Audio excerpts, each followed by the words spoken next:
Tabling of documents, dépôt de documents. The Honour. Table of documents. Treasury Board. And the same Governor General that you mentioned in your prayer, Mr. Speaker, has in fact sent a message to the House and signed by her own hand.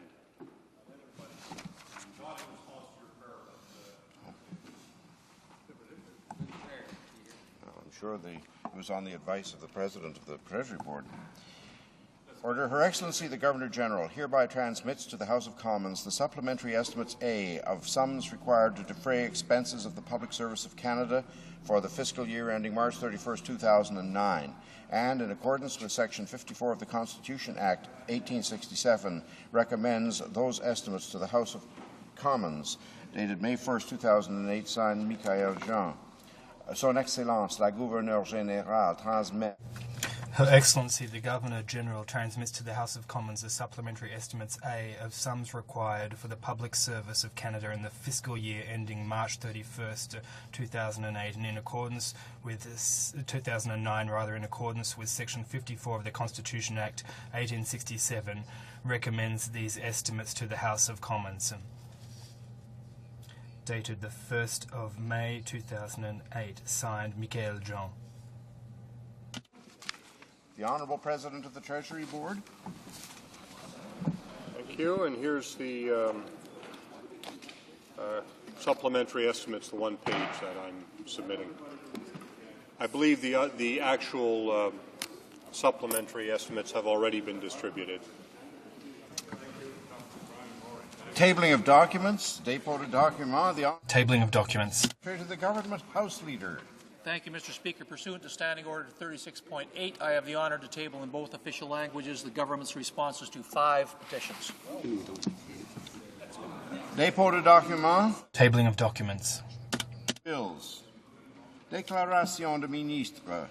Statements by ministers. From interparliamentary delegations. Présentation. Presenting reports from committees. Introduction of private members' bills. Première lecture de projet de... First reading of Senate public bills. Pétition. Presenting petitions. Askewin. For Wanuskewin, Mr. Speaker? Wanuskewin. Right. Thank you, Mr. Speaker. I have the honour today of tabling a petition that urges Parliament to resist all attempts to decriminalize or legalize prostitution. And as this petition makes clear, prostitution exploits women and children.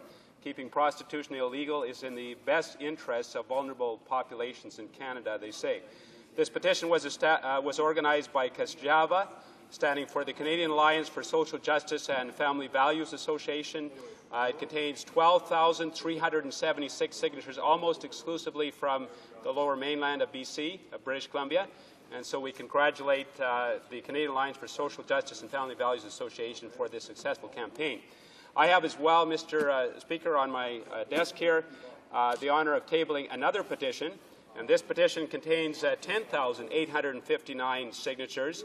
It was also organized by the Canadian Alliance for Social Justice and Family Values Association, and this petition opposes Vancouver's so-called safe drug injection site and urges the government not to renew its exemption from prosecution under the Criminal Code. This petition urges the government to formulate and implement a comprehensive policy for the treatment of drug addictions. So we again congratulate the Canadian Alliance for Social Justice and Family Values Association for this very successful campaign in respect to this crucial issue. Thank you, Mr. Speaker. The honourable member for Burnaby Douglas. Thank you, Mr. Speaker. I have the honour to table a petition signed by residents of Montreal and Stratford area who are concerned about the Charter of Rights and Freedoms and its guarantee of cultural expression, noting that it's essential to democracy and the creative process and Canadian arts and culture. They note that the Criminal Code already contains provisions regarding pornography, child pornography, hate propaganda, and violent crime, and they suggest that any guidelines for government funding must support the cultural sector, including the film and video production industry, and that the guidelines should be objective, transparent, and respect the freedom of expression. They call, therefore, on the government to defend Canadian artistic and cultural expression, to rescind provisions of Bill C-10 which allow the government to censor film and video production in Canada, and to ensure that the government has in place objective and transparent guidelines that respect freedom of expression when delivering any program intended to support film and video production in Canada. Thank you, Mr. Speaker. Présentation de pétition. Presenting petitions. Member for Edmonton Sherwood Park. No, not me. Oh. Sorry, Laurie. Thank you, Mr. Speaker. I am honored again to present a large number of petitions. It almost makes me think of Hank Snow's song, I've Been Everywhere, when I look at the names on these petitions from North Bay, Morinville, High Prairie, Alberta, Devon, Bonavista, Edmonton, and Sauk, BC, and many, many other cities. These people, Mr. Speaker, have sent in their names in support of Bill C-484, a very, very important bill that says that when a woman is pregnant by choice and wants to give her child life and love and care, that no one has the right to take that right and that child away from her before it is born. And so they're urging Parliament to pass C-484. And with these over 2,000 names, Mr. Speaker, I believe the total is now approaching 24,000 names that have been tabled in this House. Thank you. Wow. The patient honourable member for Edmonton Centre. Thank you very much, Mr. Speaker. My petition is much smaller, but it's a petition from members of Edmonton Centre, or constituents in Edmonton Centre, who just requested the government institute the National Do Not Call list without delay. Thank you, Mr. Speaker. Présentation de pétition. Presenting petitions. Order paper. L'honorable secrétaire parlementaire. The Honourable Parliamentary Secretary to the Leader of the Government in the House. Question number Q230 will be answered today, and Mr. Speaker asks that the remaining questions be allowed to stand. Enumerated by the Parliamentary Secretary has been answered. Is it agreed that the remaining questions stand? Agreed and so ordered. Orders of the day. No, I think before orders of the day I'll give a ruling. I'm now prepared to rule on the question of privilege raised by the Honourable Member for Rimouski, Nejet, Témiscouata-Les-Basques about the remarks made on Tuesday, May 6, 2008 by the Honourable Parliamentary Secretary to the Minister of Human Resources and Social Development. J'aimerais remercier.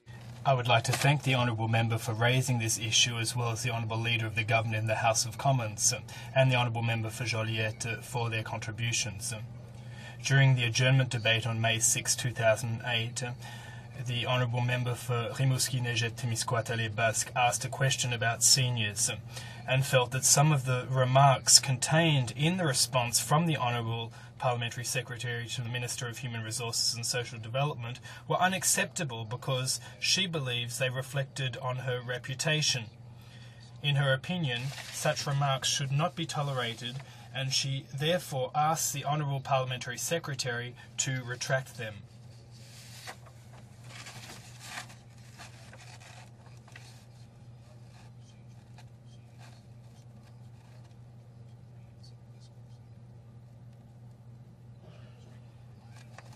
Be judicious in the comments they make in this House.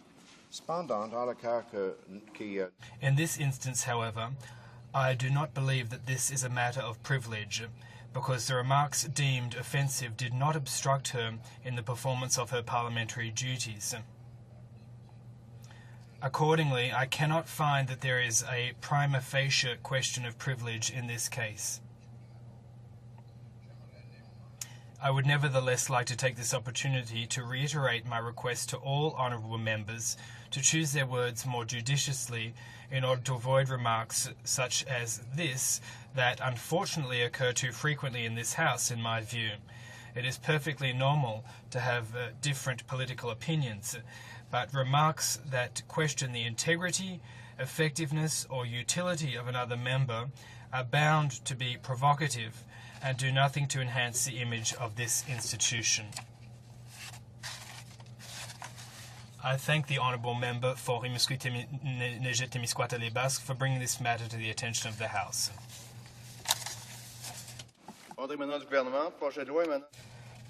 Government bills resuming debate, third reading stage, Bill C-30, Specific Claims Tribunal Act.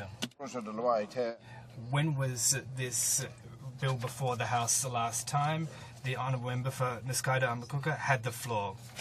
for his remarks, and I therefore call upon the honourable member for Esquimalt Wanda-Fuga. Thank you very much, Mr. Speaker. It's a continuation, as you mentioned, of a speech I began last night on this critically important issue that affects some of the most underprivileged people, citizens of our country. The land claims issue, Mr. Speaker, is important on an issue of fundamental justice. But I ask a question. The fundamental question also is, will the resolution of land claims ultimately affect the issues, the pressing social and economic problems that act as an anchor around the ankles of Aboriginal people from coast to coast? I would submit that it does not. I would submit that there are other larger structural problems that have to be put in place to enable Aboriginal people to be integrated, not assimilated, into Canadian society. Without that, these people, who now have some of the worst social and economic conditions in Canada, they cannot enable them to become part of a 21st century economy. The current Indian Act is a rock around the ankle of Aboriginal people. It is so bizarre, so restrictive, so offensive, so unfair, as we, as non-Aboriginals, would never tolerate such a structure, because it does not enable Aboriginal communities to be masters of their own destiny. They have this act that sits above them, that rules on their lives, that restricts their ability for economic development, that impedes their ability to have the same rights we have, and in doing so, contributes, I believe, to some of the fundamental, horrific problems that we have in Aboriginal communities across our country. And I'll cite one example that the Minister of Indian Affairs may want to consider, because I've written to him about this urgent situation in my riding in the Pachinet Reserve. Within the Pachinet Band, Mr. Speaker, there is a catastrophe taking place right now. The band does not have a secure water system. The houses are rotting. Mold is infesting the homes, and we know that the incidence of tuberculosis in these kinds of sick homes is much, much higher than in other communities. This is an urgent situation. It is a health crisis on this reserve. It demands the urgent attention for the Department of Indian Affairs, and it demands this attention now. Without this attention, people are going to get sicker and they're going to die. I was just on the reserve a couple of weeks ago. The morning I got there, the day before, a woman was raped. And she was raped because, well, she was raped. And that is not, tragically, an uncommon situation on this reserve. Children are sexually abused. Alcohol and drug abuse is endemic. Unemployment rates are double-digit and through the roof. There is no hope. And when you look into the eyes of the children on this reserve, you've got to ask yourself, does this child have any chance, have any hope of getting out of this hellhole? And the answer is no, they do not. So let me provide a few solutions, Mr. Speaker, that I've presented to structures in this country that may be of benefit. The first thing is, too often, number one, we have to remove the Indian Act. It should be scrapped. Secondly, the AFN should be tasked with and funded to be able to provide a list of those groups that can actually provide constructive solutions and capacity building on and off reserve for Aboriginal people. One of the cruel things that exist is that while responsibilities have been downloaded to Aboriginal communities for healthcare, social services, and other structures, too often they don't have the capacity to execute those duties and responsibilities that have been placed upon their shoulders. So what happens is they go out and outsource to individuals. Too often they have no idea whether the band manager is competent, whether the capacity building individuals they're hiring are any good. And too often I've seen people go in as, frankly, shysters to go in and act and engage in fraud, removing money, taking money from the reserve and not providing them with the needed capacity building that they require. So why doesn't the AFN build a list with the Department of Indian Affairs of those groups, individuals that have actually been proven to be able to provide strong capacity building on Aboriginal reserves? There should also be a not approved list for those people who have actually gone around the country and frankly committed fraud. Those people should also be prosecuted. But a reserve can't do that because, again, they don't have the resources to do that. What should happen is that the RCMP should be tasked to going after these people. Secondly, we should enable the Aboriginal communities, and I say this to any Aboriginal leaders out there. You have land, You have some beautiful territory. We have this in my riding in Souk and Beecher Bay, as well as in Pechinit. Go ahead and take chances. Start public-private partnerships, for example, in healthcare, where you could build a public-private partnership in healthcare where there's an enormous need.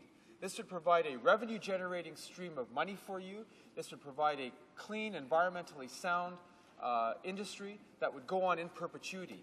And take the chance and do that, because if you do that, you will be able to provide a source of economic generation that will be able to enable you to provide for your people for a long, long time into the future, and enable you to negotiate contracts where the resources can be used to build up the capacity within your own communities, providing wealth and security and the monies you need to do what you want to do. So take a chance, do the public-private partnerships. Private public medical care would be one option for you.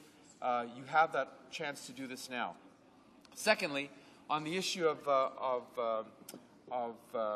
what the Department of Indian Affairs can do, there should be an investment structure, an investment fund that can be managed with the AFN to be able to enable dynamic Aboriginal leaders to have the resources, the seed money, to be able to provide the economic development they require in their communities. Right now, they cannot do that.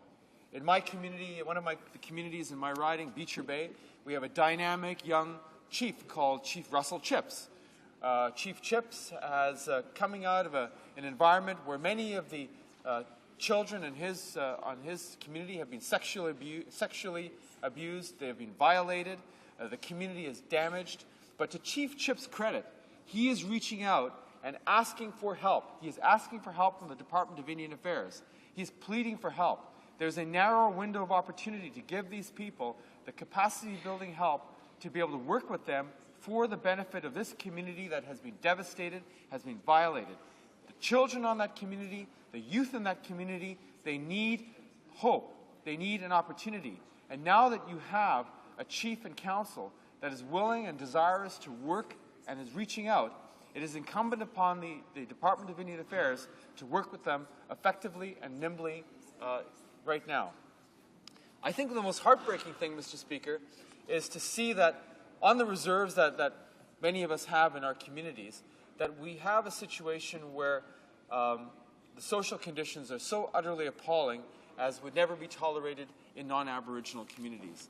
And I think one of the deep frustrations is that the Department of Indian Affairs is such an ossified structure that if you, Mr. Speaker, were somebody on reserve trying to engage in some economic development, trying to build capacity, you can't do it because the structure is so onerous.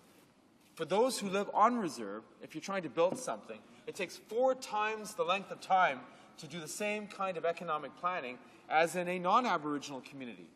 Secondly, you have to navigate through at least six different federal departments. What kind of nonsense is that?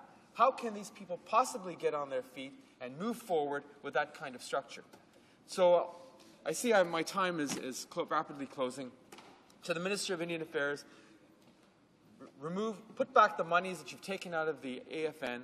They can't do their job with the more than $1 million cuts that have been taking place. Work with the AFN to establish some of the economic and social initiatives that are required, that are being asked for. That kind of relationship will enable the people on the ground to be able to have the hope and security they require. Without that, nothing will change. Nothing will change. And the horrible conditions that too many Aboriginal people endure on and off reserve, and we know the off reserve Aboriginal people, they only receive about 3.5% of funding from the Department of Indian Affairs. They need hope, they need opportunity. Work with these people, Mr. Speaker, and they will have the hope and opportunity that all of us deserve to have, all of us need to have, and all of us have a right to secure. Thank you. Questions and comments? The Honourable Minister of Indian Affairs and Northern Development. Thank you, Mr. Speaker. I appreciate many of the comments from the member from Esquimalt-Wandafuki. He always has a way of being very provocative in his comments, of course, and I know he's written about this subject and has many thoughts about this, and I can trace many of them back for many years, actually, and so we've had many discussions about this over the years. And I know about his work on First Nations reserves in British Columbia and other places. I appreciate his doctor's perspective, which is often very illuminating. I just wanted to assure him on a couple of fronts. One is that we are changing the organization within Indian Northern Affairs. He talked about the multiple applications that are necessary for economic development. We are actually patriating from Industry Canada and from Heritage Canada and from Infrastructure Canada in an effort to allow a one-stop application for some of the economic development things that used to be spread out under many different departments. This should make it easier and more easier, simpler, more direct, so that so many of those applications can be speedily dealt with to promote economic development, which is, of course, one of the keys. The other thing that he mentioned was funding for the core funding for. I think you mentioned the Assembly of First Nations. But overall, the funding for organizations, core funding for organizations across the country has gone up significantly this year. But what we've done, though, is we've done a more equitable distribution amongst the regional organizations where much of the good work is done. And so there is still significant funding, of course, core funding for the Assembly of First Nations, as there are for all the national organizations. But where we've really boosted the funding is with regional organizations. And again, that's been my experience, at least, that much of the good work is regionally targeted. And I just ask the member to think in those terms. I do think that quite often issues that are important, for example, in British Columbia, are best dealt with by the regional Aboriginal umbrella group from British Columbia. So just something to consider. Honourable member for Esquimalt, Wanda Fuca. Thank you, Mr. Speaker. And I thank the Minister for his comments and for taking this initiative along. I know he'll find a lot of support across party lines to be able to work with him to enable that to happen, because, as he mentioned, it's such a restriction on the ability of Aboriginal leaders to work forward and engage in economic development. If I can offer 3 other suggestions to the Minister. The first is to have a list of those who are approved and not approved individuals who are band managers and who are capacity builders on reserves. Because, as the Minister knows, there's some people, tragically, who are going around this country, frankly, engaging in fraud. Those people should be prosecuted. A database can be put up that can be easily accessed by Aboriginal leaders. The second thing is to enable Aboriginal leaders like Chief Clarence Louis and others who have done some remarkable work in Soyuz to be able to travel around and to teach other Aboriginal leaders what they have done and how they have managed to enable the people on their communities to be able to economically develop. As the Minister knows, they've done some really remarkable work. That kind of knowledge shared would be very valuable across Canada. The third thing is, I think, to make a list of those restrictions within the Indian Act that are so perverse that are essential, that they be removed. And lastly, on my community, the Pachinit Reserve, the Pachinit Band, is in crisis. It is a healthcare catastrophe, and people are getting sick. They don't have access to water. I just would submit to the Minister. I've written to his department. I know he receives a lot of letters. I'd be very grateful if he was willing to take a look at that to enable the people on that reserve to receive the urgent attention that they require. So thank you very much. Honourable member for Skeena Bulkley Valley. Thank you, Mr. Speaker, and I also thank my colleague from Wanda Fuca. I suppose 2 fundamental questions. One is around the issue of housing, that for many years the government before and now this government seems to face a crisis over the ability to enable or allow First Nations to develop new ways to create housing within the reserve system. I'm talking about on-reserve bands. That I look across my region, and a housing crisis is being predicated and continued by a government policy that says houses must be paid for and built by the federal government using figures from, in some cases, 1989, as if housing prices haven't fundamentally changed since then, and not allowing any innovative programs that would allow local First Nations to combine with training facilities, training institutions, to actually build the houses themselves, to start to create those programs and training opportunities that First Nations need, and create the houses that would be more practical and applicable. We have houses designed in Ontario for the west coast of British Columbia. These houses quickly mold, they quickly fall apart, and Canadians, non-Aboriginal Canadians, look at this and somehow point back to the First Nations as if they designed and built these houses themselves. My second question, and this is perhaps a more fundamental one, is what efforts has he or his party made to look at the root cause of this, the Indian Act? That in his comments he mentioned how the Act itself, I think he used some sort of notion of an anchor around the ankles of First Nations people, that we've watched an Act created some decades and decades ago, very little really applicable to the real world, yet no one seems to want to take a real march towards reforming of the Indian Act, that any attempts that have been made have been brushed back. This government, the previous Indian Affairs Minister and I had some conversations about reforming the Act, and apparently that didn't advance anywhere. Wondering what his views are on both of those, both the practical in terms of housing, but then the more fundamental, in changing the very Act in which First Nations people are forced to live under. The honourable member for Esquimalt-Wanda-Fuca. Thank you, Mr. Speaker. And I thank the member for Skeena. I know he's done a lot of work in his community and in British Columbia on this issue, and I think we're all very grateful for that, as well as the member for Nanaimo Cowichan, who's also done a lot of work on Vancouver Island, both as an MP and outside. Two things. One is the Indian Act, in my view, should be scrapped. Scrap the Indian Act. It is a racist act. It is an act that separates Aboriginal people from non-Aboriginal people, and rather than enabling Aboriginal people to be masters of their destiny, it actually acts as an anchor around their ankles. Secondly, on the issue of housing, property rights is something that I was speaking about yesterday. Aboriginal people should have the ability to have property rights. They should have the ability to own their own homes. Now, some people say that that's anathema to the history of Aboriginal people. That's not true. If you look at what happened with the Iroquois, they had property rights. They had the ability to own, they had the ability to utilize their land, and they had the ability to hand that land down from family to family, generation to generation. Those property rights can be done in such a way that the land does not disappear from ownership from the community, but can be done in such a way that the individual member can actually have ownership, can have capital, can have a source of revenue, can have a source of income, and can have an asset that they can bank on and utilize for future wealth building. Aboriginal people can't build wealth like we can, as the member knows, because of the absurd situation that exists. Lastly, on the issue of housing, part of the problem that we have seen in BC is that people have gone around and built homes that, frankly, they should be going to jail for, because they've built homes that they knew full well were going to be health hazards. They knew full well that they were homes that were sick homes, and yet they criminally have gone down and built these homes so Aboriginal people are living in homes that are death traps.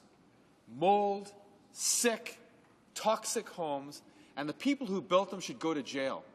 So I think, as I said to the minister before, if a database was actually structured so that people who have done a good job on reserves are on that list, that would be helpful. There should also be an obligation of those people to capacity build on reserves so Aboriginal people can have the tools, the wherewithal, and the capacity to be able to build their own homes and manage those homes in the future. A brief question. The Honourable Minister of Indian Affairs and Northern Development. Thank you, Mr. Speaker. Just quickly to respond to the honourable member, he mentioned Chief Louis. We have made Chief Louis the chair of the Aboriginal Economic Development Board. He is travelling the country. He is a great example, and as he says, the best social program is a job. And he has, on his own band, of course, has made that a mantra that he sells across the country. I'm just interested, just quickly, on the idea of scrapping the Indian Act. What we've done, I think that when people can come out from underneath the Indian Act is a great thing. And so, in particular, we've moved ahead aggressively on the First Nations Land Management Act, which allows First Nations to get control of their land so they don't have to deal here in Ottawa at all. I mean, that's First Nations Land Management Act and all the other auxiliary acts that go with it is a great way for First Nations to get out from underneath the Indian Act. And I'd encourage the member to think of that. I'm just interested, though, is it his party's position that we should scrap the Indian Act? Because I'm not sure. I know it was, Bob Nault previously tried to make some pretty aggressive changes to the Act. Didn't go very far, but I'm just wondering if he could tell me if that's his opinion or if that's the opinion of the Liberal Party.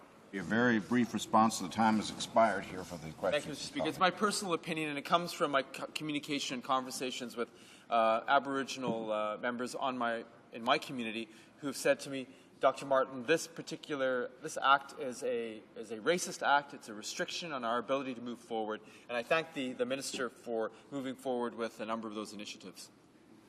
Reprise de débat. Resuming debate, the Honourable Member for Richmond-Tabasca. Thank you very much, Mr. Speaker. I'm very happy to contribute to today's debate on Bill C-30, an act to establish the Specific Claims Tribunal and to make consequential amendments to other acts. My modest contribution will probably not change very much because my colleague for Abitibi-Témiscamingue is our Aboriginal Affairs critic, and he made an enormous contribution in moving this bill forward, and the Bloc will be supporting the bill. So I'd like to congratulate my colleague for Abitibi-Témiscamingue for all of the work that he did. Of course, he has the legal background, and this bill involves a tribunal, so his skills in that area, particularly in committee, have ensured that this bill is the one that we have today. As everyone says, nothing is perfect. There are, of course, shortcomings, and even when we think that a bill is perfect or excellent, we see once it is implemented that there might be room for improvement. But one thing is certain, it is a step in the right direction, and that is why the Bloc Québécois will be supporting this bill. And you will see during my speech that I have found some of the shortcomings or some areas that could do with a little improvement. When it comes to Aboriginal affairs, of course, this is 2008, Mr. Speaker, and unfortunately, problems persist. There is still a crying need in so many areas. I heard my colleagues on both sides of the House speak in this debate yesterday, and we all realize that there is still a great deal of work to be done. That is why we are all contributing to the debate in order to ensure a better life for Aboriginal people in Quebec and throughout Canada. When I became a critic, when I was elected in 2004, I was an assistant critic for Aboriginal affairs. I was also a critic for globalization, and I can tell you that I wasn't terribly familiar with the subject. I'm a former journalist, so I was more interested in current events.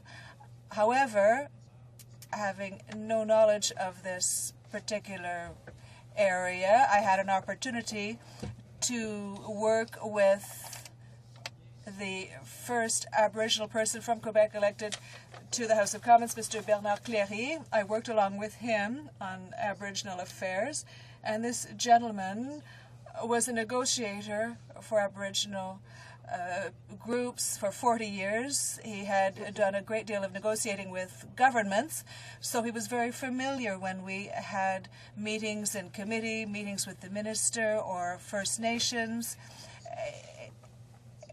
He set an example for me because of the way in which he approached subjects that seemed unmanageable.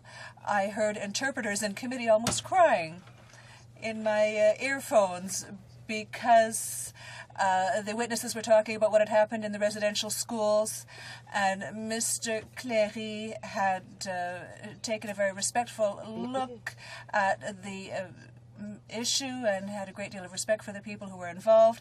And that isn't why I'm speaking about this today, but I just want to tell you that I managed to develop a particular awareness of Aboriginal affairs thanks to him. So briefly, I'd like to discuss the purposes of the bill. It will create a specific tribunal for specific claims, and to deal with these claims in a more just way. It will improve and speed up the dealing with claims.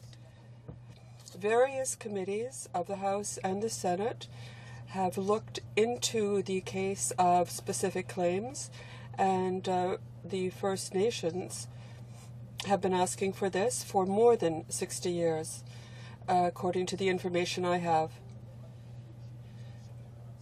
And the best way of dealing with claims was also studied and discussed with First Nations. And this was discussed by First Nations.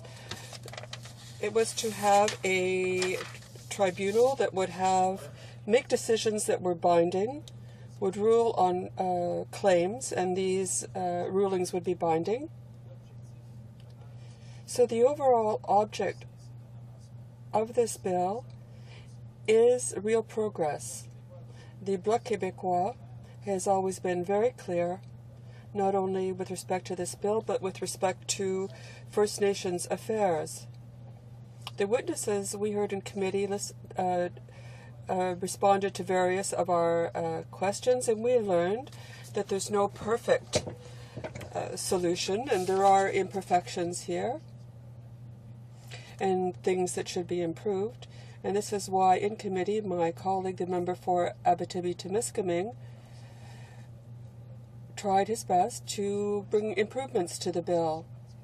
The specific claims tribunal will have power and its decisions will be binding, and the process will deal with a huge number of claims.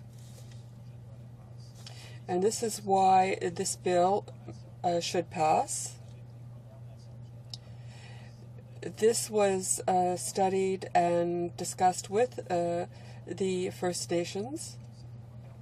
I know that the First Nations of Quebec and Labrador did not, however, take part in negotiations. The Bloc Québécois is in favor of this piece of legislation, but I'd like to underscore something very important. The federal government must consult adequately with First Nations before any bill is enacted.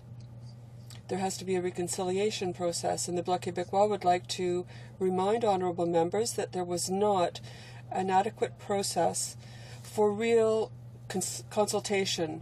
So this is to be negotiated with First Nations, and every time we have a bill that concerns them, it seems that there is an established, strict system such that it's only after the fact that we see that communications between the First Nations and government wasn't what it should have been.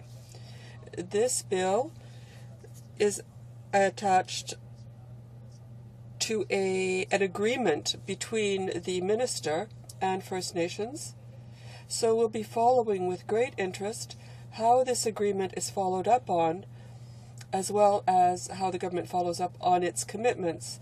There are some interesting statistics which will show just how important it is that we go forward with this bill. Since 1973, there have been over 1,200 specific claims. 513 were dealt with. It was the money came to about $15,000. That's the lowest amount.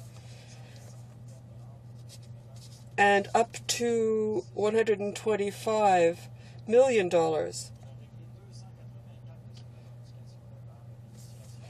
284 have been dealt with through negotiations. Others have been dealt with in other ways. And as I said earlier, there are 784 cases pending in which this bill targets. 68 are specific claims and are now being negotiated. 34 will be dealt with by the specific claims tribunal.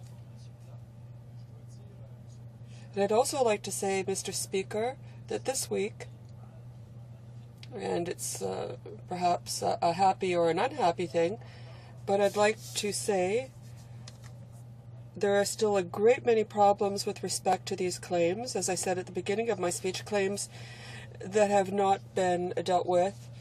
And the Auditor General, was last week, the 6th of May, the Auditor General tabled her report, and she looked at the issue of First Nations children. And this situation, Mr. Speaker, is an urgent one, and we need to make greater efforts under Chapter 4, the Auditor General, and I'd like to quote some of the extracts of her report. I will also be talking about the aspect of the Declaration on Aboriginal Peoples at the United Nations, which is has been not recognized by this government. For the Auditor General, in Chapter 4, which is called Programs for Services for First Nations Families and Children in the north of Canada, the Auditor General looked at the program which serves these people and ensures the proper administration of programs. She said it was comparable to, it should be comparable to that of children living off reserve. But from Chapter 4 of the last report by the Auditor General, it was the funding of assistance to children, and she said it did not comply with the government's commitments. More than 100, there were children who came under the jurisdiction of Youth and Community Services, administered by the provinces and the Government of Canada. So there are 8 times the number of children, Native children, who come under the come into the ambit of these programs as compared to children elsewhere in Canada.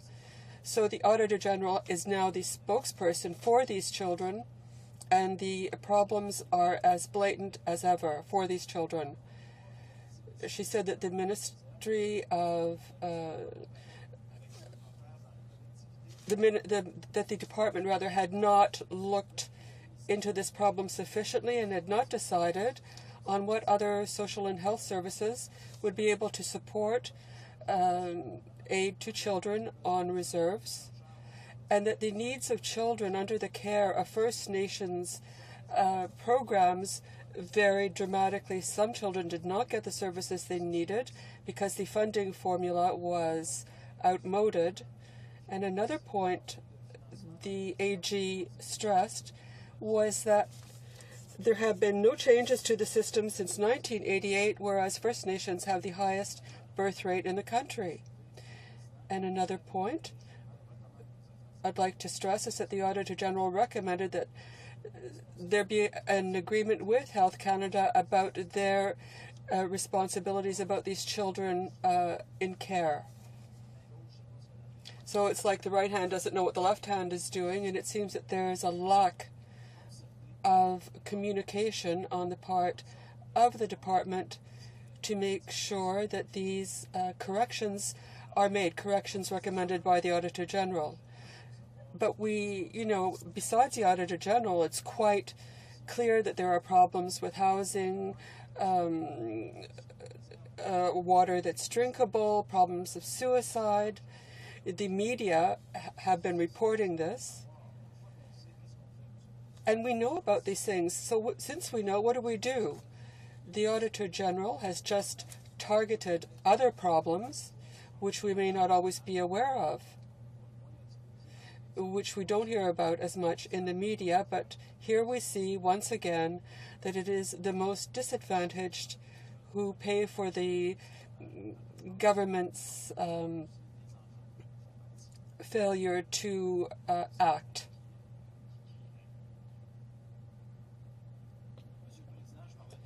Mr. Speaker, later I will discuss the Declaration on Aboriginal Peoples. Here is another case of the government could show more leadership. There's no leadership here because there are 4 countries in the world who have not recognized this declaration, and unfortunately, to our great shame, Canada is among them. It has not ratified this UN declaration. And I looked at a document where it says that 100 legal experts denounced in a public letter the actions of the Conservative government, or its inaction, and its refusal to recognize and ratify this declaration. It says that its refusal to recognize the right of First Nations is also the fact that the government has put an end to the court challenges program. It has also cut funding to status of women. So they're saying that it's very important to help Native peoples to improve their living standards, but they keep cutting. And, well, it's obvious that if they keep acting like this, there are people who are going to have to foot the bill. And the people who foot the bill are the people who were receiving these services. And in this case, it more particularly, it was in refusing services to First Nations. At the UN, they worked with Aboriginal peoples over 20 years to come up with this declaration, to finally draft this declaration, and the government just dismisses it cavalierly. So we are supporting C30. We think it's a step in the right direction. But we'd like the government and the minister to understand that this situation has not been improving. Even if with this bill, we're headed in the right direction for at least one aspect, there is a government policy which is clearly deficient with respect to Native rights. And there's something that really upsets me.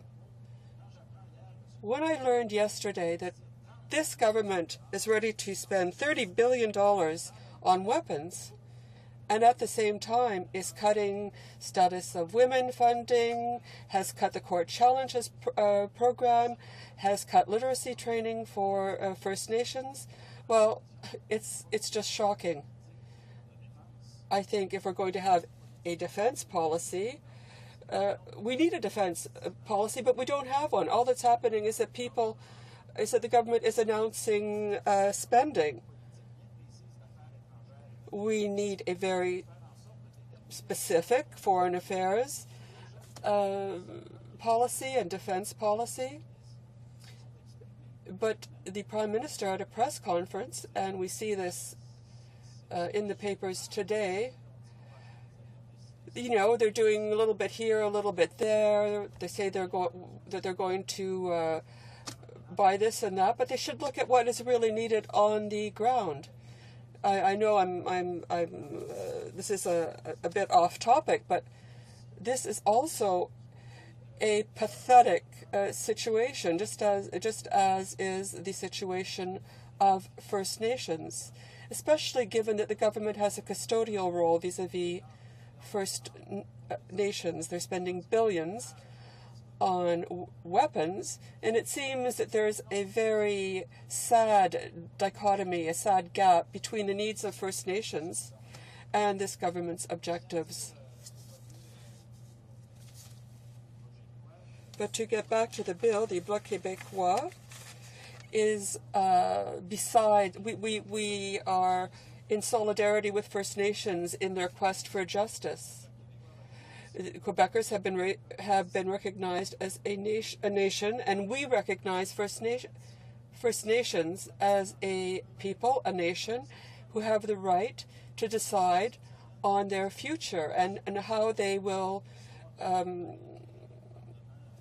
go forward. We've heard about Conservatives talking about the birth of Canada. There's the 400th anniversary of Quebec going on, and absolutely absurd things have been happening.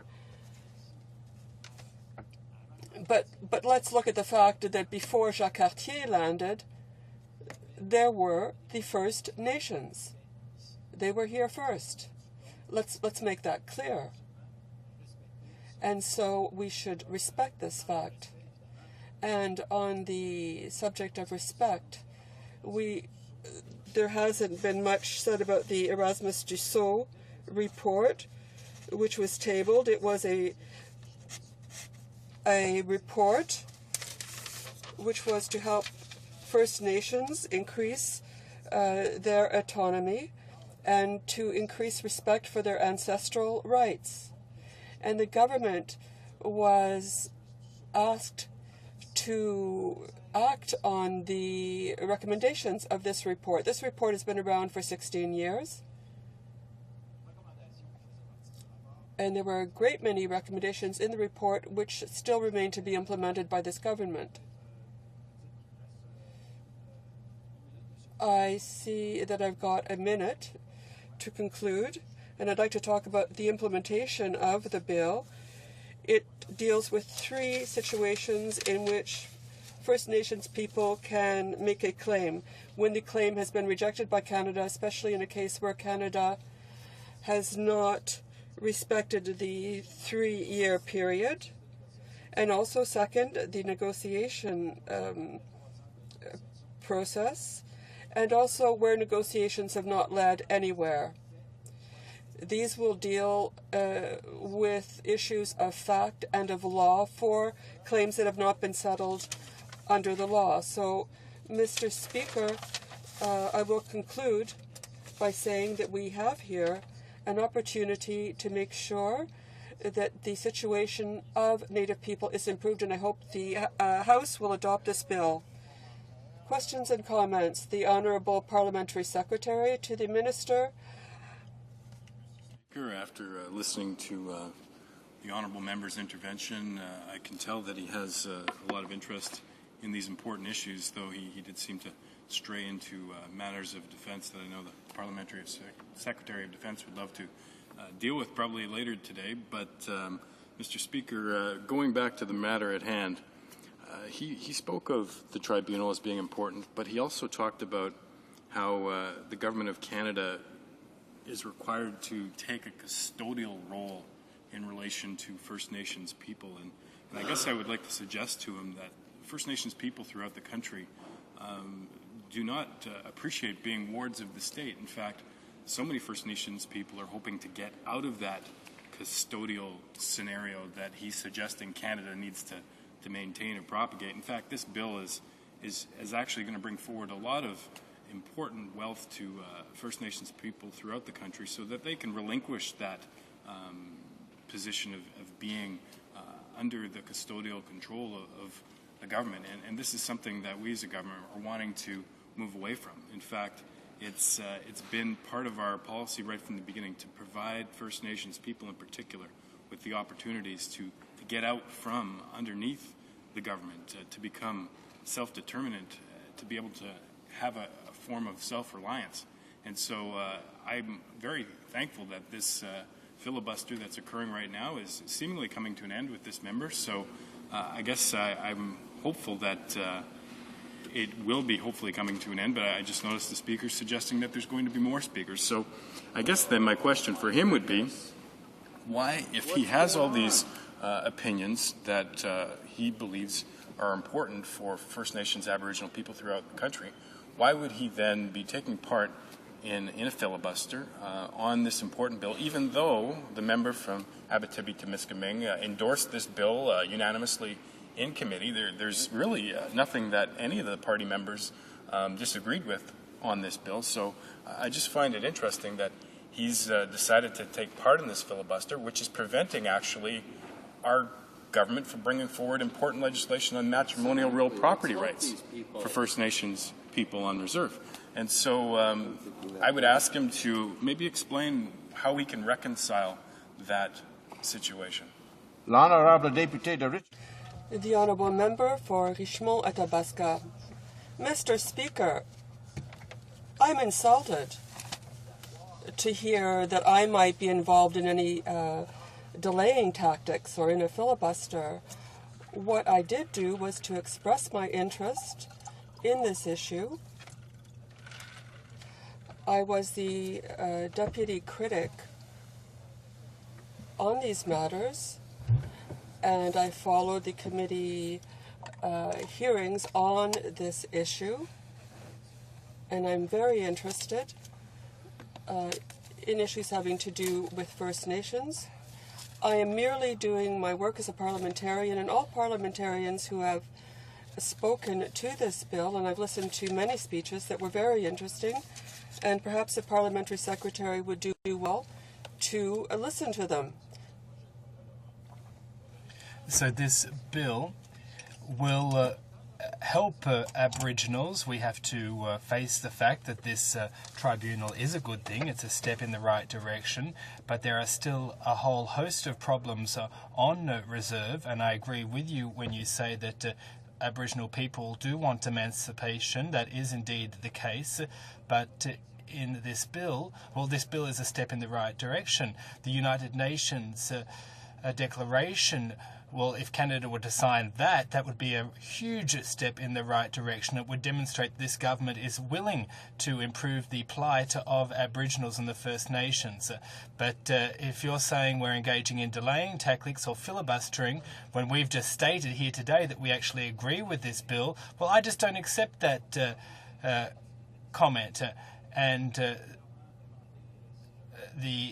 A critic asked if I was interested in being involved in this debate without referring to any political manoeuvring, and so I'm surprised by these insults, Mr. Speaker.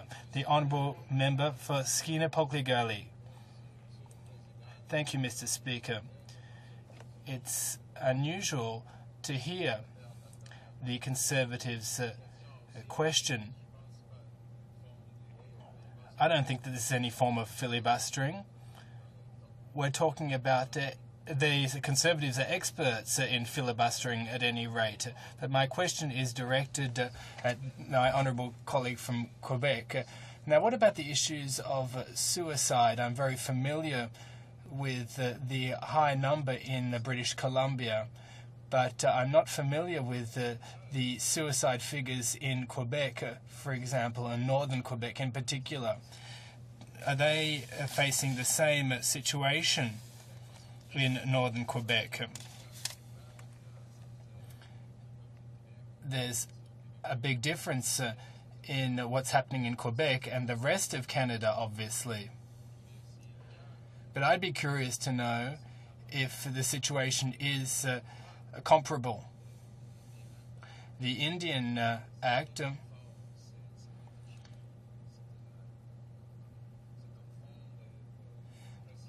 is in fact a form of oppression. And I'd be curious as to what the situation is in northern Quebec. I don't know if my colleague has an experience with Aboriginals in northern Quebec, but there are perhaps economic difficulties because these areas are far from urban centres. I don't know if the same is true of Quebec as British Columbia. The Honourable Member for Richmond-Athabasca. Thank you very much to the member for his question. And when he said that the Conservatives are specialists in filibustering, I think that, if you look at Justice, Official Languages Committee, there were a lot of problems. There were chairs that were being ejected, for example. But we're doing our job here in the House properly. But let me respond to his question, because that's what's of interest here today, Mr. Speaker. Indeed, the member is right when he asks this kind of question. That is, if the Aboriginals in northern Quebec experience the same problems as in British Columbia. Indeed, there are comparable problems, poverty, suicide, drug addiction. Now, the northern areas are indeed isolated, as a member pointed out, and that compounds the problems that he described. So we're asking the government not to turn a blind eye to the situation. He is right when he says that the Indian Act is completely obsolete. Nobody wants the Indian Act anymore, and I'm, of course, referring to the First Nation groups who just do not believe that it is valid anymore. So the Act rather is obsolete. We believe that it is racist, it is based on oppression, and I think those kinds of adjectives are perfectly suitable. So the government not only needs to take note of what is going on to improve the plight of these people. They are isolated, of course, and these problems are compounded due to that. One of the members referred to a particular house which wasn't properly adapted to a northern climate. The same is true in Quebec. Some houses aren't adapted to the temperature.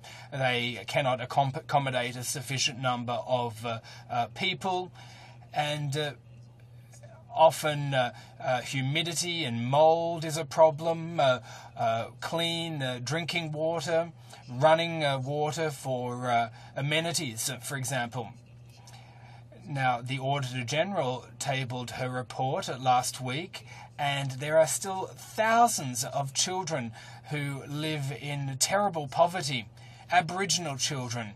So somebody is turning a blind eye, and it's time for these individuals to open their eyes. Resuming debate. Member for Skeena Bulkley Valley.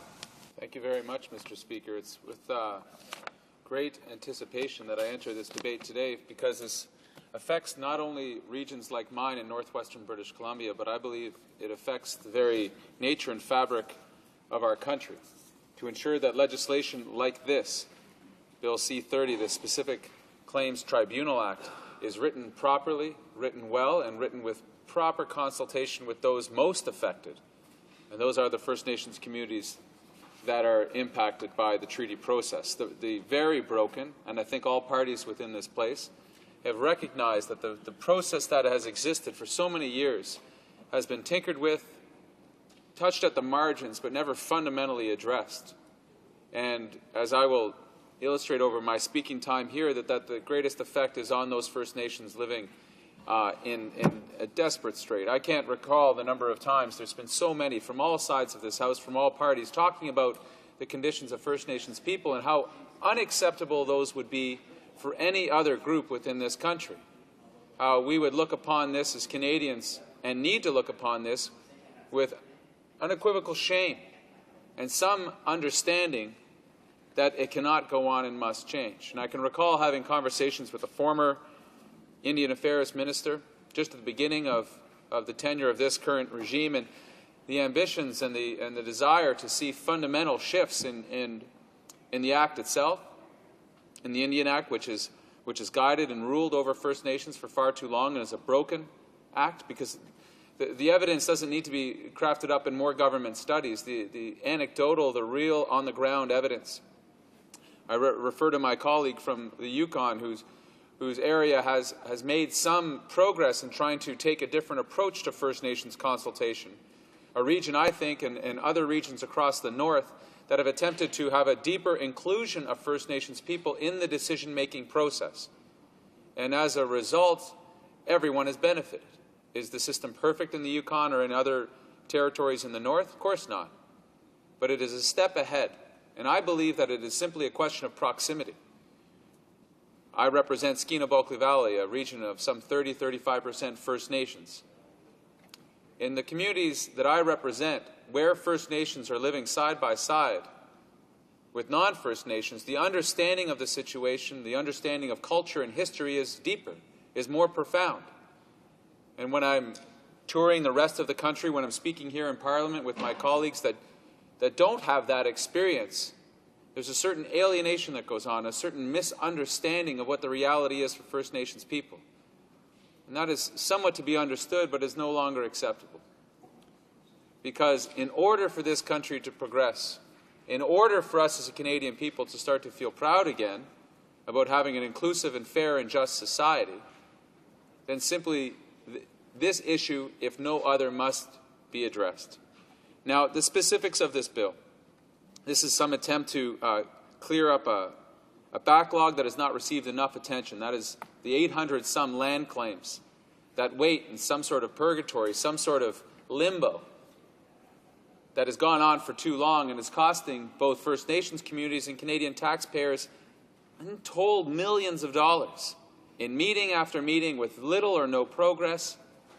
And unfortunately, those who most suffer are those who can least afford to suffer. And that is First Nations living on First Nations reserves all across this country. Now, 60% of these claims actually exist in BC. For historical reasons, land was not ceded. It was not put under any treaty upon first contact. And there was a promise made. There was a promise made in the enactment of what is now Canada, that the government of Canada, then controlled by British Parliament, would treat in good faith, would come to the table in good faith with First Nations people and attempt to resolve the land question, issues surrounding land. And for some reason, One wonders why. First Nations across this country, and in particular British Columbia and in the north, took what the government officials, in good faith, took the documents that they had in their hands, thinking that they meant something, and that those documents would be adhered to, and that there would be some sort of justice and some sort of sense of decency and honor from the Crown, that the Crown would come forward, represent those interests, and meet between nations and settle treaty. Because this had been the First Nations experience through all of their history, between different First Nations. And the reason that we know this is because those nations are alive and well today, and will tell you the histories of when there was conflict between First Nations, of which had gone on for thousands of years, that when they treated, when they came to some resolution to the dispute, they met with honor, and treaties were upheld. We have oral tradition in the northwest of British Columbia going back thousands of years. It seems that every time another archaeological dig is performed, the extension goes back another 1,000 or 2,000 years.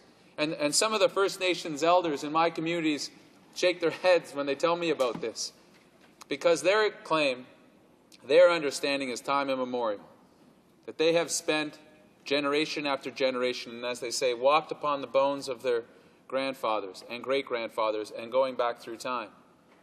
And that has brought them to a certain sense and understanding of how the land works, of how their communities function with other communities, and that ability to have conflict, which is inevitable between peoples. It happens within households, it happens within communities, it happens between nations. That seems to be an unfortunate but inevitable circumstance of the human condition. But then when those conflicts happen, that there is a place and a time for us to resolve those conflicts.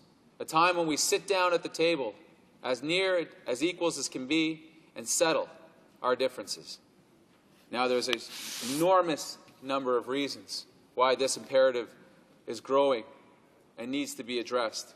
And that is why New Democrats have put this solution, that an independent arm's-length tribunal from the government is required, into our last two election platforms and passed recently at the NDP convention.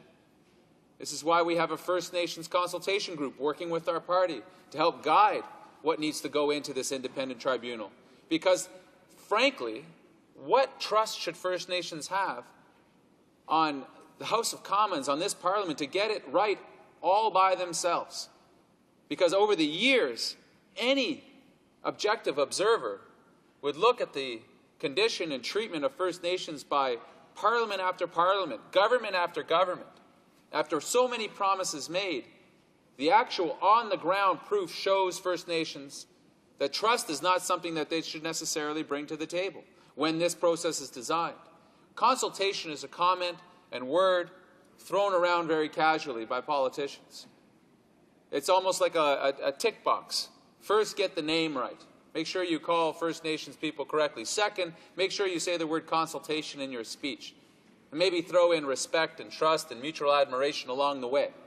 But consultation, one would hope, would finally and clearly be legally defined by this government in conjunction with First Nations, so that, at the end of the day, First Nations are not asked to simply trust this government, that First Nations are not simply assumed to be willing and equal partners in this conversation, but that they have something in hand that they can take to the bank, if you will, Mr. Speaker. Now, this legislation talks about 3 conditions in which a First Nation may enter into this process. And I think this is one of those important conversations as we design this bill, that clarity and full education of these conditions are presented to First Nations people so that they can decide with full knowledge and understanding before entering a process. We would hope that there is a caveat included in this legislation that allows for accountable and transparent information sharing into the First Nations who are considering entering this process.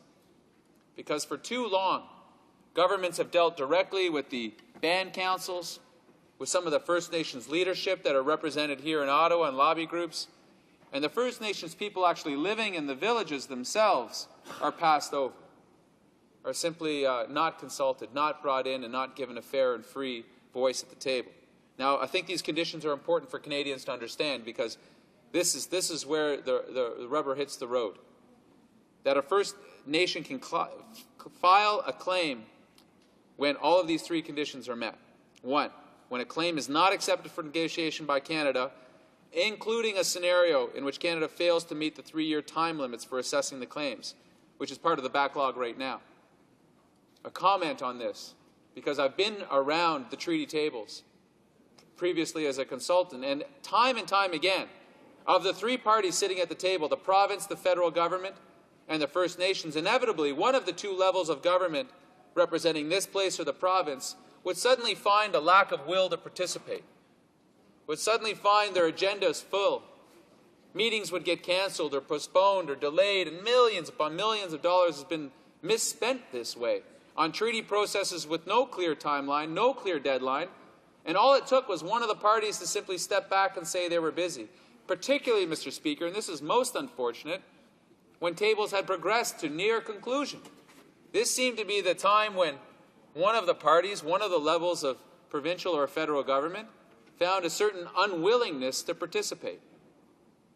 This is so difficult for First Nations communities, for First Nations leadership who have to go back to their people and borrow against their eventual claim. And this is something important for Canadians to understand, that all of the cost that's incurred by the First Nations negotiators oftentimes is some sort of borrowed money from the future, from the eventual claim that the First Nations make. So the longer the government delays, in effect, takes treaty money, eventual money for settlement of claim, and puts it into the treaty process itself, year after year. There are some First Nations in British Columbia, 12, 14, $15 million into debt in trying to settle their treaty process. That money will be taken off the tab of their final treaty. Now, there may be some encouragement for the federal negotiators and the provincial negotiators to keep themselves a job, to keep talking, to keep things going, but that sense of urgency is required. As we all know in our personal lives and business lives, there is no deal that is ever settled without a deadline. There is no difficult task that's ever completed with some sense of a deadline. To encourage that urgency, to allow the innovation to take place, to actually settle the claims. The second condition, at any stage in the negotiation process, if all parties agree. Now here's a rare circumstance that we hope exists more and more frequently, where all parties see within their common interest the need to agree. What a fascinating notion. I know the Minister of Indian Affairs is listening intently and wants to know when those conditions will be created. And those conditions get created when people come to the table with proper intention, which is to settle treaty. What a remarkable notion. It must be within the federal and provincial government's interest to settle that treaty. Certainly it's within the interest of the First Nations. They're living the reality of non-treaty conditions. They're living the reality of having no capital or collateral in which to negotiate and develop the economies they hope for their people. They have urgency. So often and too often times the provincial and federal governments, and I'm speaking specifically to the case in British Columbia, that the parties do not agree, that the parties find some easy and common causality to find disagreement. And treaties are complicated things. They deal with education, with cultural rights, with land issues, revenue sharing. It's very easy when the government has the intention to not agree to find something, find anything that lets them say we need to take a step back from the process and move away from the table. The third and last negotiating point. After 3 years of unsuccessful negotiations, unfortunately, Mr. Speaker, this should be the easiest condition to be met. Because if any experience is known to the British Columbian First Nations communities, that 3 years, my goodness, many of them would hope for a treaty process that looked at a 3-year horizon. They would pray for such a thing. There's a highway that I would encourage the Minister of Indian Affairs to visit. It travels into the north of British Columbia. It's not a long highway, but an important one. It travels from Terrace, British Columbia, into the Nass Valley and visits the Nisga'a communities. Now this highway for many, many years was a dirt track that sloughed off into the rivers.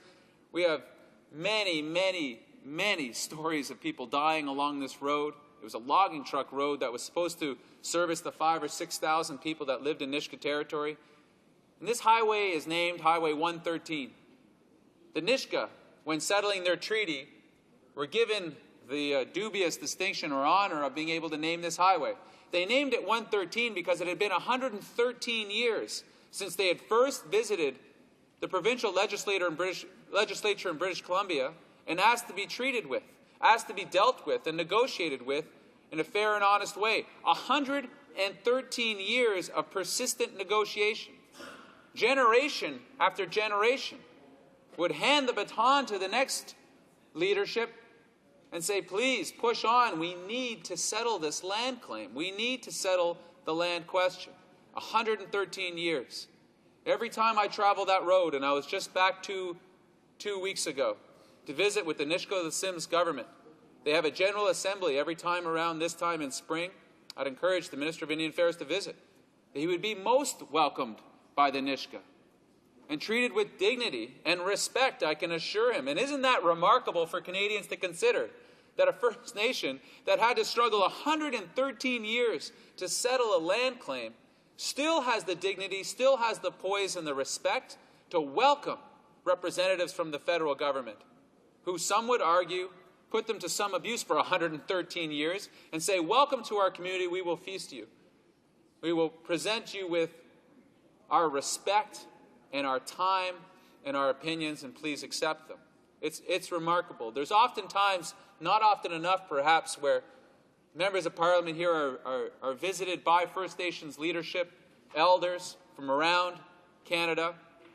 And I can remember when we were settling the dog rib claim just not so long ago. And the elders from that First Nation community were here in the galleries in the House of Commons. And they were watching question period that day. And I wondered what was, and I talked to them later and actually asked them what was going through their minds as they watched the to and fro of what we present as debate, what we present to Canadians of their leadership during question period. And I wondered what these elders were thinking. And they had the dignity and grace to not comment too much to me and said, well, I suppose it's something good for the cameras for you. But really, when you deal with the lives of people, when the lives of people are hanging in the balance, when people are unable to find economic opportunities, because I've claimed, and I've been joined by this by many of the First Nations leadership in my region, that the best social program is a job. The best way to encourage hope for the future is that prospect of full and gainful employment, the ability to go out, put food on the table in a decent, hard-working way. This is what First Nations want, not just in Skeena in the northwest of British Columbia, but across this country. That is what everybody wants. It's just some sort of respect, some sort of capacity to be able to use the capital that has been given to them, that is rightfully theirs, which is the land question at its most fundamental. Now, I would hope, and I have hoped for the 4 years since I've been in this place, that the cause of Aboriginal people is one of those rare causes that will cross over the political lines, will cross over the to and fro of ideological advantage and the political fray, and allow us as people representing Canadians to discover what it is are the bonds that hold us in common unity across the aisles, across the great divide of partisan politics, and allow us to settle on something that we can be proud of. If this bill is done correctly, this may be one of those rare instances. If the consultation and incorporation of First Nations concerns are done properly, this may be one of those circumstances. It is why New Democrats have advocated for this for many years. It is why New Democrats will support this bill going to its reading in committee and understanding in committee, so that changes can be made, so that we can consider this properly and look at this in the full light of day and take in those consultations accurately. Now, one must understand, if not having dealt with First Nations communities very much, that the notions of mistrust are granted from the perspective of First Nations. There's just been too much history, too much practice to ask First Nations to come with full and open arms, trusting of whatever the government may or may not present. We must understand, culturally speaking, that when there have been so many atrocities visited upon First Nations, where the cultural breaks have been, that the lineage back to the tradition of the leadership has been disrupted so fundamentally that time to do this properly must be taken. That the ability of government to actually open its mind and its heart to what First Nations are telling them is an absolute necessity in order to bring First Nations to the table properly and have them endorse this process all the way through. But yet it is available to us. It is available to us if we as parliamentarians listen properly, if we as parliamentarians act on the recommendations that are given to us, and if we as parliamentarians put aside the momentary interests of partisan politics and step into that rarefied atmosphere that allows us to develop something that is good for this country in the moment and will be good for this country in the generations to come. Thank you very much, Mr. Speaker. Questions and comments? The Honourable Member for Winnipeg South Centre. Thank you very much, Mr. Speaker, and I thank my colleague opposite for his comments. I particularly thank him for making note of the cost of treaty deliberations and the fact that it eats into settlements. But I particularly I was pleased to have the opportunity to listen to him, particularly in light of the comments that this was an attempt to filibuster. It seems that when one wants to have one say in this House, names calling is resorted to. And I wonder if the member opposite would be, well, the member opposite referenced the Nisga'a Treaty and the 113 years it took for the Nisga'a to be settled. I wonder if the member opposite would be willing to comment on the 3 days that this House spent in a filibuster dealing with hundreds and hundreds of frivolous amendments made in an attempt to filibuster that agreement. The Honourable Member for Skeena Bulkley Valley. Thank you, Mr. Speaker. Now, it's an interesting scenario because the previous representatives of my region were part and parcel of that filibuster. We're part and parcel of trying to scuttle the entire deal. That was the effort. It wasn't simply to cause 3 days of delay. It was to attempt to ruin the First Nations treaty, which was the Nisga'a Treaty. And that was declared and said. And it was some irony because this member returned to run as a candidate in the previous election and held the position again, saying that treaties were a mistake. He was now running for the Conservative Party. At the time he was Reform. But he ran again in debate after debate in communities of which 50% or more are First Nations, and the non-First Nations have grown accustomed to the idea and seen the advantages of it. This gentleman was joined, unfortunately, by too many that exist within that political movement saying, this is bad for Canada, this was bad for our region. Now, the Nisga'a, to their credit, and to the great leadership of Dr. Gosnell and many, many others, a leadership which handed a torch to this now generation that has adopted this Nisga'a Treaty, saw this for what it was, and knew that right intention would win in the end. Now, here's an interesting example. Out of the Nisga'a Treaty, the Nisga'a were able to develop what's called now the Nisga'a fisheries, in a sense take care of the Nass River and its tributaries and the outflow into the ocean and manage the fisheries from their perspective and from their cultural perspective. It is one of the few rivers in British Columbia this year that will have any kind of fishery at all. It has been lauded by DFO and by environmental groups and industry groups as a well-managed fishery, the best, perhaps, on the entire West Coast. Now, look at, there's an important comment that was made when the Nisga'a Treaty was being debated by the head of the credit unions of British Columbia when asked whether the Nisga'a Treaty was good in the short term or the long term, or bad in the short term and long term. And he said it's good in both, because finally it allows for certainty on the land base. It allows for certainty for forestry, for mining companies, for fishing, to actually make those types of investments and decisions that they needed to make. Because there was no question about where fee simple was and wasn't, where the introduction of the Crown existed and didn't.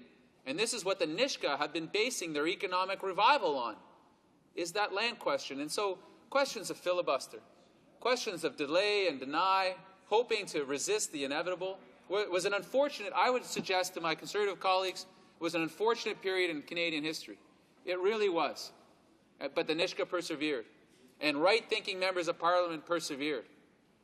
And we now have rules in this place, thankfully, that omit any type of tactics again from happening in that manner, introducing some 100, 200 amendments just to talk out the clock and try to destroy the bill. A bill that a majority of Canadians... Now, it's incredible to me that the Conservative members would somehow equate trying to destroy a treaty with a representative in which 30% of my constituents are First Nations, commenting on a piece of legislation that affects them greatly. I'm amazed that in their desperation, sudden desperation to deal with this bill, they somehow are seeing a filibuster under every rock and tree. This is remarkable to me, that the Minister of Indian Affairs has stood up in this House and asked questions. Therefore, I guess the Minister of Indian Affairs is presenting some sort of filibuster to the House. Of course we're not making that accusation. It is bizarre and beyond the pale that from a government that spent 6 weeks at the Environment Committee delaying a climate change bill suggests that a 20-minute speech is some grand conspiracy. Amazing. Amazing. And disgraceful. Questions and comments? The Honourable Minister of Indian Affairs and Northern Development. Thank you, Mr. Speaker. I did want to respond to a couple of comments made by the member from Skeena-Bulkley Valley. First of all, Mr. Speaker, he asked kind of rhetorical questions. Are we sincere with this effort in Bill C-30? Well, Mr. Speaker, First Nations have been asking for this for generations, really. As Chief Joseph said from the Federation of Saskatchewan Indians, in 30 years of government and 10 years as chief, he has never seen a more cooperative effort to draft a bill than this one. I mean, were there consultations? Yes, consultations to the point where the Assembly First Nations helped us to co-author this bill. Sean Atleo and others from British Columbia, as you know, were part of that process, and so it is very sincere. There were consultations. There were consultations and communication materials developed by the Assembly First Nations subsequent to that, and so, of course, Mr. Speaker, we believe it's, as Chief Joseph has said, not only just a sincere effort, but perhaps really groundbreaking in its effort, in my opinion, and so I would hope that the member would know that. I did appreciate his comment about I know the Nisga'a have their annual meeting. Just prior to the meeting, I wasn't able to attend this year because the House was in session at the time, and I did phone the President and had a discussion with him. I hope to be up there this summer. We had that discussion as well, so I will take advantage of his, not just his invitation, but others to get up there, and that'll be a great opportunity as well. But, Mr. Speaker, we've made other efforts as well. A record number of claims were negotiated. This Tribunal Act is if negotiations don't work, but we've actually settled a record number of claims by negotiations. Again, I think showing our sincerity to get claims that really are, as has been described by Phil Fontaine and by the Prime Minister, justice at last for many people. They've been waiting way too long. So let's get at this and get it done. And finally, other examples, Mr. Speaker, specifically as it comes to claims, we've made promises and have followed through and have met our commitments on adding lands to TLE lands on the prairies. The tune, for example, in Manitoba, we promised 150,000 acres a year would be added for over a 4 or 5 year period. We've met our targets now for 2 years. We'll meet our targets going forward. That's a big effort to make sure that, again, long-standing claims, many of them generational in nature, are put behind us, not only because it's the right thing to do and justice at last, but it does help to heal that relationship between people who say, I've waited a long time and the proof's in the pudding. Well, this bill, I would argue, Mr. Speaker, does show that the First Nations, that it is worthwhile to work with the government. The government is sincere to move forward, and while there be many other issues, and I know the member has talked to me about some of them, and I know they'll be raised in the House on other occasions as well. My hope is that we could say that on this occasion, and with this bill, and with the amendments that the committee has put forward, that on this day we should celebrate success. And I hope it will go through. And I won't accuse anyone of filibustering, but I do say, let's get it through.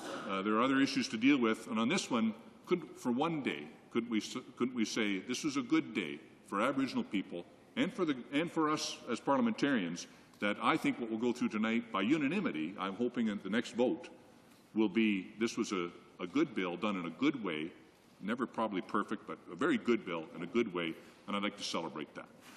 The honourable member for Skeena-Bulkley Valley, a brief response. Difficult to make a brief response. I appreciate the minister's tone and meter that the tendency in this place to accept victories or near perfect situations is rare. I suppose in a way, when I think about my comments, it's just come from my riding again this weekend and again, faced with First Nations bands under third-party management, again faced with another string of suicides, some ended in the person's loss of life. It's there's mistrust is going to have to be overcome by actual proof, and you know, presentation of this bill may be such merits of that proof. It'll be my job, and I think the jobs of others, to hold the government's feet to the fire on this continually and day after day in the House of Commons, and I think that's appropriate.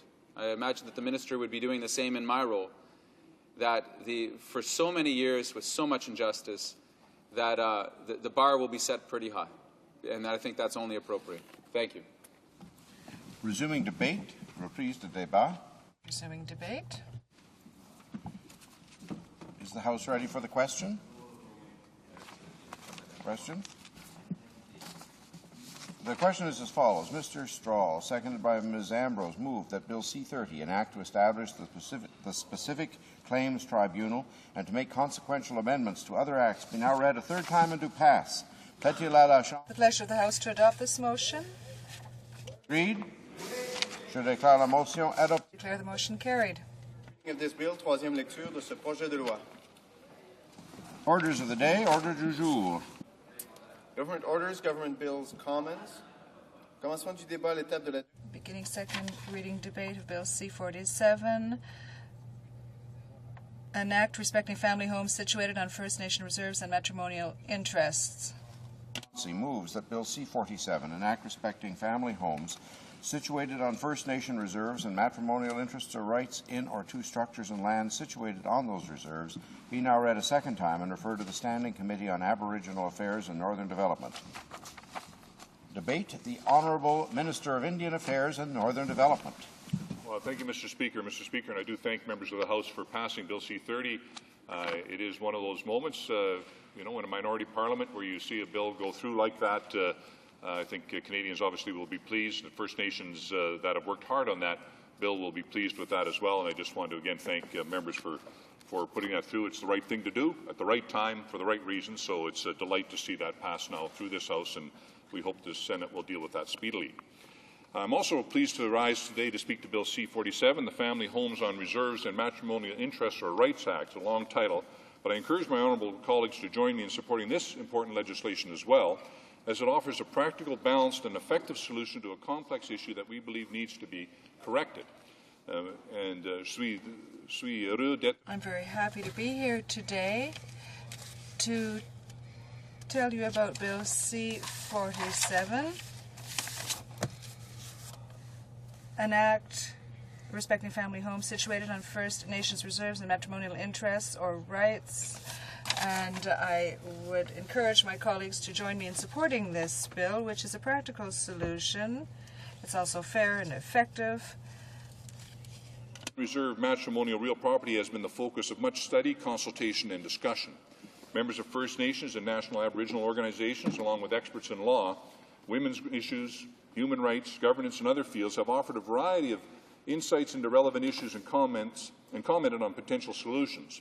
And while nearly all expert opinion concludes that legislation is needed to rectify the problems associated with matrimonial real property, different viewpoints have been expressed on how this legislation should be structured.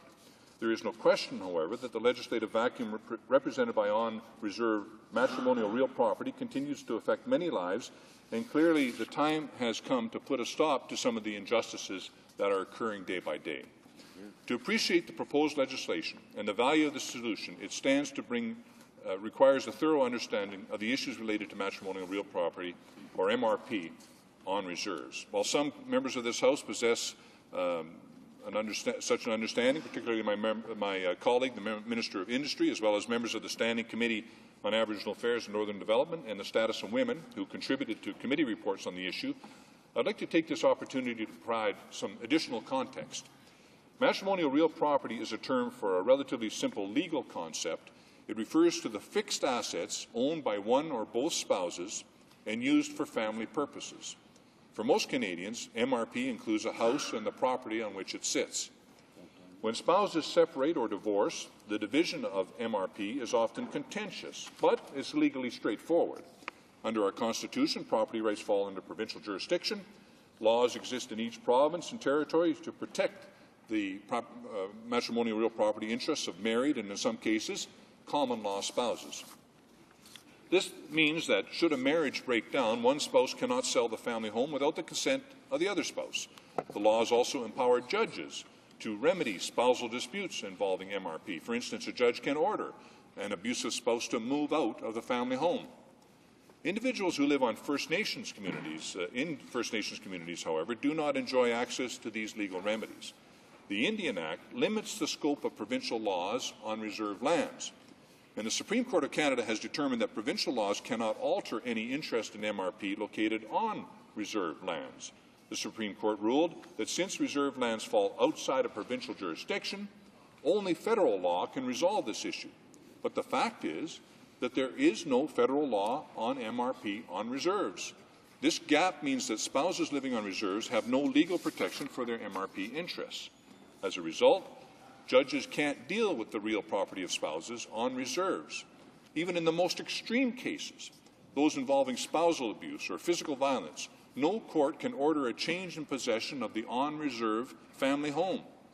Furthermore, the courts cannot prevent a spouse from selling or mortgaging the family home without the consent of the other spouse, regardless of the severe repercussions these actions might have.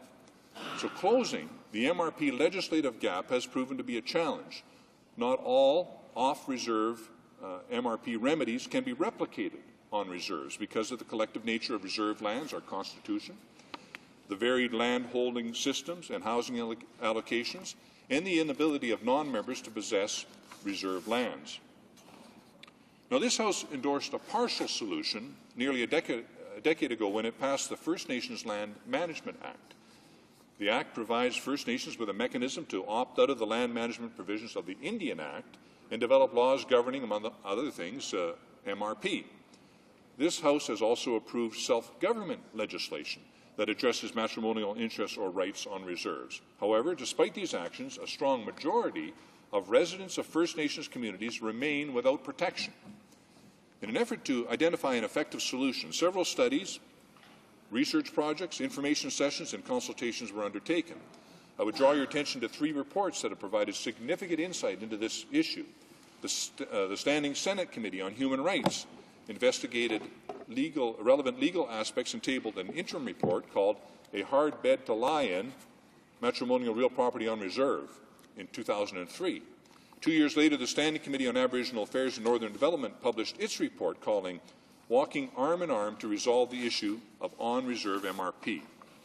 In 2006, the Standing Committee on the Status of Women reviewed the issue and presented its report recommending a process and timetable to move the resolution forward. In addition, officials with my department have held dozens of information and consultation sessions with First Nation communities and national Aboriginal organizations in recent years. Although a mutually acceptable solution did not emerge from these efforts, they did help to generate the collective will needed to design and implement an effective legislative solution. And shortly after taking office, our Conservative government launched a new initiative to identify a solution. To direct this effort, a ministerial representative was appointed, Ms. Wendy Grant-John, to facilitate and oversee the consultation process and to ensure that a viable legislative solution was proposed. During her noteworthy career, Ms. Grant-John has served as Chief of the Musqueam First Nation, Regional Vice Chief of the Assembly of First Nations, and Associate Regional Director General of my department's British Columbia office.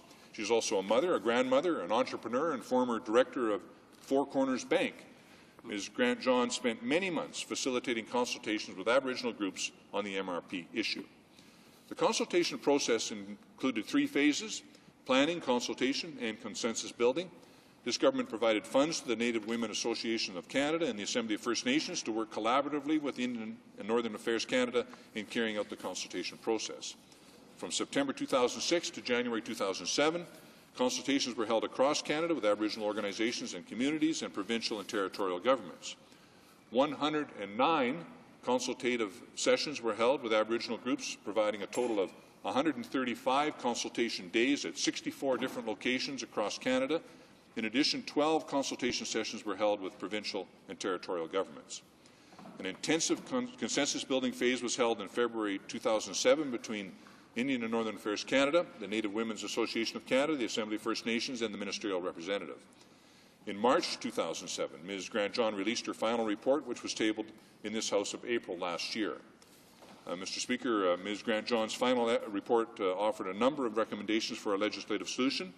Bill C-47 responds to the majority of these recommendations, including providing basic protections for individual residents on reserve during and after the breakdown of a conjugal relationship. Secondly, balancing individual rights and the collective rights of First Nation communities. And thirdly, establishing a mechanism for First Nations to develop their own MRP laws. The legislation now before us was informed by the solid foundation built through these consultations and the reports that I mentioned earlier. There was the consensus-building phase, the report from the ministerial representative, and the sharing of the draft legislative proposal with the Assembly of First Nations, the Native Women's Association of Canada, and others. Mr. Speaker, Bill C-47 strives to achieve two goals. One, to establish an immediate federal regime to protect matrimonial interests that would apply to First Nations without laws in this area. And secondly, to provide First Nations with a mechanism to opt out of this regime by developing and adopting MRP laws of their own. These goals would satisfy two of the requirements identified most frequently during consultations. I encourage my honourable colleagues to keep these goals in mind as they study the legislation and to recognize what Bill C-47 will accomplish and the balanced solution it represents. Under Bill C-47, spouses and common law partners living on reserves will be able to access a range of MRP rights and remedies similar to those available off reserve.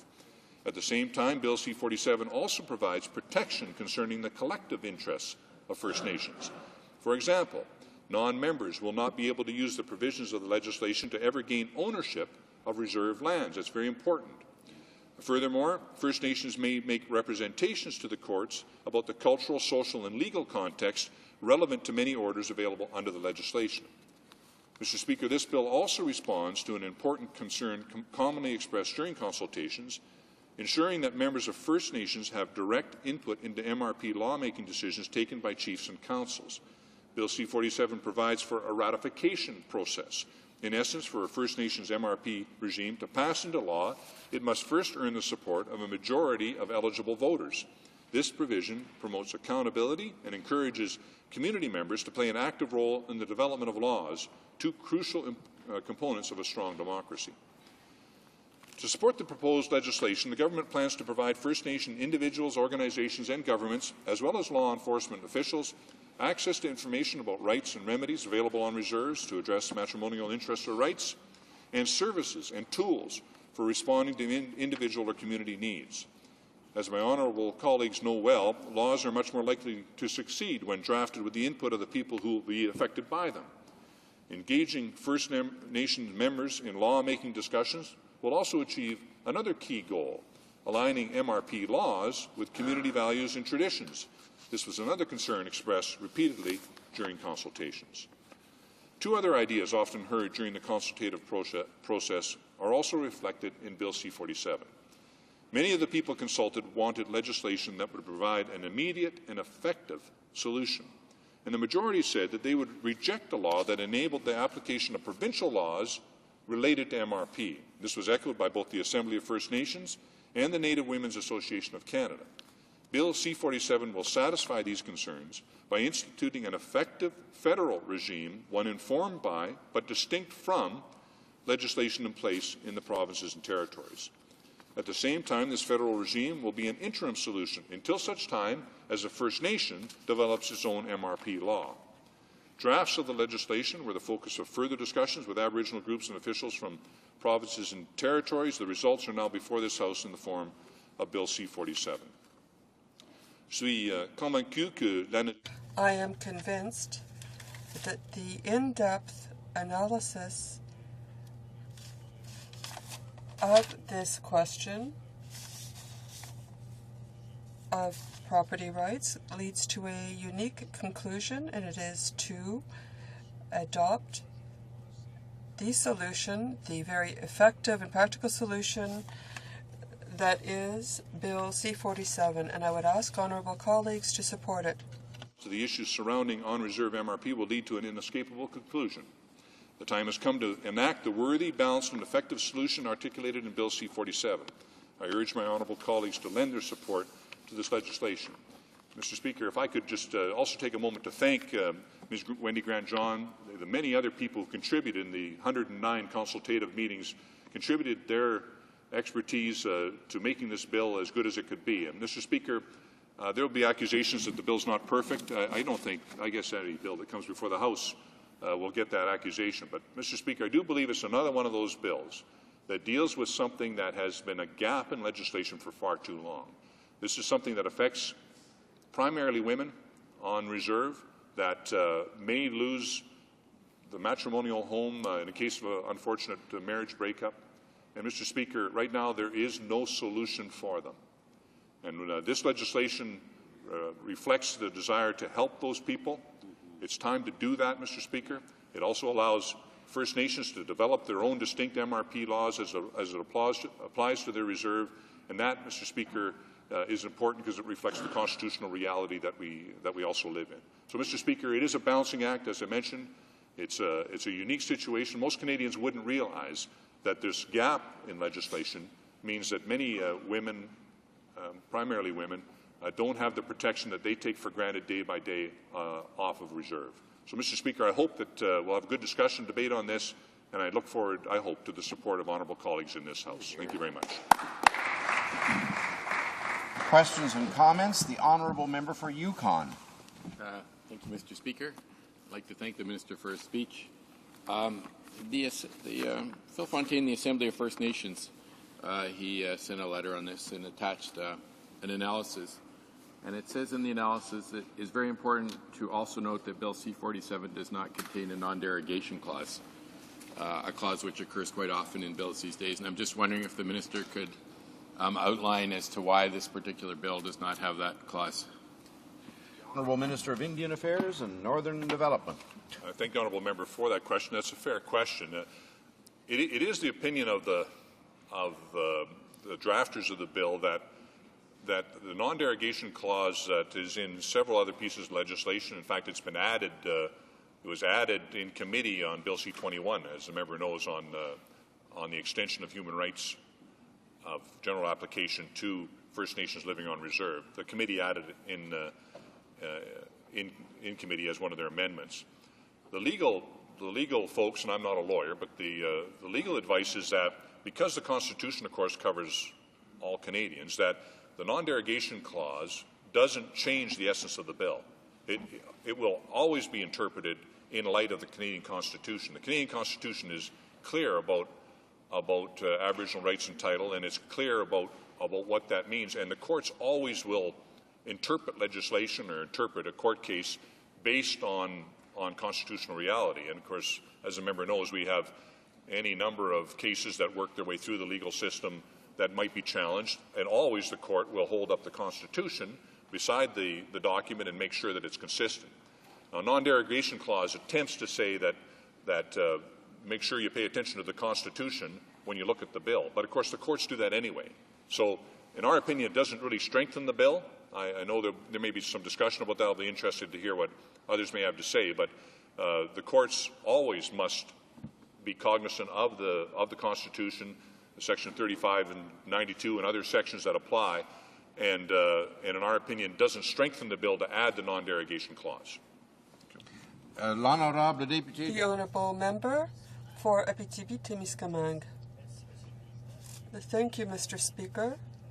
I listened to the Minister's speech with great interest, and in a few minutes I'll have the opportunity to respond to the Minister concerning the Bloc Québécois position. But one of the things I'd like to hear from the Minister on is that when he was talking about Aboriginal women, we know that Aboriginal women are concerned by this bill, and the Minister addressed this in his speech. But one of the things that I'd like to know about is how this bill, C-47, how does it differ from C-31? And Aboriginal women have been had. Now, these words were used by Aboriginal women about C-31, which was passed. So how does Bill C-47, which the Minister would like to see passed, how will this apply differently to reserves? And I will be speaking on this later. The Honourable Minister of Indian Affairs. Honourable Member for his comments. I think you're talking about two different issues.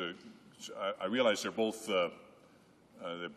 may end up in the courts one way or another, but the effort on C-47 is to extend some sort of a federal framework because of the Supreme Court rulings on the application of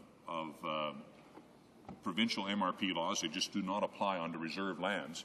So what we're trying to do with C-47 is to extend some sort of a federal framework so that it's not just First Nation women, but primarily First Nations women will have the protection that others take for granted in a provincial court system.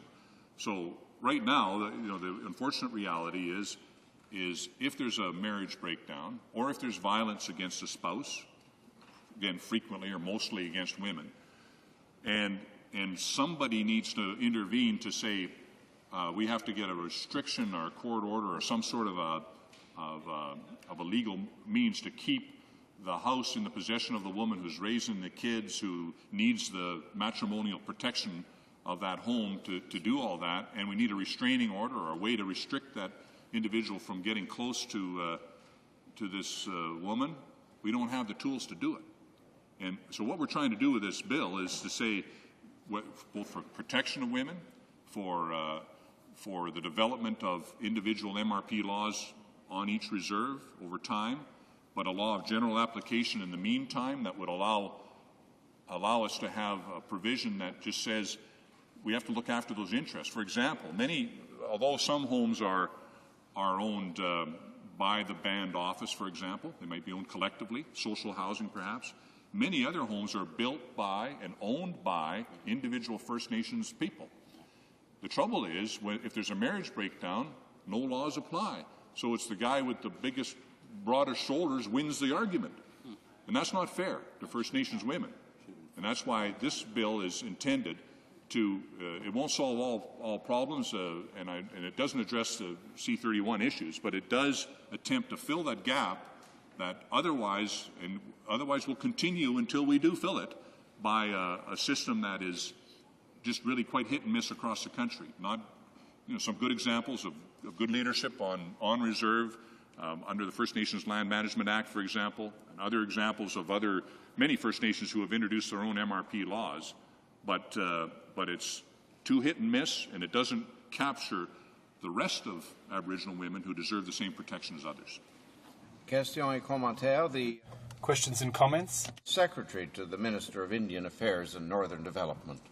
Thank you, Mr. Speaker, and of course I'd like to congratulate the Minister of Indian Affairs for this important legislation that he's now introduced into our House of Commons, which I know that it's going to make a big difference in the lives of First Nations people across our country.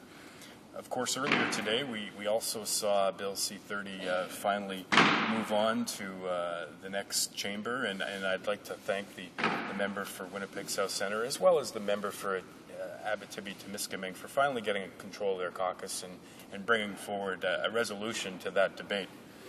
My question for the minister, though, is going to be along the lines of why there is a sentiment amongst some members opposite that because a bill is not necessarily completely perfect, or maybe to put it another way, because a bill hasn't received unanimous support from all communities, that it shouldn't be brought forward.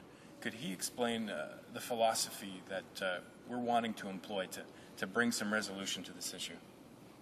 The Honourable Minister of Indian Affairs and Northern Development. Well, thank you. Thank the Honourable Parliamentary Secretary, who has had a real passionate interest in this bill. He's spoken to me many, many times about this. Is one of the reasons he got involved in politics, is to try to bring this sort of a measure of application to protect Aboriginal women, and I appreciate his work that he's done on this. I do think that I can't speak. I mean, everyone will speak to their own reasons that they're going to oppose or support the bill. I do think that if there's a problem in the parliamentary system, if you will, and maybe it's accentuated by a minority government, I don't know, but is that the perfect does become the enemy of the good. You know, you can always find something. You can say the bill is. We had 109 consultative meetings. Well, maybe we should have had 129. I don't know. Maybe we should have had 299. Or there's always more you could do. I grant you.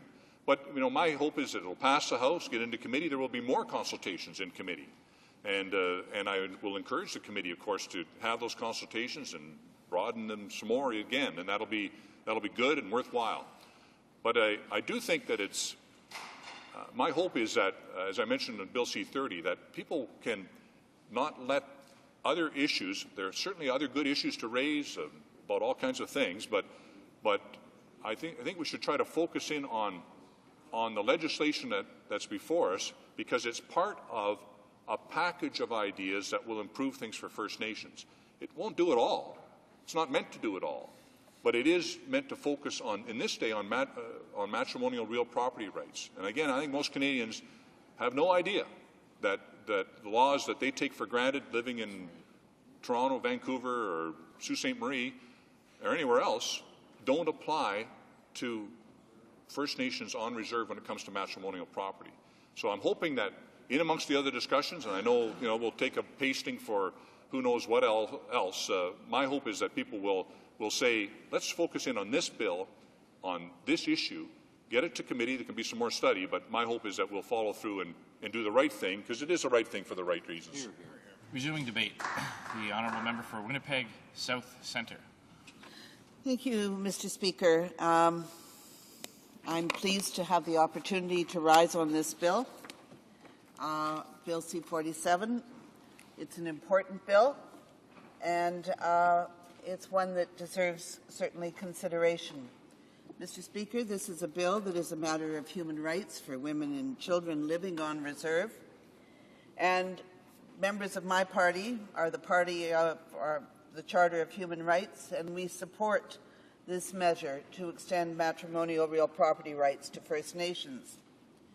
While the opposition supports the intent of the bill, Mr. Speaker, we do not support the flawed process taken by the federal government to introduce this piece of legislation.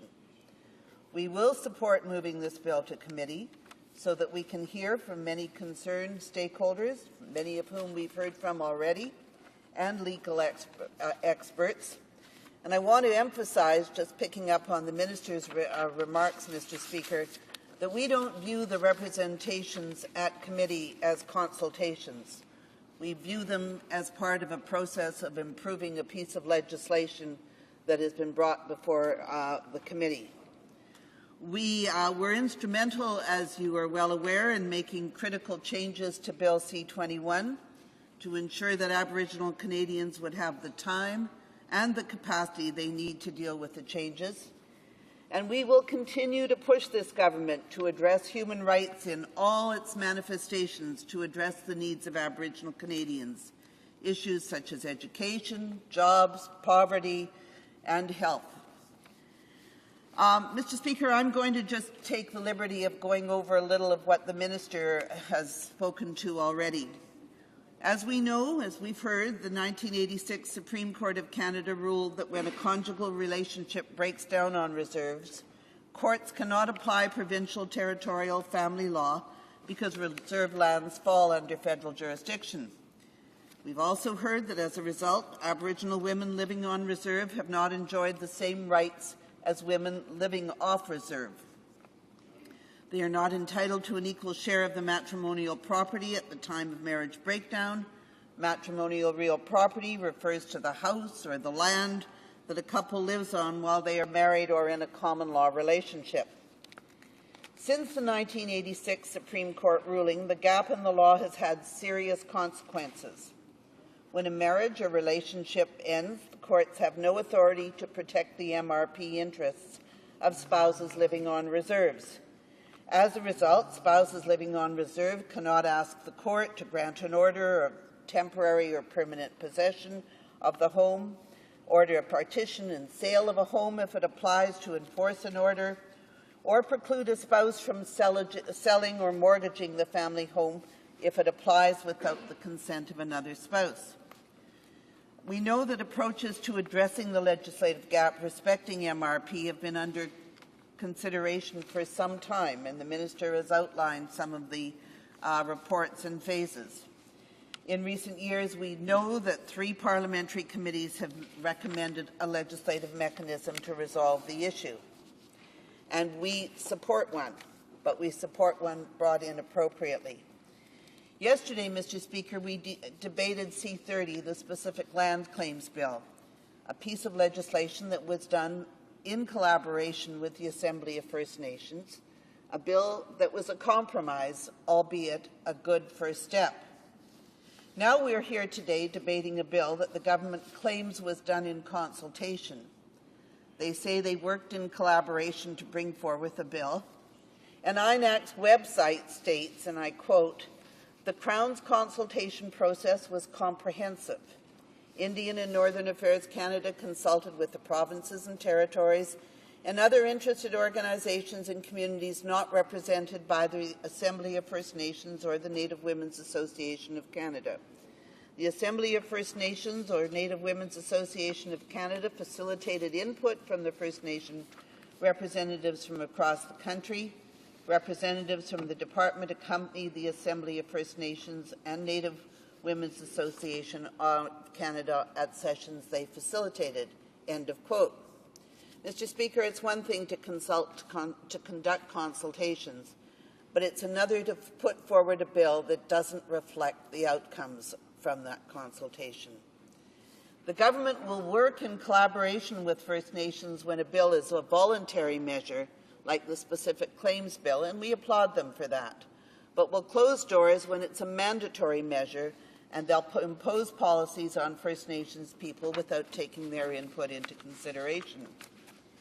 Early reaction to the bill would lead one to believe that this government had the bill drafted even before the consultations took place. And when some of us raised that at the time, we were told it was not so. But one can't help but be skeptical, Mr. Speaker. On the same day the on-reserve matrimonial real property legislation was introduced, it was denounced by the Native Women's Association of Canada, one of the organizations that the government conducted their so-called consultations with. They immediately came out to say that the consultative partnership the government had boasted about was a sham. A sham, Mr. Speaker. How could a piece of legislation that was worked on in consultation with affected Native organization be called a sham? The President went on to say, the President of the Native Women's Association, and I quote, "We have not experienced our relationship with the Department of Indian Affairs as being one of partnership or even consultation, but rather it feels like another experience of colonialism, or at best a piecemeal, inadvertently based solutions that will not result in real equality for women that we represent." The government appears, Mr. Speaker, simply not to get it. They have not learned from their mistakes in their introduction of Bill C-21. They continue to show disrespect. They continue to act unilaterally. They continue to be paternalistic. Even the National Chief of the Assembly of First Nations expressed regret in the government's process, and again I quote, "The fact that direction provided through this dialogue does not appear reflected in the tabled bill leaves us to conclude that the dialogue was of limited value in promoting and implementing a reconciliation approach regarding First Nations, Aboriginal and treaty rights and Crown sovereignty." The federal government had many, many opportunities to address these matters properly and effectively. End of quote. Both these two organizations have major concerns about the bill. The Assembly of First Nations has, in a letter to the Minister, even commented that the bill may not survive a constitutional challenge. Yesterday, I had the opportunity to speak to Ellen Gabriel, president of the Quebec Native Women's Association. They too have concerns with the legislation. Again, concerns surrounding consultation, among many others that I'll address a little later on. When the government first set out on its process to study matrimonial real property, I have to say, Mr. Speaker, we on this side of the House were optimistic. It seemed like the former minister had set out a process in a positive direction. In June 2006, the Indian and Northern Affairs Minister at the time, as we heard, appointed Wendy Grant-John as the ministerial representative to facilitate a consultation piece on matrimonial real property. Ms. Grant-John, a most distinguished, respected Aboriginal leader in her community. We've heard that she served 3 times as chief of the Musqueam First Nation and was the first woman elected regional vice chief to the Assembly of First Nations. She had previously worked at Indian and Northern Affairs as a regional director general. She's had an honorary doctorate, and her list of accomplishments go on. No one expected at the time that the report by Ms. Grant-John on matrimonial real property issues describes the result of a 3-phase consultation process, which we heard about from the minister. The primary objective of this process was to provide a recommendation to the minister regarding a viable legislative option to address matrimonial real property on reserves. The process was to comply with the Haida case. No one expected all applicable parties would agree on everything. It was expected compromises would be made, and if there was not a consensus, it would be the representative's mandate to make recommendations informed by the discussions of the applicable parties. 14 key themes came from the discussions, and I'm not going to go through them, Mr. Speaker, because I'm watching the clock. But as I said earlier, we support the intent of the bill, but we do not support the process taken by the government in its introduction of the bill. We need to get it done right, and that's what I hope the committee will do. The bill does not reflect the ministerial representative's report. It does not reflect the will of Aboriginal women. It's a flawed piece of legislation and something that cannot be taken lightly. The government introduced this legislation in spite of recommendations of all Aboriginal groups. There are many problems which have been addressed by Aboriginal groups and by Aboriginal women. Some problems with the bill include, as indicated by the Native Women's Association, are a complete lack of information about the implementation plans and measures for the proposed legislation, including timeframes, resources for measures specified in the bill, and resources for First Nations to implement the legislation. A lack of information regarding the provision of resources to First Nations to enable them to develop their own laws for MRP and to develop capacity to implement either Bill C-47 or their own laws. Bill C-47 provides a widowed spouse with only 180 days to remain in a family home following the death of her partner, a time too short. The lack of adequate and appropriate housing in many First Nations communities means that the measures contained in C-47 will not assist women and children to obtain alternative housing in the community following the breakdown of a marriage or a relationship. This will continue the status quo, which is that many women and children must leave their First Nations community following relationship breakdown to find housing and therefore lose access to their families' social networks, culture, language, and the services provided on reserve. The legislation refers individuals to court processes and will likely result in court cases to clarify ambiguous measures. This places remedies contained in the bill out of reach of Aboriginal women who cannot access the legal system due to lack of information, poverty, or geographic isolation. Mr. Speaker, NWAC's position is that properly addressing MRP requires both legislative and non-legislative solutions. Non-legislative measures are needed, NWAC suggests, to address the issues that underlie any legislative solutions such as housing, poverty, governance, access to justice, and violence, the issues we all know about. Like others, the Quebec Native women also have expressed concern with the serious housing shortage on reserve. Will there be measures to find housing on reserve for the person against whom an emergency protection order has been made? We know that Aboriginal women are at greater risk to become victims of domestic violence, and in situations such as these, the frustration can lead to even more violence. The Quebec Native women have also raised the fact that Quebec is a province that applies both the civil code as well as common law. This legislation does not reflect this and therefore does not reflect the interests of Native women in Quebec. As mentioned earlier, Mr. Speaker, the AFN has said that the proposed legislation may well be deemed unconstitutional. And I quote, "This is largely because of issues relating to the rejection of delegated power, the lack of capacity for First Nations to effectively use the limited lawmaking authority, and the lack of access by individuals to the provincial court system. AFN believes there is a need for a broad, comprehensive approach, and again I quote, such an approach would deal with important related matters concerning land management, dispute resolution, capacity, housing, child welfare, shelters, policing, membership, etc., and would be based on the implementation of Section 35 Constitution Act of 1982 compliance measures." This is not the first time the government has heard these views proposed. Mr. Speaker, they just simply haven't listened.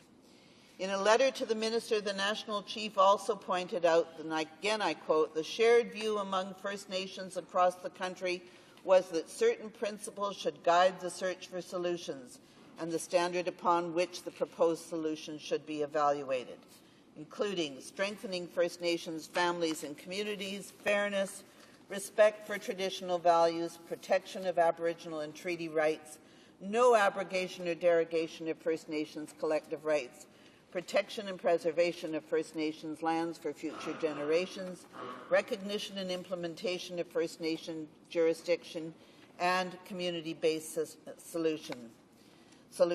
This approach falls short on all of these points. They were simply bypassed by the government.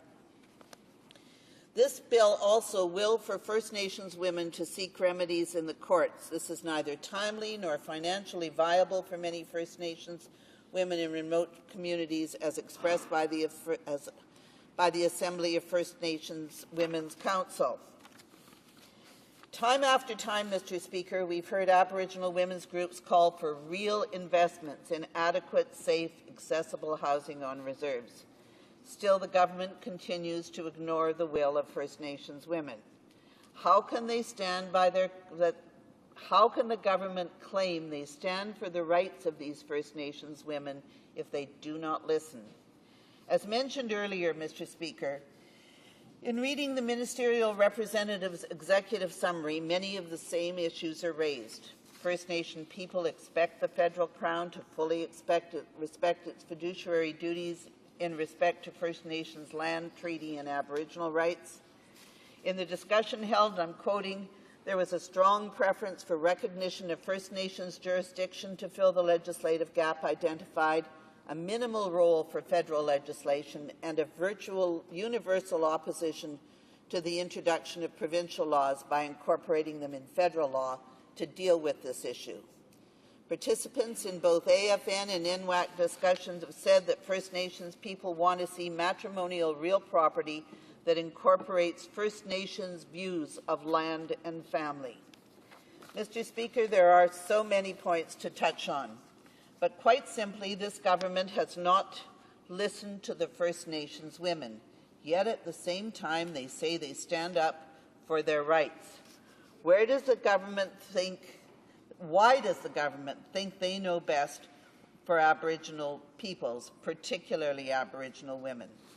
The Liberal opposition believes matrimonial property rights should be extended to First Nations communities, particularly to protect the interests of First Nations women and children, but understand it has implications for the whole community.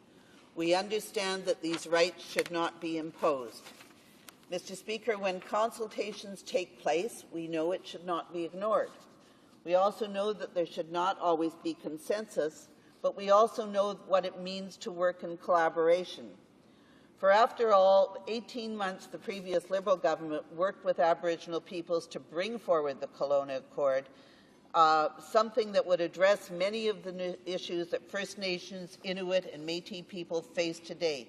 And notably, it would have addressed the issues related to housing.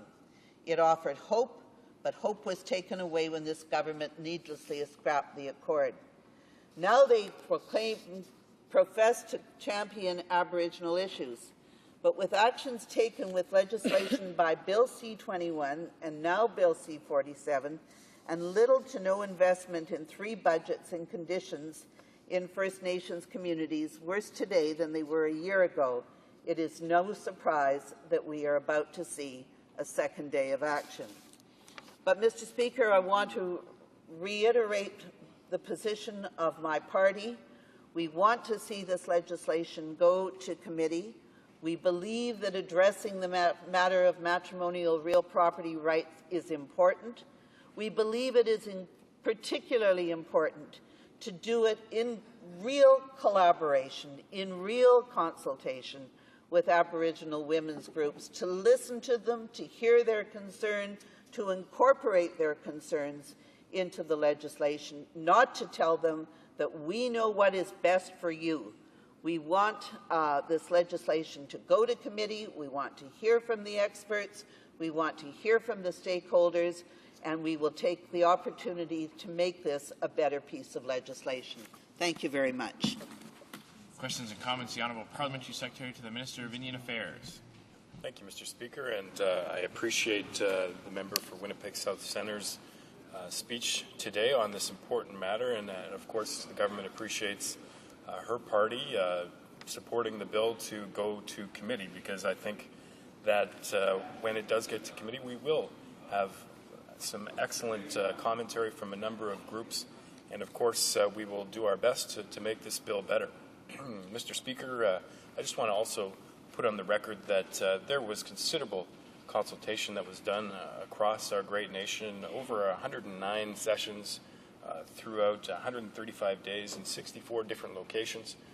Mr. Speaker, we did hear a lot of commentary from across the country, and of course one must remember that this bill does provide for First Nations communities to create their own drafted legislation should they want to bring about different modifications to the way that property is dealt with when marriages break down. So, Mr. Speaker, I think that there's a number of measures within the bill to alleviate the concerns of the member opposite, but nonetheless we are appreciative that this bill will be going to committee based on what she's just said. I guess 2 questions I have for her. The first one would be around what she mentioned in relation to how a shortage of housing on reserve within our country could be, in essence, being an argumentative point in relation to this bill gaining support. And so I would ask her the question, should, though that there is no question a shortage of housing on reserve, I think that needs to be put on the record, it's clearly a fact, shouldn't that be still not necessarily used as an argument point for this important legislation, because though related, they are 2 different points. And the second question I would have is, there are a number of First Nations communities in Manitoba that are seeking to remove houses from a military base in her riding, and is she supportive of those First Nations that are seeking to do that? For Winnipeg South Centre. Thank you very much, Mr. Speaker. In response to the Parliamentary Secretary, I believe that housing is an integral part of the problems that women dealing with marriage breakdown on reserve deal with. There is an important need for additional housing. As I indicated in my earlier remarks, the Kelowna Accord spoke to the issues of housing, and had Kelowna been implemented, we would be well on the way now to providing additional housing on reserve. I don't think one can separate the importance of adequate, safe housing that is not crowded from the issues of marriage breakdown, from the issues of domestic violence, etc. So housing is an integral part of dealing with some of the issues related to matrimonial real property. Mr. Speaker, the member opposite has raised the issues of the houses on Capion Barracks and moving them to First Nations communities. I would say to the member that that is not a housing policy. And I would not be prepared at this point to give him a definitive response on whether those houses should be moved to First Nations communities. I think it's important that an assessment be done of the quality of those houses, the nature of them. I know that some of them are in not great shape. Some of them are in fine shape. I think one also has to measure the cost of moving these houses compared to the cost of building new houses. I know that an effort like this was made or was looked at for the houses at CFB Gagetown and deemed not viable because of the extraordinary costs of doing it. So I have no definitive answer, Mr. Speaker. I need to get more information on that. Just a comment, the honourable member for Abitibi-Miskaming. Thank you, Mr. Speaker. I listened very carefully to my colleague, and I want to be sure that I understand, and I even listened to her in English in order to be sure that I have understood. Of course, I respect her party's position. I listened to the minister earlier, but I'll come back to that because I will be speaking in a few minutes. Now, this is my question to my Liberal Party colleague. At some point in time, we have to start somewhere. I'll come back to that a little later. But what I'm wondering is, how will we integrate within our consultations the voice of women when we know that most of the First Nations are headed by men? And when we deal with matrimonial real property rights, of course, this affects women. There are problems within communities, and we will deal with those. But I'm trying to understand how we can direct the work that we have to do so that C47 will be able to move forward in order to help women, because almost 80% or 90%, in fact, of this bill is intended for women. So how are we going to approach this? Does the honourable member have any suggestions as to our approach once we move this bill into committee? Winnipeg South Centre. Thank you, Mr. Speaker. My colleague raises a very important question. Where certainly, should we remain in Ottawa to conduct all of the consultations on the bill, we will certainly hear from representatives of women's groups, Aboriginal women's groups, Aboriginal women leaders. We've heard from them already on the bill. We've heard some of their statements, their comments. But I think it is a matter of discussion for the committee as to how we will hear directly from some of the women who have been affected by the loss of their marital home through relationship or marriage breakdown. So I haven't got any easy answer, but I think it's a discussion that the committee should have, and so that we explore this issue in a full and comprehensive way. The honourable member for Nanaimo Cowichan. Opposite for her very good speech around some of the critical points that are important for this House and subsequently, if it gets to committee, for the committee to consider. I want to ask the member, yesterday in the House, the Minister of Indian and Northern Affairs talked about the fact that Bill C-30 was the product of a lengthy and consultative and collaborative process that involved key stakeholders. And he went on to talk about the fact that Bill C-30 represents a tremendous collaborative effort between First Nations and the federal government at achieving agreement on the design, composition, and mandate of an independent specific claims tribunal.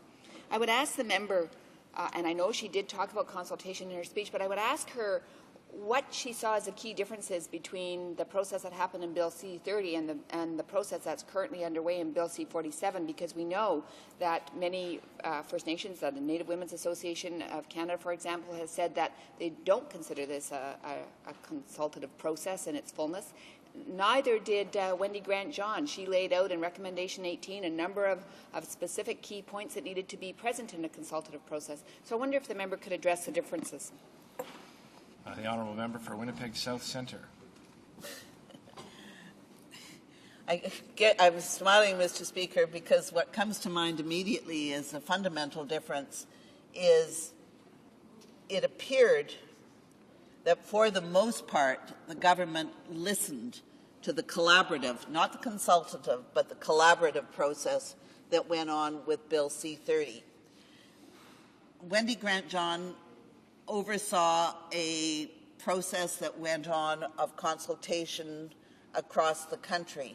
But for the most part, Mr. Speaker, the recommendations that Ms. Grant-John put forward and that were integral to the implementation of matrimonial real property legislation have been bypassed. So I think the first thing is that they listened to one or worked collaboratively with one and chose to bypass another. I can only take a very brief question or comment. The honourable member for Churchill. Thank you, Mr. Speaker. I'd like to ask the member, in Manitoba, we have a First Nations Women's Council, and they did participate in a region-specific matrimonial real property session.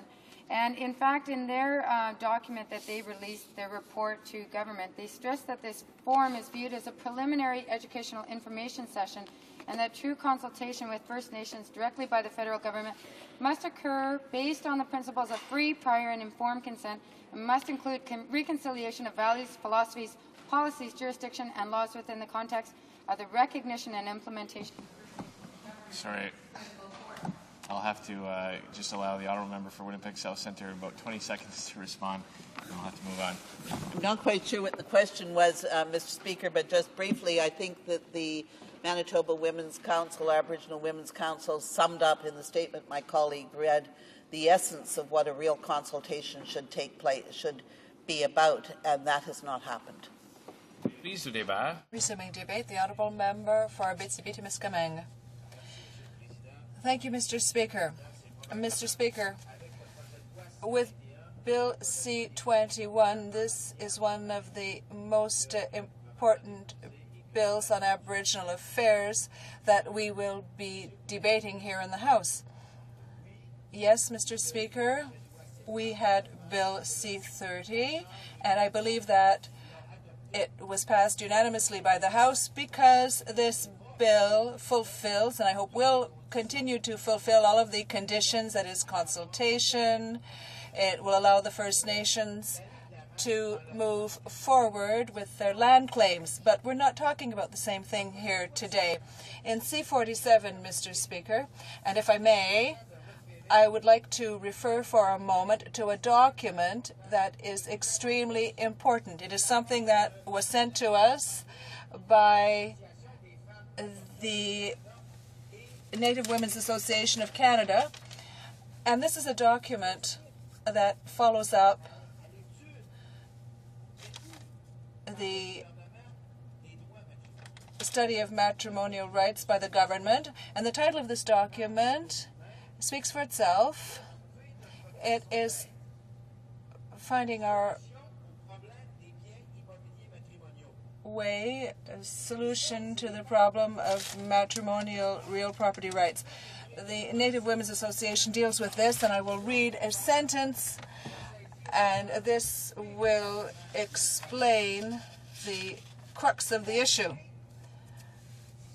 And the document says that the key is to restore equality, and only at that point will Native women regain and hold their rightful place as equal partners. And all of these words are important. As equal partners within Aboriginal society. we were raised to be equal to men, but when the Indian Act came into being, Europeans then said that women were the property of men. So I believe that the entire debate surrounding C-47 is based on this statement from this very important document. And I will also quote another part of this document. An Aboriginal woman says that I want to regain the respect of my grandmothers and my ancestors. No, I will repeat that. I would like to regain the respect that my grandmothers and my ancestors had. People listened to them. So let's return women to their rightful place and give them back respect. So the entire debate is based on these facts, and this is a wonderful document that explains why Native women started to ask questions about rights, and more particularly about matrimonial real property rights. And I will now quote another document. This all began when the Supreme Court had to rule in two important cases, Derrickson versus Derrickson and Paul versus Paul. And this goes back to 1986. And remember that date, Mr. Speaker, 1986. So since 1986, there has been a debate on matrimonial real property. And we will attempt to take a step forward with C-47, but in the two decisions from 1986, the Supreme Court ruled that since reserves come under federal jurisdiction, pursuant to Clause 91, 24, etc., provincial laws cannot apply to amend individual interests on reserve land. So let's explain this, Mr. Speaker. It's not very complicated. Women who live on a native reserve are not equal to women who live off reserve. That's exactly what this Supreme Court decision says, and it's based on the Indian Act, and this is what we find in the document that I quoted earlier. Women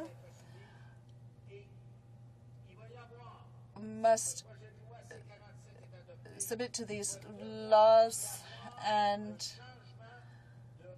there will have to be a change in mentality, Mr. Speaker, and I'm not sure whether today on May 13th all Aboriginal communities in Canada are aware of what C-47 involves, and this is a bill that we will soon be studying in committee. The Supreme Court says in Derrickson versus Derrickson and Paul versus Paul, and this goes back to 1986, because of the limited application of provincial and territorial legislation and the fact that the Indian Act is silent as to matrimonial property, most First Nations communities living on reserve are deprived of protection and extensive recourse. For example, they can't invoke provincial or territorial laws in order to order the sale or sharing of a family or matrimonial home, or order any type of compensation or prevent the sale of a matrimonial home. So that is the problem, Mr. Speaker. This is what C-47 seeks to remedy. It is an extremely important problem, and we must be honest here in the House, Mr. Speaker. This will affect 90% of Native women who live on reserve. And so we will have to listen carefully to what these women have to say. And what did these Native women tell us? And this is where I have a little problem, because, in fact, the Bloc has a problem, a little problem that could become a very big problem if we don't listen to these women. And the government, through the Honourable Minister of Industry, who at the time was the Minister of Indian Affairs, said, okay, we're going to consult Native women, and they named Miss Grant John. They appointed Miss Grant John to carry out consultations, and she drafted a report, and that's when things went downhill, Mr. Speaker. And my colleague from the Liberal Party said earlier that the government hadn't listened, and this is worrisome.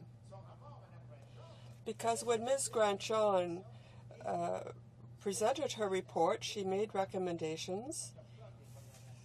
And what the Assembly of First Nations Women's Council said, that this bill might oblige women to try to find remedies in provincial courts, and that the many women who live in remote communities would find this solution to be not viable given the distance and time it would take.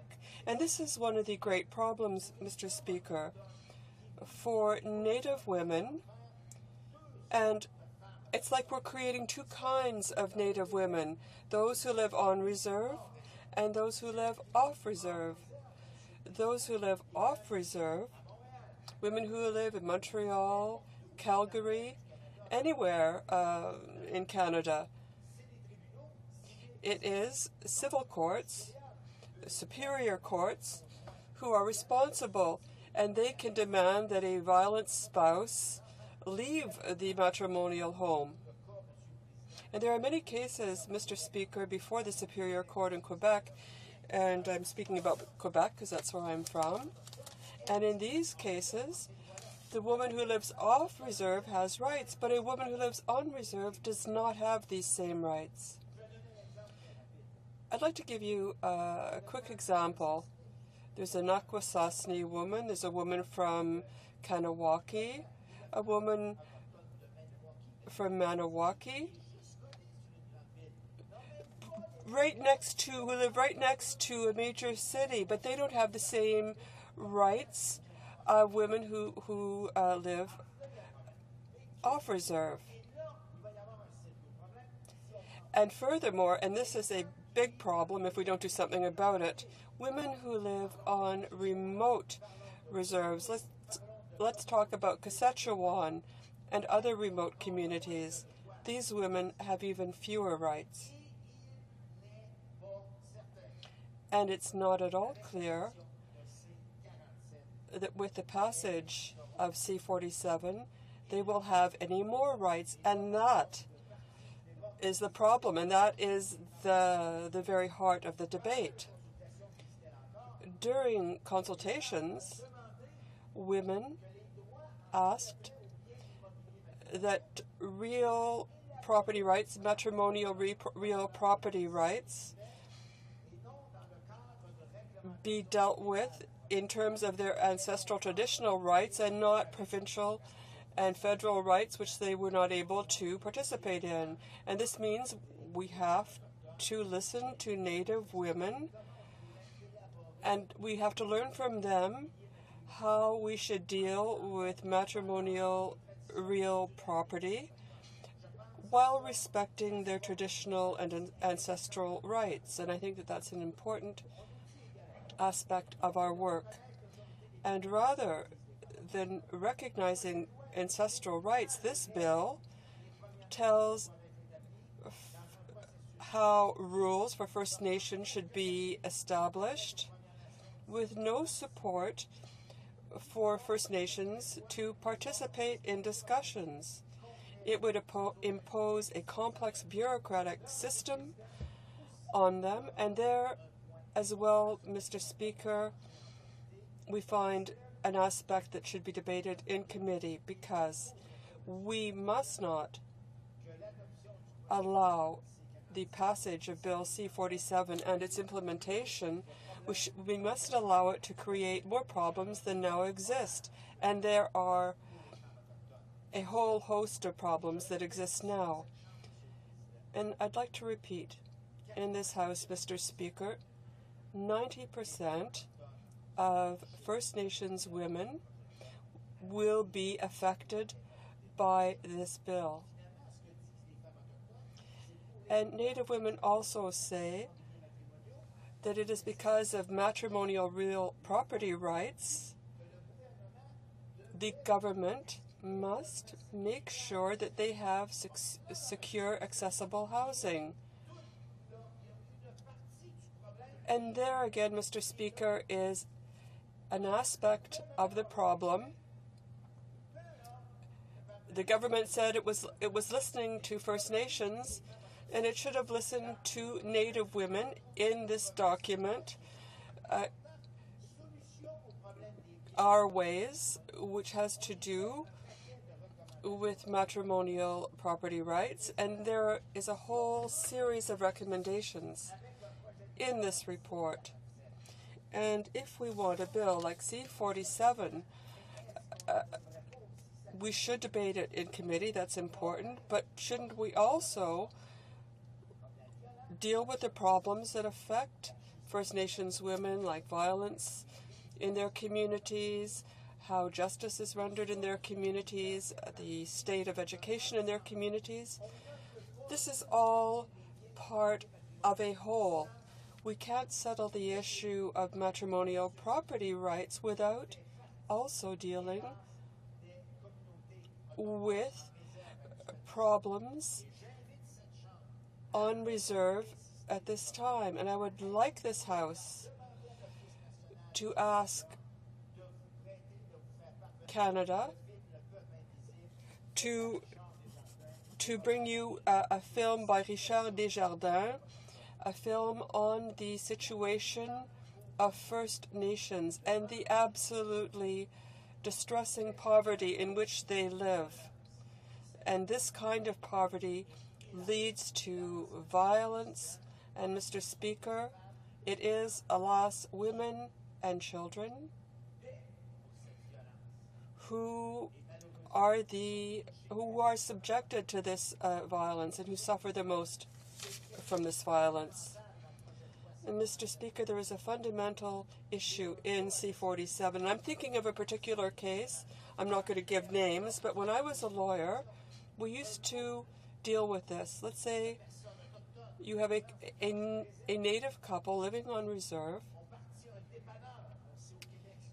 Let's say they open up a dépanneur, a corner store on the reserve. And let's say that things sour in the relationship and the woman leaves.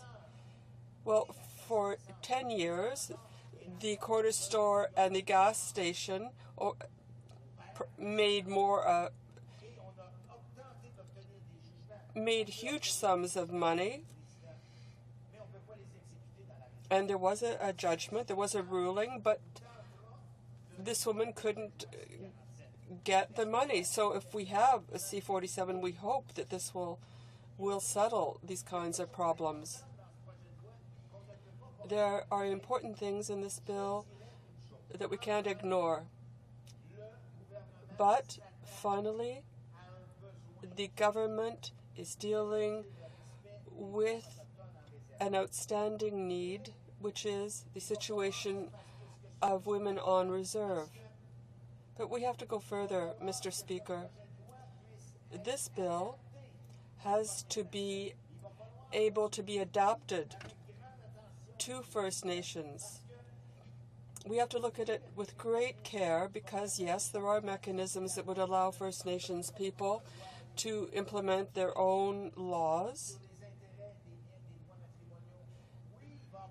with respect to matrimonial property, but there may be a problem here. And when I said, Mr. Speaker, we would need to change our mindsets, we have to be able to strike a balance between the chief's authority, the chief and the council's authority, over a balance between that authority and matrimonial property rights. And it's not just the government or the House of Commons that has to carry out this work. There are several First Nations and First Nations councils that have to assume their responsibility and make major decisions in favor of the women and children in their communities. And if we are ready to say that women are the equal of men, today, in 2008, on certain reserves, it's still not the case. And we in the Bloc Québécois will vote for sending this bill to committee. It's a very important bill. We have to study it, and I know time is flying, Mr. Speaker. There has been heretofore a real lack of information. How is this bill to be implemented? How will the government go about implementing it once it's passed?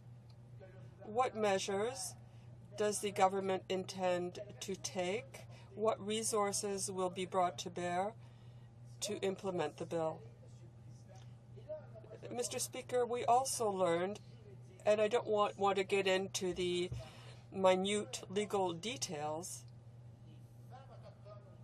but we have learned that Native people, Native women in particular, have known that this bill was coming. What will we do if there is a ruling of the court which orders a man to leave a matrimonial home and there is no home, or a Native woman who decides to leave the matrimonial home because it's too small, it's not appropriate for her and her children? So then what happens to her? Is she just going to find herself without a home? I can talk to you about Picogon or Témiscamingue and other communities where Native women leave the reserve with their children because very often they face violence, they are harassed, and so the chiefs and the councils, the band councils, will have to accept this bill and make sure that it is enforced. Because if there isn't more housing, and I know I have less than a minute left, but I will end in saying this: if there isn't more housing when this bill is adopted, it'll be all for naught. But one thing is certain, Mr. Speaker.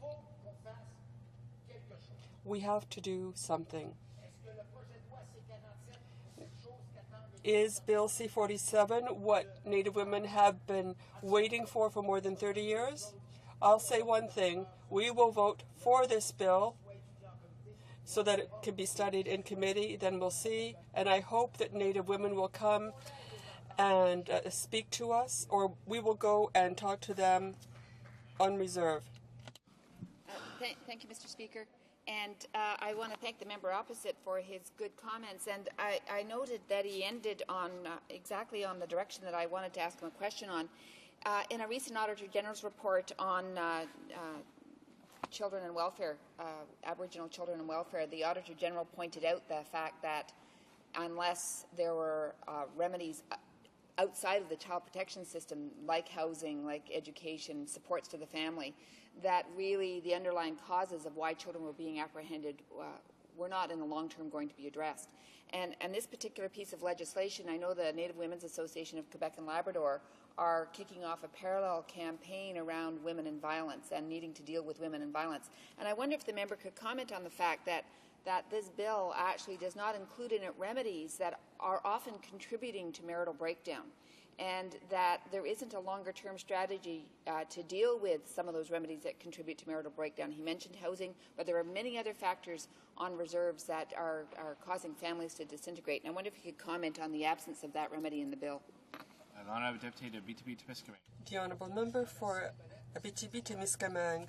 I thank my colleague for her question, and my colleague from the NDP is absolutely right.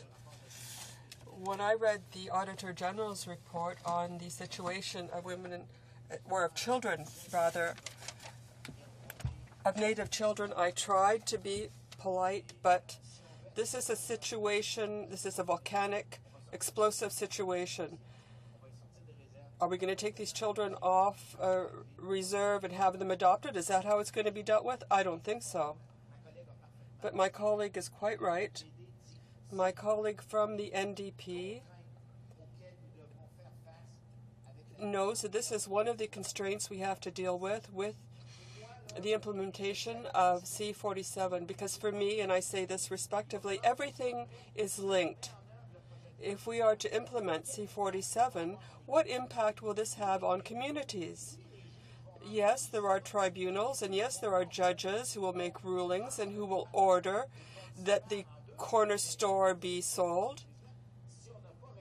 But if everything around all this isn't dealt with, like poverty and violence, because there is violence in these communities, if we don't deal with these problems, we will not have progressed at all. But at least this is a step forward. It's a small step, but it's there. And we think the priority should be that of women and children. Questions and comments? To the Minister of Indian Affairs. Thank you, Mr. Speaker. I'd like to start off by thanking the member from Abitibi-Temiskaming for acknowledging his party's support to send this bill to committee, where we will, of course, consider the bill in its full context and work towards undoing and creating a new scenario for First Nations women and men on reserve so that they can be able to utilize similar provisions that other Canadians take for granted. And I know this is important work that he has often spoke about in the past. Mr. Speaker, he raised a number of points similar almost in a sense to what the member from Winnipeg South Centre had talked about, which was linking some of the issues on First Nations communities in certain parts of the country where there is housing shortages to the issue. And so I guess, my initial question to him might be, does he genuinely believe that if there were simply more houses on reserve, that this issue wouldn't exist? Of course, it's a rhetorical question, because I fully understand and fully believe that this issue itself is something that can't be addressed simply by more housing stock. It is a fundamental issue that First Nations people simply don't have access to a proper breakdown and division of matrimonial assets after a marriage is broken down. So if you could speak a little bit to that argument that seems to be posed by now a few members of the opposition, that would be appreciated. And Mr. Speaker, I guess my other question would be for him, in the sense that when this bill does get to committee, I'm hopeful that we will be able to work in an expeditious way to see its passing and eventually sent back to this House, like we did with Bill C-30 today. And I would like to thank him and his party again for their support on that bill. The Honourable Member for Abitibi-Temiskaming. Well, I'll answer by saying this. There's something I would like to say to the government. I'd like this to be clear. I do not want the government to push us, to pressure us, to order us to do whatever, to tell us to hurry up, that we have to do this as quickly as possible. This is far too important a bill, far too vital. We cannot be pressured, or we cannot be forced to act in haste. I want this to go to committee, but I don't want any agenda forced on us. That would be unacceptable, and it would be highly injurious to First Nations women. And now, as to the first part of his question, it's clear there are all kinds of buildings in Native communities. There are all kinds of things like this. Even if there were all kinds of buildings, there would still be a problem of matrimonial property rights. But there are other infrastructure problems, like aqueducts and all kinds of things. You've got cases of situations where the chief of the band council is also the brother of the police chief. we have to look at this sort of thing, and what we really need is a change in mindset. Questions and comments? Member for Nanaimo Cowichan. Thank you, Mr. Speaker, and I'm pleased to rise and speak to Bill C-47, an act respecting family homes situated on First Nations reserves and matrimonial interest or rights in or to structures and land situated on those reserves. And as other opposition members have spoken in this House, the NDP will be supporting this bill getting to committee, and I hope that the committee will have an opportunity to study the bill extensively and to call witnesses that reflect some of the concerns that we're certainly hearing. Much has been spoken already about the report from Wendy Grant-John that was presented in the spring, and of course, sadly, there was no response from the government on this. But I want to quote from one particular section in its report because I think it lays the foundation for any further discussion. She says in the report, matrimonial property law is intended to provide guidance in resolving conflicts between spouses concerning the disposition of property. Matrimonial real property issues affects the interests of men, women, and children. Accordingly, First Nation citizens are concerned with any legislative and non-legislative responses should promote social cohesiveness while also providing fair and equitable treatment of spouses. First Nations do not wish to see federal legislation that again divides community members. They feel that this would occur if the federal government acts in a way that would reinforce old stereotypes. For example, that all First Nations governments are antagonistic to the protection of individual rights, or that matrimonial property is a woman's issue. It is important to understand that when people say matrimonial property is not a women's issue, they are not denying that there are particular impacts on First Nations women. Rather, this means that it is an issue that affects the entire community, and communities must determine the solutions. Now, Mr. Speaker, what we know is, we heard the minister earlier talking about the fact that this was a consultative process and that we should really just all adopt the bill. Well, contrary to what the minister was saying, we've actually had a number of people speaking up quite strongly around the bill. And this is Wendy Grant-John's process. She's a well-respected First Nations woman, has extensive experience, put together an extensive report. However, this is where the crunch comes. In a press release from the Native Women's Association of Canada on March 4th, 2008, they say the consultative partnership is sham. The Government of Canada has acted unilaterally in trying to resolve the issue of a lack of matrimonial real property laws that apply on reserve. Despite engaging in a discussion process with relevant national Aboriginal organizations, the federal government introduced legislation, the Family Homes and Reserves and Matrimonial Interest or Rights Act, that does not have the support of the Native Women's Association of Canada.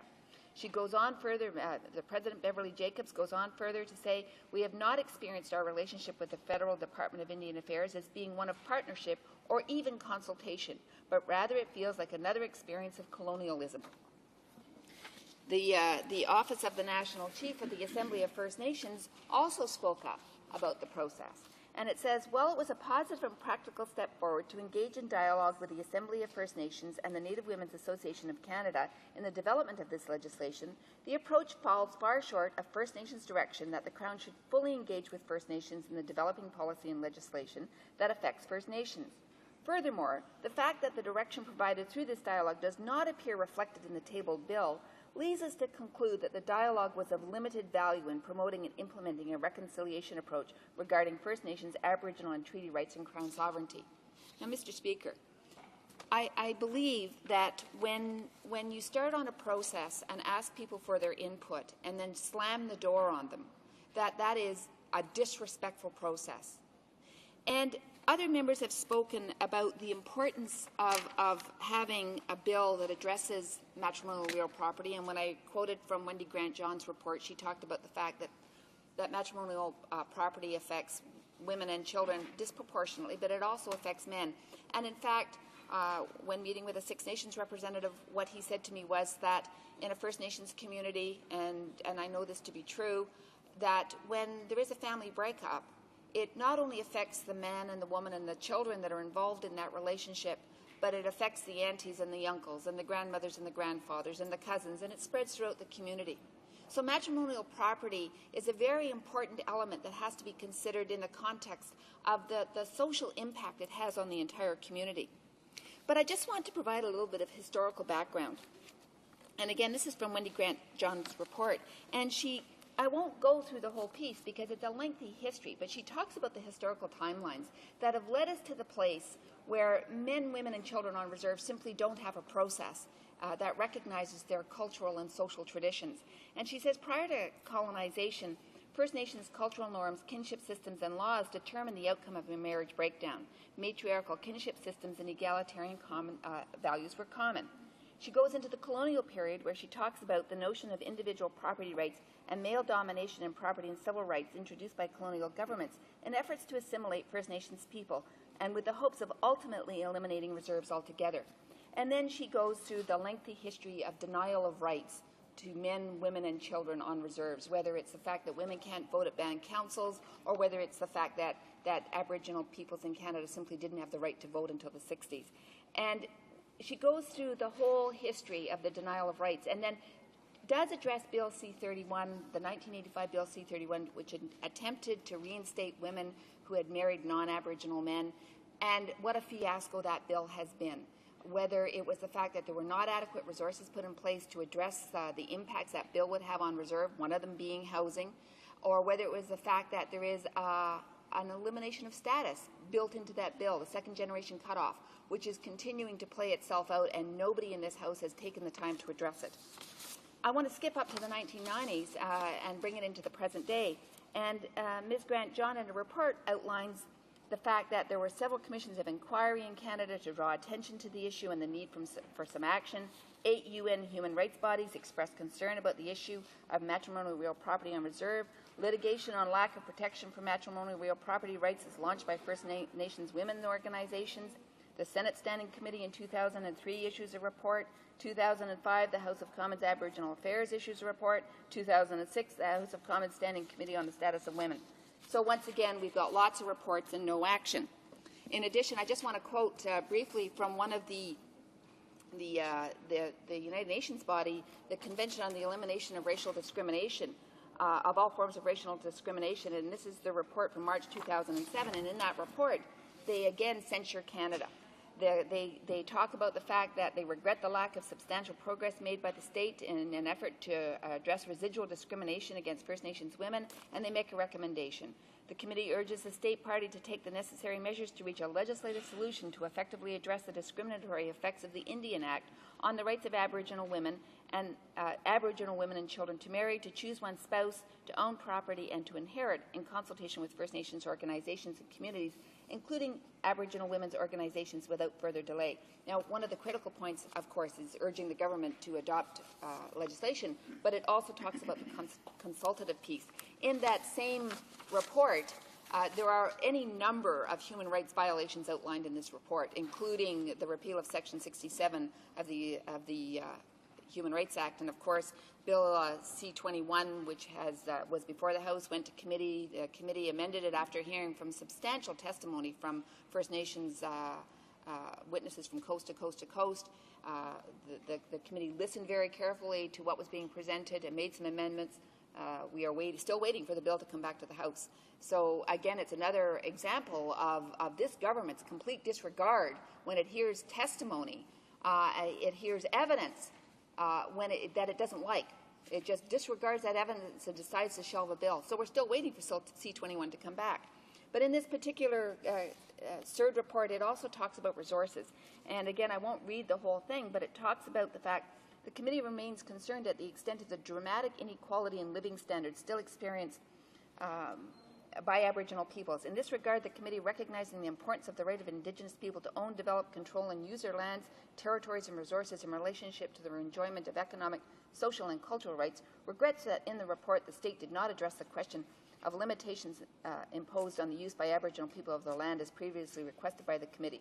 The committee also notes that the party has yet to fully implement the 1996 recommendations of the Royal Commission on Aboriginal Peoples.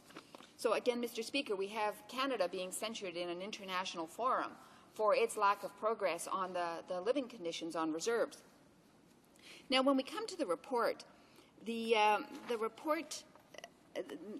Wendy Grant John's report had made a number of specific recommendations, and this piece of legislation, Bill C-47, before the House, simply fails to address a number of the recommendations, whether it's on jurisdiction, First Nations jurisdictional rights, on comparable rights and remedies, on customary practices, on alternative dispute resolution, on the resources required to implement this bill, or on the duty to consult. So, Mr. Speaker, it's well and good to talk about going out and consulting, but you actually have to do something with the information that you hear. Now, I had just referenced the Royal Commission on Aboriginal Peoples report from 1996, and I want to refer to Volume 3, Gathering Strength. And in that report, this is an important context for the rights of First Nations to self-government and to be treated on a nation-to-nation perspective. And this is property rights as an intrinsic part of the rights to self-determination. And in the RCAP report, it says, acknowledging that it may be some time before full government and new land tenure systems for Aboriginal lands are in place, we recommend in Volume 2, Chapter 3, that in the transition phase, Parliament pass an Aboriginal Nations Recognition and Governments Act to make explicit what is implicit in Section 35 of the Constitution 1982, namely that Aboriginal nations constitute an order of government within the Canadian Federation and can exercise lawmaking authorities in the areas that they deem to be core areas of their jurisdiction. Such legislation would make resources available to proceed with rebuilding Aboriginal nations in anticipation of nation-to-nation negotiations with the full implementation of a new relationship. They go on to talk about the fact that the solution is obvious. Aboriginal communities should be able to legislate in this area, and they're talking about the matrimonial matters for Indian persons living on reserve. So that Aboriginal communities should be able to legislate in this area. Federal and provincial governments should acknowledge the authority of Aboriginal governments to adopt laws with regard to the matrimonial home and to establish their family law regimes compatible with their cultures and traditions. This is 1996, Mr. Speaker. This is the RCAP report that is a document that the Assembly of First Nations in the past has reported out on and said that basically the past Liberal government and this current Conservative government have simply failed to move forward on the bulk of the recommendations, and we're seeing it again in the current piece of legislation before the House. Others have made a number of recommendations as well in terms of what should be included in Bill C-47 and in reclaiming our way of being matrimonial real property solutions. It's an extensive report. It's a respectful report. It talked to elders and women in communities, in many, many communities from coast to coast. And it outlines a number of issues, including violence against women and other transitional provisions. But I want to just read one particular quote from the report. It says that NWAC, which is the Native Women's Association of Canada, presented recommendations about non-legislative approaches and solutions that would assist women and their children following the end of a marital or common law relationship. While MRP is sometimes narrowly defined as relating only to the matrimonial home, the situation of individuals experiencing this issue brings in a wide variety of related issues. The individuals who attended our session spoke of membership status and the negative effects of Bill C-31 on individuals and communities. They talk about housing on reserves, including availability, safety, adequacy, repair, and overcrowding. Now, earlier, Mr. Speaker, we heard the Parliamentary Secretary say that, you know, if housing were fixed, would everything be okay? Well, of course not. And in my question to the member from Abitibi-Temiskaming, I referenced the Auditor General's report on First Nations Child and Family Services Program, and in that report under Exhibit 4.1, she specifically talks about the fact that if you don't address the socioeconomic conditions, she says many First Nations face difficult socioeconomic conditions. Some communities are in crisis. According to First Nations, these conditions present difficult challenges for First Nations, different challenges for First Nations and for mainstream society, but are not taken into account in the child welfare system. There also is a need to address the underlying causes of child welfare cases. Well, Mr. Speaker, I would argue that same statement also applies when we're talking about matrimonial real property. In Ms. Grant-John's report, in her summary of conclusions and recommendations, she also says that First Nations governments are to be looked to provide rights and remedies comparable to those available under provincial and territorial laws, while taking into account the distinct nature of the land regime in First Nations communities. There must be a comparable scope of recognized jurisdiction, resources, capacity, and institutional development. Otherwise, First Nations would be placed in a catch-22 situation. They would be held to the same standard as provincial governments, but not have the resources and capacity to achieve it. So, Mr. Speaker, without resources and capacity to achieve some of these things, it's simply an untenable situation. And it's the same thing that we saw in the old Bill C-31 from 1985. Now, the UN Declaration on the Rights of Indigenous People in Article 18 says Indigenous people have the right to participate in decision-making in matters which would affect their rights through representatives chosen by themselves in accordance with their own procedures, as well as to maintain and develop their own Indigenous decision-making institutions. We have heard the minister say that there was a consultative process, and many of us would argue that that was not a consultative process. And in fact, in Ms. Grant-John's report, in recommendation number 18, she actually talks about the elements that need to be in place for a consultative process. She says that the department should develop as soon as possible specific policies and procedures relating to consultation in order to ensure that future consultation activities can identify and discharge any legal duty to consult while also fulfilling objectives of good governance and public policy. And then she names 6 elements that need to be in place. And I won't go over these 6 elements, but they do include things like timely manner, relevant information, an opportunity for First Nations to express their concerns, listening to, analyzing, and seriously considering the representations, ensuring proper analysis by the Department of Justice of Section 35 issues, seriously considering proposals for mitigating any potential negative impacts, and establishing a protocol for the development of legislative proposals. And of course, what we saw in this particular piece of legislation is much of that was absent. Now, Mr. Speaker, there are other examples in North America. I'm going to cite an example from the United States where there is a recognition of customary law, of tribal law, and this comes from the Harvard study on economic development, and this particular piece was lessons learned from the U.S. experience. And in this summary, it says that upon examination, we conclude that the resolution of real property disputes under tribal law and by tribal courts have tended to be more successful than dispute resolution under the alternative regime.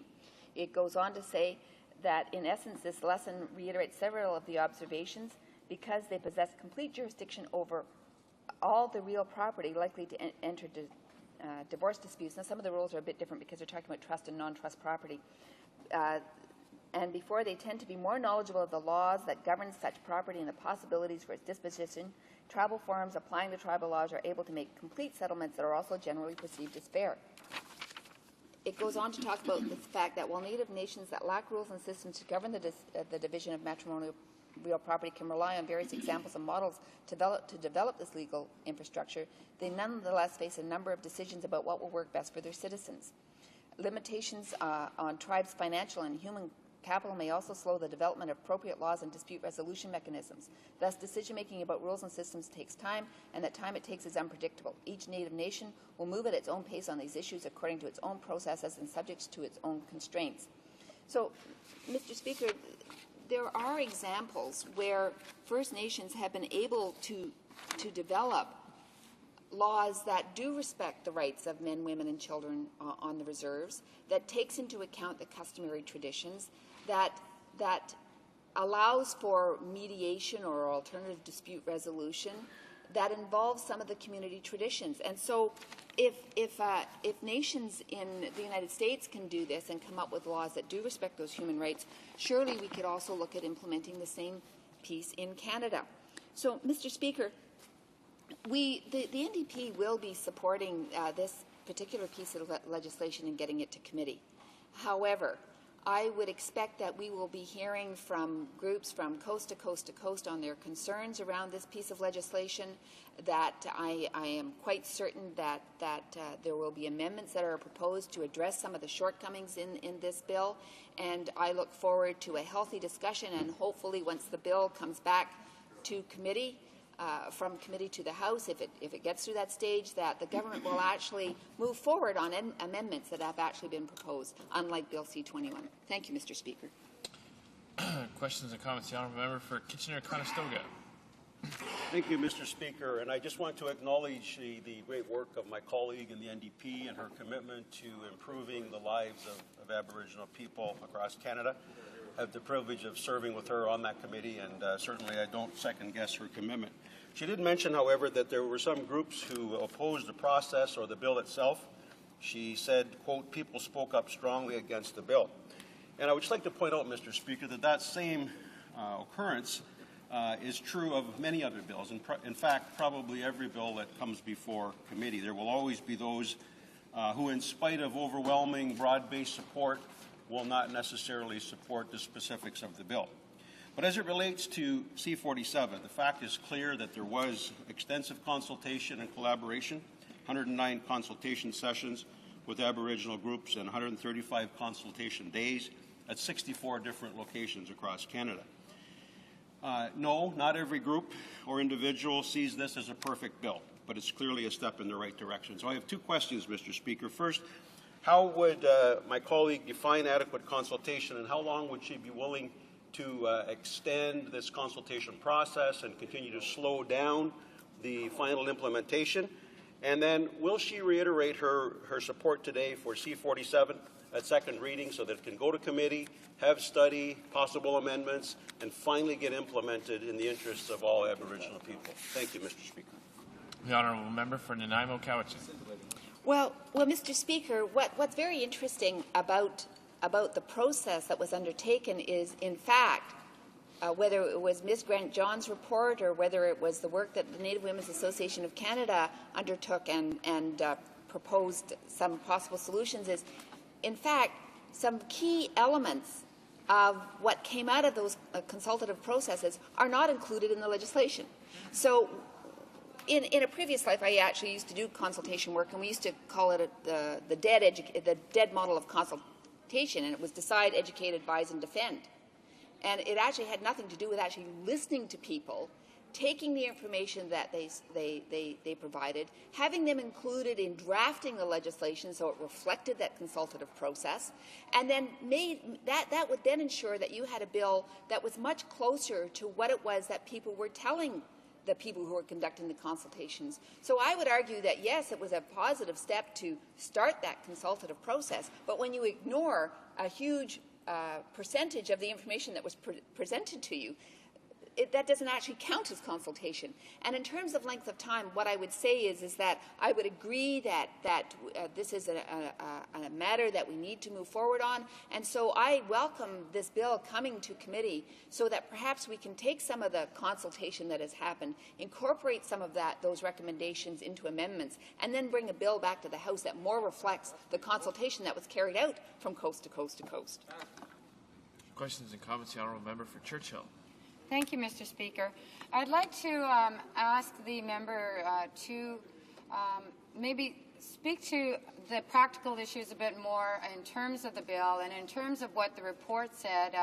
The ministerial representative, Wendy Grant-John, did a very comprehensive report, and one of the issues in practical terms that affects people in my riding is the access to the justice system. I mean, just that in itself makes the terms of this bill untenable almost, and so I'd like to see what the member's comment is on that. The honourable member for Nanaimo Cowichan. Thank you, Mr. Speaker, and I want to thank the member for her question and for her great work on the committee as well. I think that in terms of access to the justice system, first of all, Ms. Grant-John talked about the fact. Let me back up a bit. There is some provision in the Bill C-47 around provincial involvement in matrimonial real property. Now, when you take a look at many rural and remote reserves, there are a huge number of issues around access to the justice system in rural remote reserves, and whether or not people will have adequate supports to actually access the justice system, and whether there are the enforcement provisions in this particular piece of legislation raise a number of questions around who's going to pay for some of the enforcement provisions and whether or not it's going to become a provincial responsibility without adequate resources attached to it. But Ms. Grant-John also recognizes clearly in her report that a cookie-cutter approach won't work. that what you need is an approach that actually recognizes some of the differences, the cultural differences amongst communities, that looks at some of the customary traditions, that looks at mediation, for example. And I know that there are bands currently that are using mediation in marital breakdowns. Whether there's alternative dispute resolution processes. So it's a complicated area, and I think that what we really need to do is again take a hard look at Ms. Grant-John's report and look at implementing some of the recommendations in this particular piece of legislation. Questions and comments? The Honourable Member for Yukon. Thank you, Mr. Speaker. And first on I think the government side just said that there would always be a number of groups against any bill that comes before Parliament. But the Native Women's Group, who the member quoted, certainly the Native Women's Association of Canada, who I would think would be the primary supporter of such a bill. I certainly know the member is very well versed in this area and on the committee, and I certainly appreciate the research she's done. So I would assume that this would be very close, if not on the top of her list of the people that you would expect would be supporting such a bill, especially because the people that we hope to help with it are women, and that there may indeed be other groups that would be more opposed. But I'm being puzzled. I'm not on the committee, so I'm not as familiar with it. And so I'm puzzled as to why that would be, why the one group you would expect would be on side would be against. And the second question I have is related to resources. And I wonder if the member thinks it's kind of like deja vu related to the Human Rights Bill, where one of the big complaints was, okay, you're going to make a new law, but of course the First Nation governments need to have some resources to implement that, some training, and it can't be done right away. And we see the same comments related to this bill, and I wonder if the member would like to comment on that item as well. The Honourable Member for Nanaimo Cowichan. Thank you, Mr. Speaker, and I want to thank the member for Yukon for that question. And he's absolutely right. The Native Women's Association of Canada, the Native Women's Association of Quebec and Labrador, the Assembly of First Nations Women's Committee have all spoken out quite strongly about the deficiencies in Bill C-47. And certainly the Native Women's Association of Canada did undertake some work and resulted in this report called Reclaiming Our Way of Being, Matrimonial Real Property Solutions. And again, much of what they had recommended, their solutions, were simply not included in the bill. And it's so disrespectful to ask people what they think and then disregard it without even a simple explanation about why it was not included. Under the resources issue, we've seen this time and time and time again. I talked about the 1985 Bill C-31, where there were not adequate resources to make sure that people who were being reinstated to their communities actually could move back to their communities. Bill C-21, the repeal of Section 67 of the Canadian Human Rights Act, the same issue.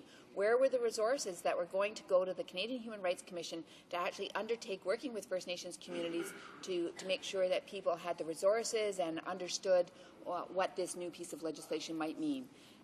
In this particular piece of legislation, again, the Auditor General's office came before the committee yesterday and talked about stovepipe solutions, and this is another stovepipe solution that isn't looking at the broader socioeconomic status on First Nations reserves, whether it's housing, whether it's education, whether it's support for mediation, alternative dispute resolution.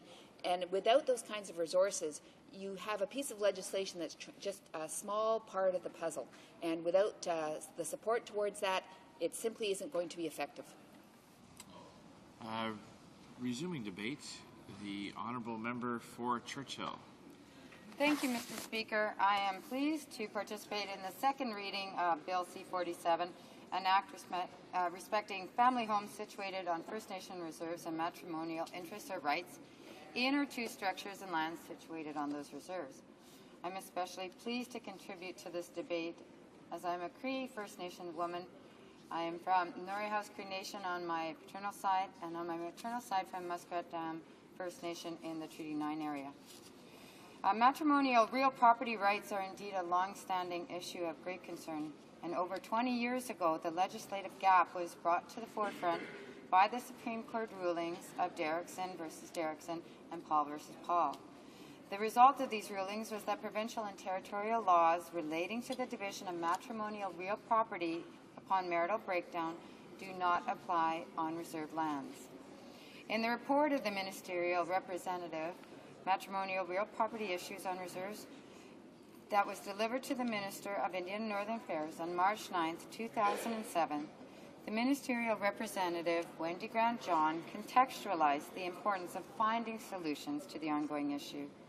The impacts of the lack of matrimonial real property protections have been greater for First Nations women overall than for First Nations men, due to current social roles and ongoing impacts from past discriminatory provisions of the Indian Act that excluded First Nations women from governance and property. The issue of domestic violence is linked to matrimonial real property issues. Protecting the interests of children is a central concern. This is what she said, Mr. Speaker. And Mr. Speaker, this is not the first time that I am addressing this matter in the House. My honourable colleagues will recall Bill C-289, the private member's legislation, which was introduced in the previous session of this 39th Parliament. While the bill before us today was introduced by the government, I understand too, is similar to Bill C-289, and this was not the result, neither of which was the result of a sufficient consultative process. The government thereby circumvented their legal duty to consult. Mr. Speaker, you do not need to take just my word on this, however. In a media release, the same day this bill was announced on March 4, 2008, the Native Women's Association of Canada said of the Conservative bill, "The Government of Canada has acted unilaterally in trying to resolve the issue of a lack of matrimonial real property laws that apply on reserve. Despite engaging in a discussion process with relevant national Aboriginal organizations, the federal government introduced legislation, the Family Homes on Reserve and Matrimonial Interests or Rights Act, that does not have the support of the Native Women's Association of Canada. In addition, on April 28th of 2008, the Deputy Grand Chief, Roseanne Archibald, of the Women's Council of the Assembly of First Nations stated in a media release that, I quote, "We are not convinced that the bill as it stands is going to help First Nations women access justice. Let's be clear. First Nations women and families have waited too long already for equitable and workable solutions, and this bill is at best a half measure. Mr. Speaker, First Nations peoples deserve legislation that respects the Crown's legal duty to consult. They deserve legislation to reflect their interests, their customary laws, their traditional ways, and their just place in this country. Indian and Northern Affairs Canada may have initiated a discussion process with the Native Women's Association of Canada and the Assembly of First Nations, as neutrally brokered by an appointed ministerial representative, Wendy Grant John.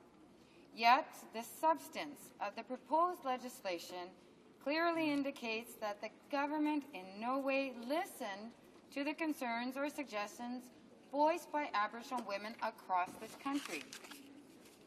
As contained in the report by Wendy Grant John, participants dismissed any legislative solutions that would infringe on Aboriginal and treaty rights or be impractical to implement due to problems of harmonization and conflict of laws. Nor did they support a concurrent jurisdictional model. Support was given to potential remedies which were based upon First Nations practice and legal traditions and First Nations views of land and family. If indeed it is the intent of the government to address critical issues facing First Nations women and children, then I find it difficult to understand why they have failed to listen to the voices of Aboriginal women who have spoken out on the issue of matrimonial real property. The lack of consultation by the government is deeply troubling for the Native Women's Association of Canada President Beverly Jacobs. As she clearly stated in a news release on March 4th, I quote, "I promised Aboriginal women who participated in providing solutions to this issue that their voices would be heard. I worked hard to get their messages to government, but those messages fell on deaf ears." And summing up her critique, she added in the end, "We end up with a more worthless piece of paper." In light of Jacob's assertions, surrounding the lack of consultation by the government in the formulation of Bill C-47, it is not surprising that the Native Women's Association of Canada and other organizations representing Aboriginal women have expressed significant concerns. The Native Women's Association of Canada does not support Bill C-47 because, in their estimation, the legislation does not include non-legislative measures to address matrimonial real property, nor does it address the needs of individuals affected by matrimonial real property. Indeed, the Native Women's Association of Canada has outlined a number of issues of concern with the proposed legislation, a few of which I will briefly highlight.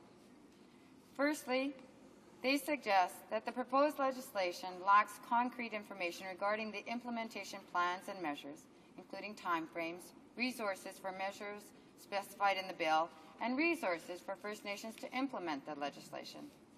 Secondly, they believe that there is a lack of information in relation to the provision of resources to First Nations to enable them to develop their own laws for matrimonial real property and to develop capacity to implement either the proposed legislation or their own laws related to matrimonial real property.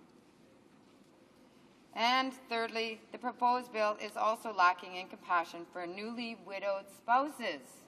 According to the Native Women's Association of Canada, Bill C-47 sets out a time limit of 180 days for a widowed spouse to vacate a family home after the death of his or her partner. The Native Women's Association of Canada calls for an extension of this limited time period. And fourthly, Mr. Speaker, Bill C-47 is perceived by NWAC to not be a remedy for the status quo of women and children being forced to leave First Nations communities following the breakup of a marriage or a common law relationship. The lack of adequate and appropriate housing in many First Nations communities, which is not addressed in the proposed legislation, means women will continue to be forced off reserve to seek housing. In so doing, they lose access to their family and their social networks, their culture, language, and the services provided to them on reserve. Finally, they are concerned that the proposed legislation will negatively impact Aboriginal women who cannot access the legal system due to multiple factors, including poverty, lack of information, and geographic isolation. Mr. Speaker, NWAC is not alone in its criticism of Bill C-47. The Assembly of First Nations Women's Council also sees significant problems with the bill as it stands, and specifically they outline 4 areas of concern. They assert that the bill will ultimately force First Nations women to seek remedies in provincial courts. This is neither timely nor financially viable for many First Nations women in remote communities. Aboriginal women asked the government to formulate legislation on matrimonial real property rights that reflected their cultural values and traditions. The proposed legislation does not reflect this desire and instead would compel First Nations women to be subject to provincial and federal structures and rules that they had no part in crafting. The AFN Women's Council also calls into question the constraints placed upon First Nations in the proposed legislation. More specifically, they draw attention to the reality that the bill will impose a complex, bureaucratic system with no support or consideration for the implementation on First Nations. In so doing, the bill fails to recognize the authority of First Nations. And finally, the AFN Women's Council is adamant that if the matrimonial real property rights are to be meaningful for Aboriginal women, the government must address the serious lack of adequate, safe, and accessible housing on reserves. Mr. Speaker, I believe the concerns of NWAC and the AFN Women's Council clearly demonstrate that the government did not meaningfully engage in a dialogue process with Aboriginal women. Any claims to the contrary are clearly misrepresentation of the facts. The Minister for Indian and Northern Affairs is keenly aware how disappointed First Nations people are with the government's handling of the dialogue process leading to the formulation of Bill C-47. In a letter addressed to the Minister dated April 8, 2008, Grand Chief Bill Fontaine of the Assembly of First Nations wrote, I quote, "The federal government had many opportunities to address these matters properly and effectively. Unfortunately, the advice of AFN and the First Nations has not been heeded, and I must point out that the First Nations assessment of the proposed legislation will likely be that it is unconstitutional in law and of no value to First Nations individuals or governments in practice. Mr. Speaker, Bill C-47 reflects another missed opportunity by the government to truly engage First Nations people in a meaningful process to strengthen their capacity for self-determination. Instead of working collaboratively with First Nations people to produce a solution to the legislative gap in connection to matrimonial real property rights, the government has conceived of legislation which will impose a system upon First Nations. The most significant opportunity this government missed to promote First Nations self-determination was its dismissal of the Kelowna Accord. The Kelowna Accord was a first step which would have provided over $5 billion to address critical issues affecting First Nations women and children, including the day-to-day urgent needs in housing, safe drinking water, education, healthcare, and developing capacity in the healthcare field, economic development, and addressing governance structures, which is absolutely essential for Aboriginal people to move forward in self-determination. Another more recent example of the government's unilateral approach to First Nations governance in Canada was its decision to vote against the United Nations Declaration on the Rights of Indigenous Peoples. Time and time again, this government is claiming to improve the lives of First Nations people in this country, yet it is doing nothing substantial to improve the capacity of First Nations people for their own self-determination. Mr. Speaker, in conclusion, I want to reiterate that Bill C-47 is legislation that was created not through consultation with First Nations people. The government has circumvented their legal duty to consult First Nations on the issue of matrimonial real property rights, and any assertions to the contrary are false.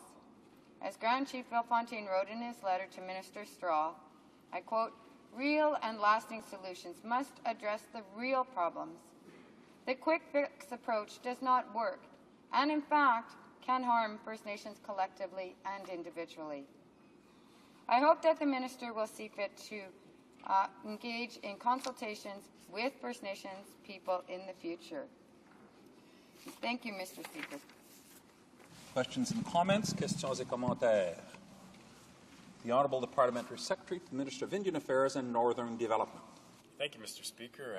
I appreciate the opportunity to ask a question of the member for Churchill. Of course, she represents the part of Canada where I grew up, and I know that many First Nations in the North also have to deal with these important issues of matrimonial property and, of course, marriage breakdown. And though it is an unfortunate situation, it does occur. And so I'm very happy to hear that her party and her, of course, her colleagues are supportive of bringing this bill forward to committee. I guess my question for her would be, does she believe that this plan, for which the Government of Canada did seek input from over 109 different groups in 64 different locations, does she believe that this is a good foundation for which to start on this process, and will it help the committee as it goes forward to bring in new information, new consultation, new witnesses? Does she believe that we must proceed on this important piece of legislation because it is needed in First Nations communities? The Honourable Member for Churchill. Thank you, Mr. Speaker, and I thank the Parliamentary Secretary for his question, because I think that nobody in this House is disagreeing with the fact that this is needed, that this is a necessary step. In fact, I think we've all stated in our speeches that this has been an issue which has come forward to Parliament and has been discussed and the subject of committee reports, Senate committee reports, and in fact the First Nations organizations and the Native Women's Association of Canada have both been participating in a seeking a partnership towards solutions. And I think that's what's really important about what's happening on Bill C-47 to never forget, is the fact that I think that the Native Women's Association of Canada and the Assembly of First Nations, and in particular the Women's Council of the Assembly of First Nations, which has over 100 chiefs in Canada, are women. And I know in my riding we have a First Nations Women's Council which does a significant amount of work in Manitoba region. Everybody felt hopeful that that they were being engaged in a process, not only a dialogue process which was set out, and yes, there was in fact even in Manitoba, the Assembly of Manitoba Chiefs First Nations Women's Council were really proud and really encouraged to host a region-specific information session on the matrimonial real property. But, sir, I'd like to make 2 points. One is, this does not meet the legal obligation of the duty to consult that the government must be engaged in. That is one thing. And two, this is not about First Nations people or the opposition parties not wanting to move forward towards a solution for matrimonial real property on reserve. I think, as I said earlier, that people were very encouraged. All members of this House were encouraged. First Nations women were encouraged that there was a process that was underway towards a solution and towards true dialogue, towards consultation, towards creating measures that would meet the needs of First Nations in Canada. And then the government decided to table legislation without informing the Native Women's Association of Canada, without informing the Assembly of First Nations and their Women's Council, and created legislation which did not reflect that initial dialogue, nor did they decide to take the next step towards consultation before tabling the legislation. So it's really difficult to understand, as a parliamentarian, as a First Nations woman, why they did that step. Questions and comments? L'honorable député de BTB. The honourable member for Abitibi-Témiscamingue. I'm going to talk about what my colleague from the Liberal Party had to say. She talked as a woman, as a First Nations woman, and I have absolute respect for her, but she comes from a riding, Churchill, which is relatively remote. And there are overwhelming problems in those communities, and I'm speaking about Quebec. It seems that the more remote a community is, the more problems there are. My question is, what does she want? How should we go about dealing with C-47 to make it something that reflects the wishes of First Nations women? Let's forget about the whole consultation issue for the time being. Let's just forget that for the moment. What should we, in committee, do, because it will be referred to committee? How should we go about doing things to really understand the scope of Bill C-47? Churchill. I'd like to thank the member for his question, because I think that his question reflects the frustration of many people, and not just in this House, but within the First Nations communities as well. I'd like to remind the member, though, that, one of the things that I think happens in this process is that, for many years, for over 100 years, First Nations people have had their lives and their rights trampled upon through a process of colonization. What's important about the duty to consult, which I disagree with the member, that I think that we can't underestimate the importance of the duty to consult, because what First Nations people are saying to us over and over again is that we need to be part of the process, and we need to be ensuring that our Aboriginal and treaty rights, as entrenched in the Constitution of this country, and I don't even understand this concept of entrenching them in the Constitution if we're not going to respect them, that the duty to consult is paramount in how we move forward.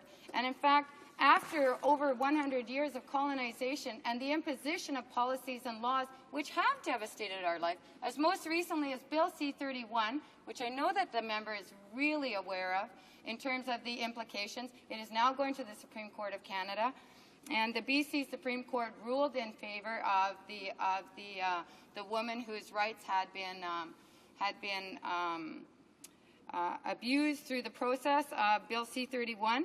And it's going to have a huge impact in terms of the registered and status Indian roles in Canada. So I think that it's really critical, and this is what First Nations women are saying in the dialogue sessions. They're not just saying that, you know what, yes, we have issues. We have like severe housing issues. But one of the primary issues I've got to like make this statement is that they're concerned about their families, and that through every system for First Nations families, whether it's health, education, or child welfare, they're not being provided money for prevention, to ensure that their families stay together, and then we have a housing crisis. So I think that, yeah, all those day-to-day issues are issues that we have to hear about, but we need to hear from the women themselves. I think we have time for one more question or comment. The honourable member for Yukon. Thank you, Mr. Speaker.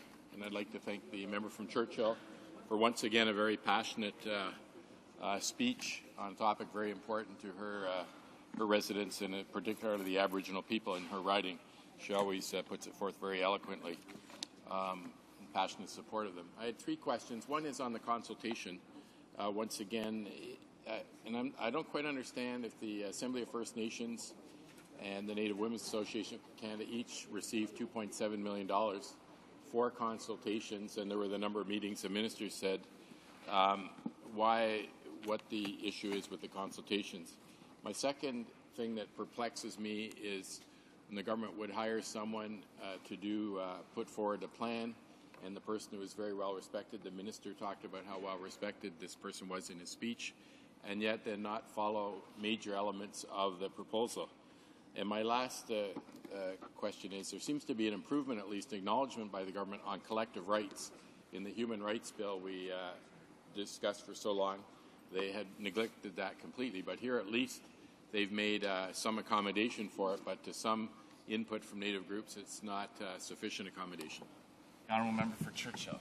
Thank you, Mr. Speaker. And I'd like to thank the member for Yukon for participating in this debate today, because I know that he always ensures that he represents his riding in a very respectful way. I'd like to, I guess, answer the issue around the process again, get back to this idea that there was a process in place which was very encouraging. And in fact, as I said, I just have very brief time. Okay, wrap it up. I'm really disappointed that we haven't responded to that process or continued that process, and I look forward to hearing people at committee. Thank you. Resuming debate, the honourable member for London Fanshawe. Well, thank you, Mr. Speaker.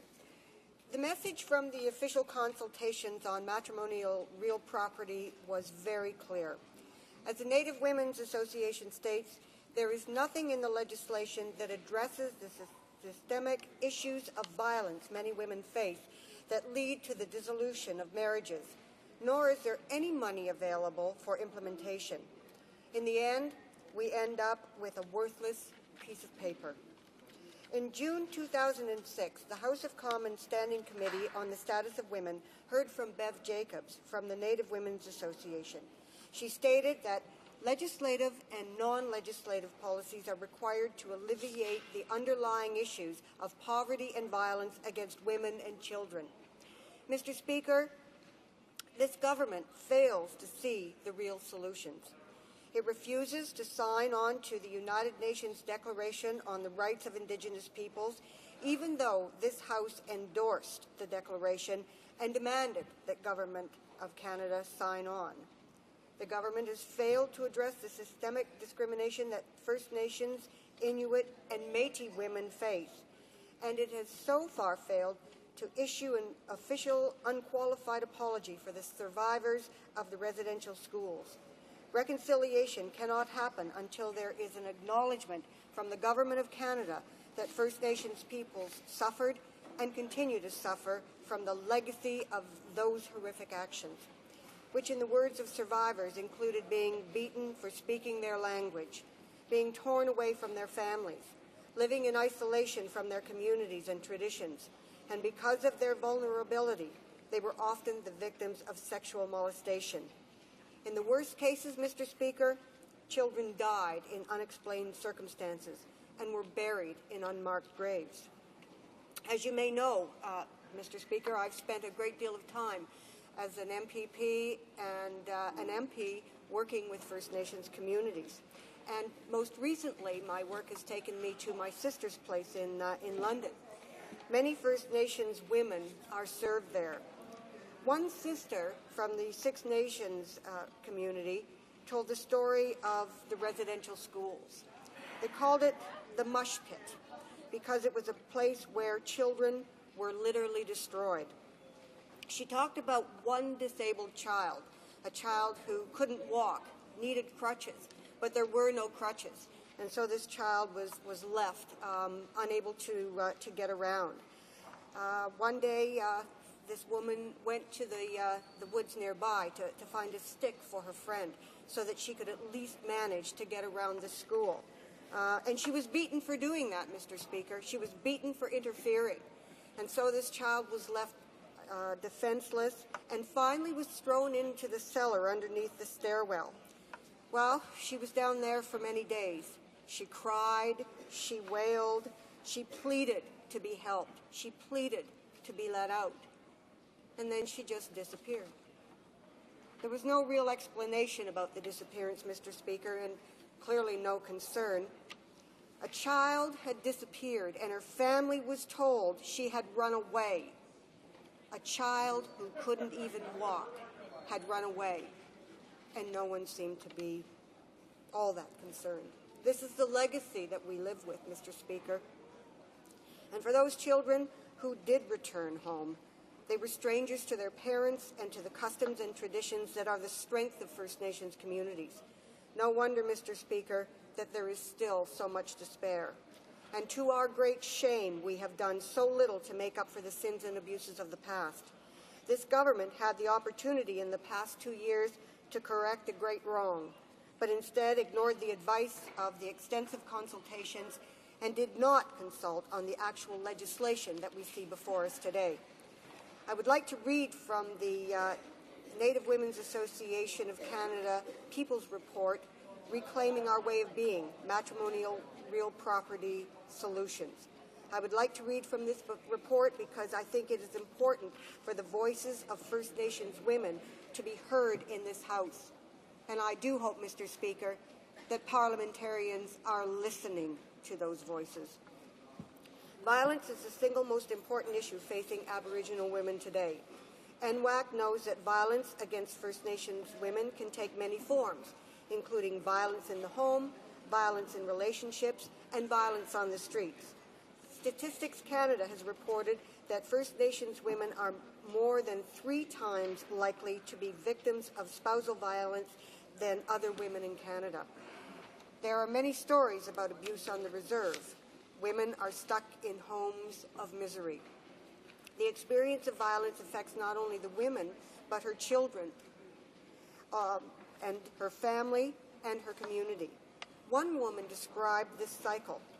Generations to generations, I'm a survivor of a mother that had to run away, all the way to the city of Toronto, take her 5 kids, and move there from domestic violence.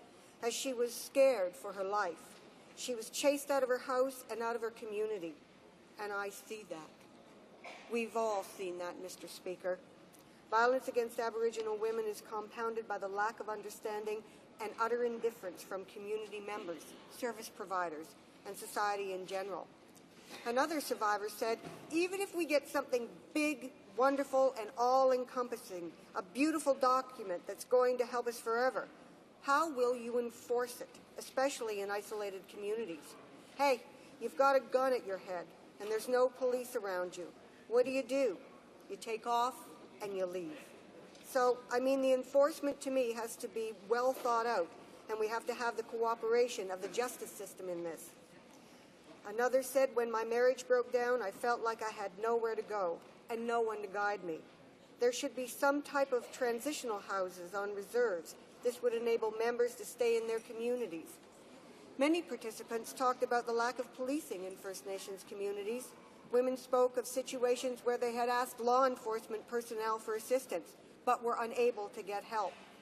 Another survivor stated, but the fact that we don't have help, not only just with family law, but in a lot of areas on reserve, in reserve life, there are no laws. There is no authority right now. He can walk in, beat her up, whenever he wants, and that's how it is. I'm sorry to have to cut off the honourable member. She will have 13 minutes left to finish her remarks after question period. But now we'll move on to statements by members. Déclaration des députés. The honourable member for Peterborough.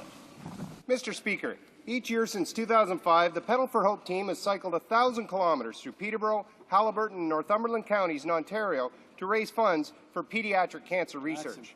Founded by Constable John Townsend of the Peterborough Lakefield Community Police Service, the team is comprised entirely of police officers, with one notable exception.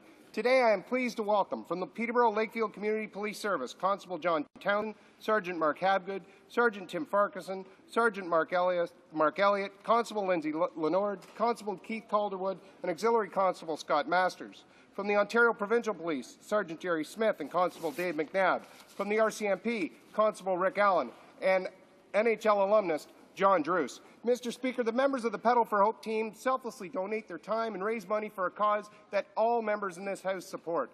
I invite all members to join me in congratulating the Pedal for Hope team in completing this year's ride and surpassing $500,000 in fundraising since 2005.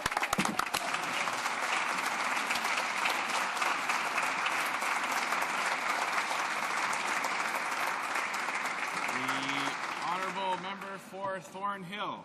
Mr. Speaker, last Thursday, along with thousands of Canadians, celebrated the 60th anniversary of Israel's statehood at the Ricoh Coliseum in Toronto. Generations stood together to support Israel and its people. Together we celebrate the remarkable accomplishments of Israel. As a liberal leader said recently, since its official establishment in 1948, Israel has not only inspired the international community with its democracy and freedom, it has enriched our world with its vibrant culture and traditions. Canada's long-standing friendship and support for Israel is unwavering. Israel has a fundamental right to exist in a secure and peaceful Middle East, and Canada, as always, stands with Israel against threats to its existence. May it go from strength to strength. The Honourable Member for Hochelaga. The Honourable Member for Hochelaga. Mr. Speaker, I would like to offer my sincere congratulations to the Mouvement d'éducation et de défense des actionnaires, MEDAC, and its president, Yves Michaud, for a first win against the powerful Power Corporation. Recently, the Superior Court of Quebec ruled in favor of Mr. Michaud by saying that shareholders have the right to know not only about financial results, but also about those of the branch plants. And the ruling stated that societies must conserve their headquarters, corporations have to provide this information. This case started in May 2006 when Mr. Michaud asked Power Corporation for access to financial information, but he was refused. Knowing Mr. Michaud, I know that he will continue the battle. Congratulations for this first win. Dale High Park. Thank you, Mr. Speaker. In the City of Toronto, swimming pools are threatened with closure because of lack of school board funding.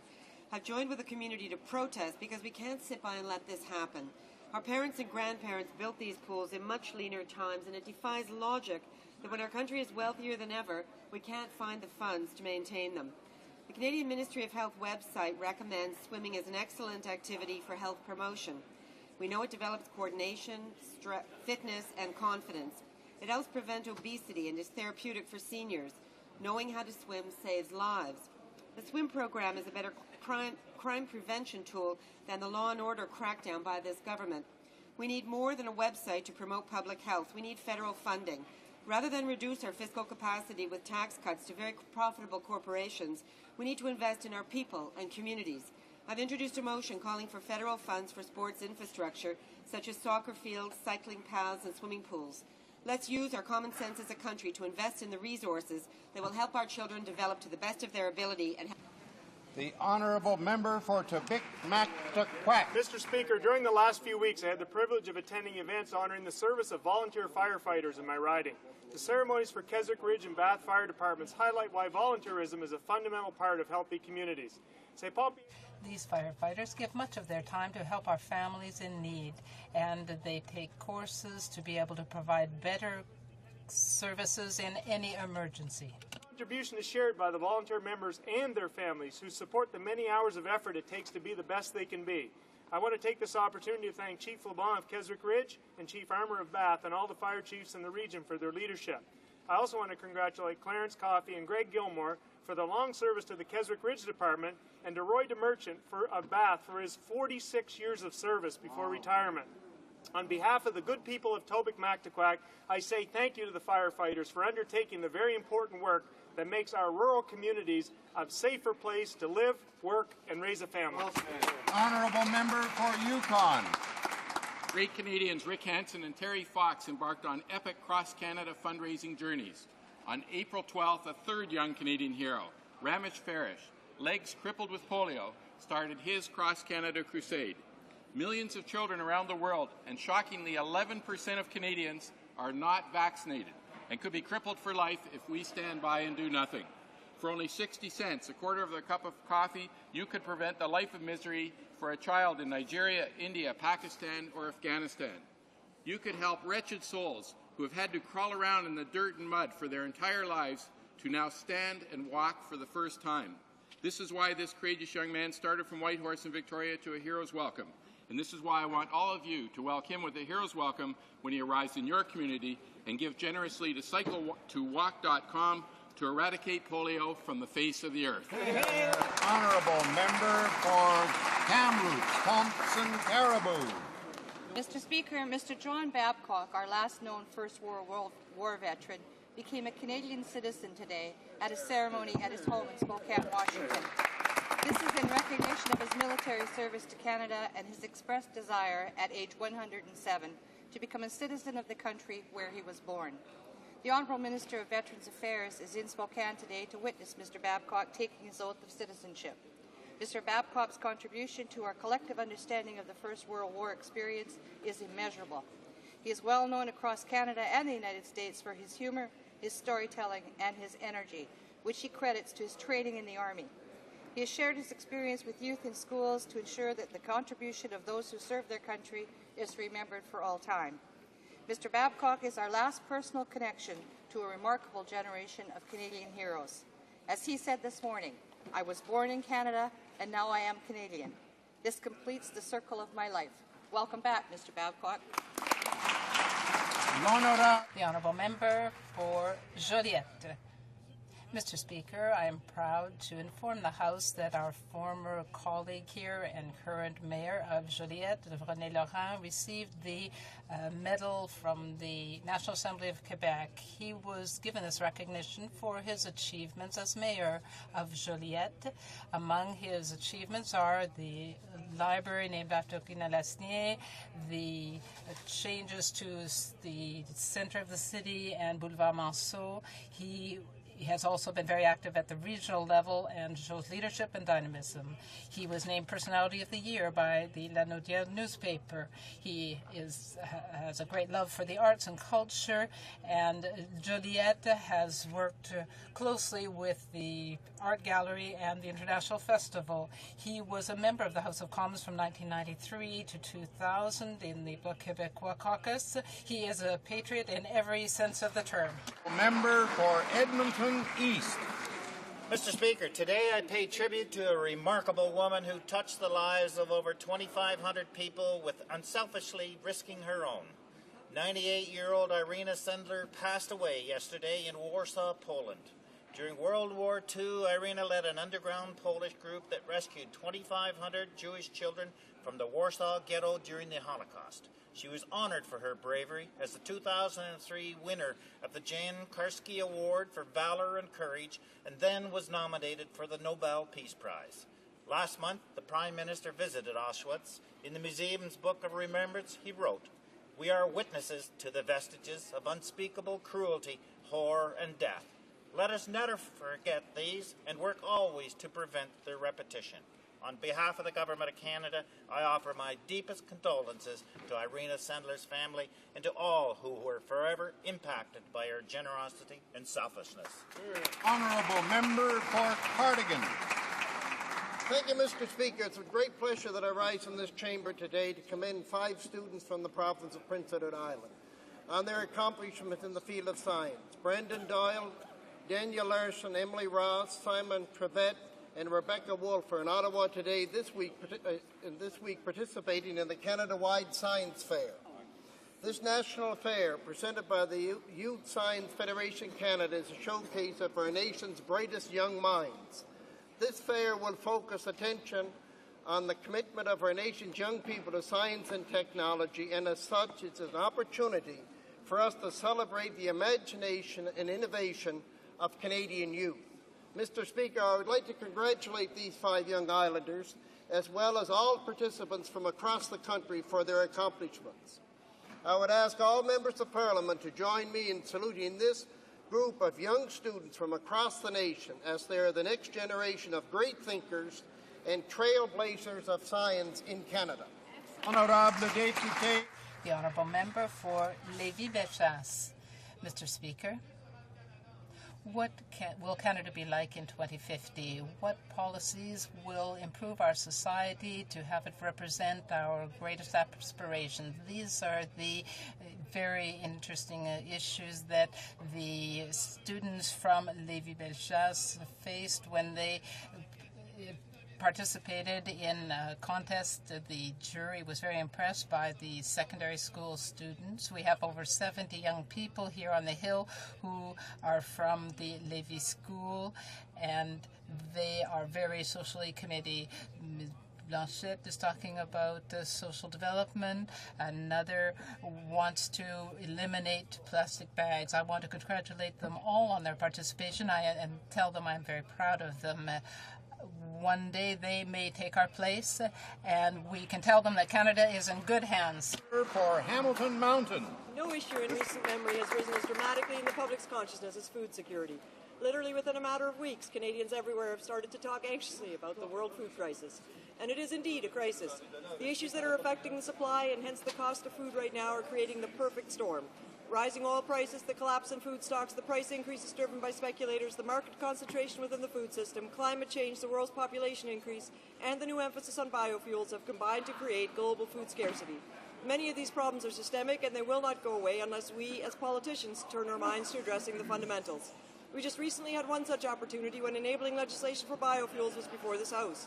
Only the NDP voted against the bill. Not because we don't support energy alternatives to petroleum, but because the legislation gives the government a blank check to feed cars instead of people. This bill will come back to the House for a final vote. I urge members to reconsider their support. The world food crisis should give all of us food for thought. Thank you, Mr. Speaker. Honourable Member for Kitchener Centre. Mr. Speaker, Canada's junior hockey fans are turning their attention to Kitchener for the Canadian Hockey League's 2008 Memorial Cup. The 90th edition of the MasterCard Memorial Cup will take place May 16th through the 25th. The Cup arrives in Kitchener on Thursday, and we can be sure that the Kitchener Rangers, who captured the Ontario Hockey League Championship last night, will make us proud in their quest to keep the Cup in Kitchener. The 90th Anniversary Memorial Cup Championship features the best hockey currently played on Canadian soil. As well, the Canadian Forces will be featured prominently. The Memorial Cup was donated to the Ontario Hockey Association in 1919 as a memorial to the Canadians who fought and died in the First World War. Current military personnel and veterans will be honored for their service this year. Mr. Speaker, volunteers, community sponsors, and the entire city have been working tirelessly to ensure that the 90th annual anniversary of the Memorial Cup is a fitting tribute to junior hockey in Canada. I ask this House to join me in wishing all players, the members of the Ranger team, and all people in Kitchener the best. L'Honourable Député. The Honourable Member for Argenteuil, Papineau, Mirabel. Thank you, Mr. Speaker. the day after the by-elections held in 3 Quebec ridings. I would like to congratulate the 3 Parti Québécois candidates on behalf of the Bloc Québécois. The public in the ridings of Bourget and Pointe-aux-Trembles reiterated their confidence in the Parti Québécois by electing our former colleague here, Makakoto, and a former minister returning to politics, Nicole Léger. This is an impressive performance and show very well that under the leadership of Pauline Marois, the Parti Québécois is increasingly winning the trust of Quebecers. For Halifax West.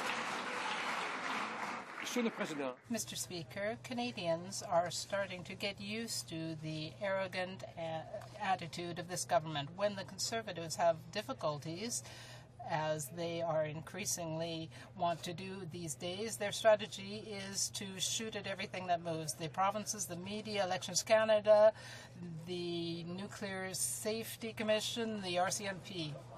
The Kelowna Accord is just one example. Their most inane argument about Kelowna is that it isn't written on paper. So imagine my surprise, Mr. Speaker, when the PM made a $30 billion defense strategy announcement that is not written down on paper. No way. Was there a briefing note? No. Was there a background document? No. Any specific details at all? No. For $30 billion, Canadians expect the kind of detailed, comprehensive plan they normally get from the Department of Defense, not just a smoke screen. Honourable member for Calgary West. Thank you, Mr. Speaker.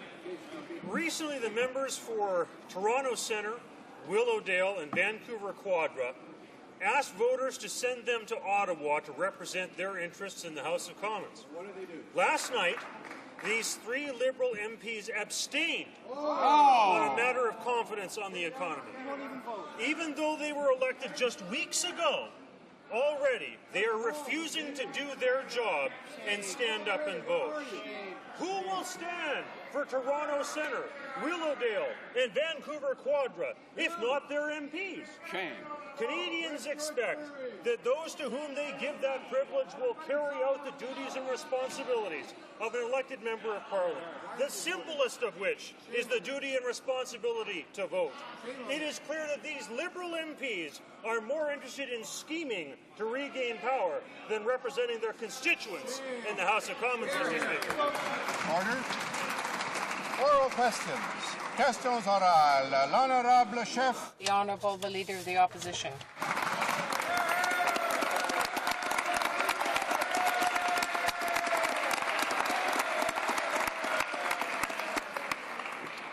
Mr. Speaker, the government still refuses to tell Canadians what security checks, if any, were followed with respect to the Minister of Foreign Affairs and his spouse.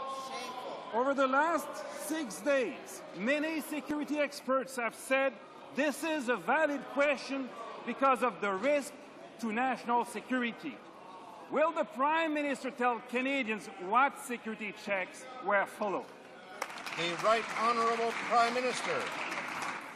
Mr. Speaker, this is really trying to legitimize a transparent attempt to ask about what are purely private matters. Mr. Speaker, although I will treat the question with the seriousness it deserves, of course, Mr. Speaker, as leader, I really do wish that I would know more about the dates of my caucus members. I certainly encourage them to bring them around to my office so I can at least meet them. And Mr. Speaker, to assure me that they'll be able to be in question period the next day. The Honourable Leader of the Opposition. Mr. Speaker, in the past 6 days, according to the experts, they didn't find the question funny at all. They say that this is a serious security matter. Chris Matters, formerly of the RCMP, and Michel Junot-Katsuya, formerly of CSIS, Leslie O'Rourke of the University of Toronto, and many other experts. And also the Minister of Public Works, who said that if he'd been in the opposition, he'd have asked the question to the Prime Minister. He has to tell Canadians what security measures were taken, if any at all? Government House Leader. Mr. Speaker, I think I've told this House already that this government would not put national security at risk. However, we know that's not what this is about. This is about a Liberal leader with no policies, no visions, but he sure has a taste for salacious gossip. And he doesn't mind seeing his party lowered to personal attacks. It's very different from what he said back in April 5, 2007, when he said, "I'd be very pleased to see less personal attacks, less low politics." Well, he certainly has changed. The Honourable Leader of the Opposition. To the Prime Minister, Mr. Speaker, the Prime Minister has refused to answer. He's extending the difficulties of his minister. When it comes to security matters, he should say what was done. He's leaving us to believe that something is there to be hidden. He's refusing to answer because no security check was done, and he doesn't want to admit it to Canadians. The Government House Leader. I believe that private lives should be private lives and be respected as such. And we see a Liberal Party and a Liberal leader that feel very differently. It's different, though, than what he used to say when he said, "I won't be playing the smear game. I will be playing the high road," he said back in March 5, 2007. Well, apparently the only high road he's willing to play is the high road, the road to higher taxes, a higher GST, higher gas taxes, higher fuel taxes. That's his high road. The Honourable Member for Etobicoke Lakeshore. Mr. Speaker, an earthquake in China has killed thousands of people. An odious regime in Burma is stopping relief aid at its frontiers. Lebanon is on the brink of conflict.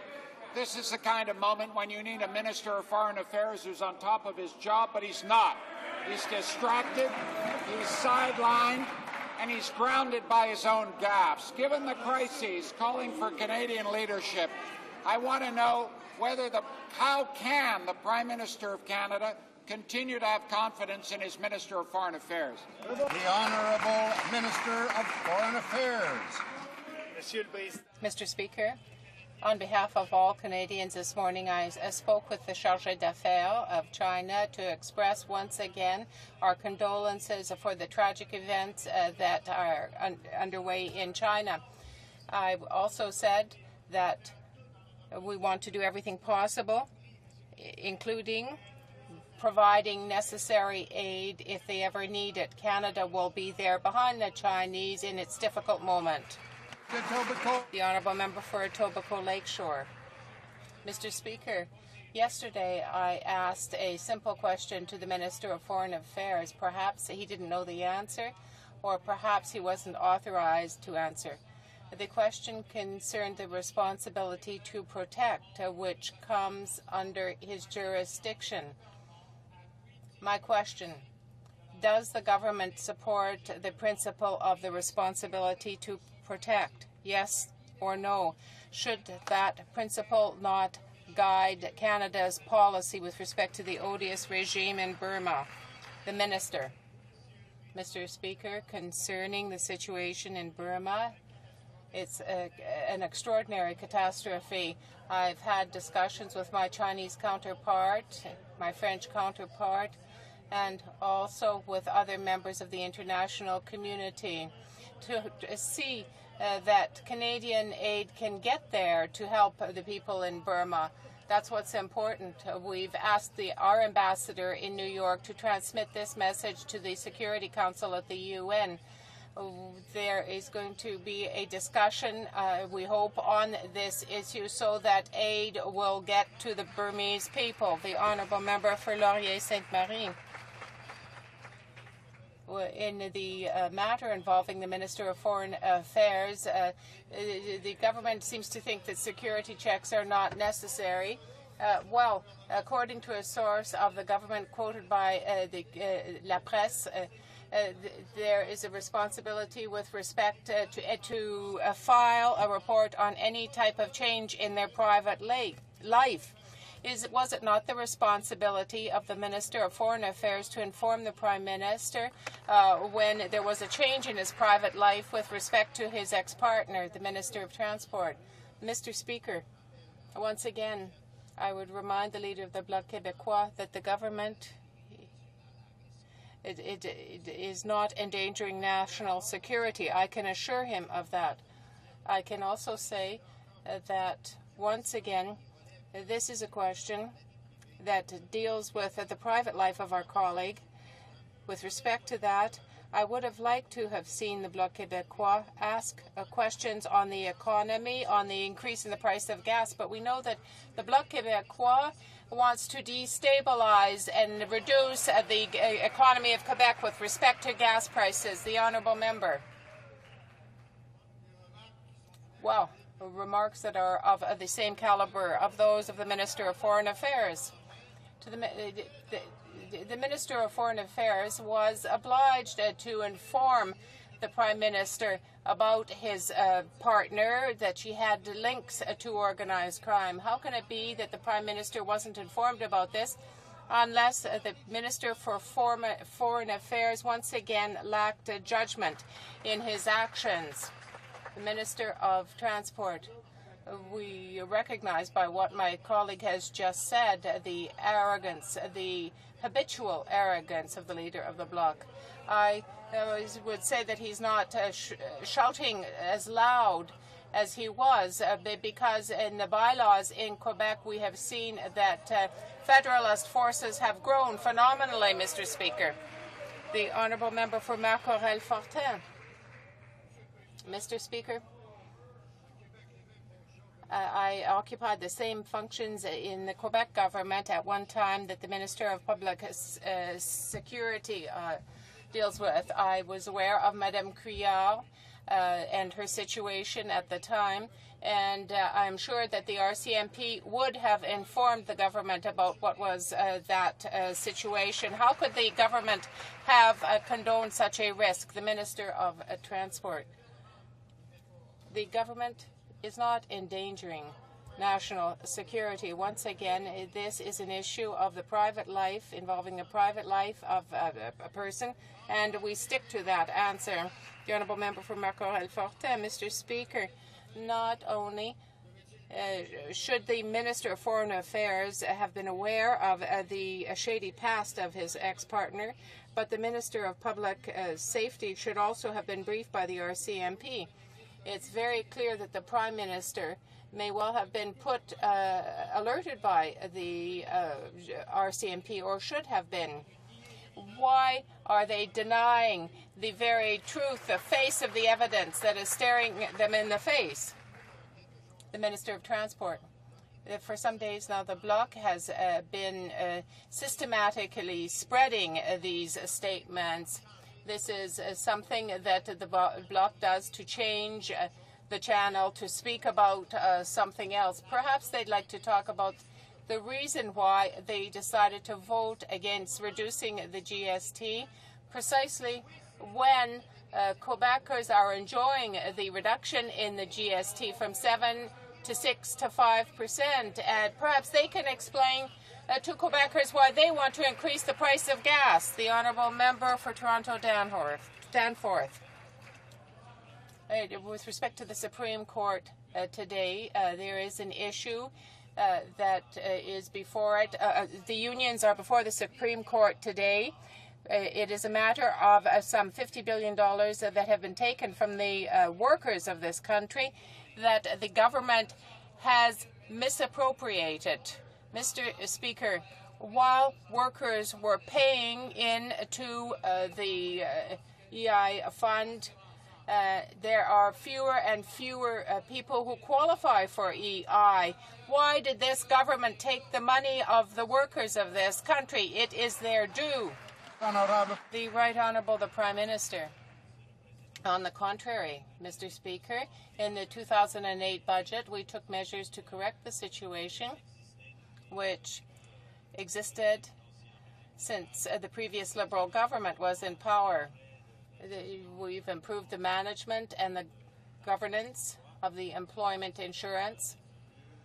Surpluses, future surpluses will be there for the use only of workers who lose their jobs. It's a surplus of $2 billion for this fund. There is an amount of $2 billion for this fund.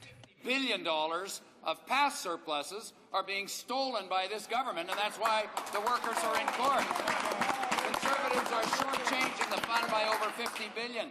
The former chief actuary of Canada's Employment Insurance Fund is raising the alarm, and the Conservatives are going to force employers in the future and workers to pay higher premiums with wildly fluctuating rates. The fact is they're not likely to have enough to support working families when they are in need. That's the truth. So as compelling as it might be to blame the Liberals, the fact is the Prime Minister has to admit the fix is in. The Right Honourable Prime Minister. Well, Mr. Speaker, the Leader of the NDP is completely wrong. It is true that the previous government took $50 billion out of the EI account a decade ago. That money has been spent. Mr. Speaker, we want to make sure that doesn't get repeated in the future. That's why in the budget we took important steps to improve the management and governance of the EI account, including, Mr. Speaker, establishing a $2 billion surplus and ensuring that all future premiums are used for the benefit of workers. The Honourable Member for Notre Dame-Grasse-Lachine. Mr. Speaker, we now know that the RCMP questioned Donna Cadman and her daughter with respect to the statement that representatives of the Conservatives tried to buy his vote. Certain members of the Privy Council and government also were questioned. John Reynolds and the Minister of Natural Resources, were they part of the list of people questioned? The Parliamentary Secretary to the Minister of Public Works. As I said twice yesterday, the RCMP works independently of the government. If they decide to have an inquiry, they will have to decide what information will be made public, not us. The Honourable Member. Don't believe the Prime Minister when he claims that he's always happy to cooperate with the RCMP, because if that were true, then he would publicly commit that all records, files, and emails seized by the RCMP during their raid of Conservative headquarters in April can also be scrutinized for evidence of investigating attempts to bribe Mr. Cadman. Will the Prime Minister make that commitment? The Honourable Parliamentary Secretary to the Minister of Public Works and Government Services. They've gone from a direct accusation of criminal activity to now this wild fishing expedition, Mr. Speaker. We've been very clear from the beginning that the only offer made to Chuck Cadman by our government, by our party, was that we wanted him to rejoin the Conservative caucus, run as a candidate, and get re-elected as a Conservative candidate. That's all that's happened. And with regard to the RCMP, they operate entirely independent of the government. And if my colleague has questions about the activities of the RCMP, maybe she ought to direct her questions to them. The Honourable Member for Beauséjour. Mr. Speaker, clearly the RCMP is taking very seriously the attempt to corrupt Chuck Cadman by the Conservatives. It's been clearly shown that John Reynolds and the present Minister of Natural Resources have played a key role in the matter surrounding Mr. Cadman and trying to get him to change his vote. Have they interrogated these two people, or one of them? The parliamentary... Times the charm. He asked this question twice yesterday. His colleague just asked it again. The RCMP, this is not APEC in '97 where it was the Liberals that were accused of interfering in an RCMP investigation. The RCMP operate independently of the government, and whoever they may be questioning is up to the RCMP. I think my colleague can understand that. He's a lawyer. I believe he passed the bar somewhere. He should know that if the RCMP are questioning people, it's probably a good idea to keep the list of people that they're questioning private, Mr. Speaker. So if he has questions about who the RCMP is questioning, he ought to direct it to them. The Honourable Member for Beauséjour. Mr. Speaker, nobody is asking the Parliamentary Secretary whether the RCMP should be interfered with. What we're asking is whether Privy Councillors and Ministers have been questioned by the RCMP. Mr. Speaker, an appointment to the Privy Council used to be accompanied by a background check. When the Prime Minister decided to appoint John Reynolds to the Privy Council, did the government disclose to the RCMP his involvement in this sordid Cadman affair? And is John Reynolds cooperating with the RCMP now in their investigation into this Conservative corruption? Good job, the Honourable Parliamentary Secretary to the Minister of Public Works. The central question here, we have answered. As they say, there's no there there. The accusations by the Liberals on this matter are entirely false. We've been very clear about what we offered to Chuck Cabin, which was his rejoining of the Conservative caucus to vote against the Liberals. And Mr. Speaker, they've asked about in and out. We wanted Chuck Cabin in so we could throw the corrupt Liberals out. The Honourable Member for Montmagny, Lille, Kamouraska, Rivière-du-Loup, Mr. Speaker. The Minister of Finance is under the illusion that there's not a two-speed economy in Canada. He says that there are 17,000 jobs that were created last month, but at the same time there were 19,000 jobs lost in Quebec in certain sectors. Rather than putting his head in the sand and hiding, would the minister not do something to help the manufacturing sector and its workers like the Bloc has been asking for some months now? The Honourable Minister of Finance. The unemployment rate is at a 33-year low in Canada. There are more people working in Canada than ever before in the history of the country. There's more labour mobility in Canada than ever before in the history of the country. Our economic fundamentals are solid. We have low interest, low inflation. We have a balanced budget. We're paying down debt, and we're reducing taxes. All great for the economy of Canada and Quebec. The Honourable Member for Montmagny, Kamouraska, Rivière-du-Loup. Quebec lost 19,000 jobs, and the drop in taxes by the Conservatives in 2007 did not help the sectors involved. What it did was hollow out those sectors that were involved in manufacturing. The minister must admit the truth and say that he has to do something, targeted measures to help the workers in these sectors. Why not research and development, refundable tax credits, as we ask for? As the honourable member knows, Mr. Speaker, there are substantial initiatives, particularly the aeronautics sector in the province of Quebec, benefits tremendously from the research and development grants from the Government of Canada. This is a strong sector of the Quebec economy, a strong part of the Canadian economy, the future economy type industry in Canada where there's high-tech research, innovation. I'm sure the honourable member is proud of the efforts by the current government to make sure that industry goes in Quebec. The Honourable Member for Chambly-Bois-du-Lac. Mr. Speaker, today the Supreme Court is hearing the union's case. They say that the government has misdirected some $50 billion from the EI fund, paid into and funded by employers and employees. When will the Conservatives admit that this was money that was misdirected by them? Will the minister not bring in a plan as quickly as possible to reimburse the monies that were taken rather than to try to hide behind judges? The minister. This government has committed to help those who are temporarily without jobs. We are increasing the benefits, and we have created programs to help the workers so that the workers' money will never be used for any purpose but to help them. The Honourable Member for Chambly-Bois-du-Lac. A person who was speaking about the Institute has made a statement saying that the monies, the $2 billion, is insufficient. It would never withstand a recession. That new fund would have to be based on an economic cycle that would be more heavily funded to be able to resist any changes. Will there not be a plan to reimburse the monies that have been taken from the workers? The Minister of Human Resources. Can't withstand is a Liberal government taking $50 billion out of it.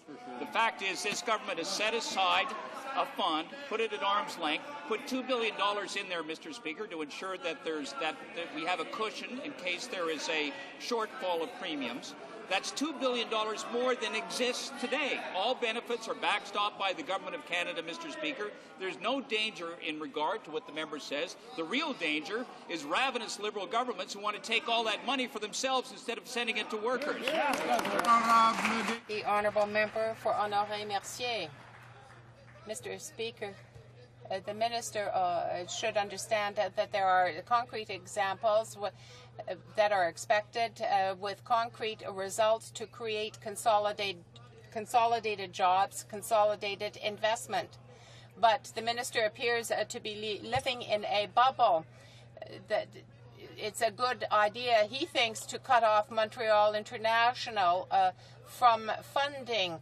Will the Minister explain his absurd decision to the House to cut off Montreal International? The Honourable the Minister of Labour, I would point out to the House that the non-profit organizations are funded. We will continue to do so when they bring in transition plans and plans on from time to time. Paper, pencils, no, we don't pay for that. That's over. They have 2 years to prepare a transition plan to fly on their own wings. But if they bring in a temporary plan, it will be looked at, as has always been the case. The Honourable Member for Honoré-Mercier. Mr. Speaker, figures have been given to the Minister, specific figures that show that there were jobs created in Montreal and the Greater Montreal area. Figures that show that Montréal International and other areas in the Appalache area have created these jobs that are so very important for investment in our area. So, Mr. Speaker, why are these organizations not being funded when the only flaw that they have is to do their job properly? The Minister, I can say that a few weeks ago we took the time to ask these organizations to make public their statements, and they gave us the answer. It was confidential. Montréal International has received $66 million in 10 years. All kinds of regions have needs to renew the economy, but we want to be able to support these other areas as well. If the Liberals were able to help us out on this, there would be some possibility of providing figures, but what they did was fly right into a wall. Nance was speaking to his Bay Street buddies yesterday. It was another bleak day for auto workers in Windsor. They join 112,000 who have lost their good manufacturing jobs in just a year, victims of an overinflated dollar, bad economic policies, and a minister who doesn't care. 1,400 families, 1,400 mortgages, 1,400 Canadians. How can he justify doing nothing? Honourable Government House Leader. Mr. Speaker, the Honourable Member, the Minister of Finance, has done a great deal to help working people. That's why we've had almost over 750,000 new jobs created since he became Finance Minister in this country. And we are concerned about those job losses, but we'll continue to work with them. But there's one job loss that's outstanding, and that's the job loss of the member for Halton, who promised that if he ever crossed the floor, he would surrender his seat to a by-election to have the voters pass judgment on him. Apparently he's afraid of that judgment because he won't still take the risk of losing that job. The Honourable Member for Halton. Well, Speaker, I'm not afraid to stand on my feet, unlike the Minister of Finance. But here...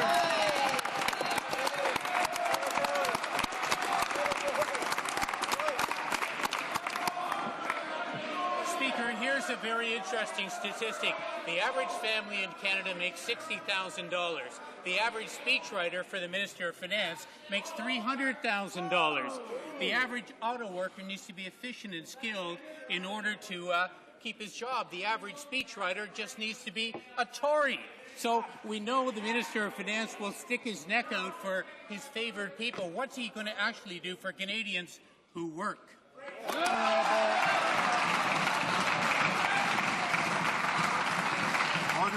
The Honourable Government House Leader. Mr. Speaker, let's talk about Canadians who work. And a set of Canadians who understand what it is to work are Conservative members of Parliament. Because guess what? They show up for work, unlike the Liberal caucus even yesterday. In fact, I can take a look at the average Liberal leader shows up for work on votes 43% of the time. The average Liberal MP shows up for votes 64% of the time. Well, apparently, they don't know what it is to show up for work, let alone work.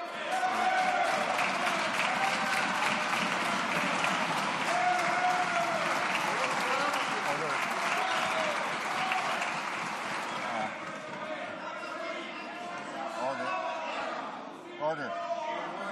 Members will want to be careful about referring to the presence or absence of members. It is out of order to refer to the absence of members. Saying members are present for a certain percentage of the time can lead to all kinds of perils for all kinds of members. The honourable member for Abbotsford. Mr. Speaker, Canadians have watched with horror the destruction caused by the recent earthquake in China. The massive loss of life is truly staggering. Can the Minister of Foreign Affairs expand further on what action Canada can take to assist during this very difficult period? The Honourable Minister of Foreign Affairs. Thank you, Mr. Speaker. On behalf of all Canadians, I want to reiterate our condolences for the tragic loss of life as a result of the earthquake in China, as you know. Earlier today, I spoke with the Chinese chargé d'affaires to express our sympathies. And, Mr. Speaker, I also express Canada's willingness to help in any way necessary, including a meaningful humanitarian assistance package, Mr. President. Mr. President, we stand here in this House for the Chinese people. Honourable Member for Windsor West. Mr. Speaker, 60,000 manufacturing jobs have been lost in Canada this year alone. Yesterday, General Motors announced the closing of the transmission plant. 1,400 more workers are going to lose their jobs. The auto industry needs help, Mr. Speaker. GM closed the transmission plant because the technology is on its way out, and yet they aren't getting a replacement because a new modern factory isn't going to happen. And why, Mr. Speaker? Because the Conservative have no auto policy and it's cheaper to open a third-world factory than it is to retool a Canadian plant. Mr. Speaker, does the Minister of Industry even care about the 1,400 people and their families that got thrown out of their jobs yesterday? The Honourable Minister of Industry. Well, Mr. Speaker, we certainly care about the workers in the auto industry, and it's very clear that we have an auto strategy that we've been working on after many years in this country of not having one. In 2007, Mr. Speaker, the Canadian economy created more than 355,000 jobs. In this year, off to a strong start, we've created more than 117,000 jobs. There will continue to be adjustments in the auto sector. We'll continue to work with the industry. We'll continue to have a strong assembly industry focused on innovation, working with government to have assembly plants that are cutting edge, Mr. Speaker. The Honourable Member for Windsor West. Mr. Speaker, those families need a job. They don't need adjustments. Now, Mr. Speaker, let me quote.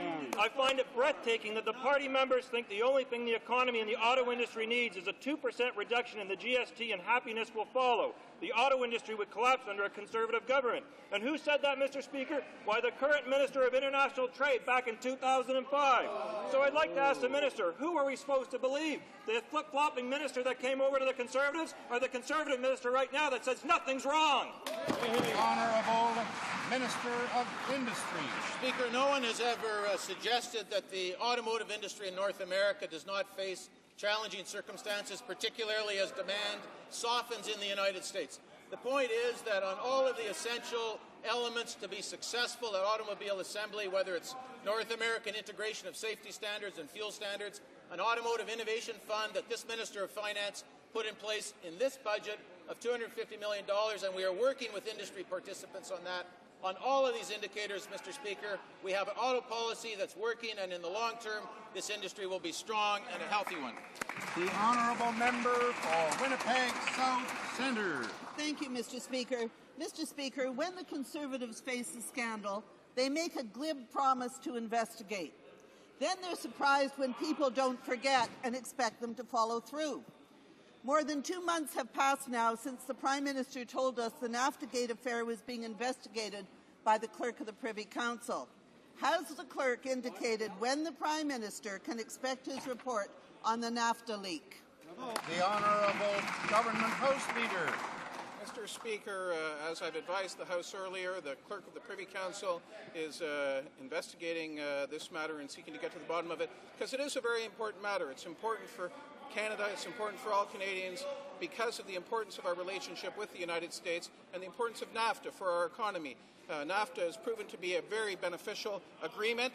It's an agreement that has resulted in hundreds of thousands of new jobs for Canadians. It's helped increase Canadian prosperity. It's done the same in the United States. That's why it's important that we keep that relationship strong. The honourable member for Winnipeg South Centre. Mr. Speaker, that wasn't the answer to the question. We don't like leaks, Mr. Speaker. The Prime Minister disingenuously began his investigation by insisting it was not his Chief of Staff, Ian Brodie, who leaked information to reporters. It is now widely acknowledged that Mr. Brodie did leak sensitive details. Is that why there's been no action on this scandal to protect the Prime Minister's Chief of Staff? The Honourable Government House Leader. Mr. Speaker, as I indicated, the internal security investigation is ongoing and it is nearing completion, and all the necessary resources are being provided. We aren't jumping to any conclusions. I know they're happy to jump to conclusions. They do it all the time. We prefer to act on facts, and we're getting those facts. Honourable member for York Centre. Mr. Speaker, the In-N-Out scheme is about campaign spending limits. The Supreme Court said that in a democracy, these limits are critical to level the playing field. So there are national and local limits, and neither can be used to exceed the limit to the other. Elections Canada says the Conservatives broke the law by more than $1 million because the money the National Party sent to local campaigns had to be sent right back. No option, no choice, so it was never out of national control, never local. When will the Prime Minister acknowledge this is why the RCMP rated the Conservatives and no other party? The Honourable Parliamentary Secretary to the President of the Treasury Board. Mr. Speaker, on July 9th, 2004, the Liberal Party made a transfer to the member for Don Valley West local campaign for $5,000. 1 week later, the member for Don Valley West local campaign made a transfer to the Liberal Party for $5,000. $5,000 in, $5,000 out, in, out.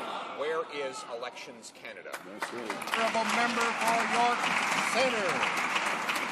Mr. Speaker, if the Prime Minister's version is right, a party could send all 308 ridings their local limit, $70,000 or more, get back the same amount, doubling what's available to the national campaign, doubling their legal spending limit, making what's national local simply by laundering back and forth. Makes no sense. The result, a raid which brought the RCMP in, so the taxpayer wouldn't be fraudulently out more than $1 million. In, out. That's the real in and out, isn't it?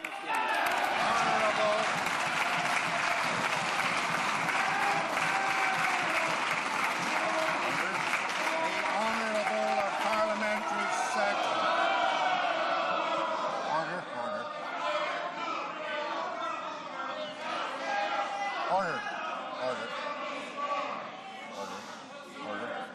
The Honourable Parliamentary Secretary to the President of the Treasury Board has the floor. Order.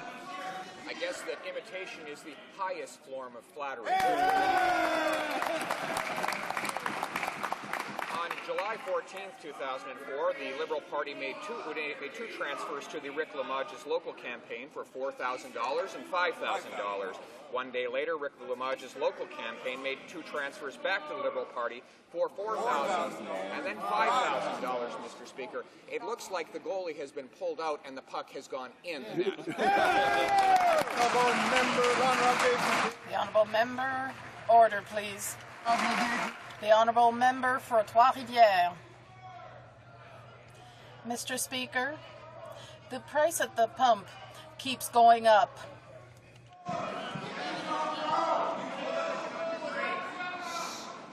Order. We're moving to another question. The honourable member for Trois-Rivières has the floor now. Order. Mr. Speaker, the price of gas at the pump keeps going up.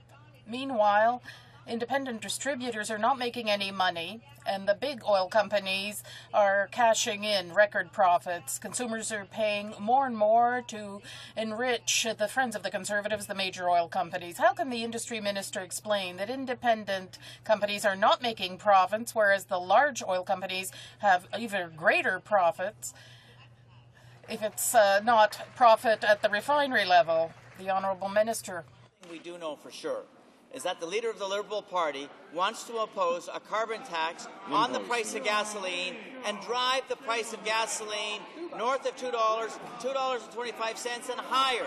Mr. Speaker, that's what we know for sure. That's going to hurt working class Canadians. That's going to work hard-working people who are trying to get to work. Mr. Speaker, that's not our policy. We would not stand for that. The Honourable Member for Trois-Rivières.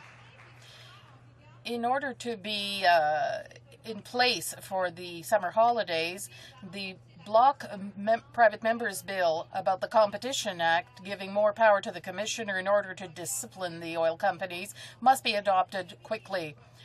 Will the Minister of Industry agree that Bill C-454 come into force before the summer? The Honourable Minister of Industry. Speaker, Bill C-454 is in fact in front of the committee. That is what the Bloc, the Honourable Member that had proposed the bill, had requested. It is being studied by the committee, Mr. Speaker. But I can tell you this, we'll take the measures that we took yesterday with respect to Measurement Canada to make sure that there's honesty at the gas pump. And one thing in addition that we'll never do is succumb to the sort of Dion gasoline tax that's being proposed by the party opposite, Mr. Speaker. Honourable Member for Brant.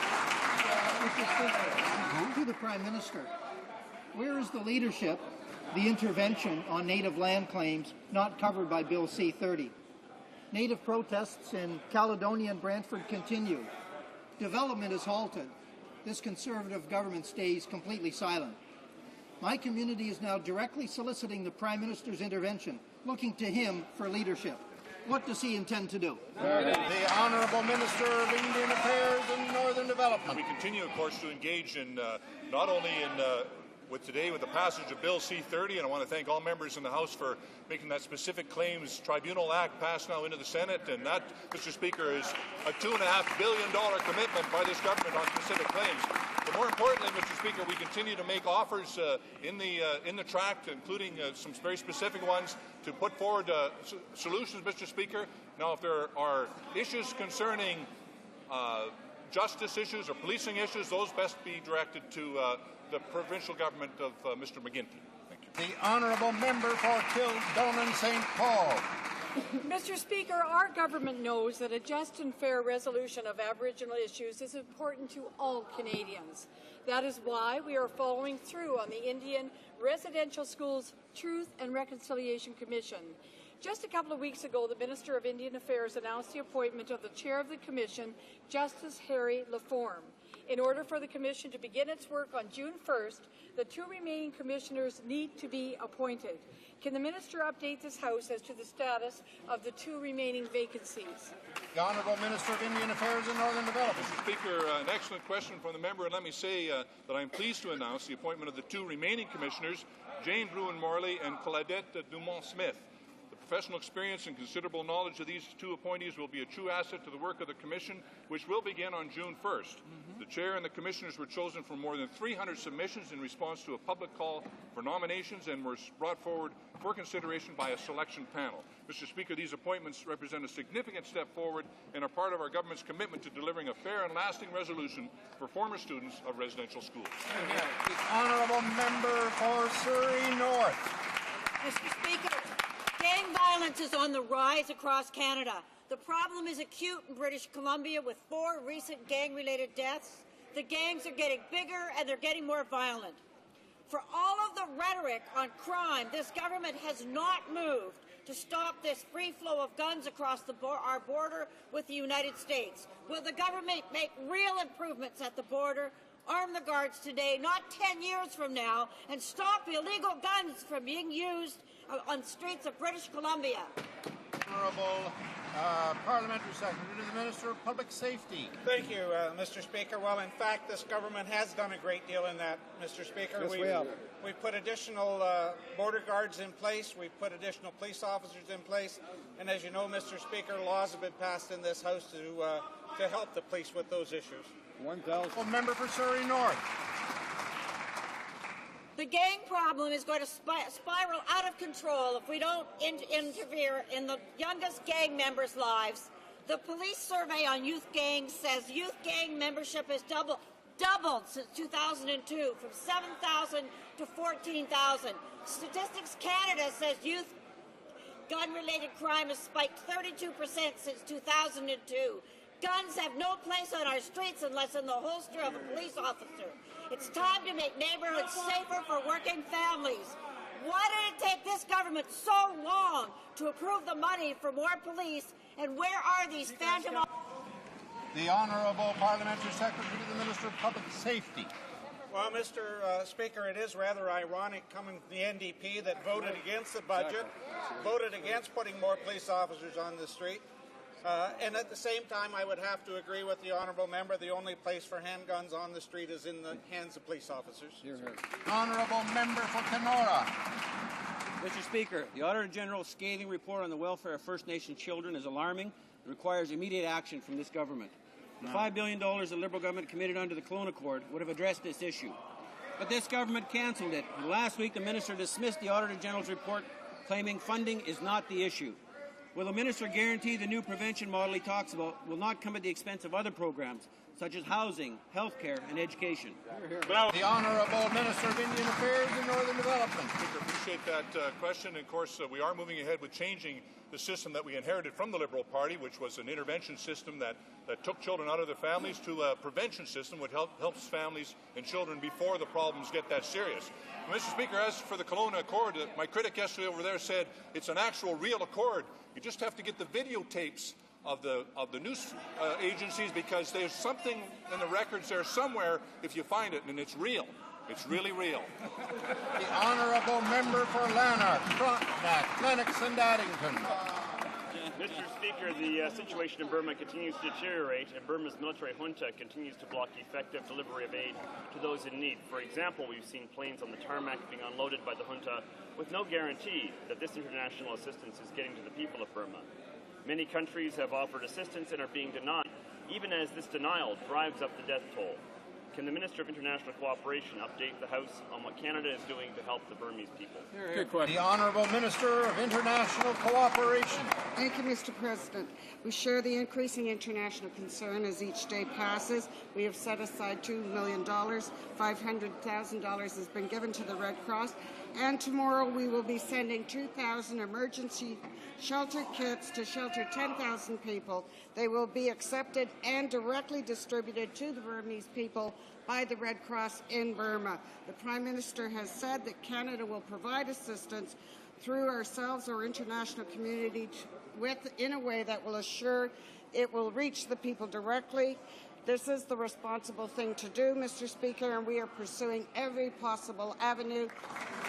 The Honourable Member for Cumberland, Colchester, Musquodoboit Valley. Thank you, Mr. Speaker. Speculation in some circles is that the almost one-year delay in the signing of the contract to maintain and overhaul Canada's submarine fleet is because one of the West Coast partners, the Washington Marine Group, which owns the Victoria Shipyard, has walked away from the deal. Will the Minister indicate if this is true or not, and if it is true, will they now recall the tender as a major Crown project like it should have been in the first place? The Honourable Parliamentary Secretary to the Minister of Public Works. My colleague started his question exactly right by saying speculation is ... This is entirely speculation, Mr. Speaker. A contract has not yet been signed. When one is signed, my colleague will have the opportunity to read it and consider it without any speculation. Order. I would like to draw to the attention of honourable members the presence in the gallery of Mr. William Hay, MLA, Speaker of the Northern Ireland Assembly and Chairman of the Northern Ireland Assembly Commission, and the members of the Commission.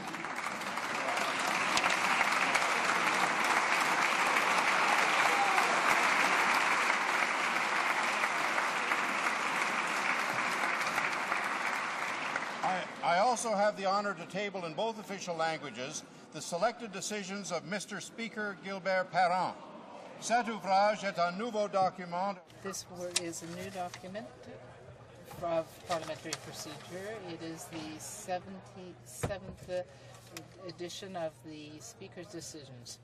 Contains 85 decisions covering the period when Gilbert Perrin presided over the House from the first session of the 35th Parliament until the end of the 36th Parliament. On this special occasion, we are honoured today by the presence in the gallery of the Honourable Gilbert Perrin, distinguished former Speaker of this House. Une réception.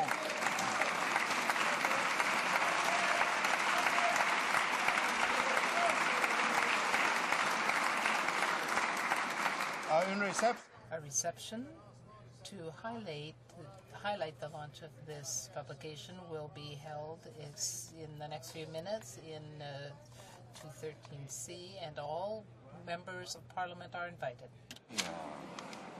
Bon.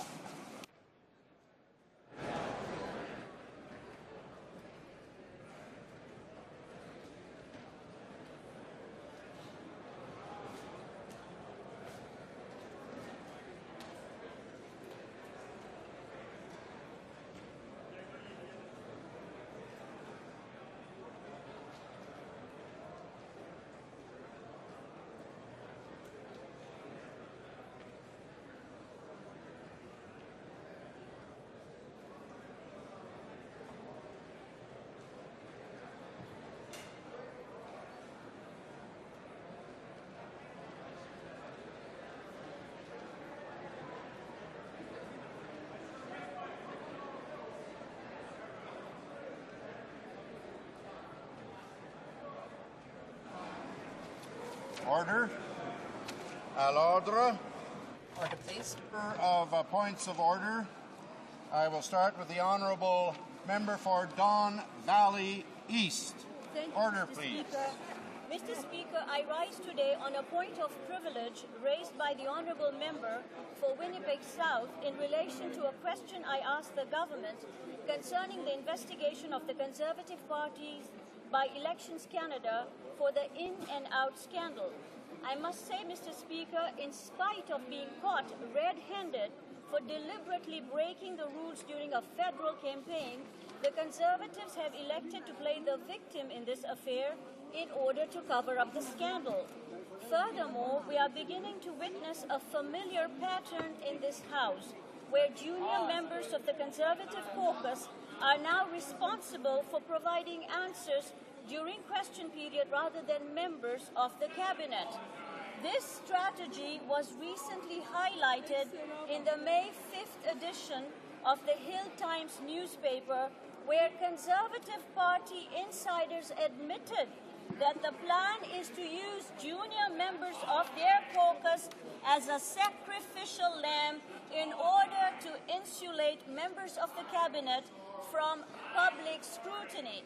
In this case, Mr. Speaker, the Honourable Member has misconstrued the term junior to somehow mean it as though I was referring to the age of a member rather than his standing in the House. Mr. Speaker, when will the Prime Minister allow his ministers to defend themselves rather than hide behind junior parliamentary secretaries? Indeed, Mr. Speaker, it is I who should ask the Honourable Member for an apology because of his deliberate attempt to obfuscate the truth that the Conservative Party has been caught cheating the Canadian electorate. Right on. Good point. The Honourable Government House Leader. Mr. Speaker, I know that this point of order arose out of some inappropriate comments of an ageist nature which the Honourable Member made, implying that because someone was a younger member of Parliament, they could be persuaded to say or do anything. Those were her words. I notice in her apology there was no apology, and once more she attempted to defend and justify her remarks by indicating that they were the remarks of others which she was merely repeating. Well, you must take responsibility for your remarks in this House, and I still have not heard any kind of apology for her inappropriate comments.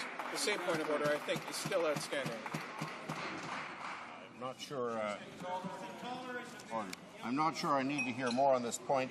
It sounds as though we're getting into a debate rather than points of order, and in the circumstances I've indicated, I take the matter under advisement. I'll consider the remarks of the honourable members and get back to the House in due course. The honourable member for Brampton Springdale is rising on a point of order also. Thank you, Mr. Speaker. There have been discussions among the parties, and I hope that you will find unanimous consent to adopt Motion 469, standing on the order of precedence in my name, which reads as follows: that in the opinion of the House, the government officially apologize to the Indo-Canadian community and those impacted in the 1914 Kamagata-Maru incident, in which passengers were prevented from landing in Canada. Thank you. Is there unanimous consent to adopt this motion at this time? There is no consent. Orders of the day. Ordre du jour. Government orders, Government Bills, Commons, resuming debate at second reading of Bill C-47, the Family Homes on Reserves and Matrimonial Interests or Rights Act. When this matter was before the House the last time, the honourable member for London Fanshawe had the floor, and there are 14 minutes remaining in the time allotted for her remarks.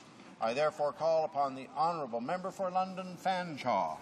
Well, thank you, Mr. Speaker. And when I was speaking before, I had made reference to the fact that many women on First Nations reserves had talked about the lack of enforcement in regard to violence against women.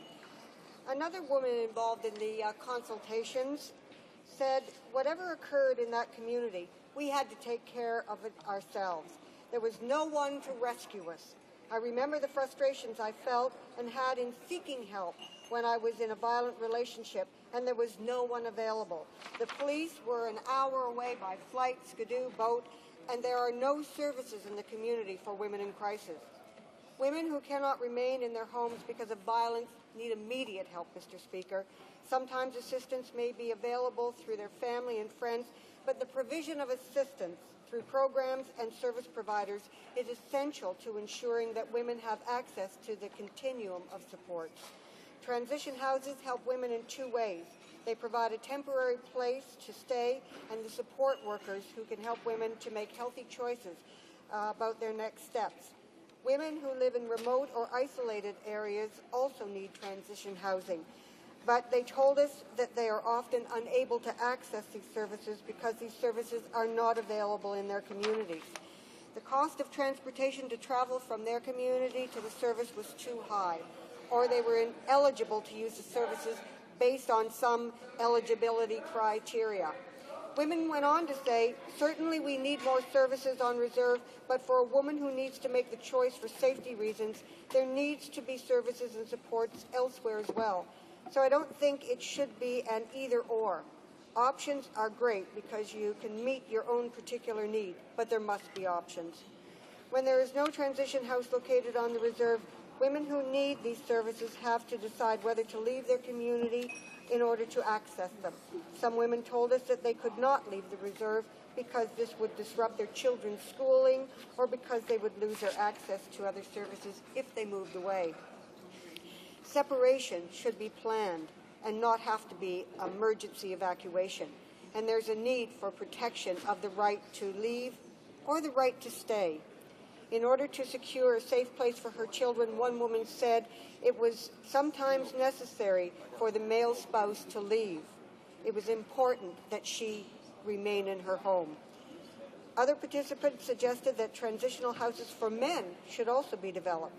It would be less disruptive for the family if the woman and children could stay in the home and the man find temporary shelter elsewhere. Some elders spoke of traditional approaches that supported this idea. Creating transitional houses for men would bring the added benefit of increasing their access to programs and supports that usually are available at these sites, which could help men to resolve the issues that led them to the transition house in the first place. This would benefit women and children by helping the matrimonial home to continue to be a space that was safe for them. Respondents to the consultation were very clear. They said, we know about the cycle of violence and all that. If we can help the children in this process, then I think that will help in the coming years, decades, and generations. The housing shortage that exists on many reserves makes the issues associated with matrimonial real property even worse. There's not enough housing to accommodate marriage breakups, and I think really the Department of Indian Affairs has fallen down in their responsibility. The lack of housing can be one of the key reasons women stay in abusive and violent relationships. There's a need not just for more housing, but also for subsidized and affordable housing for Aboriginal women and children, both on and off reserve. Other respondents said the issue is not enough housing in our communities. It wasn't resolved in Bill C-31, and they need to address severe housing shortages in our communities. Finally, women spoke about the need to develop tools that will help communities move their people along the healing path. Traditionally, First Nations people had a collective responsibility for the well-being of the community. This responsibility included providing assistance to community members who require help to resolve conflicts, including those between partners. One elder concluded, "We probably will go back to that way we used to do things with elders and community members rather than go to the court system." Even though the legislative options are focused on matrimonial real property and the underlying issue of violence, there needs to be a clear protection for women on reserve in terms of legislation, shelters, a community safety plan, which is broader than the legislation being proposed today. But this is important, and because of the Indian Act and colonization, there is disrespect for women, for the violence they suffer, and women are being pushed out of their homes. Freedom from violence will allow Aboriginal communities to thrive and will allow community members to reclaim their ways. Mr. Speaker, this government had a golden opportunity to end generations of neglect, and it failed. Enforcing legislation that ignored the specific wishes and advice of First Nations communities, the message is clear. First Nations solutions are of no interest to this government. The extensive and excellent work of Wendy Grant-John and the many First Nations women and men who have lived in hope because of the proposed legislation was obviously for naught. Their needs and wishes have not been respected. Mr. Speaker, the connections of Aboriginal peoples to their lands and territories are sacred and historical. These are not just pieces of land, but traditional territories. This issue of matrimonial property on reserve was not created by Aboriginal people. The issue of matrimonial real property on reserve is now a complex one to resolve. However, it shouldn't be. There has been much discrimination in the past, and it continues to this day. This discrimination has created detrimental impacts upon many generations of youth, women, men, families, and communities across this country. When the Indian Act was amended in 1985, Bill C-31, the Native Women's Association of Canada and the AFN made contributions prior to any amendments being made. There were many lessons learned from that process. One of them is that First Nations do not want to be used as pawns to justify government processes. They refuse to get caught up in the divide and conquer tactics. NWAC believes that First Nation communities need to resolve the impacts of colonization and to assist in building healthy communities that their voices are critical to these efforts. Certainly, NWAC appreciated having at least a short time to consult with Aboriginal women and their children who felt the impact and the direct effects of the matrimonial property issue. This was considered the bridging point between the long fight for the recognition of Aboriginal women's rights and issues arising out of the MRP cases. It was an opportunity for these participants to speak their truth and to have a voice. However, there were very serious concerns raised by the participants regarding the short time frame for this consultation process. A full year would have been needed to complete the consultations. In this process, they were given 3 months. Many participants were skeptical of this process because they viewed it as government-driven. Fortunately, as I said previously, Mr. Speaker, Wendy Grant-John did the impossible and produced a remarkable report. a report in the voice of the women and men involved. The participants in this process stated that they wanted their rightful place in society. Women are reestablishing their feelings of pride and self-worth by speaking out about themselves and their communities. The voices of these women must be heeded. The women who provided solutions are daughters, sisters, mothers, granddaughters, grandmothers. They want the intergenerational cycle of abuse and marginalization to end. They want this to be a collective effort to bring the required change to their communities. The men we heard from in this consultation are our sons, brothers, fathers, grandfathers, and grandsons. They too wanted to see change that respects their ways of being and the women of their communities. Through the creation of a responsive and comprehensive MRP process, they wanted the chance to heal and come together to reclaim their way of life, of being, of doing, now more than ever. Mr. Speaker, these aspirations haven't been achieved with Bill C-47. In the Committee for the Status of Women Canada, we heard the fear expressed by Bev Jacobs of the Native Women's Association of Canada and the Women's Committee of the AFN that the legislation governing matrimonial real property was already written long before the consultation, that it would be a situation where the responsibility would be sloughed off to the provinces. The minister responsible insisted that that was not true. He was very clear about that. Unfortunately, the fears of the women of NWAC and the AFN were quite accurate. Ultimately, C-47 was not written in consultation with First Nations. Despite all the promises, their hopes were frustrated and their wishes ignored. We keep traveling down the same old paths, Mr. Speaker, the same roads that have led to incidents like the schools, the schools where children were abused. Situations like in this Parliament where the UN Declaration on the Rights of Indigenous People can be ignored, can be set aside. We've traveled this road far too long. We need to do better. This government must do better. They have an obligation.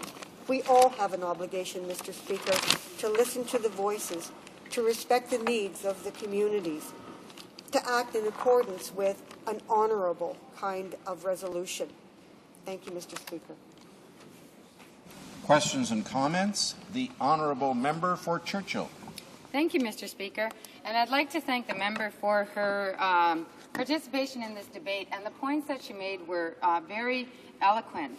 And in fact, when she talked about the number of elements in terms of Canadian policy that have had a really detrimental impact on First Nations women and their children and the lives of families, and how they have been very vocal through the dialogue sessions with the Native Women's Association of Canada and the Assembly of First Nations Women's Council, that they have insisted that there needs to be a new direction and a new process in which they could participate in terms of determining and having being part of the process to create legislation that would impact their lives. And in fact, one of the statements that they made in one of the publications in response to this was that Europeans held a different view of the role of women. They do not respect women or their contributions to society in the way that Aboriginal cultures did. Canadian society came from Europe, and it was very patriarchal. And this has had a damaging impact on the families because of Canadian policies coming from that view. Can she articulate a bit more about how she thinks we can do better? The Honourable Member for London Fanshawe. Well, thank you, Mr. Speaker, and I thank my honourable colleague for her question. And she is quite right. The kind of system that has been imposed on First Nations people is indeed alien. It's patriarchal, it's European. And I know in my interactions with First Nations women about the traditional role of women as leaders, as the advisors to the community, and that that women were always consulted, and their wisdom and input was always respected. And it's very clear that in this process, there's been that going back to the old ways that don't work between governments and First Nations people.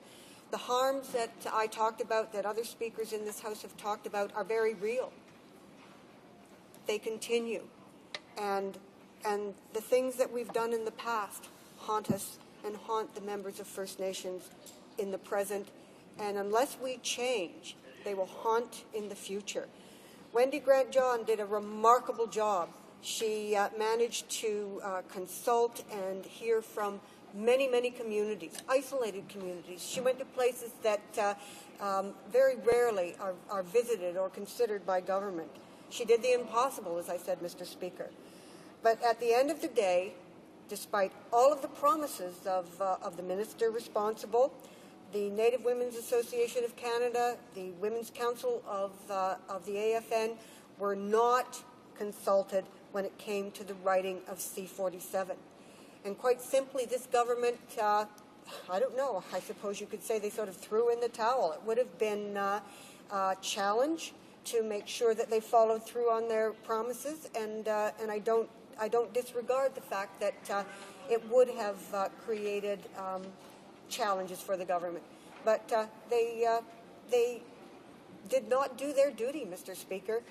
They quite simply walked away and went back to the old way of doing things that didn't work in the past, don't work now, and won't work in the future. Questions and comments. The Honourable Parliamentary Secretary to the Minister of Indian Affairs and Northern Development. Thank you, Mr. Speaker.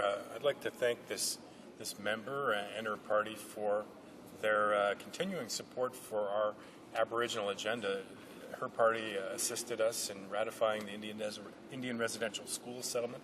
Her party also assisted us in passing Bill C-30, the Nunavut Land Claims Agreement, allowing our government and this Parliament to bring forward a number of important pieces of legislation and initiatives for Aboriginal people. So I have to thank her and her party. And it sounds like they're going to support us again on this, so that's appreciated. But Mr. Speaker, she talked about how I guess our government has walked away on this bill or walked away from our obligations. I guess I would ask the question to her, should we walk away when a person on reserve, a First Nations mother, is being removed from her home because she has no access to matrimonial rural property? Should we walk away and not do anything? If we were to follow what she's suggesting, we would simply not let anything come forward and languish while we know that these situations are occurring throughout the country. So what is she suggesting? Should we simply let these situations continue going on for years and years to come? Honourable Member for London Fanshawe. Well, thank you, Mr. Speaker, and I thank the Parliamentary Secretary. I think that some listening, some careful listening has to happen, and that's what's been missing in this process. The fact that the government promised that they would listen to First Nations women and communities, and that they would make sure that First Nations women and communities had a part in writing the legislation. Certainly, a woman in distress should never be abandoned. And that's not what we're talking about. We're talking about listening to the solutions that were proposed by First Nations people, because they have a communal kind of reality. They have communal property. The notion of individual property is alien in terms of how reserves operate. And we have to respect that. The problem, Mr. Speaker, is that we have not been respectful. We have not listened. There needs to be more housing on and off reserve.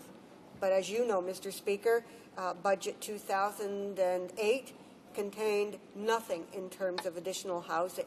There was some tinkering away at some projects for those who suffer mental illness, but there was nothing real and substantive. We need a national affordable housing strategy that addresses the need for decent and affordable housing on reserve, off reserve, for First Nations communities, for other communities. seniors, those who are struggling and living in poverty. But this government hasn't come forward with any of that. They talk about how concerned they are, but, Mr. Speaker, I've heard a lot of talk. I've heard a lot of talk from this government, and all the talk doesn't amount to anything unless there is investment, unless there is action, unless there is respect for the people with whom you deal. And I haven't seen that, Mr. Speaker. I think that that's what's missing. Questions and comments? The honourable member for Yukon. Thank you, Mr. Speaker, and I'd like to thank the member for her thoughtful comments on this bill. Two questions. One is she alluded to Wendy Grant John's work in glowing terms, as have others.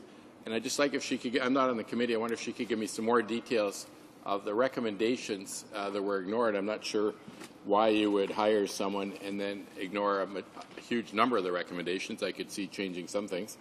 But some of the good recommendations that were ignored.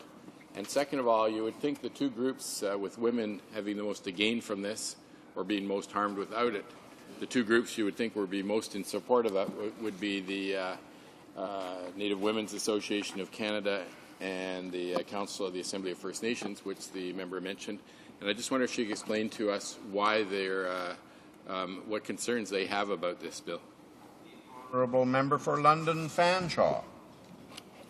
Well, thank you, Mr. Speaker, and I'd like to thank the member from the Yukon. I'm certainly not an expert on all of the recommendations that Wendy Grant John put forward, but I know that the need for more housing was key and central to that. And as I said before, in Budget 2007, Budget 2008, there were opportunities to invest in affordable housing, to bring back a national housing strategy that met the needs of Canadians. But that was ignored. It wasn't there. Instead, we saw $14.5 billion going in tax cuts to profitable corporations, big oil, big banks, instead of the respect for the communal needs of First Nations people. I think that first and foremost, the member makes an important point, and that is that NWAC and the Women's Committee of the AFN rejected the solutions arrived at by this government because those solutions were arrived at without their consultation, without their advice, and will serve no purpose in terms of what we truly need. Resuming debate, reprise de débat, the honourable member for Yukon. Thank you, Mr. Speaker.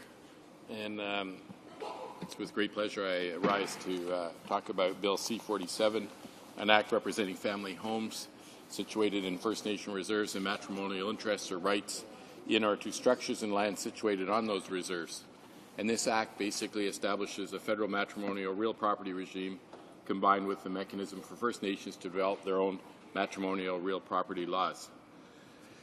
And basically, for the public that are watching that may not understand this, basically if you're in a marriage breakup in most of Canada when you're not on reserve, there are laws to protect you, usually provincial territorial laws, to protect each person in the breakup so that there's a fair distribution of the assets, that the appropriate persons have access to the house to live there, that there's provisions can be put in place if there's spousal abuse to make sure, of course, they don't have to both be in the same building, a division of assets and everything. But these rights do not occur on reserve. And as was determined by the courts, the reason being that the provisions on reserve are a federal legal responsibility, and most of these laws are provincial or territorial. So for years, Aboriginal women in particular, but spouses, whatever their gender, have had the problem of not having access to these protections in the matrimonial breakup. And of course, for decades, this has been brought forward, and there's been various attempts by various governments to work on this, to study this. The various studies have been outlined by previous speakers, and it's a somewhat intractable problem in that respect. So it's very complicated for the people watching, wondering why it's taken so long to deal with this and come up with a debate on it, a debate where there have been a number of concerns already raised. And the reason being that one of the reasons being that there's three governments involved, three orders of government. You have the First Nation or Aboriginal governments, and there's different categories of that. So there's different situations, whether they're self-governing, whether they're not self-governing, whether they have First Nations Land Act, so there's all different categories of just one order of government. Then you have the provincial or territorial order of government. Then you have the federal level of government. When you have all three having some role in this problem, then obviously it's going to be a complex situation. So that's why today we've had a number of already concerns or issues raised. Everyone supports the fact that the issue has to be dealt with. I think that will be unanimous in the House. But also I think most members outlining certain concerns with this particular attempt at dealing with the issue. And I'll look forward when the government speaker gets up to answering some of the concerns that have come out from all parties during the day today related to this, all the opposition parties related to this bill, so we can move forward in a positive manner. So I'm just going to outline some of the aspects of how the bill would work, and some of the concerns that I have, and some of the specifics related to my particular riding, and some of the concerns that some groups that have brought forward. Obviously, there's a number of positive items to the bill. I don't have to dwell at length on those because we all agree and we can move on quickly and get this in place. But if there are concerns, then we'll be anxiously listening to the government speakers to deal with the concerns so that we know we're moving forward in the right direction. This bill, of course, is a matter of human rights for women and often children, quite often in single-parent families in particular in a majority of cases. And this will, of course, occur after split up. The woman is the one responsible for the children. So we're making decisions here that's going to really affect the lives of children who are often with the women. We, of course, as the Liberal Party, as the party of the Charter, are in strong support of people having charter rights and to extending real matrimonial property rights to First Nation people. We support the intent of the bill, of course, but we have concerns with the process that got here.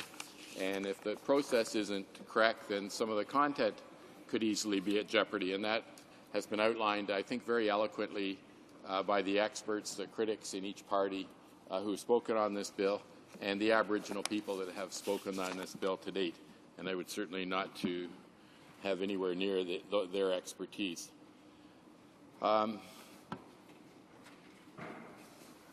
The purpose of the bill is to extend this regime to First Nations, and as I said, or to encourage them to develop their own matrimonial real property laws. And of course, I think a vast majority of the House is totally in agreement of the concept that the solution, the ultimate solution to the best government for First Nations people is self-government.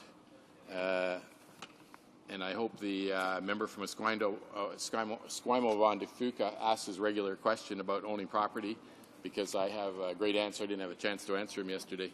But that self-government is the answer. It's had all sorts of success stories that I could outline if I'm questioned on it in questions and answers.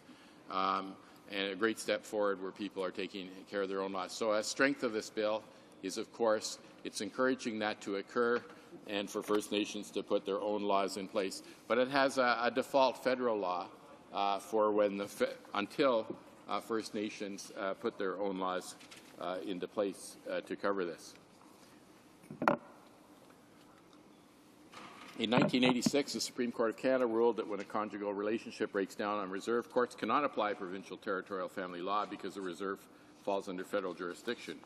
As a result, Aboriginal women living on reserves have not enjoyed the same rights as women living off reserves. They are not entitled to an equal share of matrimonial property at the time of marriage breakdown. And matrimonial real property refers to the house and land that a couple lives on while they are married or in a common law relationship. And since the 1986 Supreme Court ruling, the gap in laws had serious consequences, and some members, I think even the minister, quoted some women and the harm that's been done to them on that situation.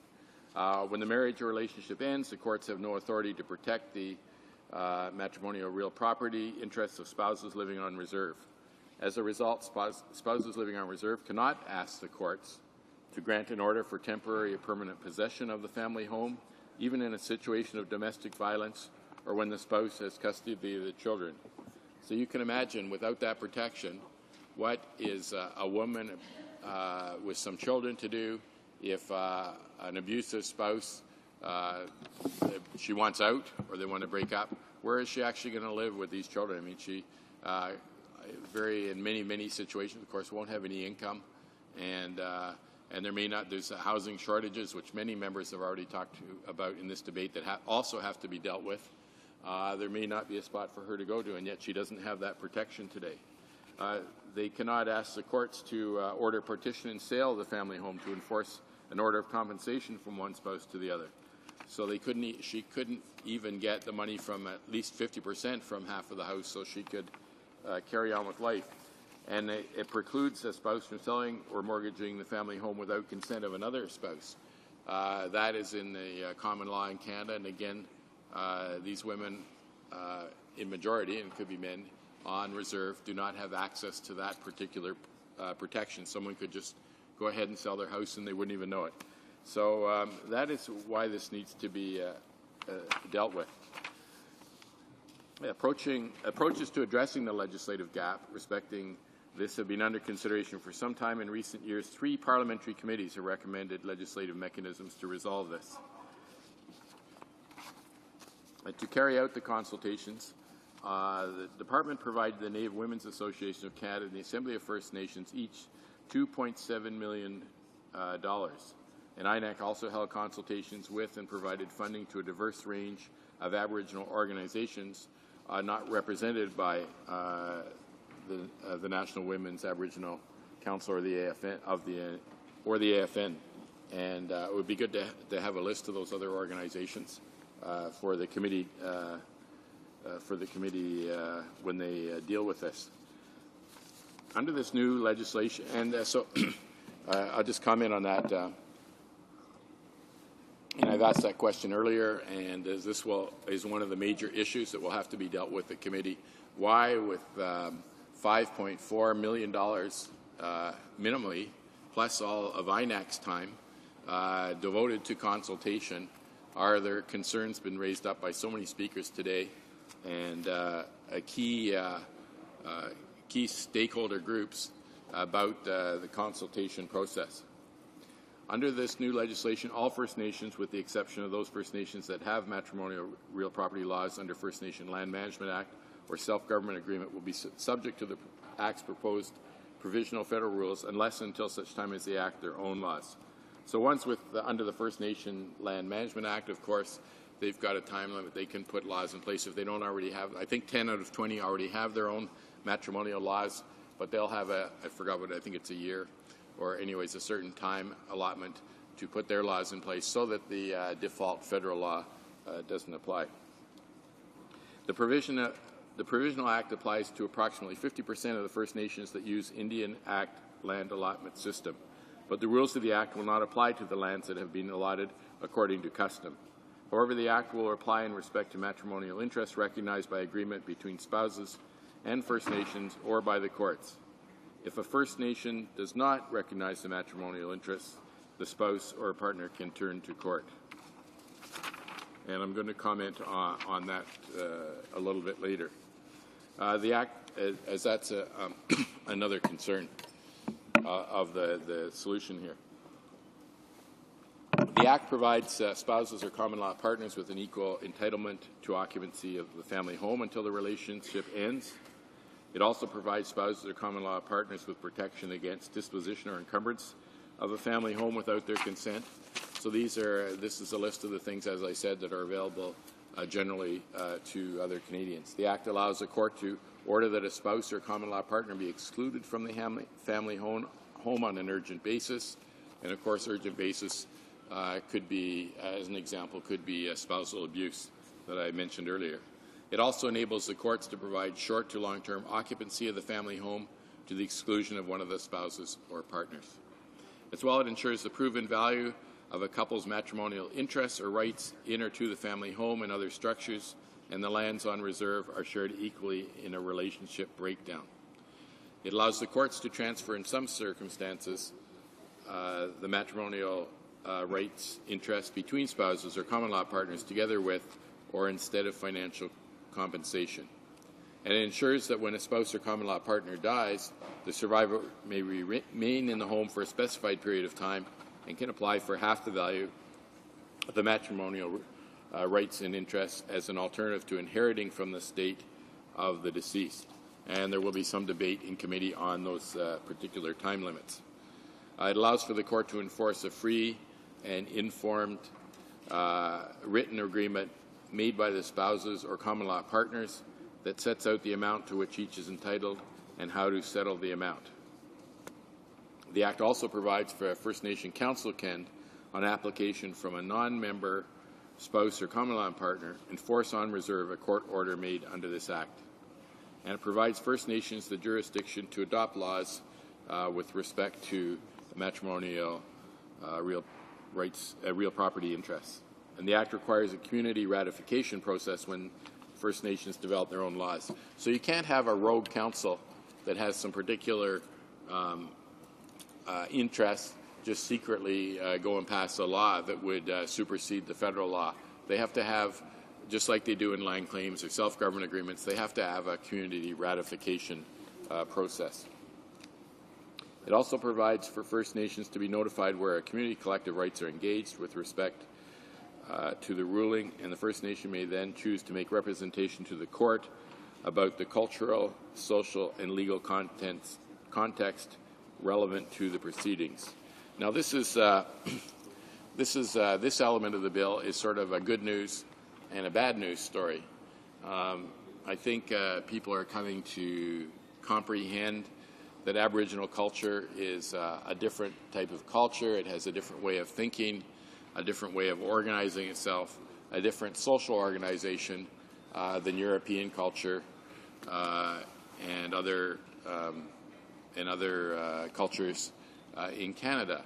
And one of the primary differences is their sense of collective responsibility, collective management, collective rights, collective culture, as opposed to some of the individual rights and how those supersede other rights in the European culture.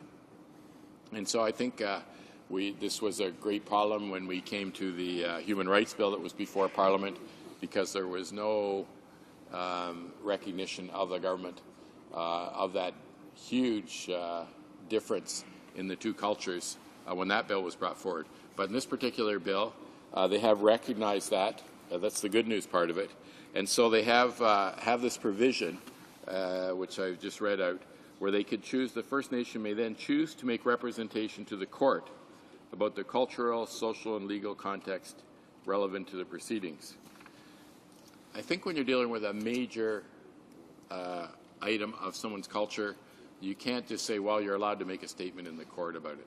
And some First Nations have said that's not a strong enough provision respecting those rights. I want to, before I run out of time and get on to my other points, I do want to tell my own constituents how it affects them. 11 of the 14 First Nations in my area, the Yukon, already have their land claim and self-government agreements.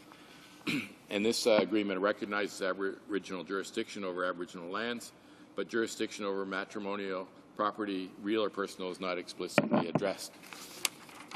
As a result of the provisions of the agreements, which address provincial, territorial laws of application and relationship of laws, provincial, territorial matrimonial property laws of general application will apply, although these may be superseded by subsequent Aboriginal government laws respecting matrimonial rights or interests. The Niska Final Agreement and the Yukon Umbrella Final Agreement are examples of this approach.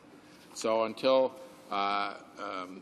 friends back home, until you develop your own matrimonial laws, the umbrella federal law will apply after this bill. And of course, to the Kaska and the Ross River Dene and the White River First Nation, the federal law will apply because you do not have self-government agreement in this area yet.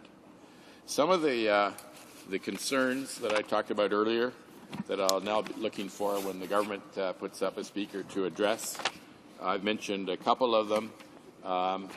One is related to the ones from the Assembly of First Nations. One of the ones they bring forward is related to the fact that C-47 does not contain a non-derogation clause. And the minister gave a very sincere answer saying he doesn't think it was required because the Constitution, Section 3592, etc., covers all that territory and will be the ultimately trump anything else, so you don't need the less powerful non-derogation clause. Yet it would give great comfort to some First Nations people. So if there's no problem with it, then I think there will probably be a discussion as to committee as to perhaps adding it. The Assembly of First Nations, of course, raised the point I just talked about related to collective rights. 2 minutes. Thank you, Mr. Speaker. Very efficient job you're doing there.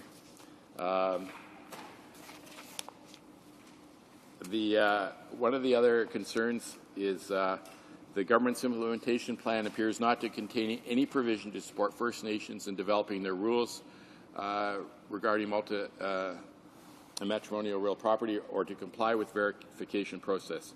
And furthermore, it would appear that the legislation will apply to First Nations as soon as it's passed, not allowing a period of time or a development and verification to take place. And of course, we had the same problem in the Human Rights Bill, and I hope the government would have learned by that. If you're going to tell a government they've got to put new laws in place, they're going to have to be trained to have the capacity. It's going to cost them money. They're going to need time to implement that. And the Assembly of First Nations notes the lack of all that, significant amounts of that, in this particular implementation plan. The Assembly of First Nation also, from a philosophical, one minute left. Thank you, Mr. Speaker. I won't have time to go into the issues that the Native Women's Association of Canada have, but needless to say, they will be covered at great length in committee. So I'd just like to close with some of the two philosophical problems that important stakeholder groups have. One is the law in itself needs to be in concert with a whole bunch of other issues that would support and prevent family breakdowns and that causes a problem in the first place, and that the underlying resolution lay in supporting communities and clearly emphasize the need to keep family. It is with regret that I must, alas, interrupt the honourable member. We will now have questions and comments, and I see the Honourable Parliamentary Secretary, the Minister of Indian Affairs and Northern Development, getting up, and he has the floor. Well, thank you, Mr. Speaker. I appreciate any opportunity to get up and speak to this very important bill, which will finally extend matrimonial real property rights to First Nations citizens on reserve, an opportunity that they haven't had in the past. When marriages break down, we will not see First Nations mothers being removed from their homes in a way that no Canadian would see as being fair. And so, Mr. Speaker, my question to the member from Yukon would be, in light of his party's support on the Indian residential school settlement, which we ratified as a first act of this House practically when we first came to office, in light of his party's support on the Nunavik Land Claim Agreement, on Bill C-30, the Independent Claims Tribunal, and of course all the other important First Nations Aboriginal bills that we've done, is his party going to support this bill as it gets into committee and comes back to the House? We're hopeful that his party will continue to support this bill, not just now, but actually beyond committee. The Honourable Member for Yukon.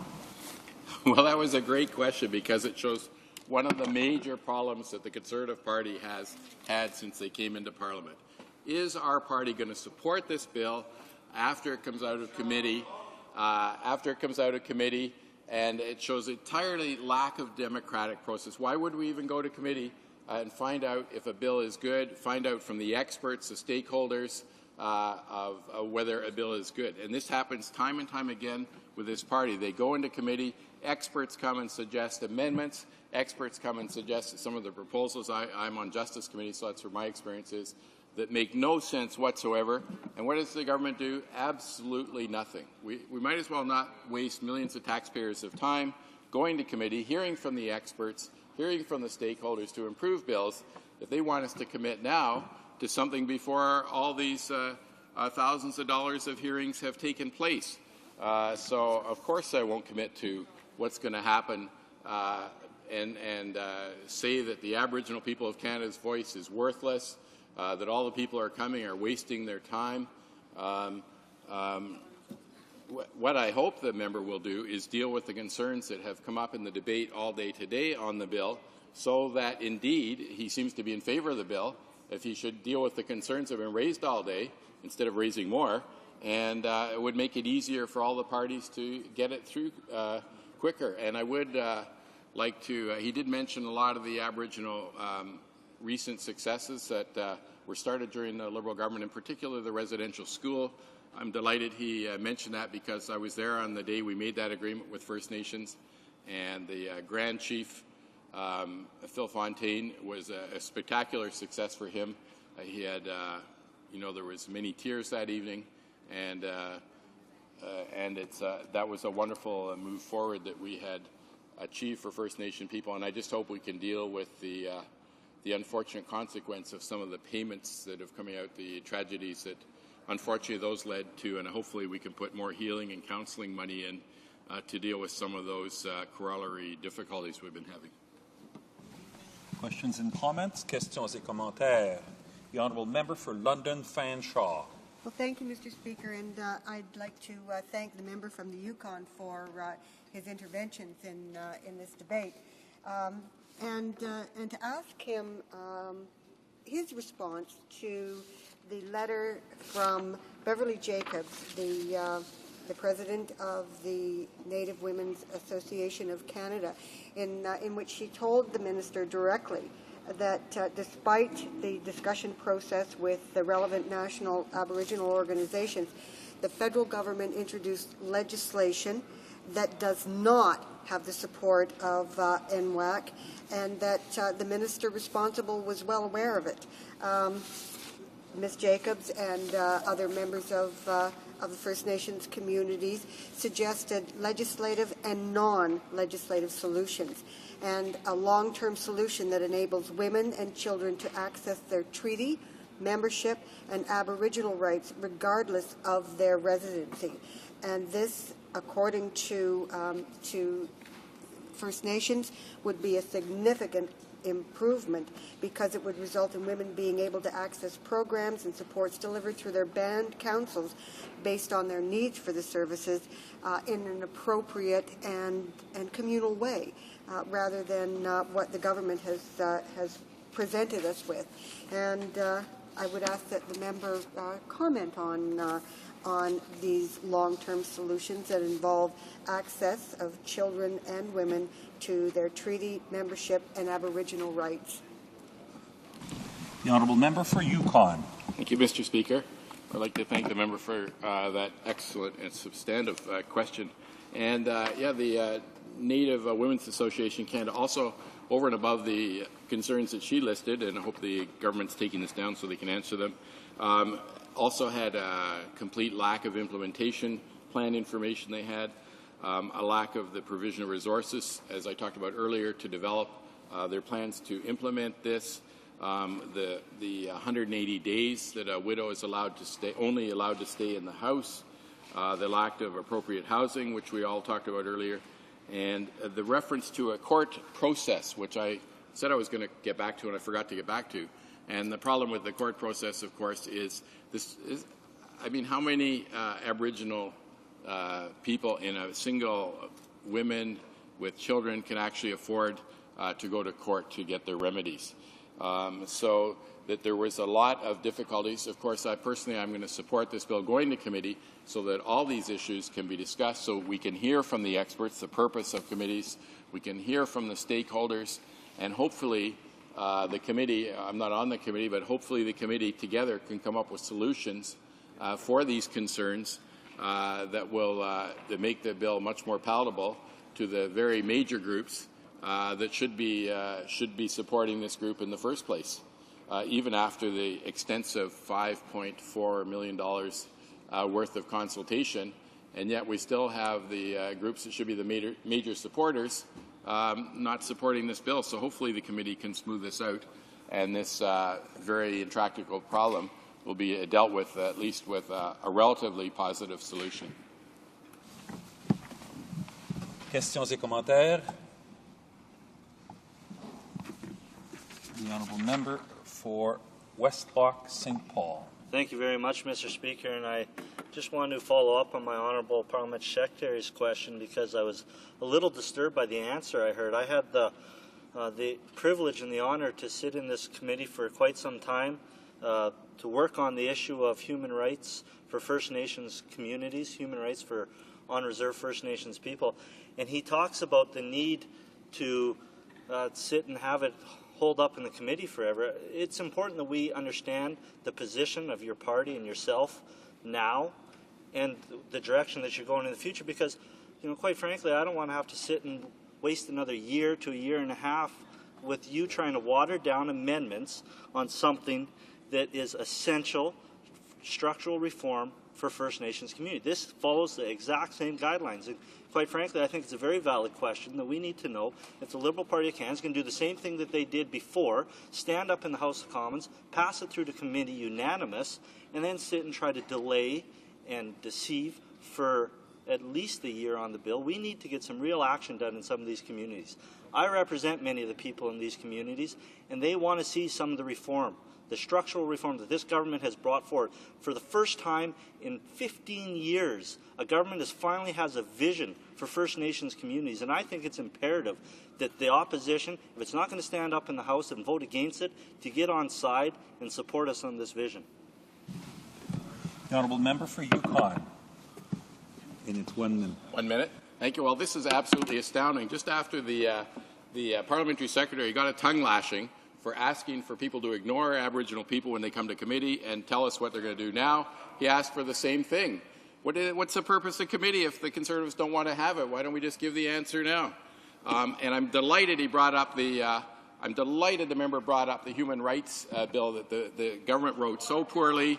They only had 12 words, and I think it took a year to them because all the three opposition parties had to put in I don't know how many improvements to it to strengthen that bill, to make it realistic, and to answer what all the stakeholders wanted so that the Aboriginal people of Canada could have their human rights. Reprise du débat. Resuming debate, the Honourable Member for Laval. Thank you, Mr. Speaker. I'm very pleased to rise today to speak to the debate on Bill C-47, an act respecting family homes on First Nation reserves and matrimonial interest or rights in or to structures or lands on reserve. I listened attentively to other colleagues, especially to the member from Yukon, and I know that he takes human rights very seriously. He works hard in his community to help those most in need. I know that he has often called on our generosity to help various groups in society, and I think that is to his credit. So I am not surprised by the remarks made by my colleague for Winnipeg North and my other colleague, and as well by the member for Yukon who spoke about a very important issue. Mr. Speaker, when we say that a bill can transform the lives of thousands of people, this is one case where it is true. Bill C-47, if it is properly structured and implemented, will make a real difference in the lives of thousands of people, especially women, Native women, for whom I have a great deal of respect, and administration, because they have to deal with difficulties that are much harder than what we face outside reserves. There are many women who are affected. I am very conscious of the fact, however, Mr. Speaker, that if this bill is not properly carried out and structured and so on, it will create more victims instead of helping people. I say that because for a few years now, we have been consulting Aboriginal people on different issues for different reasons in various committees. For example, the Status of Women Committee need to understand properly what Aboriginal people face in the way of obstacles in order to be able to address their needs. In our own ridings, we meet with them to find out how we can better understand and know the needs of their communities so that we can work with them better. There have been mistakes made that were well-intentioned in trying to help Aboriginal people and communities. White men and white women have made decisions. It was mainly men in those days, and we decided what was best for Aboriginal people. I have the uncomfortable impression that we are trying once again to decide what is best for Aboriginal communities without really listening closely enough to what they are telling us in the consultations. Of course, Mr. Speaker, the consultations were not very long. The committee had from September 29th, 2007 to the end of January 2008 to do these consultations. I think this is 4 months, but we are dealing with a very important issue. Of course, we have in that 4 months period a month where we have traditional festivities with family and so on. And I don't think that the Aboriginal communities were very interested in debating C-47 at that time. So that is very little time to come up with such an important piece of legislation. And this shows a lack of judgment, which I would consider to be very serious. But here again, I am not surprised when we have a government that refuses to sign the Aboriginal Peoples Declaration at the United Nations. It is not surprising that this same government does not want to be more attentive to what women in Aboriginal communities and men in Aboriginal communities have told them about Bill C-47. Mr. Speaker, I will refer to that because, well, coming from Quebec, I'm more familiar with Quebec communities, but I want to refer to a letter from Ms. Hélène Gabriel, who is the president of the Quebec Aboriginal Women's Association, and she sent it to the political parties and to the committee. She said, "We would like to indicate our concern regarding key aspects of the file that do not seem to have been taken into account in Bill C-47 regarding matrimonial property on reserve that was recently introduced. In particular, we do not believe that the negative impact on the gender balance have been taken into account properly in the gender-based analysis. For example, there is an issue regarding the family home and who would be allowed to live there. It is the women who look after the children usually, and men would be less likely to be able to hold on to the family home if there is a separation or divorce. However, under Bill C-47, more men than women would benefit financially from having to leave the family home. And it is not stated in the Act that because women are the ones that look after children and elderly people should be the ones to have access to the home and the resources for that. This seems obvious to me. Moreover, Mr. Speaker, Ms. Gabrielle continues, Bill C-47 does not take into account the fact that reserves are very short of housing. A housing shortage is something we have seen in a number of Aboriginal communities. People have had to move because their housing lacked heating, water, it was unhygienic, it was really not a place where people could live, so they had even more problems.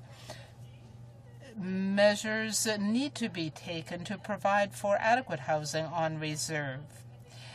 Therefore, if there is a protective order in place, that needs to be a factor. Otherwise, there may be even more violence, and we know that violence usually affects Aboriginal women more often than other women. And we know that there are problems in Aboriginal communities where women's shelters for abused women have fewer resources than shelters outside reserves in various provinces. So these abused women's shelters are funded by the federal government.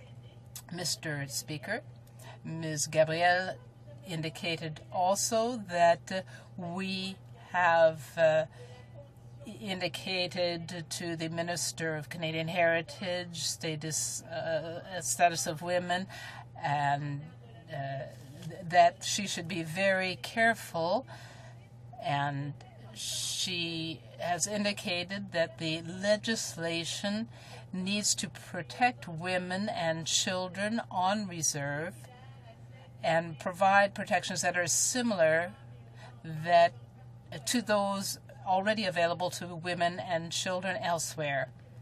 Ms. Gabrielle would like to remind the Minister that Aboriginal women and children living on reserve do not face the same realities as their non-Aboriginal counterparts. Mr. Speaker, I think that we need to realize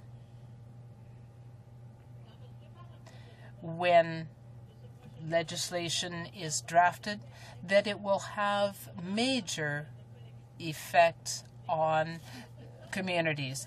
Aboriginal communities number 600 in Canada. So there are 600 communities that have different cultures, different ways of being administered, because, of course, not all Aboriginal communities have the same origins or traditions or ways of being managed. They are, in some cases, more sedentary, more nomadic. They may be in the forest, they may be on the plains or by the sea. So there are a lot of differences, and we need to keep in mind that when legislation is drafted for such a diverse culture, that this is an important factor. We work differently in Quebec. We have the Civil Code. In Quebec, the laws that C-47 would create would not perhaps fit in very well with Quebec's system. The federal government was asked to carry out a systematic, comprehensive consultation, and certainly I feel that the results would have been different. Ms. Gabrielle indicates as well that there should be a survey to really find out what the views of people are in the Aboriginal communities. We need to make sure that all Aboriginal groups are taken into account because there is a great deal of diversity. Research has been done, Mr. Speaker. It is being done on a daily, weekly, and yearly basis on the needs of Aboriginal people and on the repercussions of the legislation that has been passed in history on Aboriginal people. And certainly this gives us food for thought. The government should also use this as food for thought, because when we do not really reflect on the issues, then we tend to please part of the electorate, but not those that really need our help. This bill probably comes out of good intentions. I don't believe that this was ill-intentioned or that this was a deliberate effort to create difficulties, but because the consultation was done very quickly, the Canadian Native Women's Association made it clear in their brief, in their report on the consultations, that there are concerns, and they talked about the difficulties facing Aboriginal people today.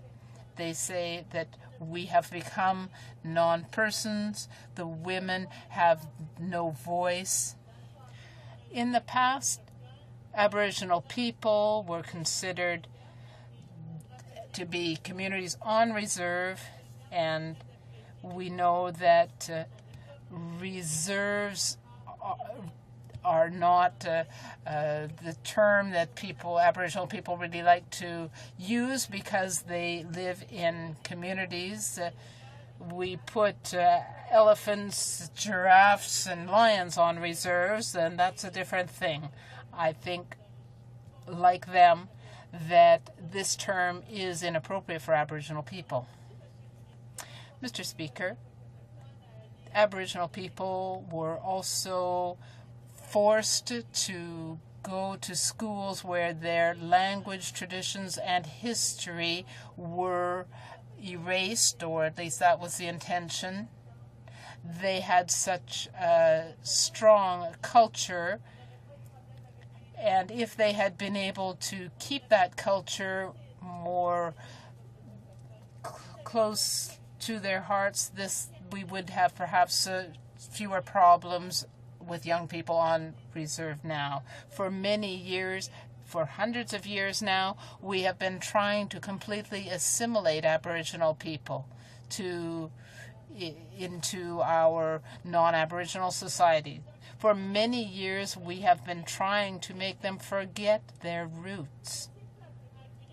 But despite the disappearance of many of them year after year, people have found the courage and the strength and the audacity to try to rebuild their integrity. They have found the strength to forgive what was done to them, to move ahead. And here again, Mr. Speaker, we are trying to impose something on them that suits us. Here we have legislation and they can like it or lump it. We know better than they do what they need. But that is not the way it should be, Mr. Speaker. That is not how we should act toward a people who have thousands of years of history, tradition, and culture, and wisdom. They could probably show us a lot more than we can show them if we just take the trouble to listen to them. And that, Mr. Speaker, is how I would like this bill to be sent to committee with that vision in mind so that we can listen to people. We can listen to experts who can tell us what has happened elsewhere where the fundamental rights of Aboriginal people have been recognized. But in fact, that is something that has happened in many countries. Only 3 countries have refused, and this is a shame that we have been one of those countries. But in other countries, the human rights and fundamental rights of Aboriginal peoples have been recognized, and they have the right to the same respect as other people living on Canadian territory. All women and all men and all children in Aboriginal communities have the right to that respect. We may get there one day if the federal government agrees, because this seems to be a major issue. The Liberal Party does not want to vote on this bill immediately. There is no doubt at all, Mr. Speaker, that we cannot have a vote on legislation without considering it in detail. Mr. Speaker, maybe we are in opposition. We may be an opposition party, but we have more respect for the people that we represent. And this bill will be passed one day, I hope, as long as we can agree that it should go to committee, that it should be amended not to dilute the significance of the bill, but rather to maximize the results and the benefits for the men and women and children that have to live with it until they can have their own laws on matrimonial rights. I hope, therefore, Mr. Speaker, that, like the Bloc Québécois, this House will vote to send Bill C-47 to committee so that it can be defended, considered, looked at in depth in the committee so that it can come back and it can be of benefit to all Aboriginal people. Questions or comments? Minister of Indian Affairs and Northern Development. Thank you, Mr. Speaker. I appreciate the submission by the member opposite. Of course, our party, our government appreciates the support that the Bloc is going to be providing to this bill, because, of course, it's an important bill. It's important that we do extend matrimonial real property rights to individuals that are living on reserve. And that's where I want to go with my question, actually. I know the member often brings up women's issues in this House, and so I would pose the question. She actually referenced a number of leaders from Quebec, from Aboriginal communities, First Nations communities, and some of these leaders have actually put forward the argument that when a marriage breaks down in reserve, if the wife is not First Nation, she should not receive any access to the marital property. I personally disagree with that. I'd like to know what the member opposite has to say about that. Honorable député de Laval. The Honourable Member for Laval. Thank you, Mr. Speaker. As the Honourable Member for Winnipeg Centre knows full well, the different ways that Aboriginal peoples have to decide their issues with respect to matrimonial property, with respect to violence, or people who, Aboriginal or not, live on reserves, are different. It's not as us as a government, a governing people now, a government, but as a people before, it would have known rather that it was the Aboriginal bands, the band councils that governed the people. We cannot cast any blame here because it was a matriarchal community in the past. It has become now a patriarchal community, and it's very difficult to have access to the band councils and give our opinion as women because it's different from what the previous government decided that it was going to do. Order. It is my duty pursuant to Standing Order 38 to inform the House that the questions to be raised tonight at the time of adjournment are as follows. The Honourable Member for Vancouver Island North on fisheries, and the Honourable Member for Kitchener Centre on ethics. Questions and comments? The Honourable Member for Etobicoke North. Merci beaucoup, Monsieur le Président. Thank you, Mr. Speaker. I would like to congratulate the Honourable Member for Laval for her speech on Bill C-47, but I'm a little bit surprised because, to my mind, Aboriginal women have not given their support to this bill. This bill that concerns with family homes on reserves and matrimonial interests or rights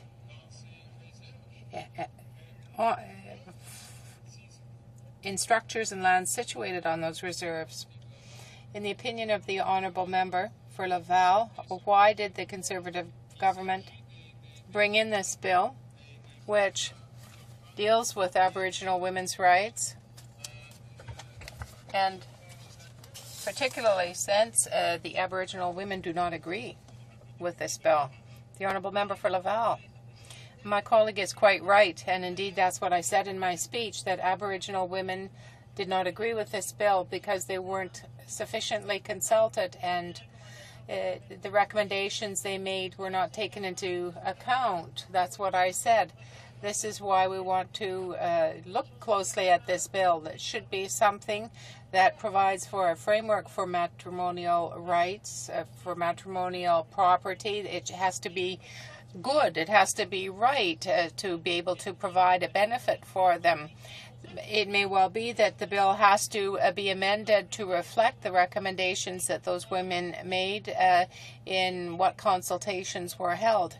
But those consultations weren't sufficiently long. That's the reason why we will vote to get this bill into committee, not because we agree with the bill as it stands now. We aren't. My colleague's right.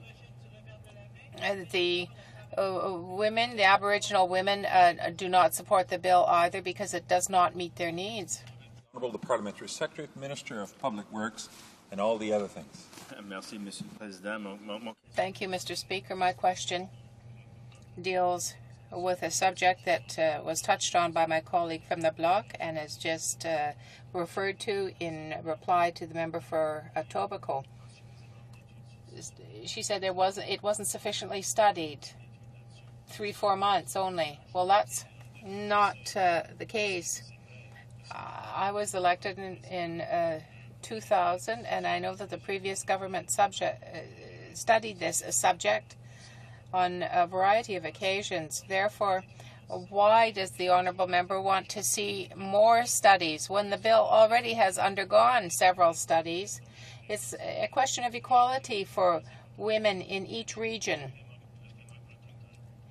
All Canadian women, Aboriginal women, should have the same protection and equality under the law in this country. So why wait longer to provide that? Why does the Honourable Member want to do so? If she has any concern for the spirit of equality and women throughout the country, why does she not want us to act? The Honourable Member for Laval. Well, I do like the question from my colleague. Of course, I agree with equality of rights, but also equality in actual fact.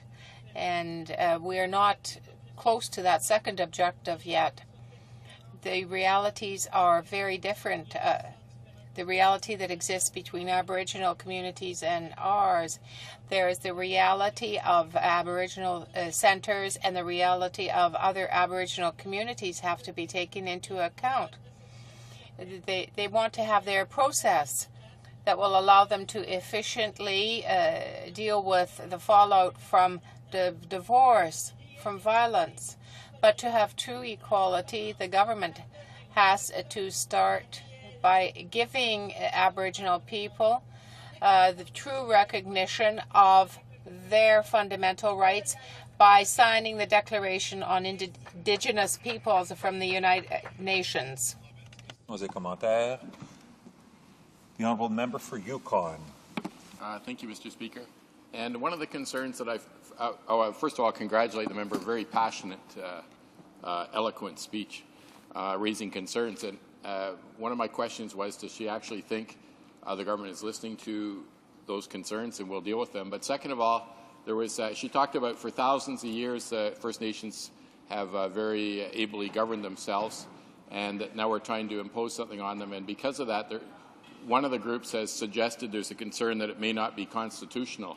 And I wonder if she thinks that's a concern in this case. The honourable member for Laval. You know, Mr. Speaker, one of the main concerns of Aboriginal communities is, in fact, the fact that the government hasn't taken into consideration their needs, their rights. It's not taking anything into consideration. We've seen that on a variety of occasions, the lack of tact and judgment demonstrated by this government. This government has already betrayed its promise to the elderly, to seniors with respect to the GIS. It's betrayed its promise to veterans, Mr. Speaker. So, I've given you 2 or 3 examples of this, but with bills like this, they make us believe that they want to settle the situation for Aboriginals and make it better. No, I don't believe that, though, Mr. Speaker. And this bill, I think, has to be amended to meet the needs and recommendations of the women who made those recommendations. And if it isn't, we just won't pass it, whether it pleases my Conservative colleagues or the government. Why? Because they have a real right, an entitlement. They are the people that were here before us, before we got here. We often talk about it. In the Bloc Québécois, we talk about sovereignty, but if there's anybody sovereign around here, it's Aboriginal peoples. And therefore, that in terms of respect, law, and dignity, I believe they are entitled to consideration. For Esquimalt, Juan de Fuca. Thank you very much, Mr. Speaker. It's a pleasure today to speak on Bill C-47, the bill that deals with family homes on reserves and matrimonial interests or rights act. I think on the surface, Mr. Speaker, all of us are absolutely, positively supportive and desirous to go and ensure that Aboriginal women, like non-Aboriginal women, have equal rights under the law with Aboriginal men and non-Aboriginal men, that we have one set of rights, one set of rules and regulations so that everybody can actually have the same rights and rules and are protected under our courts. This particularly pertains to the issue of those women and men who, by virtue of many circumstances, have social situations where their families are affected by issues and tragedies that compel them to be able to need legal protection and a structure upon which they can deal with the assets that have to be divided in family breakups or when a spouse dies, as an example. The fact that we're actually here speaking about this bill, I think, also alludes to a much larger problem in that we have an issue of separate development in Canada, and somehow we're trying to tag on a series of rules and regulations and acts to ensure that, in this case, Aboriginal women are going to have some protection and security under the law. But I think, Mr. Speaker, that deals with a much larger issue of the separate development that's occurred in our country between Aboriginal and non-Aboriginal people, and that, in part, that is responsible for this terrible social discord and horrible social circumstances that affect too many Aboriginal and non-Aboriginal people on and off reserve. There are some concerns about this bill, and we are supporting this bill to get to committee.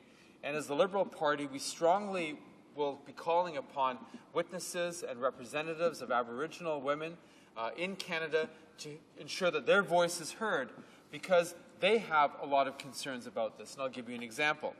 The Native Women's Association of Canada, for example, does not support Bill C-47 in its current form, and there are many reasons for that. For example, as a complete lack of information about the implementation plans and measures for this proposed legislation, including timeframes, resources for measures that are specified in the bill, and resources for First Nations to implement the legislation. Secondly, there's a lack of information regarding the provision of resources to First Nations to enable them to develop their own laws for the MRP. And thirdly, issues such as a widowed spouse, that widowed spouse can only have 180 days to remain in a family home following the death of his or her partner, which they believe, and I think this is perfectly justified and understandable, that is too short a period of time to allow a person to only live 180 days in their home when such a tragedy befalls them. Fourthly, there's a lack of adequate and appropriate housing on many First Nations communities, as has been mentioned multiple times in this House, and that the measures contained in Bill C-47 will not assist women and children to obtain alternate housing in the community during the breakdown of a marriage or a common law relationship. I cannot impress upon you, Mr. Speaker, the degree of tragedy and the horrible living conditions found on too many reserves. I remember working as a physician in northern British Columbia and flying into reserves in northern BC where the rooms and houses are so poorly built that people are living in essentially homes that are a health hazard. They are boxes of disease.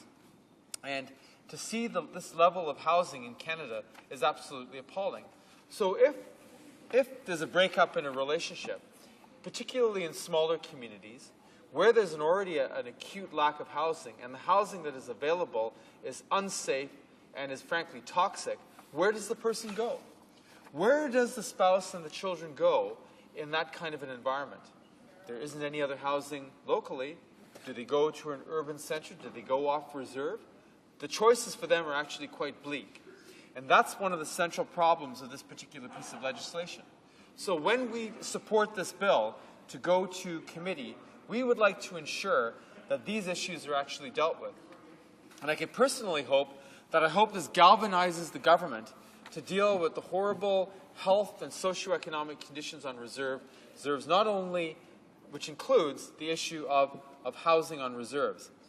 An example would be, as I mentioned before, the Pacheedaht Reserve in my riding. It's near Port Renfrew on the west coast of Vancouver Island. And when I was there several days ago, you go into the reserve where the roads are pockmarked, they're full of holes, none of it is paved. You go into the community and there's detritus and refuse everywhere. And why is that so? Because the band doesn't have any agreement to remove the waste on their reserves. They don't have the money for it, and they don't have the people to actually do it. So as a result, you've got waste everywhere. Go a little further, and you see the homes. Can you imagine, Mr. Speaker, being in homes where the windows are smashed out, the window panes are not replaced because they don't have the money to replace it? So what they do is they cover the windows with plastic sheeting.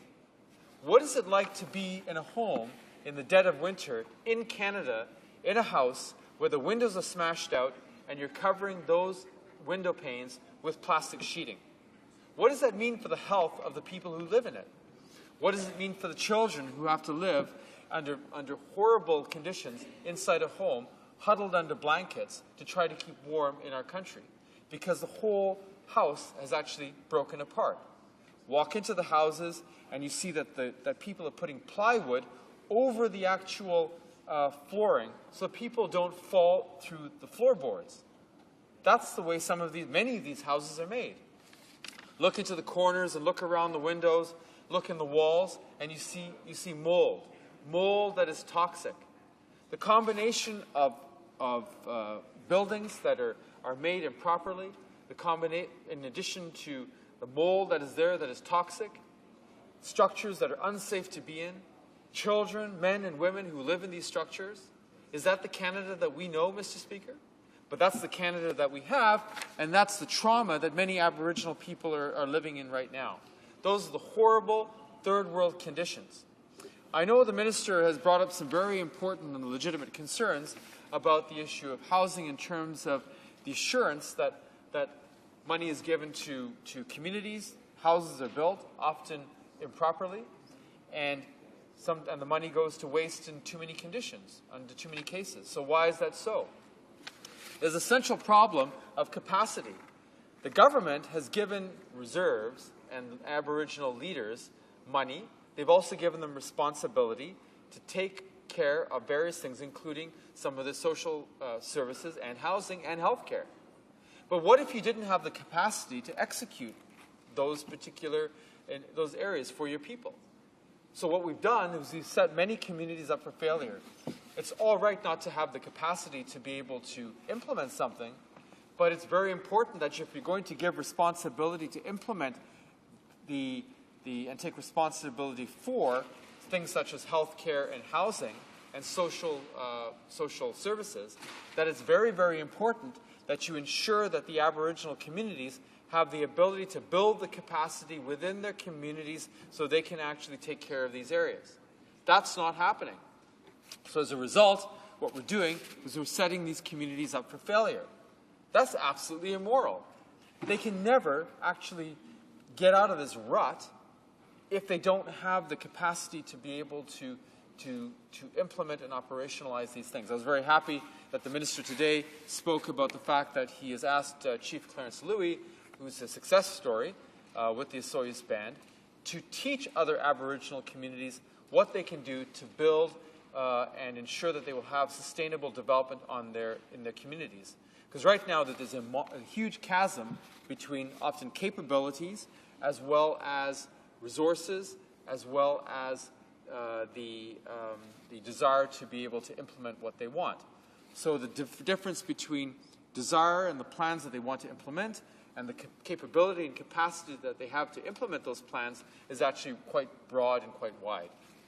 So a task that INAC must ensure is that they actually engage with Aboriginal communities to be able to give them the capacity building that they desperately require.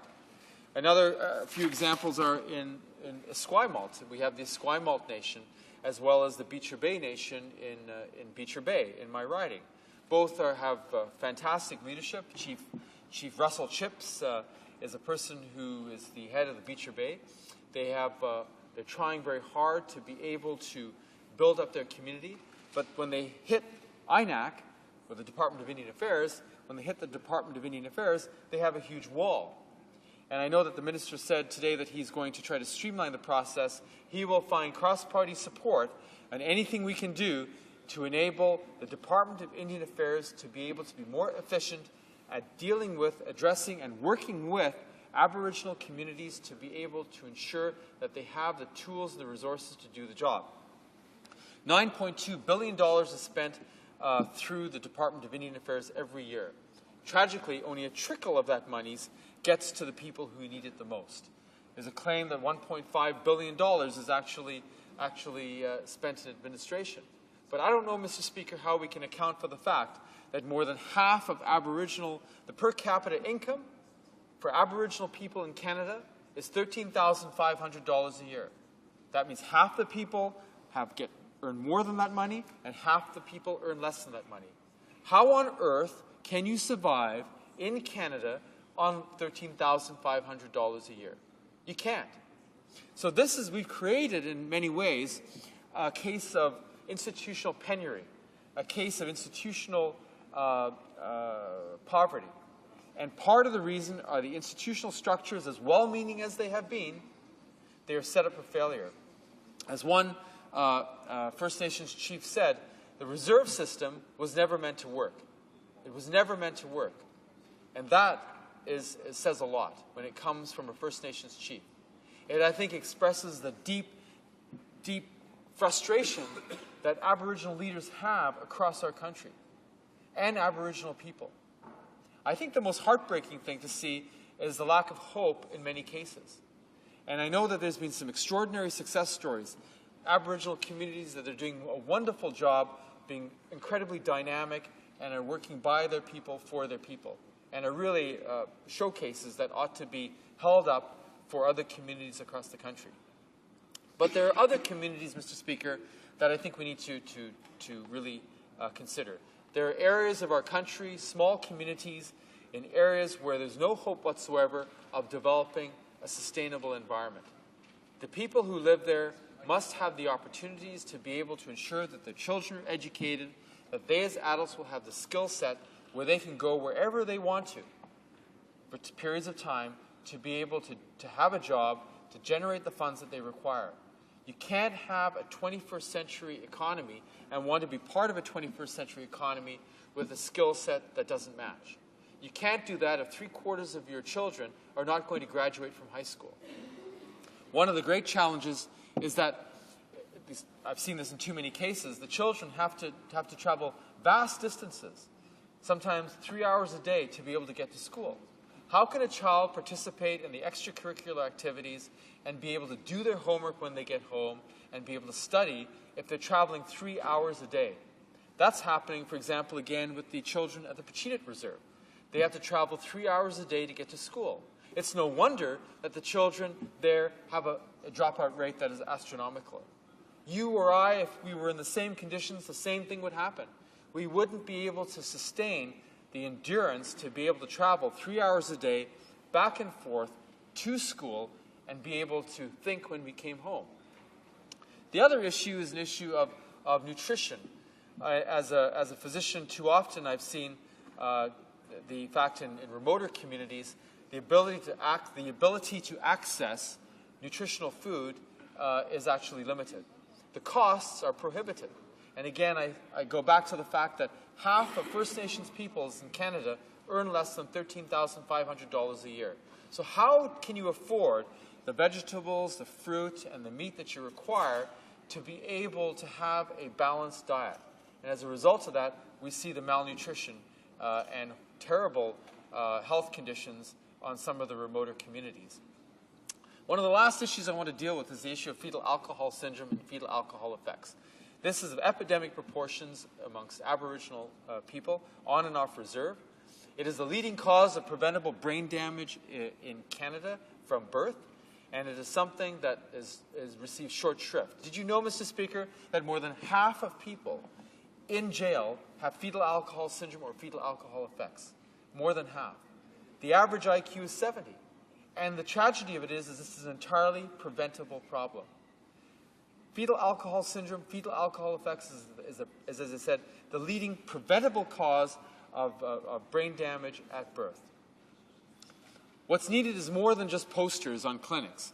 What is needed is a series of engagement through our medical community. And I'm going to propose something I had in a private member's bill that was quite controversial, but it received 2 responses. One response was from those who deal with rights issues and said that I was violating women's rights. The other was from those who took care of children with fetal alcohol syndrome. And they said, thank God you have done this. Thank you for bringing this bill forward. And this is what the bill said.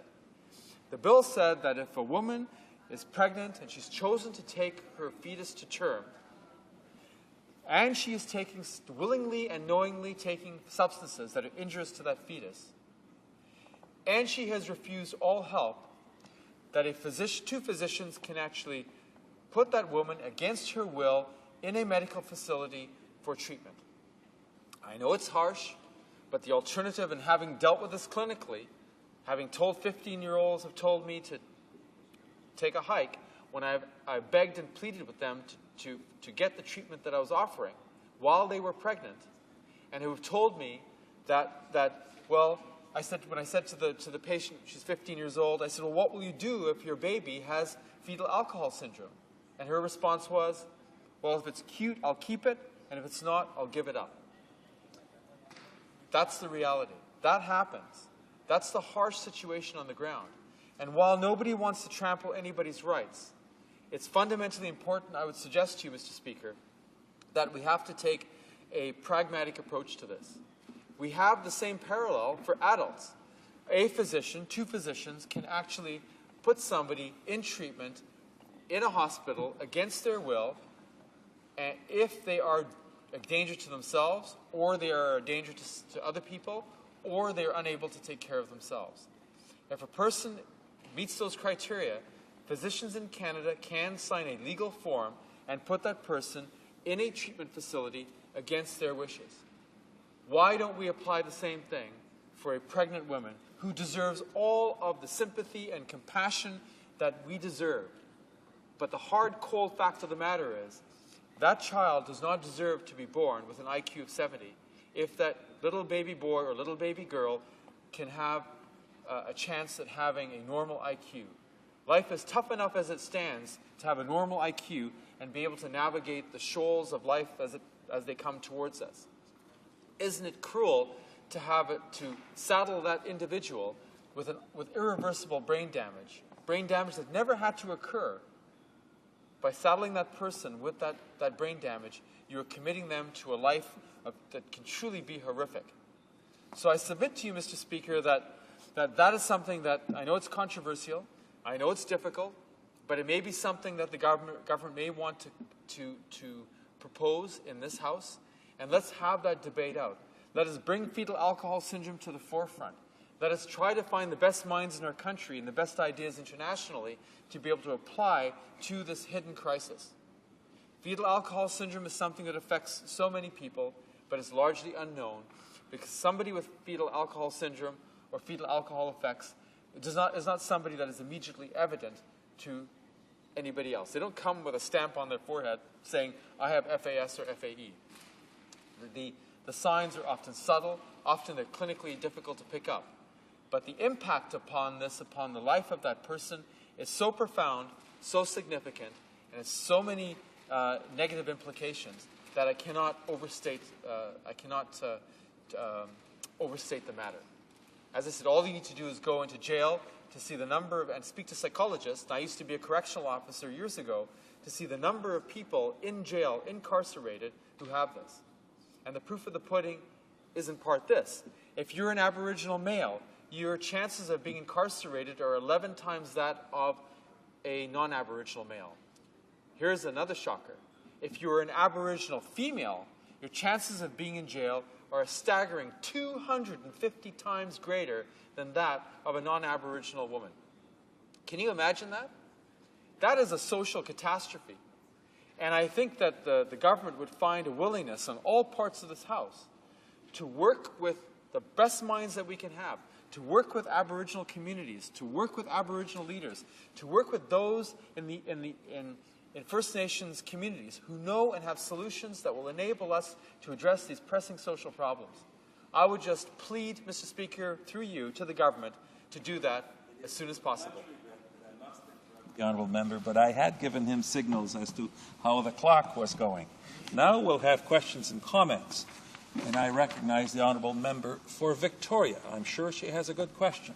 Thank you, Mr. Speaker, and indeed I listened very carefully to my colleagues' always interesting comments.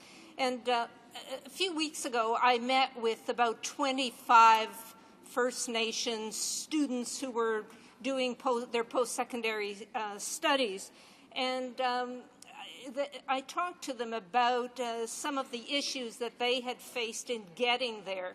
And when I asked them, and some of the issues were very similar to many other Canadians, a financial burden of a huge student debt, but there was something very specific that they mentioned, was the need for model and through mentorship program that many of them were exposed to. And interestingly, many of the students who were there, who spoke to me, were themselves mentoring their younger brothers or sisters or cousins. But what they told me was the need for more capacity, more resources to bring to that program. They felt in many cases overwhelmed by the issues that they were asked to deal with through their mentorship program that they were involved in.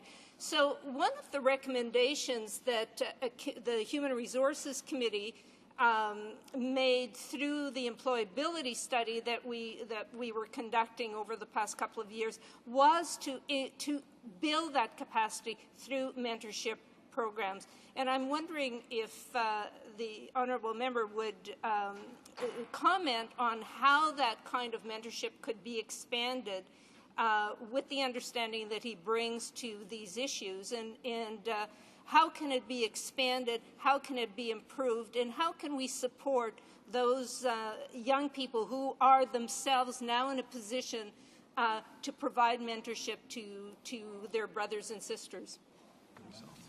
The honourable member for Esquimalt, Juan de Fuca.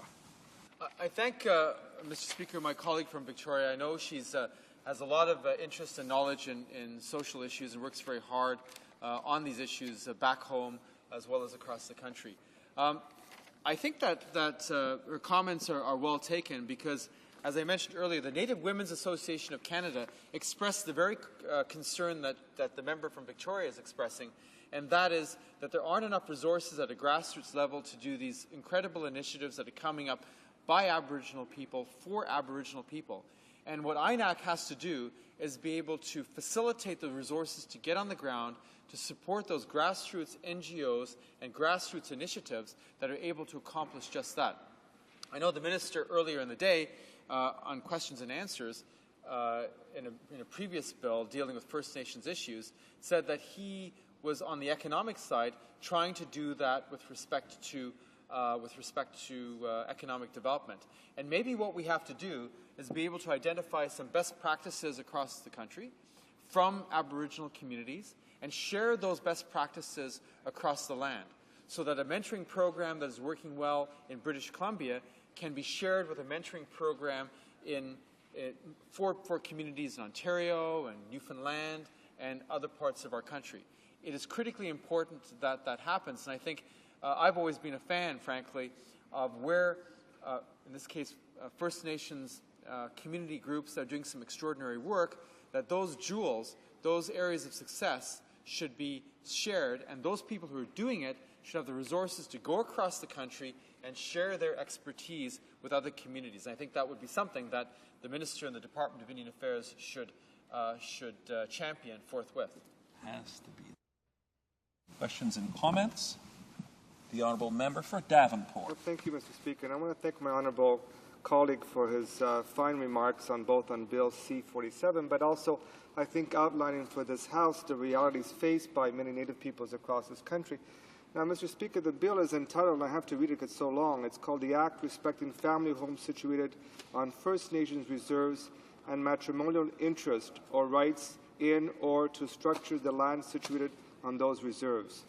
But the bill, although we have said in this House that we support the intent of the bill going to the committee because I think there are some issues that are valuable in the bill. It certainly deals with some of the concerns that have arisen since the 1986 Supreme Court ruling, which basically says that the courts cannot apply provincial territorial family law because reserved lands falls under federal jurisdictions.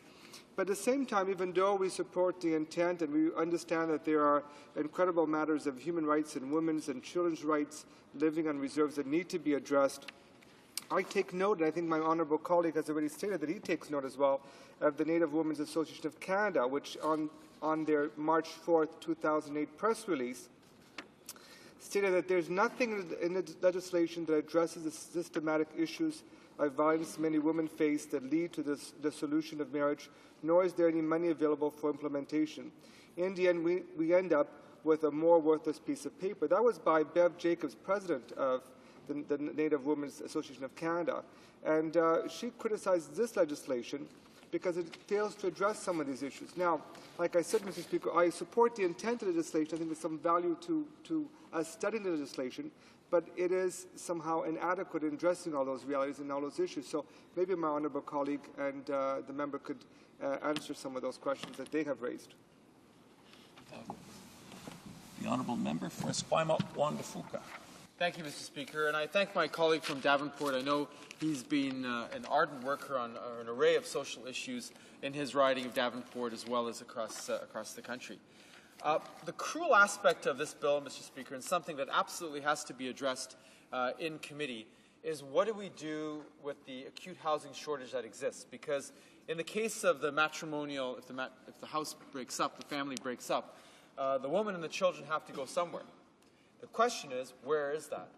And because of the toxic situation of homes on reserves, a lack of absolute numbers and a lack of quality, that this poses an extraordinary problem, a problem that has not been addressed and a problem that can be brought to light through this bill, but in doing so will enable us, I hope, to be able to get the best ideas possible to deal with the housing situation. I know that the Minister brought up the very good concern and the concern he has, as do Aboriginal leaders across the country, of the monies that are going in and where are those monies.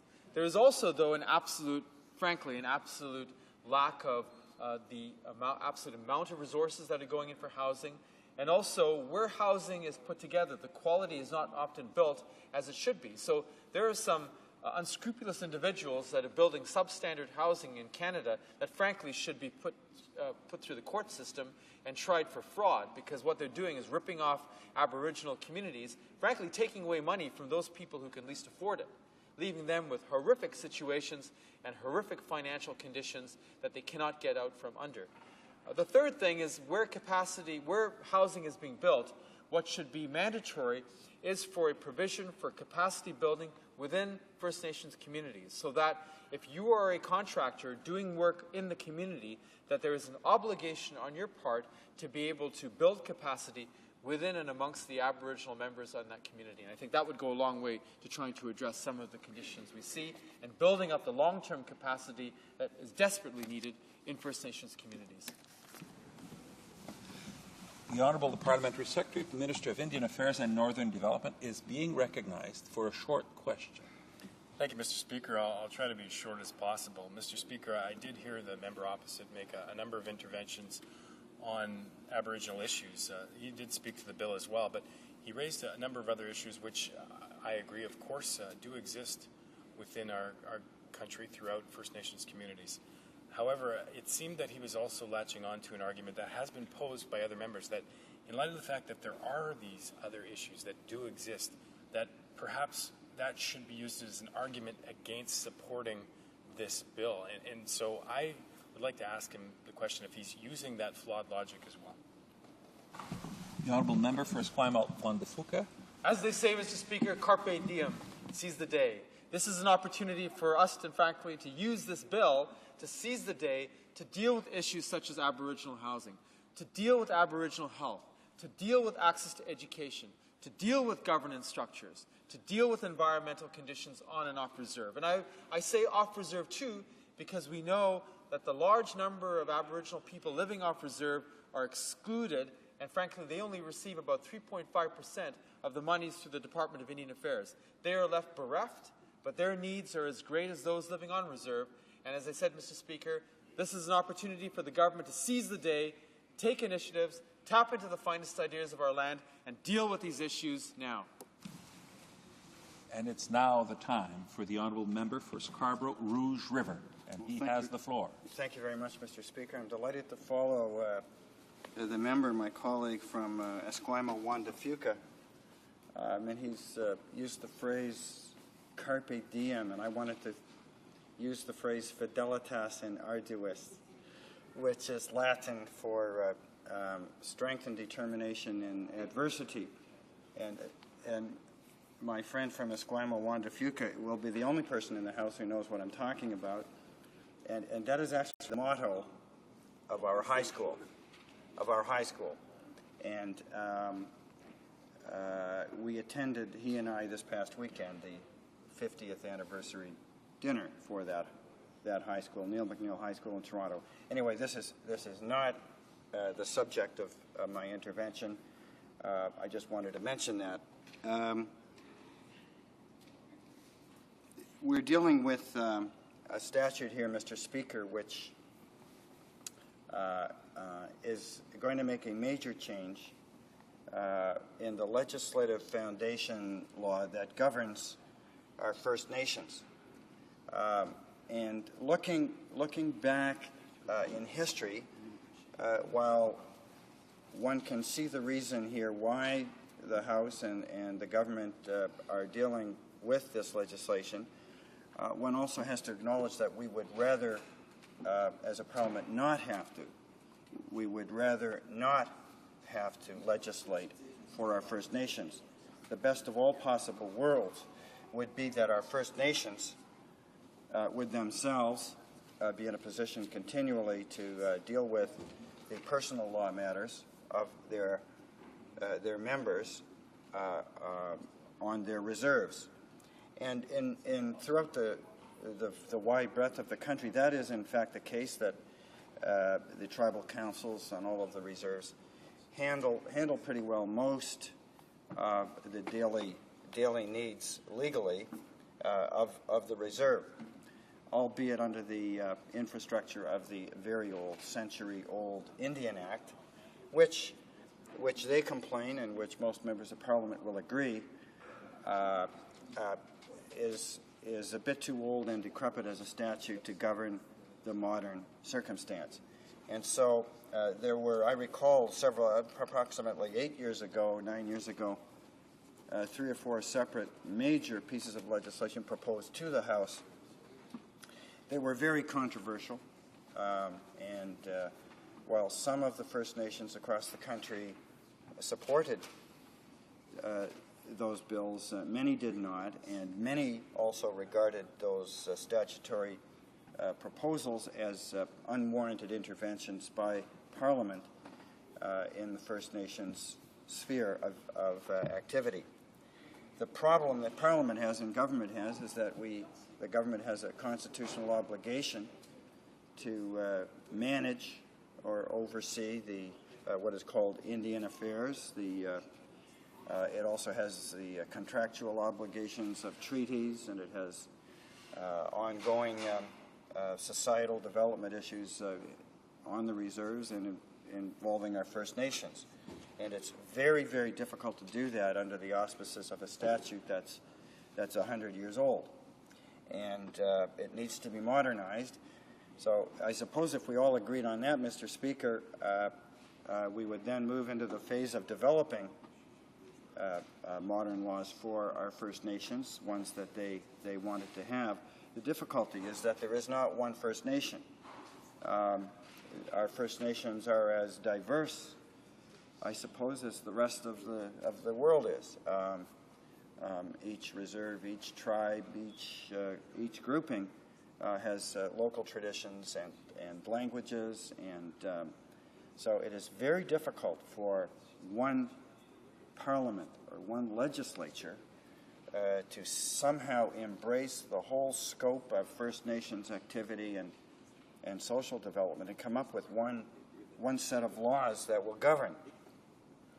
So I wanted to get that on the record, because any member who speaks in here on these statutes, I'm sure will want to recognize the complexity of this and why we feel that government is compelled to do this at this point in history.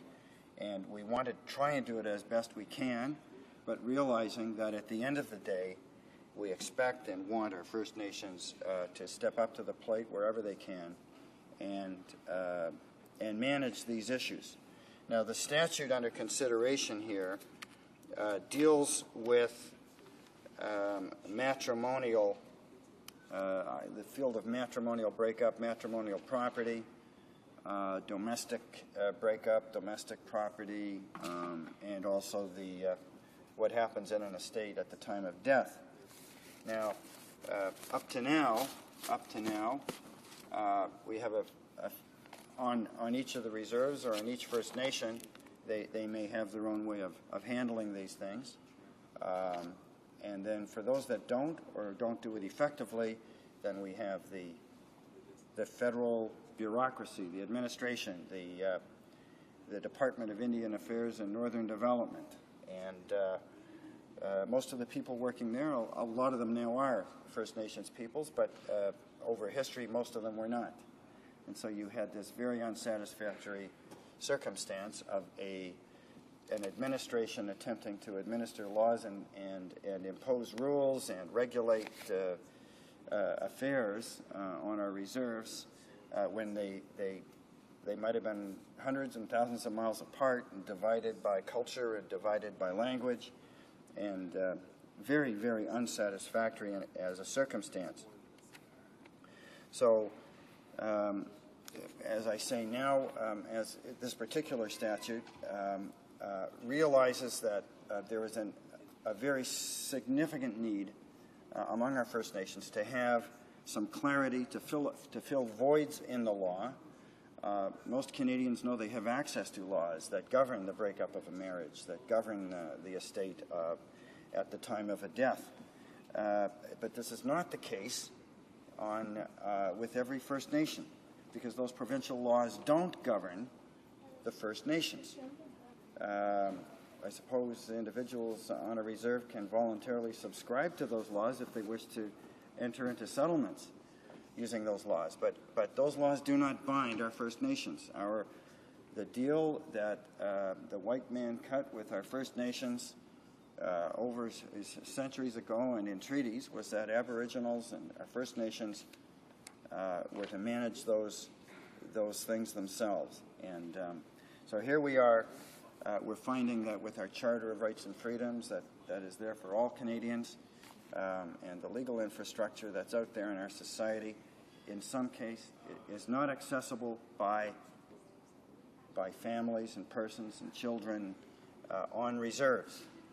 And so this is an attempt, and if the bill, I'm not saying this is going to pass, but if the statute does pass, Mr. Speaker, I'd like to think that our First Nations peoples will accept it as a reasonable attempt by this House, by Parliament as a whole, to offer them a vehicle, a legal infrastructure that will allow for some regularization and to fill some of these needs. Those needs include the need to have some consistency across the country, if not across the country, at least within a province, so that what happens on a family breakup on a reserve can be roughly consistent with what happens on a breakup elsewhere. If the two people involved in a family breakup can't solve the problem themselves, they have to go to a decision maker. And we ask the question, what law does the decision maker, who is the decision maker? What rules will he or she use to decide on this? And like I say, there has to be clarity and consistency. We have to fill the void, and we are a country that thrives and relies on rule of law. And we cannot have voids in our law and places in the country where there is the application of discretion, unregulated discretion, or arbitrary decisions, unfair decisions. And so what would be best here? Well, the best is that each couple involved and each family involved where there's a death would settle it without a dispute. That happens a percentage of the time, but a lot of the time, Mr. Speaker, it doesn't. And we realize that. So then the next best thing we could have would be it could be settled on a First Nation reserve using the rules that the First Nation itself normally uses, that the First Nations members themselves have endorsed, embraced, and accepted, and are used to applying. That's probably a pretty good arrangement, and one that would be consistent with our history and our rule of law, which includes the Constitution-based Aboriginal entitlements, First Nations entitlements. But you still may have the problem of inconsistency. If the rules on a particular reserve says that the chief makes a decision, the chief may make a decision that's conspicuously out of keeping with decisions made on other reserves, or for that matter inside and elsewhere in the province in question. So this statute then proposes that when it comes to the family home and then with other matrimonial property, because there's the two groups. The matrimonial home is dealt with one way, and that's how it's handled in most of our provinces, if not all of the provinces now. And the other matrimonial property, the money, the heirlooms, the hand-me-downs, They are handled separately from the family home. And now, the law itself begins by setting out some basic definitions, and while to the layman they will read as a very complex thing, what the law actually tries to do is encourage First Nations to adopt their own rules and laws. So if a First Nation is going to do that, this statute will enable them and assist them to do it, and in so doing, the statute actually imposes a regime of verification, which is really Parliament's attempt to ensure that when the First Nation develops its codification of laws governing these issues, that they are in the ballpark and compliant with our charter and with prevailing norms in terms of matrimonial settlements. And we all realize there has to be some flexibility here, as much as in theory a First Nations chief might have the ability to pick between two sometime common law spouses. At the end of the day, it's not going to be fair if those decisions are made and are way out of keeping with prevailing legal norms, because all members and all citizens of Canada, including members of First Nations, are entitled to the benefits of the Charter, which includes rule of law, some certainty and fairness as to how their lives are sorted out when there is a dispute like this. So, Section 7 of this statute actually sets out a mechanism that allows for the First Nations to write some of their own laws and rules. It is noteworthy that in so doing, Parliament in this statute so far, and I haven't sensed the will to change it, has decided that the delegation of that ability to make rules, which from a Canadian statutory point is a delegation to the First Nation, but under First Nations perspective, they might not see it as a delegation at all. First Nations might say, no, heck, that's our right to make these laws. You're not delegating anything to us that we don't already have the right to do as First Nations, because the white man said we could do it, the Queen said we could do it this way 100 years ago or 150 years ago or whenever it was.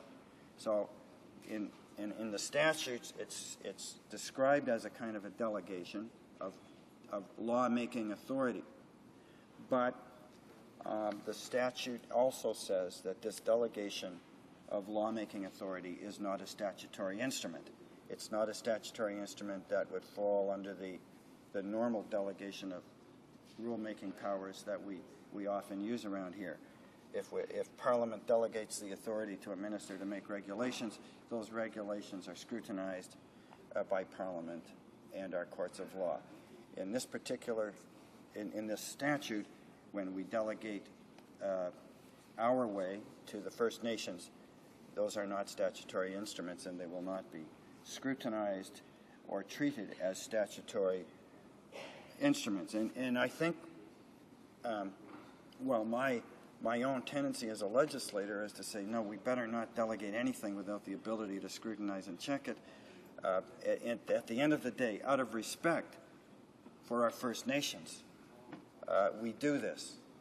We say, you've got that rule-making authority, and you use it, and we're not going to oversee it and scrutinize it like we do all of our other legislation. We respect your right and need to make those rules and laws. We'll help you do it with the verification process, but we're not going to interpose and tell you how to do everything and then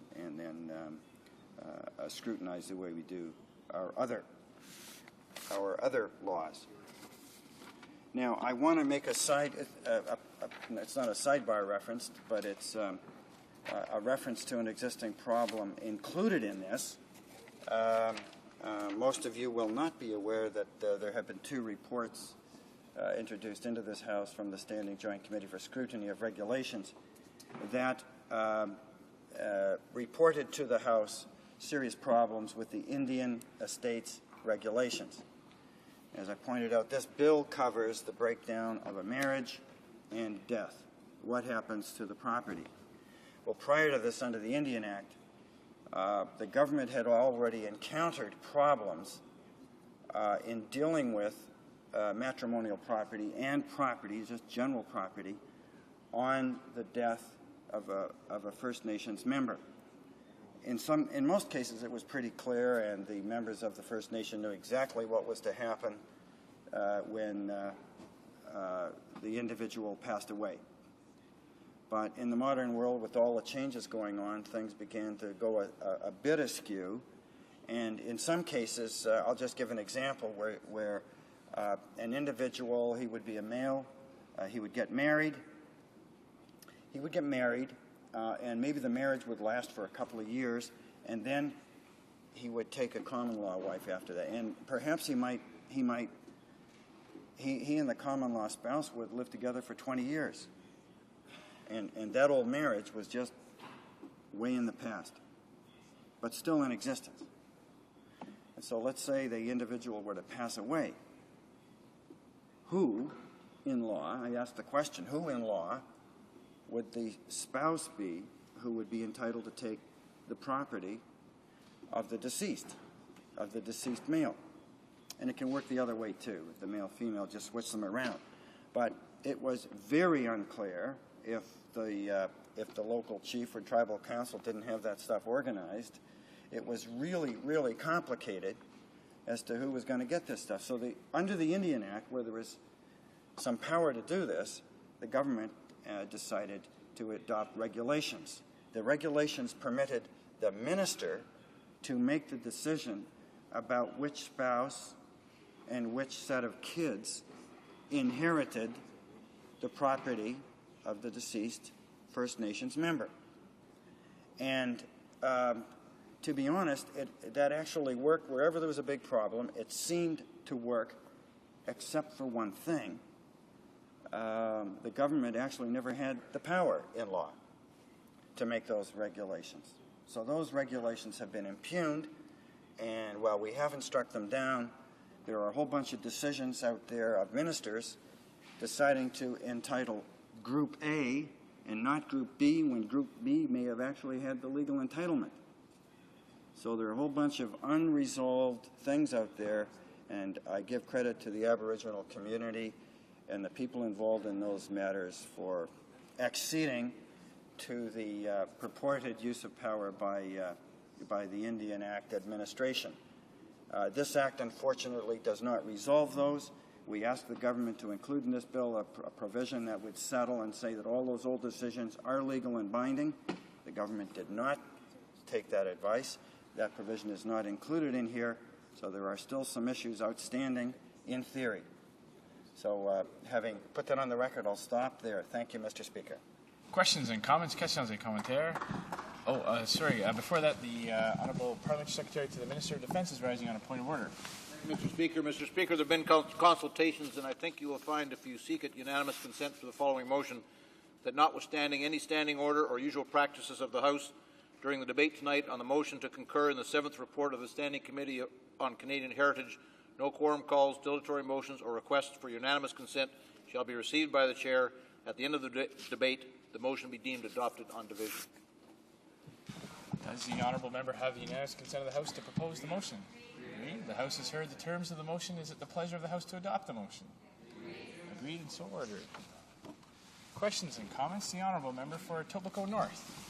Thank you very much, Mr. Speaker, and I listened very intently to the remarks of my colleague from Scarborough Rouge River, and I can imagine there aren't that many Aboriginal or First Nations people in his riding as there aren't in mine riding either of Etobicoke North, but I was quite impressed with his knowledge of the landscape of this particular bill. And I've been following the debate on the bill, and I think it's a very important piece of legislation. I'm surprised that a bill dealing with matrimonial interests and rights does not seem to have the support of Aboriginal women in Canada, nor does it seem to have the support of the Assembly of First Nations. So I find that kind of shocking, and perhaps if it goes to committee, there will be ways to improve and enhance the bill. But I'm surprised that the Conservative government would table a bill that doesn't seem to even remotely have the support of some of the key stakeholders that would be involved. I know that my colleague from Scarborough Rouge River is a very accomplished lawyer, and I wondered if he could expand on some of the jurisdictional issues that he touched on and that I've become aware of as following this bill and the debate that's going on. It's my understanding that the Supreme Court in 1986 ruled that when a conjugal relationship breaks down on reserve, courts cannot apply provincial territorial family law because reserve lands fall under federal jurisdiction. So although on the face of it that seems fairly straightforward, I wondered if the member from Scarborough Rouge River would speak about some of the constitutionality of those issues, and I'm wondering also if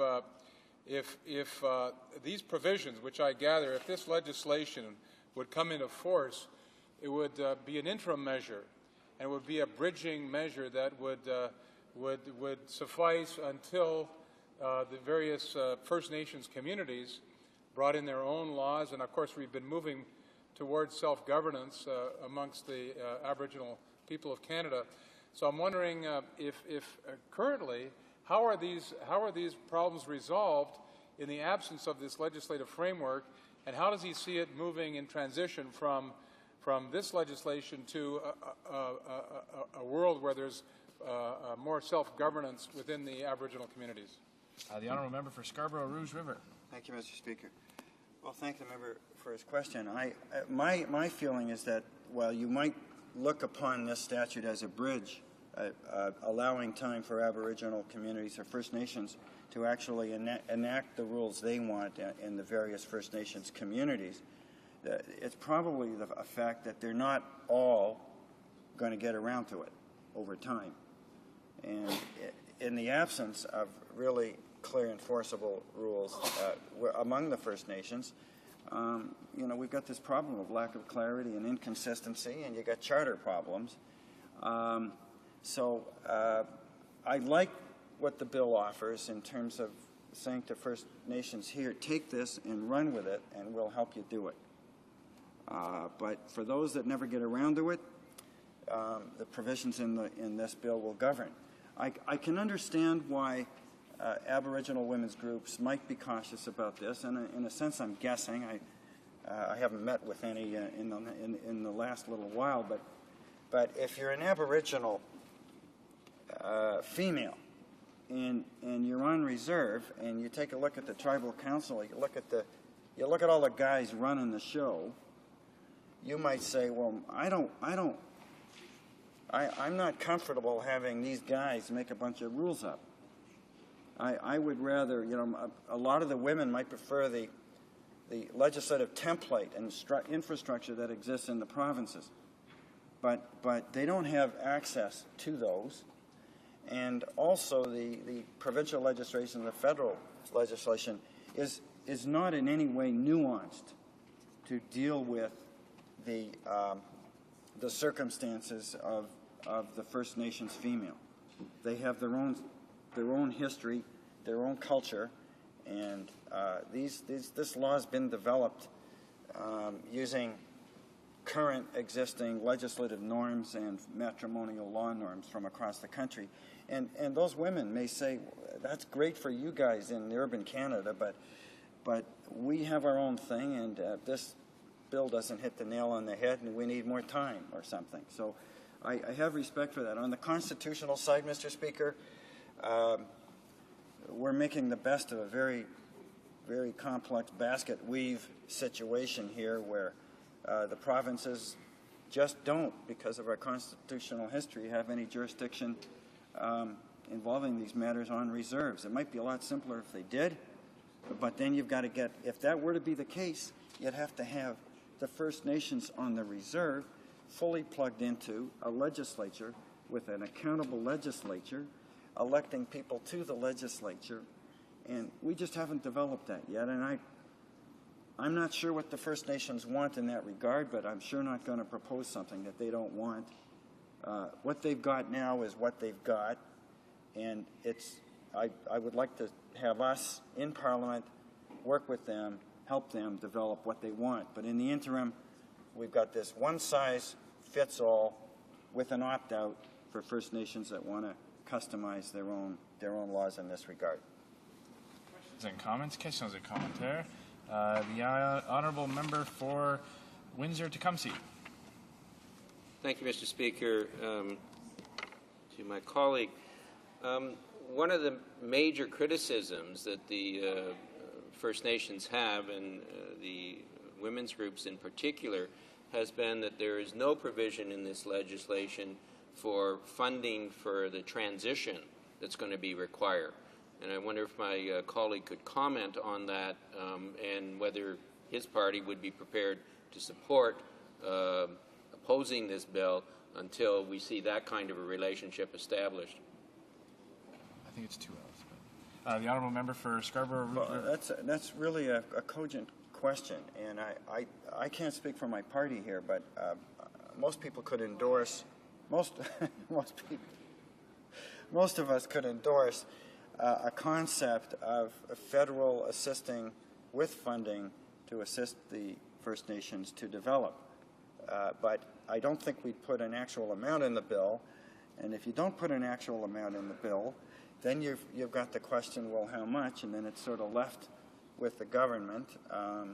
But I don't think I would want to oppose a provision in the bill that put on the government a statutory obligation in some fashion, either firm or flexible or something in between, to assist financially in development of the transition as requested by the First Nations women.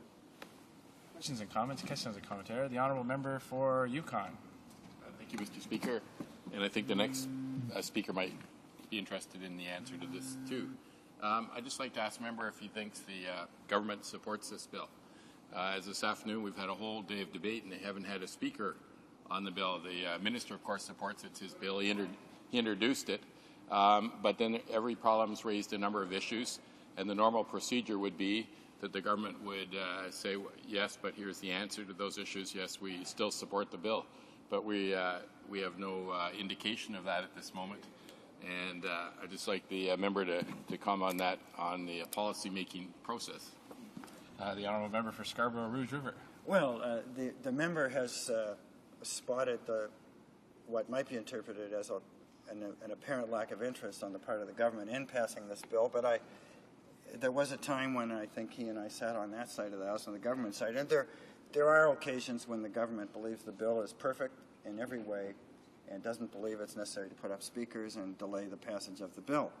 The opposition often takes a slightly different perspective on it, and for all kinds of reasons wants to make constructive comment on the bill. I've tried to do that here today, and I know the next speaker will do the same. And I should point out that earlier today we actually did get another bill passed in this same First Nations envelope.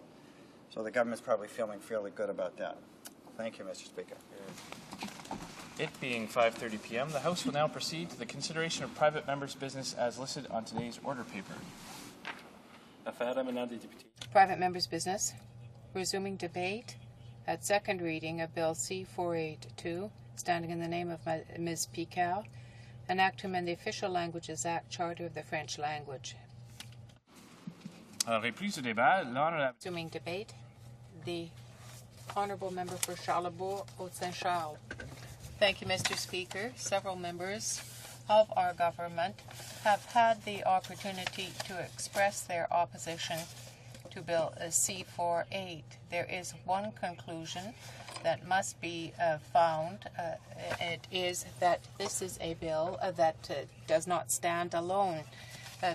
A census of 2006 indicated that French as a language of use was in very good shape.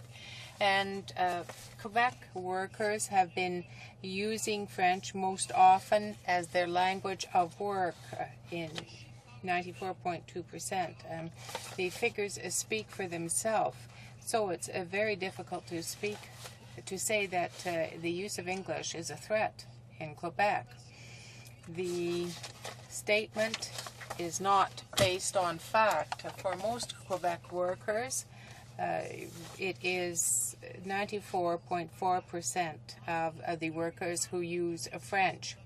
In 2005, 2006, we saw that there was an increase of 67 to 68% immigrant workers who said they used French at work, alone or with another language. There was also an increase in the proportion of Anglophones using French at work, often or regularly.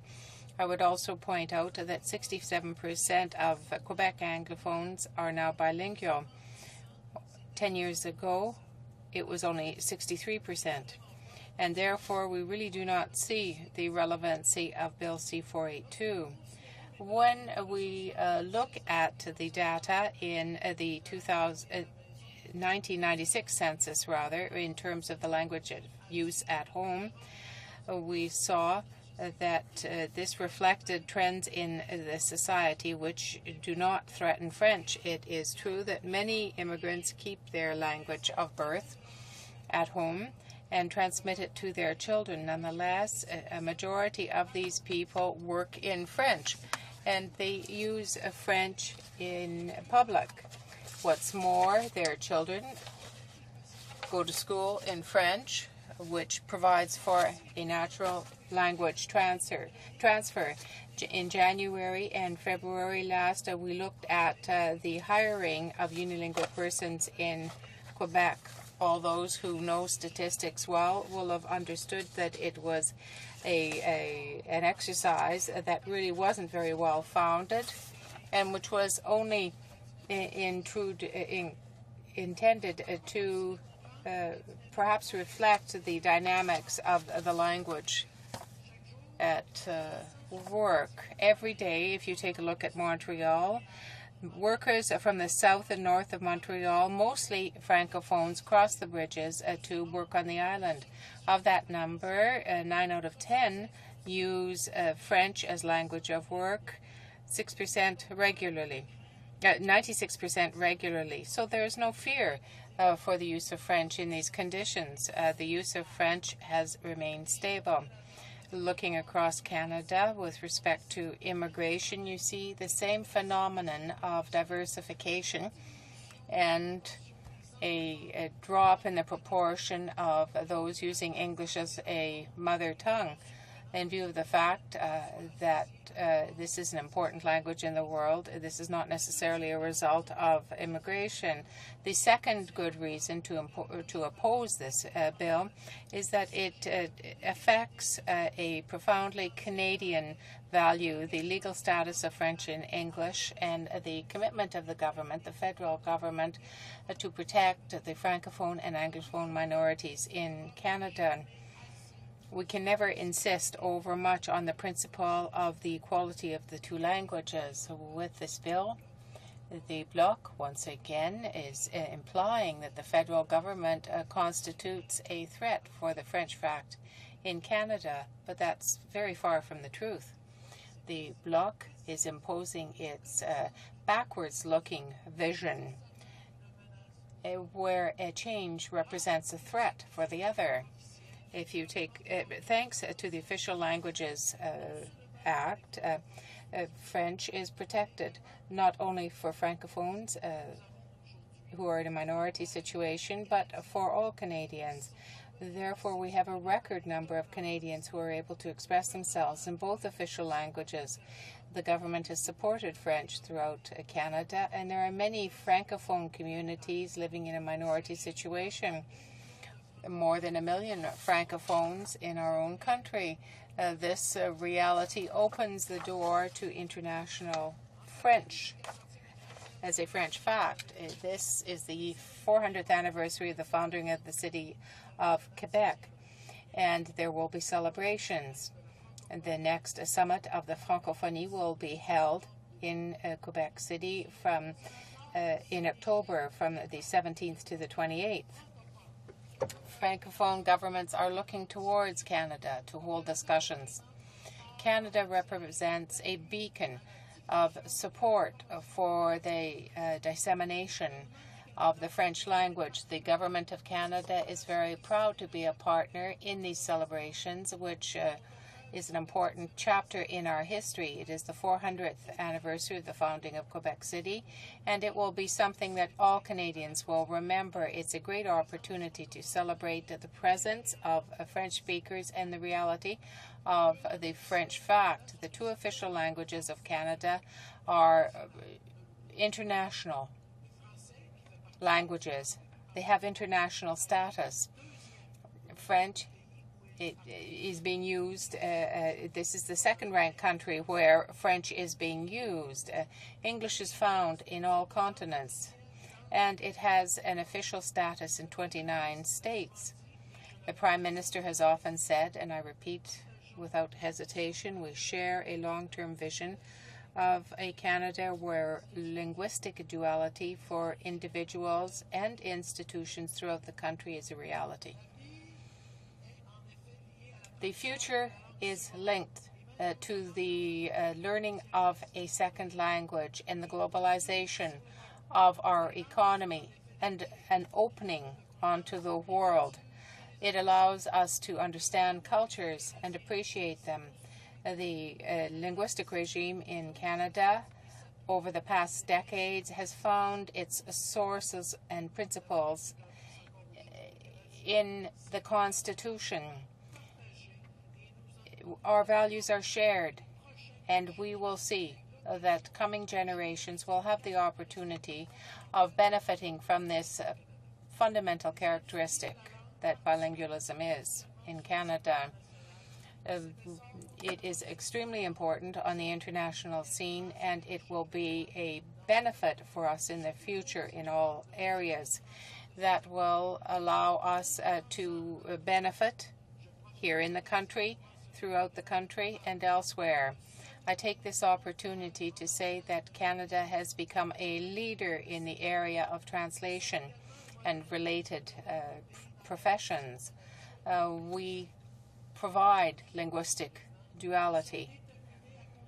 In conclusion, we are determined to continue to provide for the growth of official languages communities in a framework of open federalism throughout the provinces and the territories. Our new strategy is being fed by the continuing dialogue between the provinces and the territories, particularly dealing with the continuing conferences on Canadian francophonie.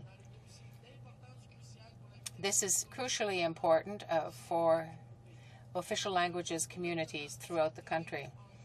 Our government wishes to work with them to promote Canadian linguistic duality.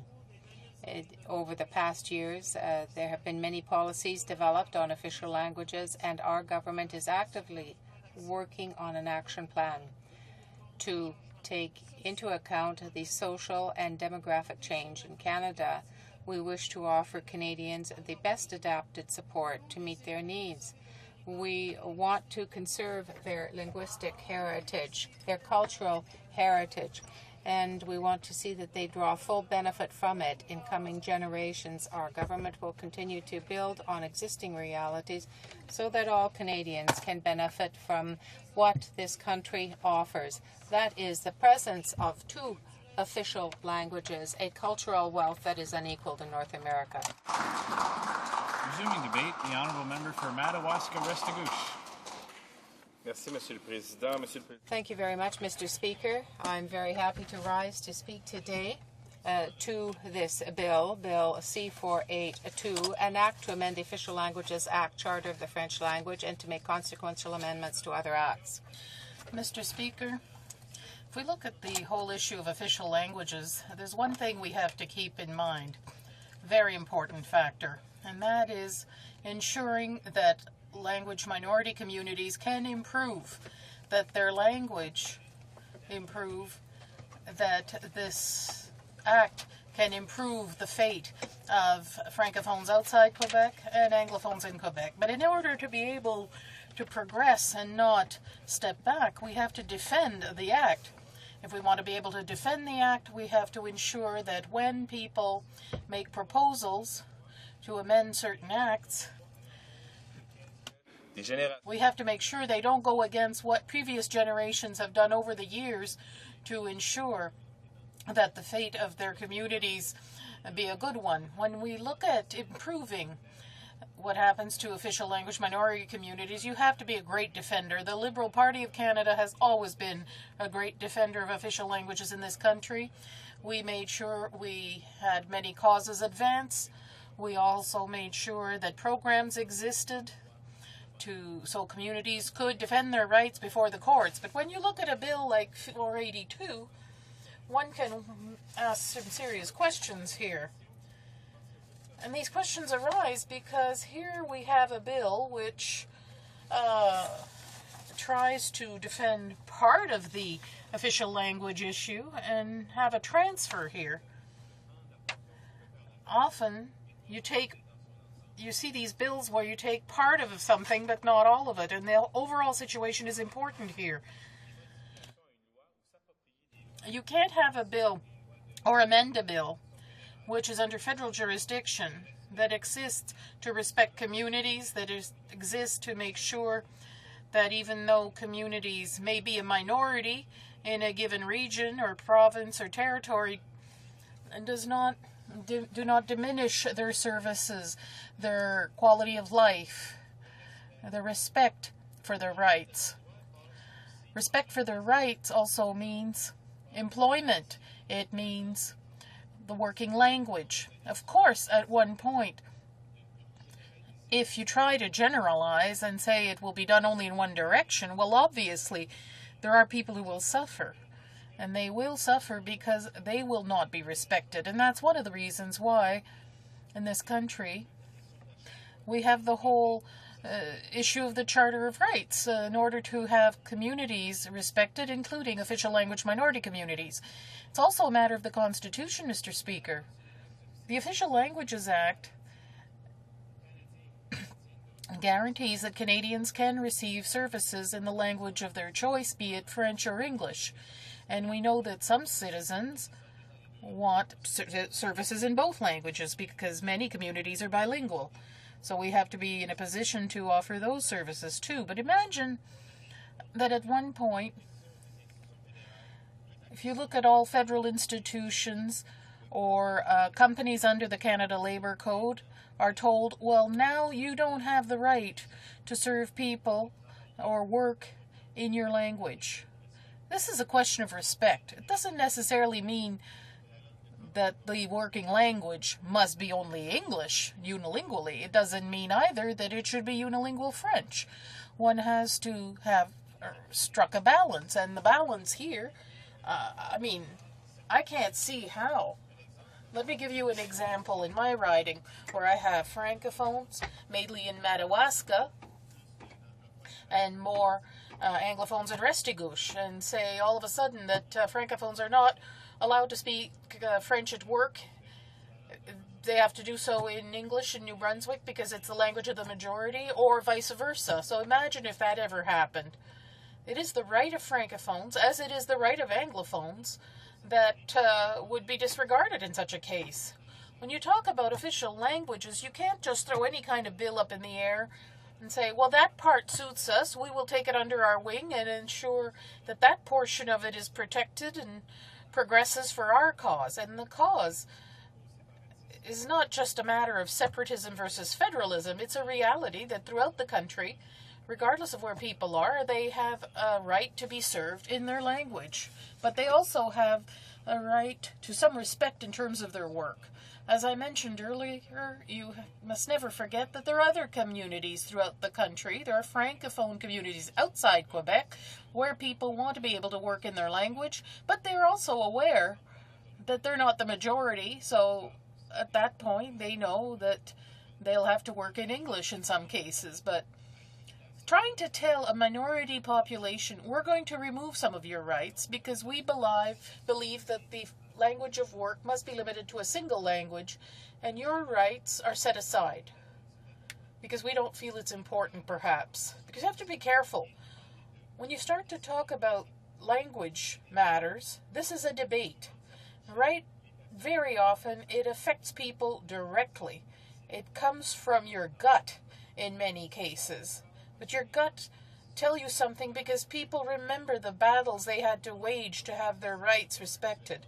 So right now it's difficult to see that a member of Parliament, when we look at the situation of a bloc member, they should be aware that Canada has both official languages.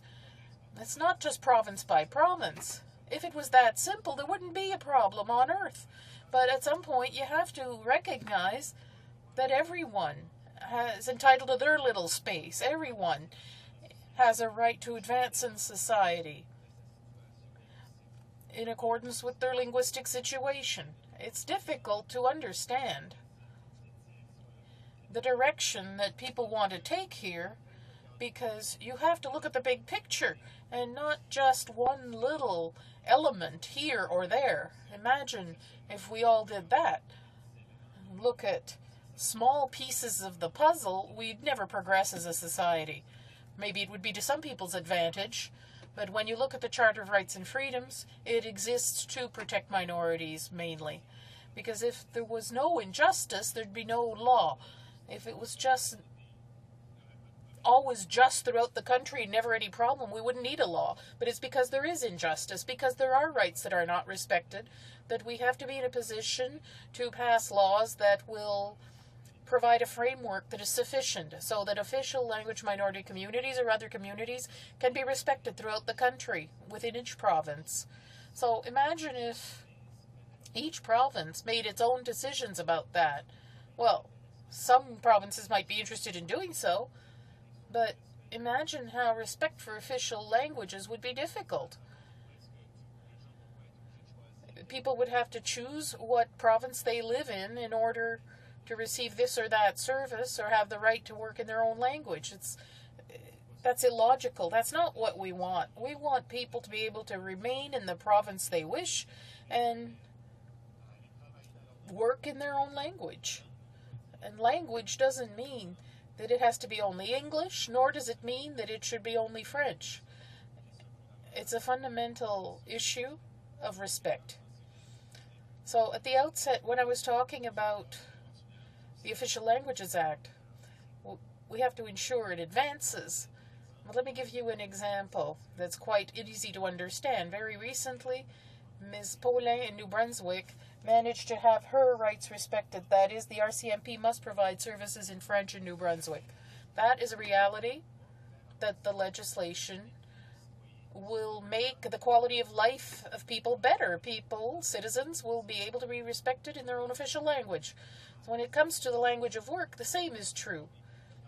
Look at the reality sometimes. You have to look at statistics too.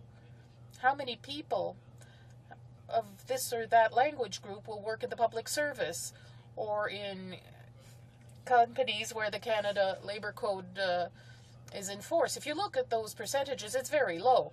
Now, often people will accommodate themselves. Minority communities make accommodations far more than anything else with the language of the majority.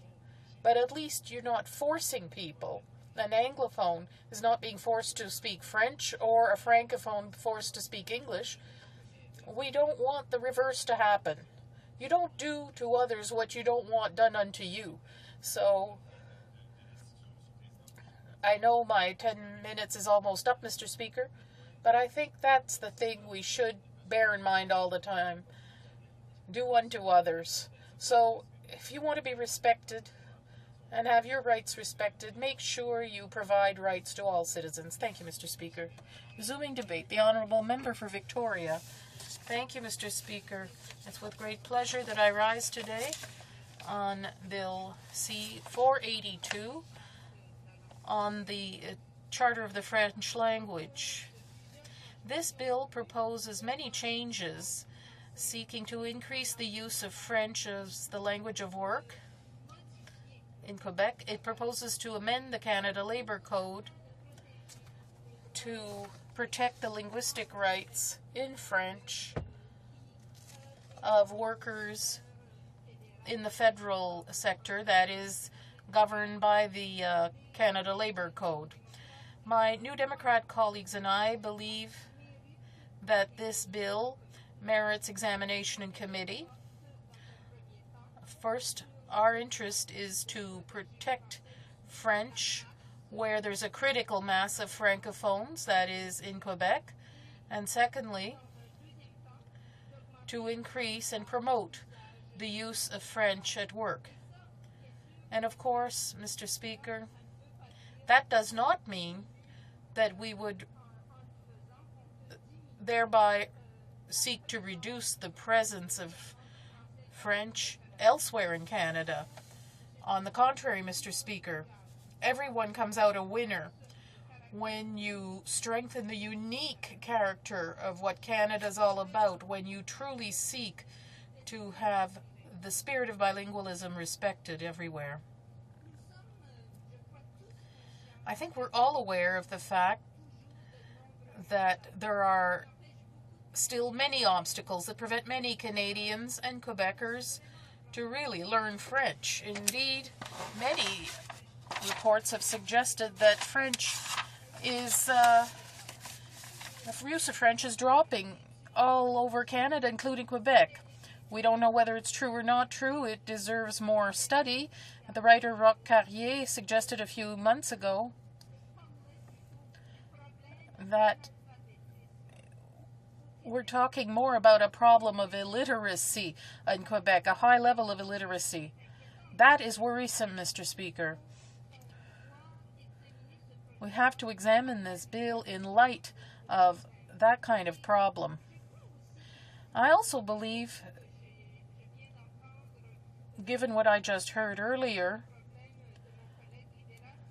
when I listen to my Liberal colleague, we have to stop feeding the cause of sovereigntists. Lately, the Commissioner of Official Languages expressed his disappointment in an interview regarding the policies of the Conservative government, be it the appointment of judges or other people, the abolition of the Court Challenges program, which truly helped Francophones have their rights respected outside Quebec, whether it's reducing the standard of French required in the public service or among the military. All these actions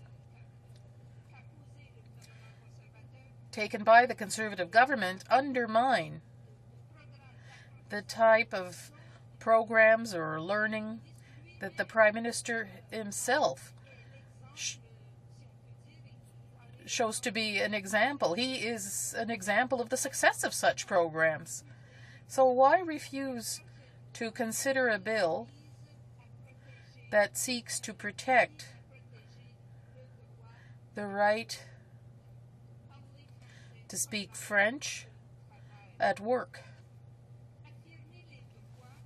Affirming the rights of Francophones from a linguistic standpoint does not remove any rights from Anglophones. On the contrary, I believe such action would serve to open up choice to all Canadians and thus would ensure the growth and vitality of the French language throughout our country. We know that this is a subject dear to the hearts of Canadians outside Quebec as well. When we see Chinese in my riding, there's a very strong demand for French immersion programs there. Perhaps that is the program with the greatest demand in British Columbia.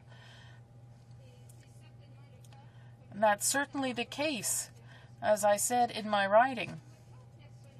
From a personal standpoint, I see the importance of promoting French.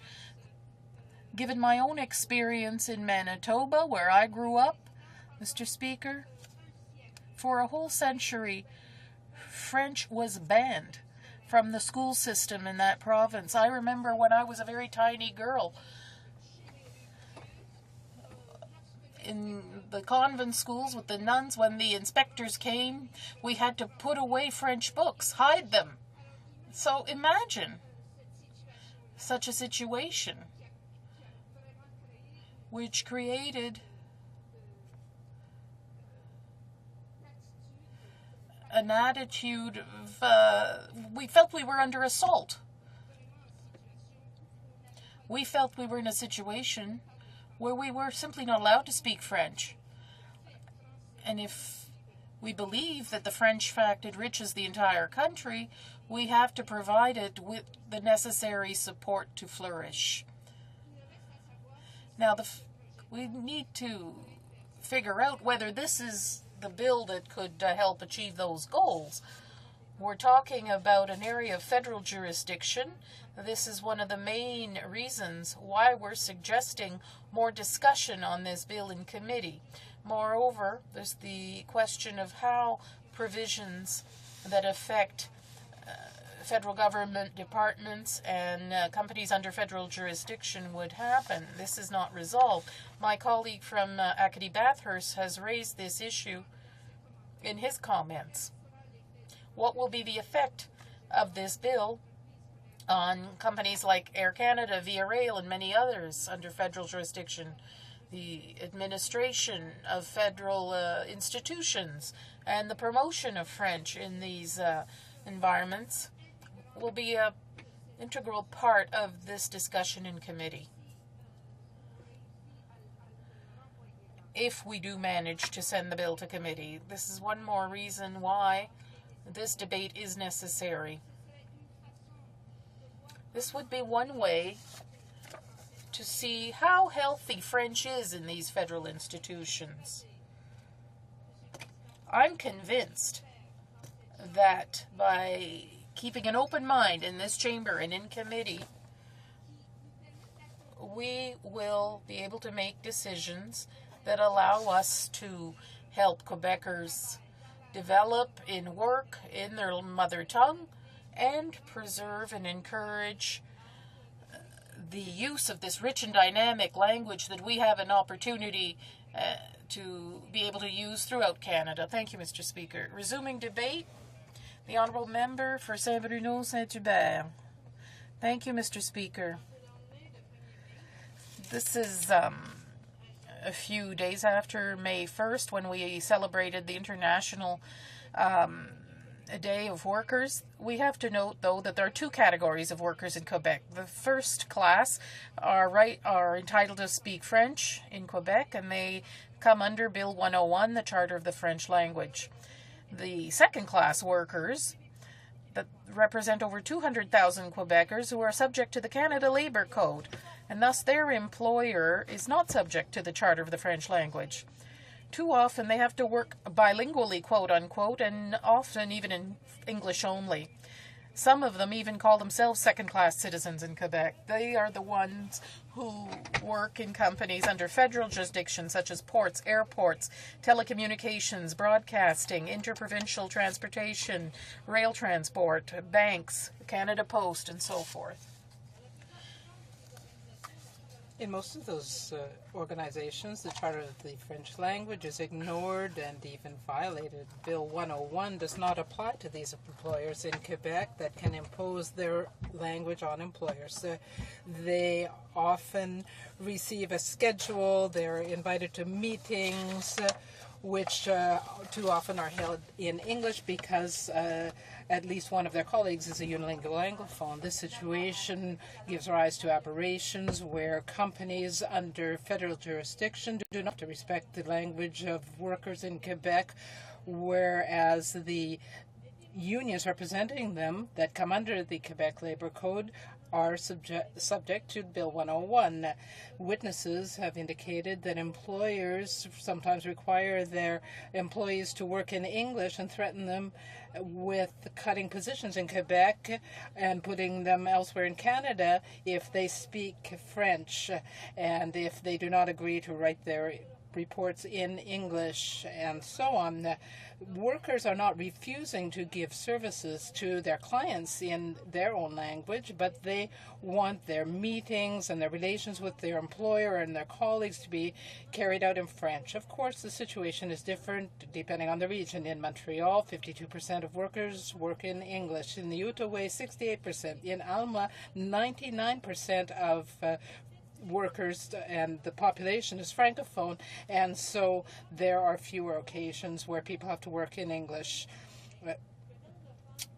The statistics of the Office de la Langue Française recently showed that francophones have to work more often in English than anglophones in French. The fact that the federal government refuses obstinately to recognize Bill 101 in Quebec means that 30 years after that bill was passed, the process of Francization is still at its beginnings. Employees are afraid of signing a petition because they're afraid of reprisals, and employees fear for their jobs.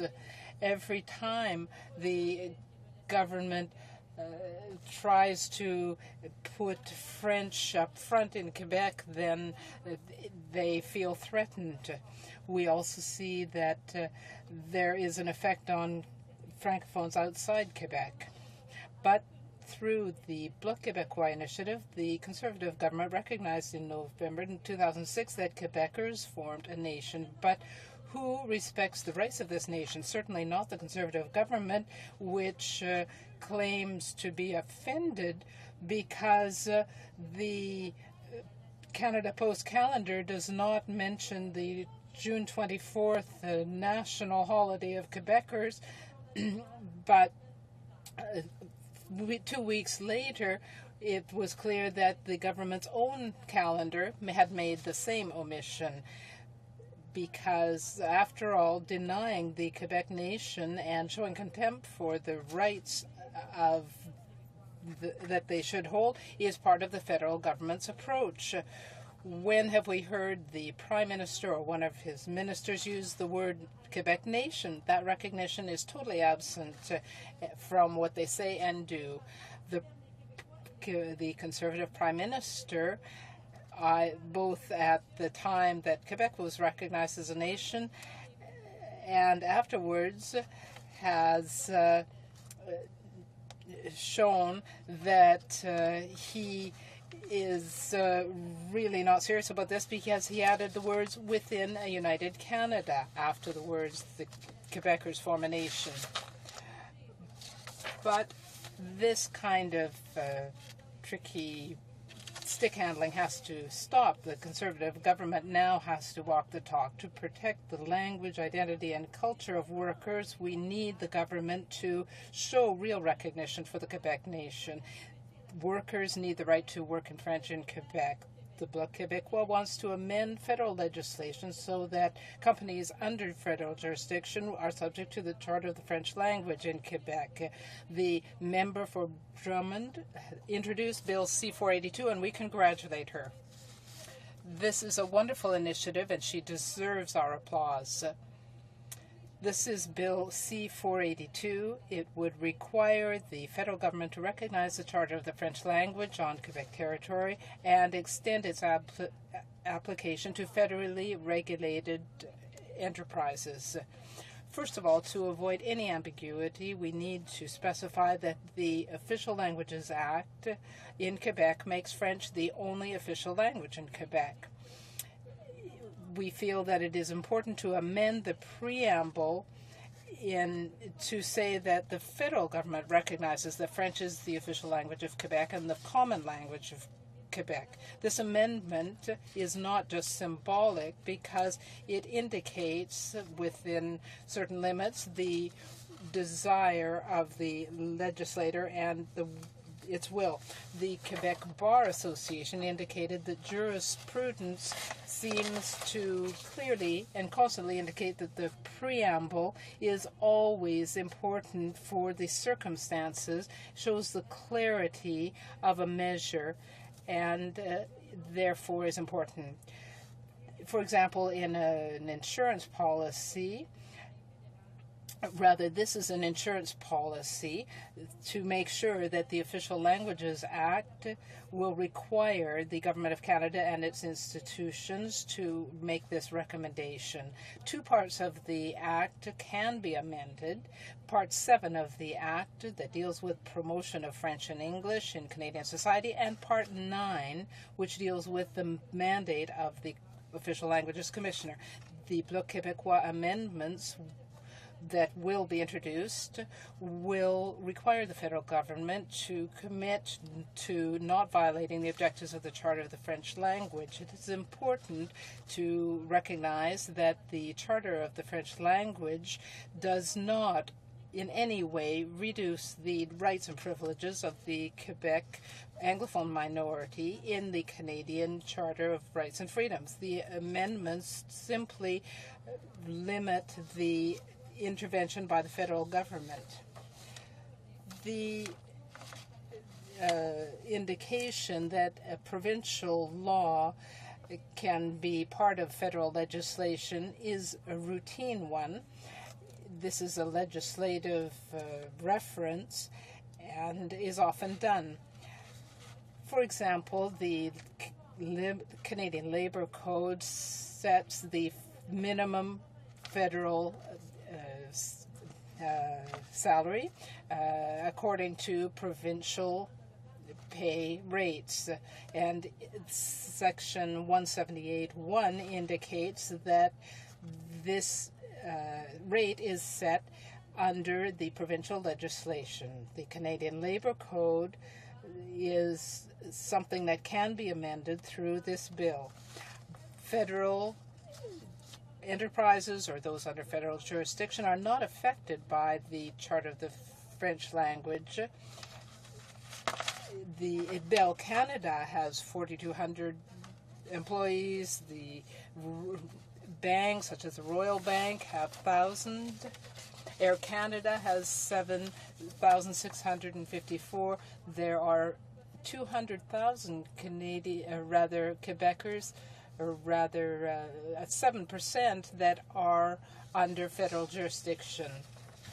There would also be an amendment to the Investment Act to make sure that there are no difficulties there. We want to make sure that that French is recognized as the common language and as the official language. So I would call on my colleagues here in the House to think about this inequality, and we support the bill. The Honourable Secretary to the Minister responsible for official languages. Well, merci. Thank you, Mr. Speaker. A number of members of our government have already had the opportunity to express their opposition to Bill C-482. There is only one conclusion. This bill claims to resolve a problem that simply does not exist. In the Statistic Canada census of 2006 indicates that French is doing well in Quebec. The language of work, as assessed in 2006, confirms that French is the language most used or regularly used by 98% of Quebecers. And it is very difficult to claim that the use of English in Quebec is a serious threat and that the federal government is the cause of that. Their conclusions are not based on fact. The Bloc Québécois indicate that, rather the statistics show that 94% of people use French most of the time, and there has been an increase from 63 to 65% of immigrants that use French most of the time at work with another language in some cases.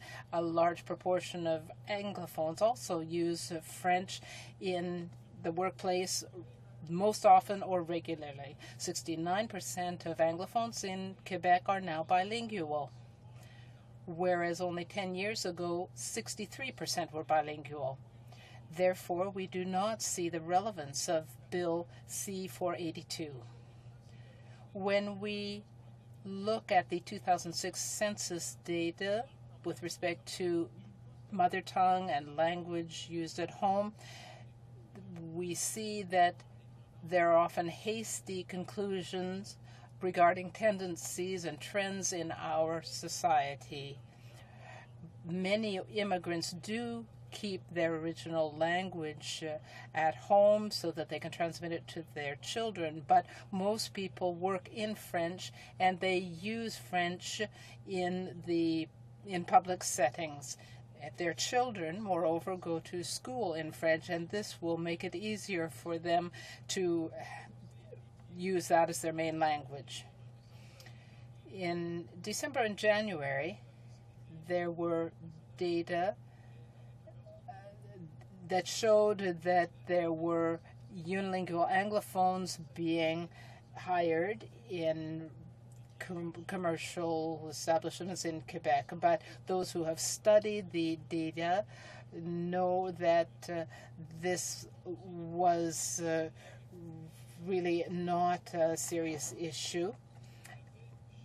Every day, 270,000 people working in Montreal, most of them francophones, come to Montreal to work, and 90% of them work in French, 73% most of the time, and 16% regularly. So we do not need to fear the worst in these conditions.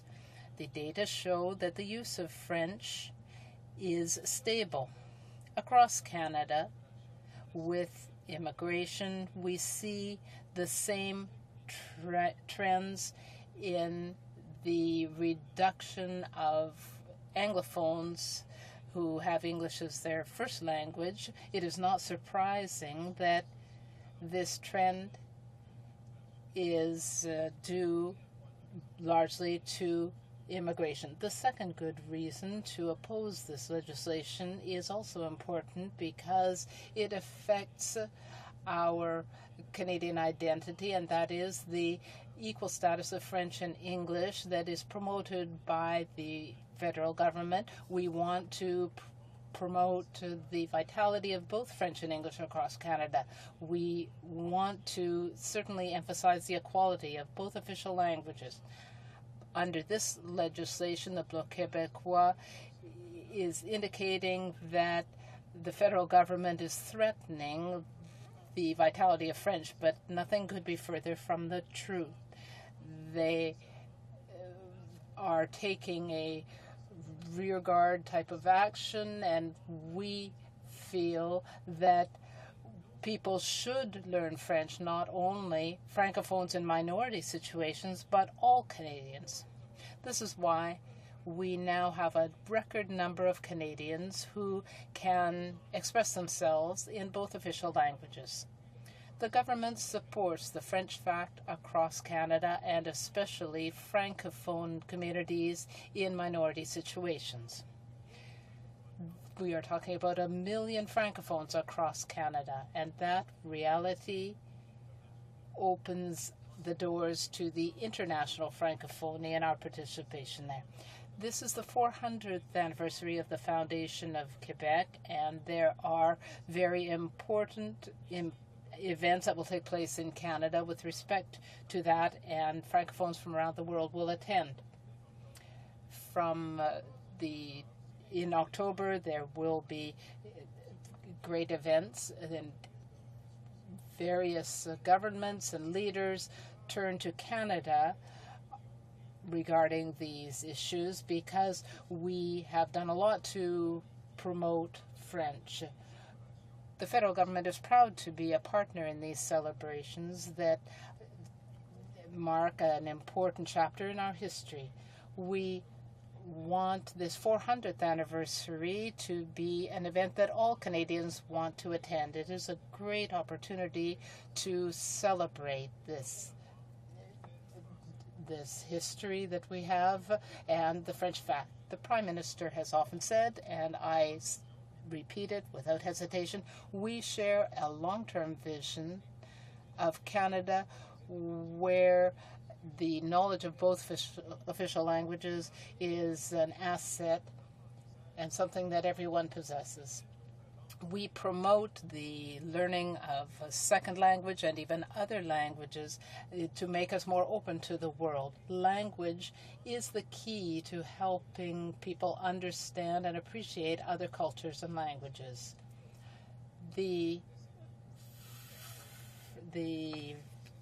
promotion and Francophone vitality that has grown over the past decades is the result of this.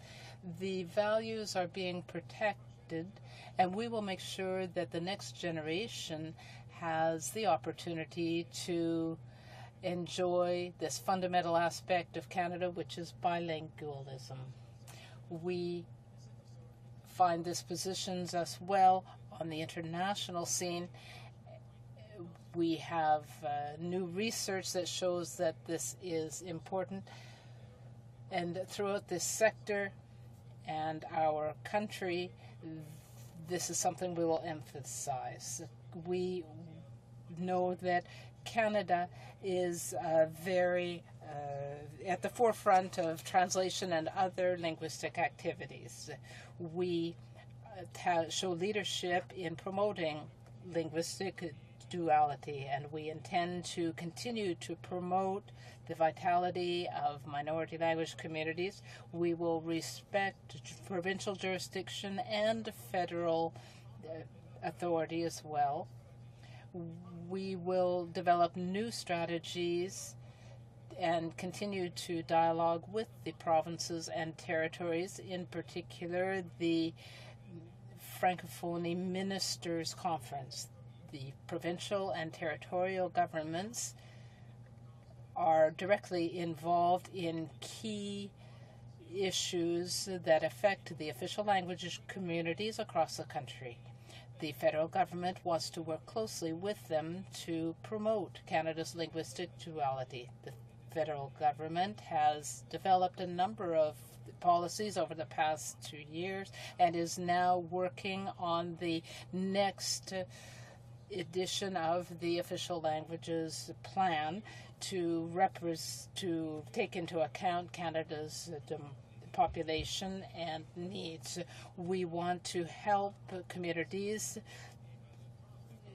take into account their language needs and flourish as communities. So we want to enable them to take advantage of all the benefits bestowed by our two official languages in North America. Thank you, Mr. Speaker. Thank you very much, Mr. Speaker. I'm pleased to speak here in the debate on Bill C-482 today, and at the outset, I want to say that I have a great deal of respect for the member for Drummond, and I have to say also that I don't agree with her bill. I think this is very dangerous for those outside Quebec. You could imagine the repercussions outside Quebec and other provinces. First of all, the federal government has to respect the Constitution. I won't go into detail because the member for Ottawa-Vanier went over that very well. I don't believe that a bill here in the House can go against our Constitution, but I will stick with the practical considerations. First of all, the 1969 Official Languages Act was created to protect our two official languages and put them on, give them equal status. I'm the first to admit there are a number of challenges in such a huge, diverse country as Canada. We have a high concentration of Francophones in one province. It is also a country where we encourage multiculturalism, which is another element that is added to the complexity of an officially bilingual country. It is difficult to look at this issue. We have made enormous progress. The Official Languages Act was essential to protect the minority Francophone and Anglophone communities. The Honourable Member for Drummond has been aware of this, but there are positive improvements in Manitoba, 45,000 Francophones, but there are also 110,000 people who speak French. That is, they have taken second language courses. In British Columbia, there are relatives in immigrant communities that will spend their evenings out of doors to hear their children in immersion courses. It's really quite remarkable. And Mr. Speaker, there is great respect for two official languages. We have the Canadian Parents for French, which last year or the year before celebrated their 25th anniversary in Manitoba. It's extremely positive for the community, Francophone community in Manitoba and elsewhere. Globalization, Mr. Speaker, has led people to realize that speaking two languages is something that is commonly accepted. It's not an exception. In Germany and in Scotland we visited, there was an interpreter there, but most people that we met in Europe spoke 2 or 3 languages and were able to express themselves in French. I don't understand the strategy of restricting the citizenry to one language. I understand that we all want to protect our language. North America is our Anglophone grammar. However, we do wish to encourage the use of 2 languages in the place of work. We want to give opportunities to our children. I've never understood why there hasn't been more cooperation between Quebec and Francophones outside of Quebec. We have 6 million Francophones in Quebec, approximately, but there are 2.6 million Francophones in the other provinces of this country. This North American grandmother that we have should allow us to work together and encourage us to do so, to work collaboratively. That is what I think, Mr. Speaker. But we do have to note that there are Francophones outside of Quebec, La Belle Province. It's not just an awareness of little cousins living outside of the province that work quite well. Yes, there are Francophones in Regina and indeed even in Alberta, Mr. Speaker. What is really too bad is that the Bloc voted against S3. S3 was essential for the Francophone communities in a minority situation, and I can say with authority that it's not all Bloc members who were in agreement with the Bloc leader's decision. The members of the Bloc who sat on the Official Languages Committee were torn with respect to this decision. They understood that it was essential for the survival of French outside of Quebec, but nonetheless they decided to vote against S3. How can that be good for Canadian francophonie? One of the Bloc members said the other day, Quebec is a francophone nation. That disappoints me because how do the Anglophone constituents feel? That's of great concern to me. The Anglophones, the allophones are entitled to be represented.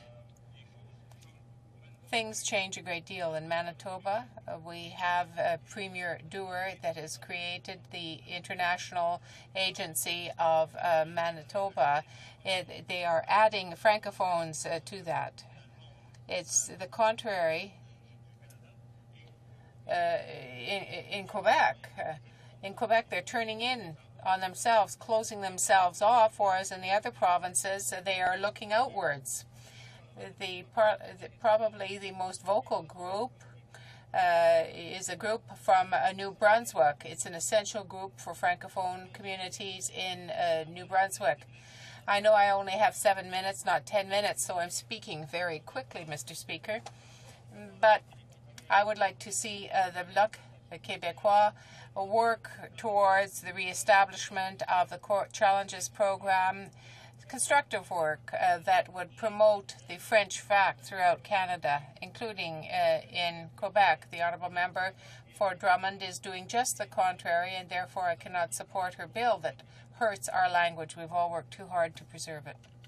Et maintenant, je reconnais l'honorable député. Now I recognize the honourable member for Drummond for her reply. Thank you, Mr. Speaker.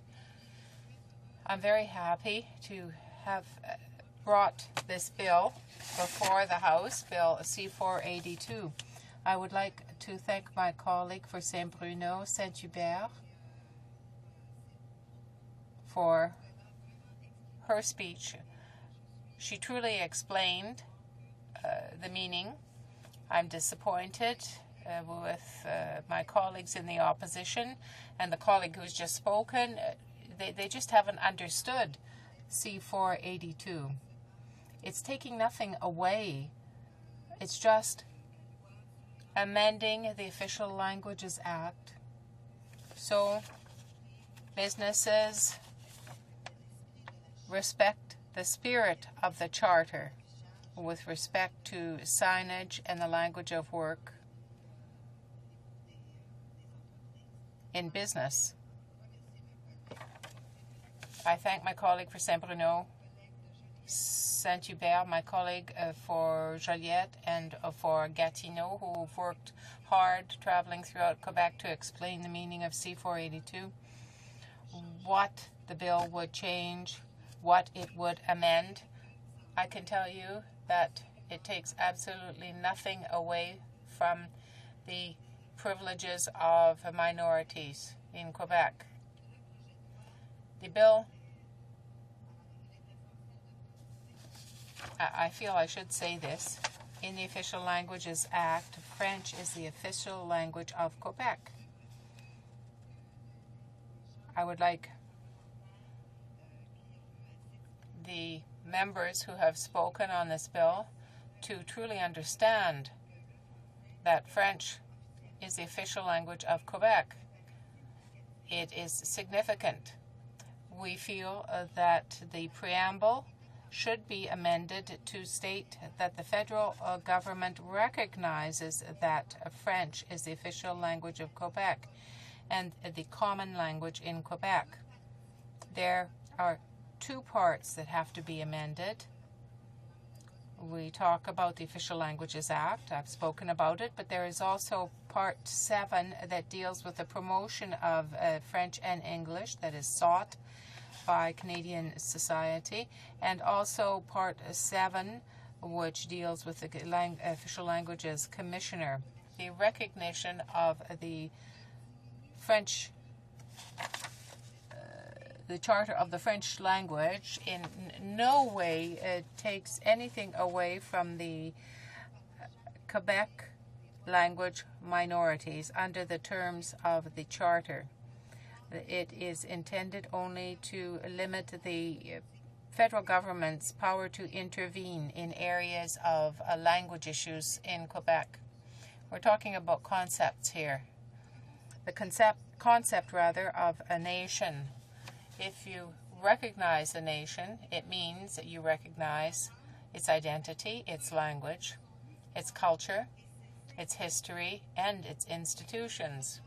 For the Conservatives, the concept of Quebec nationhood is an empty shell.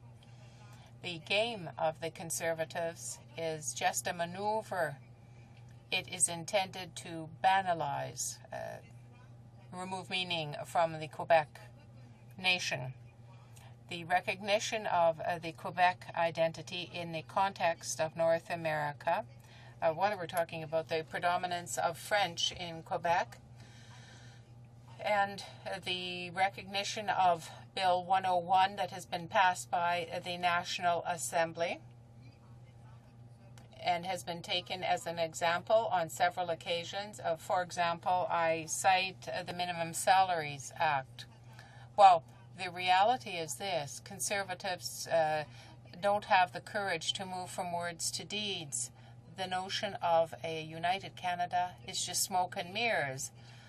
It has already been said that there is a need to defend the French fact in Quebec, but speaking about Bill 101 in 1987, he said to the Canadian media that this was a major act, a great piece of legislation. Parliamentarians have supported this bill, and indeed all the elected members. I regret I have to interrupt the honourable member. I've given some signals to her. PM. The time provided for debate has expired. Accordingly, the question is as follows. Madame Picard. Ms. Picard, seconded by Mr. Nadeau, moves that Bill C-482, an act to amend the Official Languages Act, Charter of the French Language, and to make consequential amendments to other acts, be now read a second time and referred to the Standing Committee on Official Languages. Is it the pleasure of the House to adopt the motion?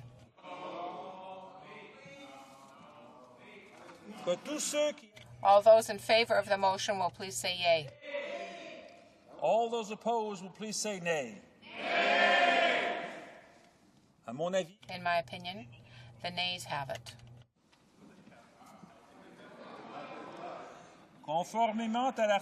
Pursuant to Standing Order 93, the deferred division will be deferred to Wednesday, May 14th, just before the time set aside for the consideration of private members' business.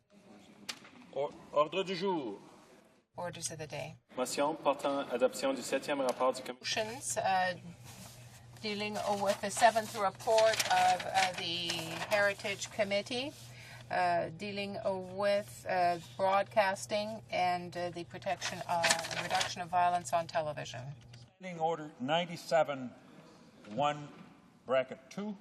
The motion to concur in the 7th report of the Standing Committee on Canadian Heritage, recommendation not to proceed further with Bill C-327, an act to amend the Broadcasting Act, reduction of violence in television broadcasts, presented on Wednesday, April 9, 2008, is deemed to be proposed. Debate. The Honourable Member for Rosemont-la-Petite-Patrie. Thank you very much, Mr. Speaker. It is with great joy that I rise today to speak to the 7th report of the Standing Committee on Canadian Heritage, which is a report that gave rise to quite a bit of debate in committee, but which can be summarized as follows. Pursuant to Standing Order 97-1-2, recommends that Bill C-327 not be proceeded with. It is an act to deal with the reduction of violence in television broadcasts. Before getting into this any further, what led the committee to adopt the report, I would just like to explain to parliamentarians what my position is, why I brought in this bill. You have to recall that in November 1992, where a young girl, Virginie Larivière, brought in a petition to the federal government that was signed by 1.6 million Canadians asking for a reduction in violence on TV. At the time, the images were very striking, very strong. This young girl asked the Conservative government of the day, the Prime Minister at the time was Mr. Brian Mulroney. She brought in a formal petition that was signed by 1.5 million Canadians. The government decided to adopt a voluntary approach in terms of violence on television by trusting the broadcasters to adopt a code that would be a voluntary code to reduce violence on TV. in which they committed that scenes of gratuitous violence would not be broadcast, that young children would not be exposed to shows that were inappropriate, and that viewers would be informed about the level, the content of violence that they chose to on the show that they were tuning into. This code that was agreed to by broadcasters and which was endorsed by the committee on heritage that studied the issue concluded that as of June 1993, the committee felt that if the voluntary approach ever were to fail in its attempt to reduce violence on television, Parliament should legislate. Well, 15 years later, Mr. Speaker, where are we now after the adoption of this voluntary code? A study of the Media Center at Laval has demonstrated, the most recent one, and its date is 2004, because it seems that the media no longer have funds available to carry out this type of work, because the federal government has decided to cut funding for researchers, which would allow them to analyze programming. That study in 2004 indicated that violence had increased by 286%. 91% of the acts of violence on TV were broadcast before 9 o'clock at night, not after prime time, but really before later viewing. And 29% of violent scenes in films were psychological. We've seen recently that this violence has evolved really from physical violence to more psychological violence. That violence that is viewed by our children regularly in films and sometimes in soaps influences their behavior directly. Several studies have indicated this clearly. Mr. Speaker, you must recall that recently,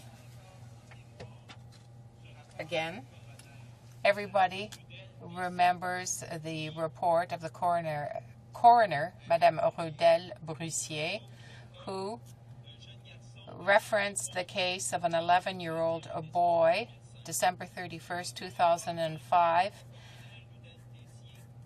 In the coroner's report, the coroner talked about young Simon. Simon was a healthy boy, full of life, a little bit of a terror. On December 30th, 2005, around 7 o'clock, they decided to look at The Patriot, which was being broadcast on a TV channel. As described by the coroner in her report, the child started, as she says, to watch the film alone, and the father promised to come and join him. Around 8:10, the little boy was found hanging from the ceiling in front of The Patriot, which is classed as a violent film in Canada. According to Madame Rudel Tessier, the coroner, you cannot defend the hypothesis of suicide. What was more probable, she posited, was that the child was quite simply trying to reenact a scene from the film that was broadcast at 7:34, where the older son of the hero is hanged for having killed an opposing soldier. According to the coroner, the boy may also have been influenced by another scene broadcast at 8:01 p.m. Lastly, Catherine Rudel-Trissier, the coroner, wondered whether this film should have been broadcast at 7 p.m. Mr. Speaker, that's the kind of example that demonstrates that we must have regulations to reduce violence on television. As a matter of fact, the voluntary code did not prevent the broadcast at 8 p.m. on a major network of a film entitled In the Tracks of the Enemy, which was rated 18 and over, with violence and coarse language. Or another film, One Foot in the Grave, broadcast September 12, 2007 at 8 p.m. and rated 14 plus with violence and coarse language. Mr. Speaker, I think that the time's come to take action. Let me remind you that in June 1993, the Standing Committee on Communications and Culture of the House of Commons concluded that the voluntary regulation had to be given a chance. But the committee agreed that if this didn't work, we must think about legislating. That is the spirit of Bill C-327. The bill before us today seeks to force the CRTC to develop regulations to limit, and I insist on the word limit and not prohibit, the broadcasting of violence on television. That is, forcing the CRTC to see to compliance by license holders with regard to their obligations regarding violent programming, and to sanction those who break the rules, and hold hearings every 5 years to assess the results. Mr. Speaker, I find the attitude of the government and of the Liberal Party deplorable. They refuse to examine the amendments that had been tabled by the New Democratic Party and which sought to improve the bill. I think that in a democratic debate, Mr. Speaker, when a bill is examined in a parliamentary committee, members have to be given a chance to table amendments and examine them. And I wish to thank the member for the NDP who will be rising to speak today for having decided to work in the framework of this bill. And Mr. Speaker, I'd like to say here today that it's important. Resuming debate. Okay, please the Honourable Parliamentary Secretary to the Minister of Canadian Heritage. Mr. Speaker, the 7th report of the Standing House Committee on Canadian Heritage, presented April the 9th, 2008, should be accepted. The report recommends that the House not proceed further with Bill C-327, an act to amend the Broadcasting Act with the reduction of violence in television broadcasts. Violence in society is an issue of profound concern to every Canadian and of concern to this government in particular. First, I do want to thank the honourable member for Rosemont La Petite-Patrie for his efforts to bring this bill before Parliament, not just at this session, but also in previous sessions. The issue of violence in society has been a priority for this government, and we welcome and we continue to address it through initiatives to tackle crime. The age of protection, age of sexual consent, has been raised from 14 to 16. People accused of gun crimes must now show why they should be on the street while awaiting trial. Tough new mandatory minimum penalties for those who commit serious gun crimes. The tabling of Bill C-327 gave us an opportunity to have a constructive dialogue and to consider our accomplishments in Canada in limiting violence on television and other media, particularly as concerns children. It also gave the Standing House Committee on Canadian Heritage the opportunity to hear from a diverse group of witnesses and gain a better understanding of the best approach to address the issue. Bill C-327 would amend the Broadcasting Act to add as a policy objective, quote, to contribute to solving the problem of violence in society by reducing violence in the programming offered to the public, including children, end quote, and mandate the CRTC to make regulations respecting the broadcasting of violent scenes. During the second reading, the government explained that the Broadcasting Act already contains the necessary policy objectives and regulatory powers for the CRTC to deal with the issue of broadcasting and violence. In broadcasting. It already makes broadcasters responsible for the programs they air and requires their programming to be of high standard. Mr. Speaker, as you know, the Broadcasting Act sets out a number of objectives for the broadcasting system. Central amongst these objectives is that the system should serve to safeguard, enrich, and strengthen the cultural, political, social, and economic fabric of Canada. The Broadcasting Act also provides that all persons who are licensed to broadcast programs on television have a responsibility for what they air, and that all programming originated by broadcasting undertakings should be of high standard. Furthermore, the Act states that the broadcasting system should encourage the development of Canadian expression by providing a wide range of programming that reflects Canadian attitudes, opinions, ideas, values, and artistic creativity. In this regard, the respect for the freedom of expression of creators and the provision of choice for Canadian audiences are key principles. Our approach to the reduction of violence in television is one that balances freedom of expression and regulation where necessary, but not necessarily one of increased regulation.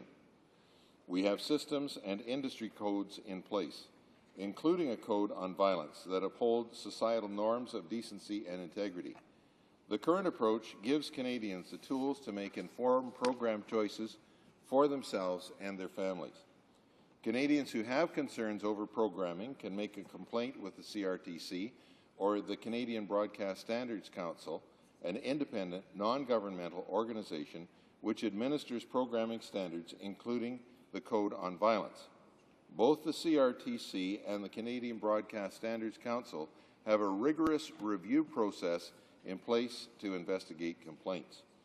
I'd like to take this opportunity to thank members of the committee who worked on this private member's bill, especially for taking time to hear from more than a dozen witnesses and for conducting such a thorough review of the bill. Violence on television is a sensitive issue and one that concerns us all. The committee heard from key representatives from the CRTC, the Broadcast Standard Council, media literacy organizations, teacher organizations, as well as advocacy and civil liberty groups. The committee also heard from children ranging in age who talked openly and honestly about their television viewing habits and their use of the Internet. Mr. Speaker, the key question we asked ourselves is, will Bill C-327 achieve the goal of reducing violence in society, particularly as it relates to children? What we found is that although there was broad support for the goal of reducing violence in society, almost all of the witnesses felt that Bill C-327 was not the right means for achieving that goal. Almost all believed that the regulatory measures contemplated by the bill would not be effective. We heard that the CRTC already has the powers to make regulations concerning broadcasting of violent scenes, and it has done so by requiring as a condition of license that broadcasters adhere to codes regarding violence on television. These codes were developed by the industry in consultation with Canadians and are designed to protect viewers from content they may find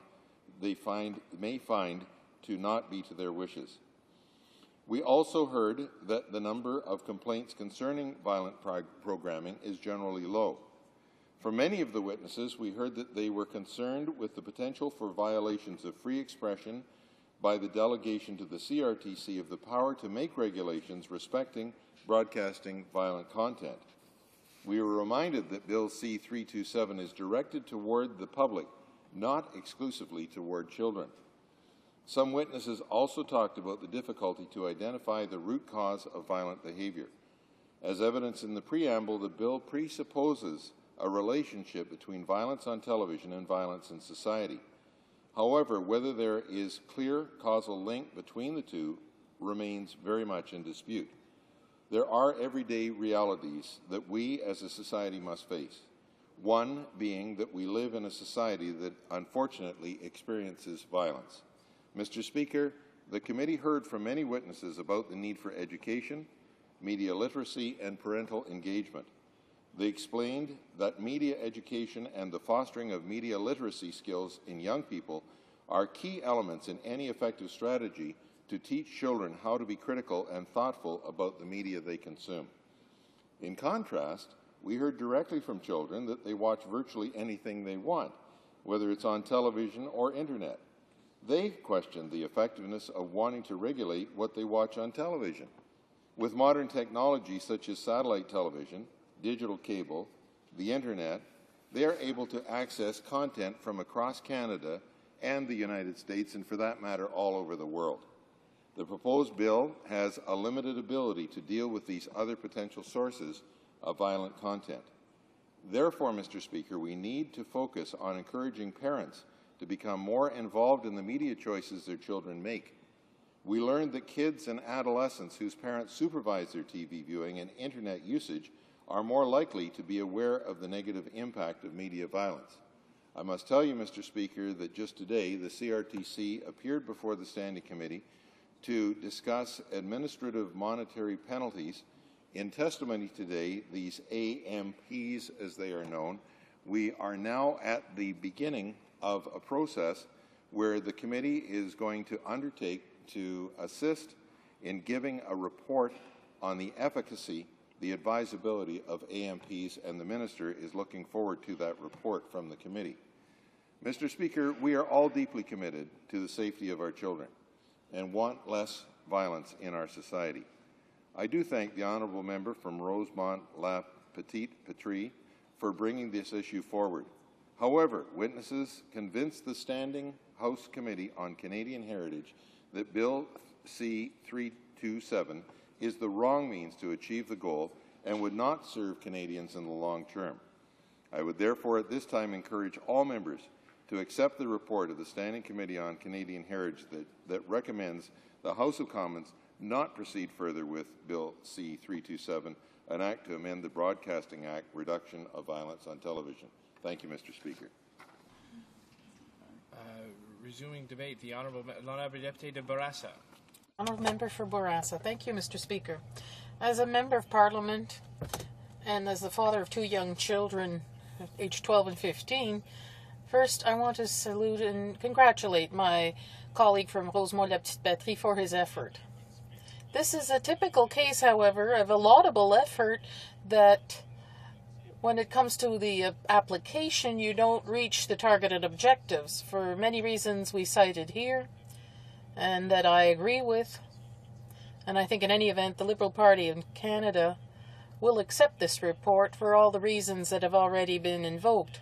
First of all, you know, when you're parliamentarians, in light of the testimony we hear, we note that everyone agrees with the principle, and altogether we must come together and make sure we can define some kind of monitoring to reduce violence and help our children grow up and flourish in an environment that will allow them to live a good life. But when you look at the bill as such, in my opinion, and for other reasons, you know, we have a debate already on C10 on the question of film production.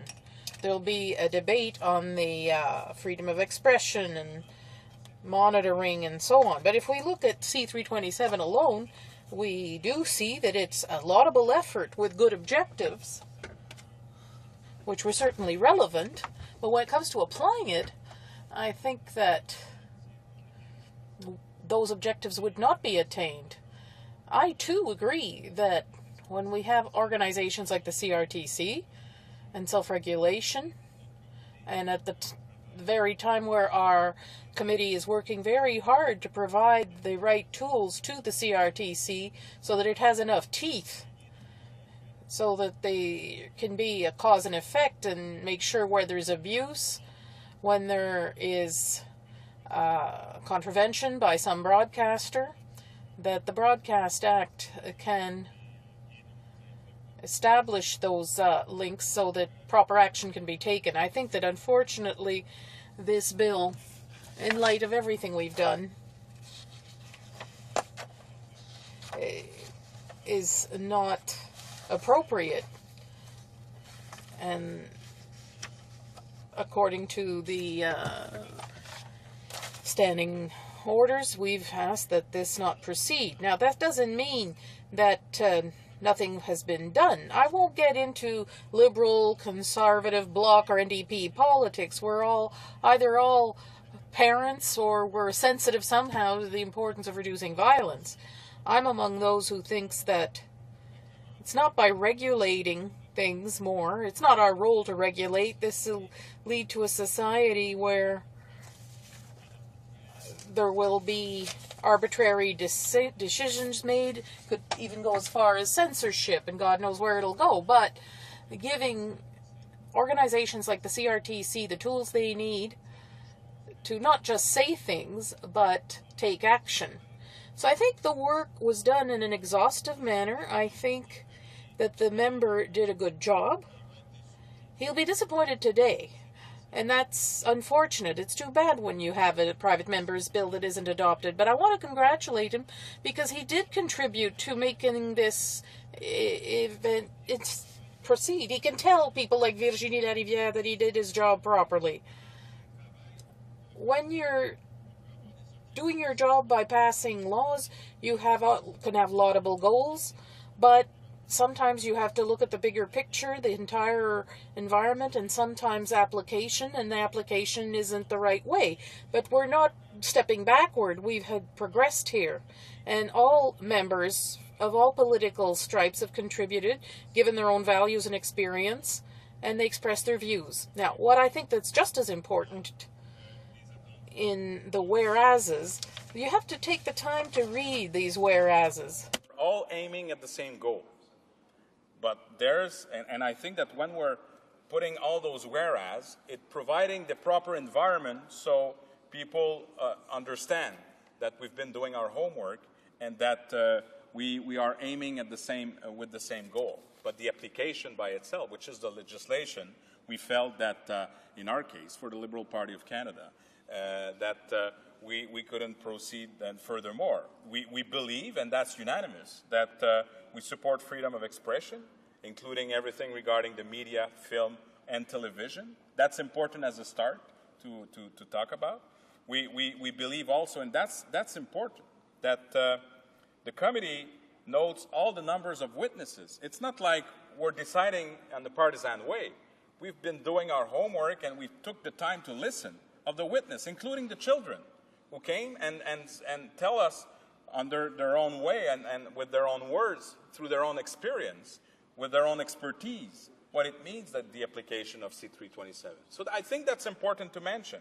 And we do believe that there's always a need, and I'm a parent myself. There's always a need, and related that goal to education, media literacy, and clearly parental engagement.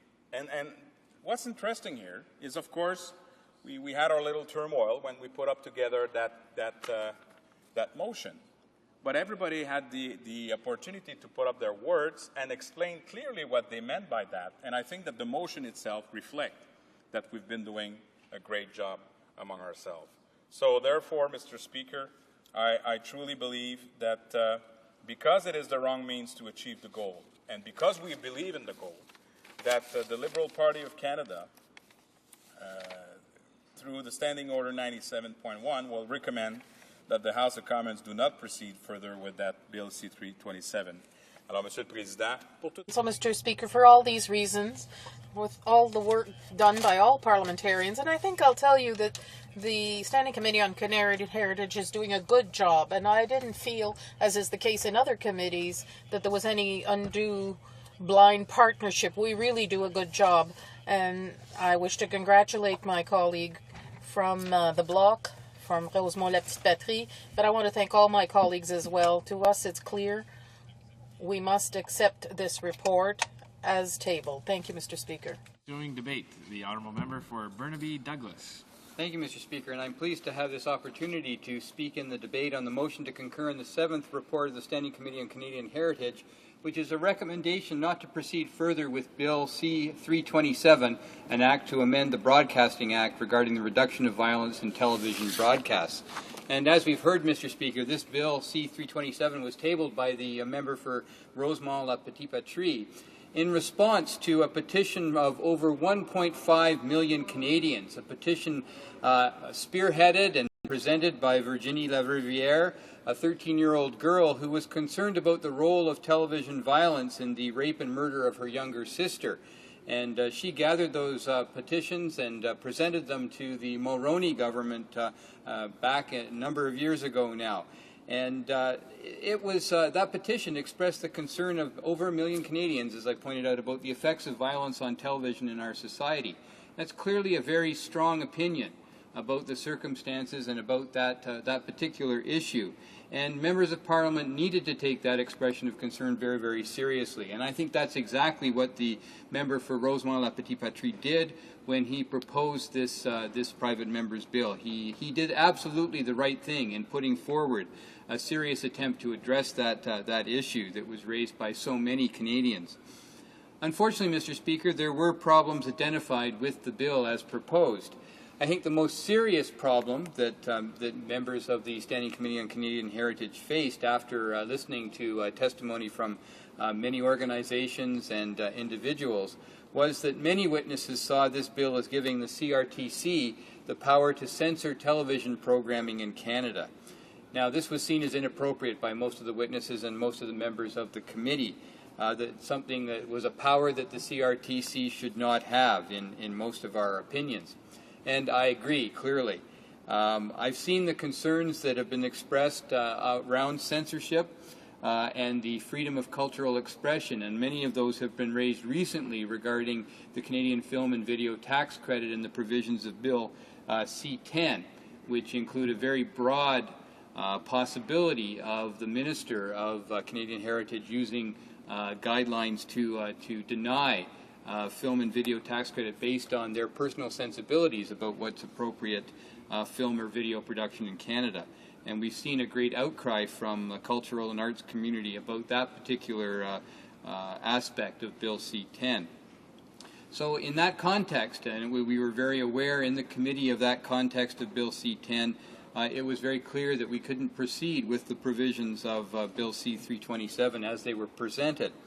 There were also concerns that disputed some of the evidence that was presented in support of Bill C-327, including the way the numbers were used to compare the number of acts of violence in the Laval study that my colleague from Rosemont-La Petite-Patrie has cited. It was also clear, Mr. Speaker, that television violence is only one source of violence today that Canadians face and that children face. The Internet and video games were also very major sources of violent programming and violence that children are exposed to and adults are exposed to. So, Mr. Speaker, it's for those reasons that I have to support the concurrence motion that the bill C-327, as it was originally presented and as it cleared the Standing Committee on Canadian Heritage, we shouldn't proceed with that. But that being said, Mr. Speaker, I want to point out that it became very clear to me as we worked on this bill in committee that there was the possibility for amending this bill to fully remove the censorship provisions and instead stress the further development of broadcast codes and media literacy education commitments. It became clear during the debate that there were serious concerns in Canadian society related to violence on television and its effect on adults and children in our society. It became clear, too, that media literacy education was an important approach to dealing with the concerns, an approach that deserves stronger support from government, the CRTC, and broadcasters. And there are many organizations doing that excellent work in Canada, and we heard from quite a number of them. And we also we should be making sure, Mr. Speaker, that there is expanded access by adults and children and parents and educators to the work on media literacy and media awareness done by those organizations. It also became clear, Mr. Speaker, that the development by broadcasters of codes of ethics, broadcast codes, programming standards, classification systems, and related complaint mechanisms should be enshrined in the Broadcasting Act. And I appreciate that private broadcasters have developed those codes, voluntary originally, and now through the auspices of the CRTC, much more mandatory. But I believe that they do belong in the Broadcast Act. And so they should be put into the Act. We should also put into the Act that such codes should be developed in consultation with government, the CRTC, cultural workers, media unions, media literacy and media awareness organizations, advocacy groups, and interested individuals, among others, and that such codes and classification systems should be formally reviewed every 5 years, comprehensively, independently, and publicly. That further analysis of the connections between the depiction of violence and violence in society should be part of the mandate of the CRTC and broadcasters, as should media literacy education and media awareness education for Canadians of all ages. And Mr. Speaker, I did propose amendments that would do exactly those things, that would add all of those aspects to this bill as originally proposed, Bill C-327. And I had an indication from the Chair that my amendments would be seen as being in order. I also had clear support, Mr. Speaker, for my amendments from the BC Civil Liberties Association, one of the groups that most clearly stated their concern and their opposition to the original bill because of what they saw as censorship provisions in the bill. They supported my amendments because they were clear that I had removed effectively all the censorship provisions from the bill. Sadly, Mr. Speaker, the Conservatives and Liberals on the committee would not even consider these amendments and then decided to recommend that the bill be abandoned without any discussion or debate on the amendments that I had worked on and proposed and brought to the committee. That was a very serious disappointment, Mr. Speaker, because I think that when we have the opportunity to consider private members' legislation at committee, that we should go the whole way on that consideration, and that when members bring forward amendments to legislation before a committee, that committee should hear those amendments and have discussion on those amendments. But sadly, that was short-circuited by the Standing Committee on Canadian Heritage in this regard. So, Mr. Speaker, in conclusion, I have to say that I would not have been able to support Bill C-327 as it was originally proposed and as it returns to the House, and that's why I'm supporting the motion before us today that the bill be abandoned, that we not proceed with the bill. But I have to say that I do believe that there was something valuable in the proposal from the member from Rosemont-La-Petite-Patrie. I do believe that we could have rescued this bill and found in it, with some amendments, as the amendments that I proposed, found in it something that would be worthwhile for Canadians and that would serve us well in the long run, something that merited more discussion and something that we should have debated more thoroughly in committee at the end of our considerations. But given now that the only option before us is the original form of the bill, sadly I have to concur with the full committee that we should not proceed with this legislation, given the very serious problems that existed with the original bill. Thank you, Mr. Speaker. Resuming debate, the honourable member for Abbotsford. Well, thank you, Mr. Speaker, for allowing me to add my voice to this debate. And this is a debate over the 7th report of the Standing Committee on Canadian Heritage.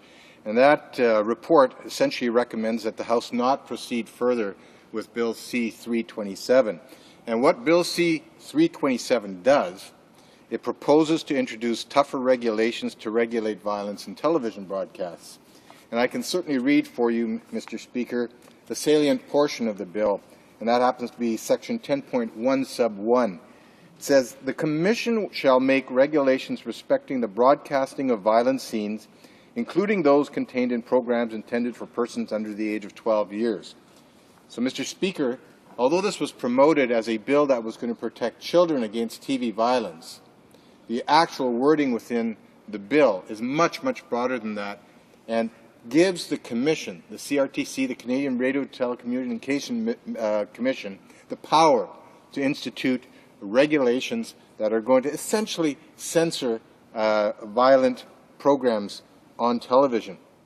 And we as members of the committee devoted a great deal of time to hearing from witnesses on the issue of media violence. And almost without exception, they gave the same clear message. And that was that while well-intentioned, this bill was not the right vehicle to address violence on television, and in fact, just simply wasn't going to work. So I do want to thank my colleague from Rosemont-Petite-Patrie for bringing the bill forward, because I do share his underlying motives. in addressing this issue. We all want to see violence on television decrease, especially where it relates to children's programming. And quite frankly, when I first heard about the bill, my first response was, well, of course I can support this. Why wouldn't anyone support a reduction in violence in children's programming on television, except perhaps those that profit from it? But in fact, as I looked more closely at the legislation, I realized that it was deeply flawed. Now, what does the bill do? As I mentioned, it does give the CRTC broad new regulatory authority to make regulations on violent programming on television. But what did the committee determine after it had listened to the witnesses? Well, first of all, the witnesses gave evidence that even though there are studies that show that there's a connection between TV violence and the acting out of violent acts in society, there was a similar body of evidence that seemed to contradict it. In other words, the jury is still out whether there's a connection between TV violence and violence in our society. Now, I tend to agree with those who say there is a connection, but the evidence before the committee wasn't clear. It was ambiguous. And some of the witnesses also raised the issue of censorship. Now, the proponent of this bill, of course, went to great lengths to try to show that this was not about censorship. But virtually every witness that appeared before us, when directly asked by myself and others on the committee, said, well, yes, this is a form of censorship. And some of the concerns they raised is, where do we stop?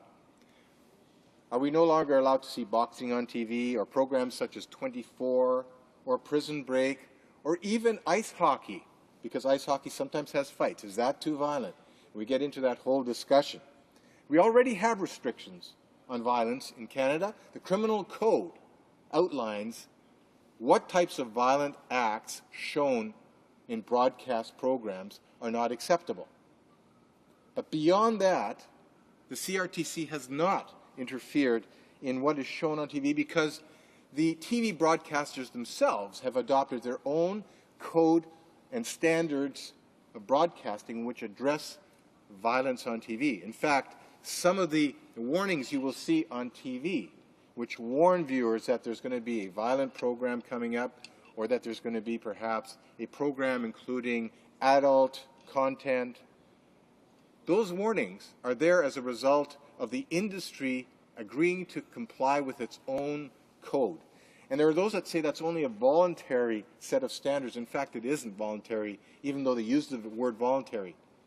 The conditions of license require broadcasters to comply with that code. Now, what was really remarkable, Mr. Speaker, is something that we don't do too often at committee.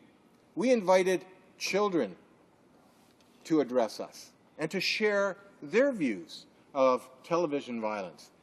And you know, they came up with some very interesting information. First of all, they talked about new media, the changing face of media. Things such as the internet, podcasting, personal video recorders. These are technologies that allow children and adults to view broadcast material in many different ways. They also talked about the multi-channel universe, the 500-channel universe, where someone in Vancouver could be watching television during family hours, say at 7 o'clock in the evening. They could be watching a program that's being broadcast in Eastern Canada during hours when adult programming would be shown. They also talked about the V-chip, and remarkably, none of the children at the committee said that their parents had ever invested or installed a V-chip on their television. They also talked about how little parental supervision there really is over what they watched on TV or viewed on the internet. So when we took collectively the information that came from the witnesses, there was a very clear consensus that further regulation and censorship of TV would not work.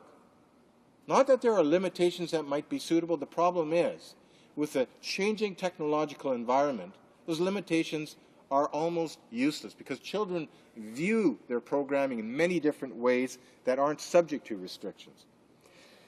And we also heard that when parents closely supervise what their children are watching on TV, those children give more thought about the programs that they watch. I can speak from personal experience, Mr. Speaker. I'm the father of 4 daughters. As they were growing up, we were very involved in their lives. We would not allow them to play video games. It was just a choice we made. We invested in music lessons. And the same thing was for TV. We made sure that whatever they did watch on television or whatever videos they watched were appropriate to their age. We intervened in their lives, and I believe their lives today reflect that. And I encourage parents to take responsibility for their children, because ultimately it's not the government, not the nanny state, that's responsible for children. It's not teachers. It's not the media literacy groups. It's parents themselves who have the best opportunity of intervening and protecting their children against violent programming that they shouldn't be watching. So what are the solutions? I've already mentioned media literacy groups. These are groups in our society who actually teach children and teach parents about some of the strategies they can employ to make sure that the programming their children watch is wholesome. Parental involvement I've also mentioned, and making sure that we engage in the lives of our children. Using the V-chip, this is modern technology that we can use to make sure that violent programming isn't brought into our homes where our children would be exposed to it. We also have the role of the broadcasters. They already have a so-called voluntary code of conduct which addresses the whole issue of violence on television. And from all accounts, that set of standards is working well. Now, the chair of the Canadian Television and Radio Communications Commission also suggested a number of other things, and the most important of those was the suggestion that our government introduced the right to impose administrative monetary penalties on those broadcasters who actually violate the standards that they've accepted as a condition of license. And we've accepted that as an excellent suggestion. We are going to be suggesting to the government that it move forward with introducing an intermediate set of administrative monetary penalties which will allow the Commission to penalize those who actually don't follow the rules that are set for broadcasting violent programs on television. So, Mr. Speaker, that's why I support the committee's recommendation not to proceed with Bill C-327. It just wasn't carefully thought out. It really does amount to censorship, and very clearly from the witness testimony it was clear that it was not going to actually achieve the result it was intended to achieve. Thank you so much. Resuming debate. Reprise du débat. Resuming debate, the Honourable Member for Rimouski-Témiscouata-Les-Basques. Thank you, Mr. Speaker. I listened carefully to the remarks by the various other members already given. I have read some of the testimony from the committee's proceedings. I'm very interested in this issue, as many other people here are as well. And I would like to spend a few minutes sharing my opinion. I feel that it is very unfortunate that the amendments by my colleague for Burnaby Douglas were not accepted. It is the job of the committee to look at the suggestions of other colleagues to improve and change legislation. The fact that this was not done is, in my view, as a parliamentarian, disappointing, not only in the interest of the member who can speak to himself, that is the member for Rosemont-la-Patrie, but any other member who introduces legislation or a motion as part of private members' business. If we had considered the amendments by the member for Burnaby Douglas, we would probably have been able to save this bill. At least we could have tried to do so. And I feel that that is vital. We need to give a private member's bill every opportunity. It is the job of parliamentarians to introduce issues that are close to their hearts and that affect many people in our ridings. We need to introduce legislation. We need to share our views. We need to defend our ideas because this is something that is vital. Otherwise, we would not have private members' business. This bill in particular, to my mind, deserved a far better lot than it received from the members of the committee in terms of studying the amendments from our NDP colleague. And I'm quite saddened by the outcome of this. I just wanted to let the House know. Thank you. There being no further members rising, pursuant to order made earlier today, the motion to concur in the 7th report of the Standing Committee on Canadian Heritage, recommendation not to proceed further with Bill C-327, is deemed adopted on division. And in accordance with Standing Order 38, a motion to adjourn the House is deemed to have been made and seconded at this time. Therefore, the question is that this House do now adjourn. The Honourable Member for Vancouver Island North. Thank you, Mr. Speaker. On March 13th of this year, I asked the Fisheries Minister if he intended to raise the issue of so-called accidental fishing during negotiations with the Americans, and will he start enforcing Canada's territorial waters and find the American fishermen who illegally took our fish. I also mentioned that the Conservative government is in treaty negotiations with the United States over Pacific salmon rights. Reports that American pollock fishers accidentally caught 130,000 Chinook, a full half of those fish from Canadian waters, is unacceptable. Canada's Chinook is at an all-time low, and working families in fishing communities are struggling to make ends meet. The minister said that they have already addressed the issue and that the amount of bycatch is unacceptable and that they have made that quite clear to the Americans. Well, Mr. Speaker, it's good to know that the issue was raised with our friends south of the border, but he left Canadian fishermen with no guarantees that it will not happen again. It's also interesting to note that the minister referred to a historical part of our heritage and an economic way of life for people of the Pacific South Coast as bycatch, a term that seems to suggest that the fish that were caught are an unwanted commodity. Well, maybe to pollock fishermen, Mr. Speaker, but to the people who feed their families and depend on the Chinook salmon for their financial well-being, bycatch hardly reflects the importance of these fish. Mr. Speaker, the United States recently issued a closure for Chinook, or king salmon, for California, Oregon, and Washington, and now I'm hearing disturbing news that they are currently in negotiation with our government in an effort to obtain Canadian fishing rights. I'm hearing from the Pacific South Coast region that the Americans have put $20 to $30 million on the table in the negotiations process. I'm hearing that monies collected will be used to subsidize the DFO budget and allow them to expand their research on the changing ocean climate, research on low escapement estimates, and the Salmon Enhancement Program. Mr. Speaker, the Department of Fisheries and Oceans is a Canadian government institution. Why would we even consider using American government funds for Canadian government initiatives? The Pacific Salmon Commission's mandate is to create a mechanism for discussion between Canada and the United States around the salmon stocks that we share because of the natural migratory path of this species. It also has a mandate to establish and enforce conservation to ensure the future of the species.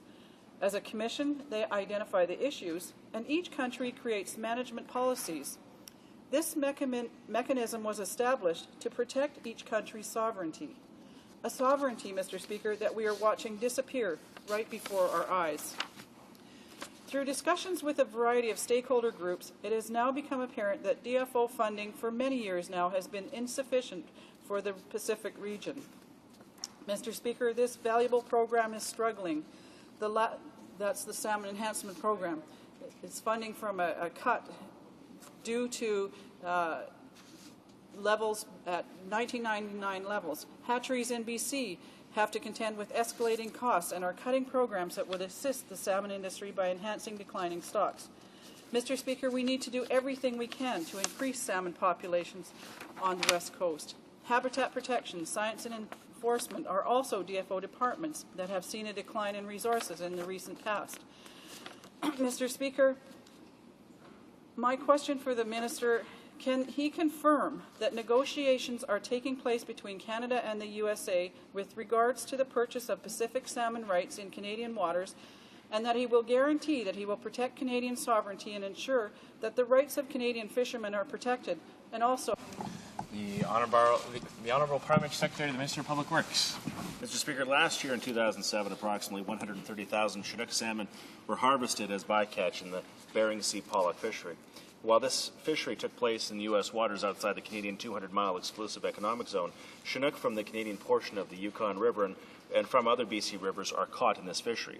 We are currently reviewing the estimates of how many Canadian fish are intercepted. The Minister of Fisheries and Oceans was clear in his response to the question.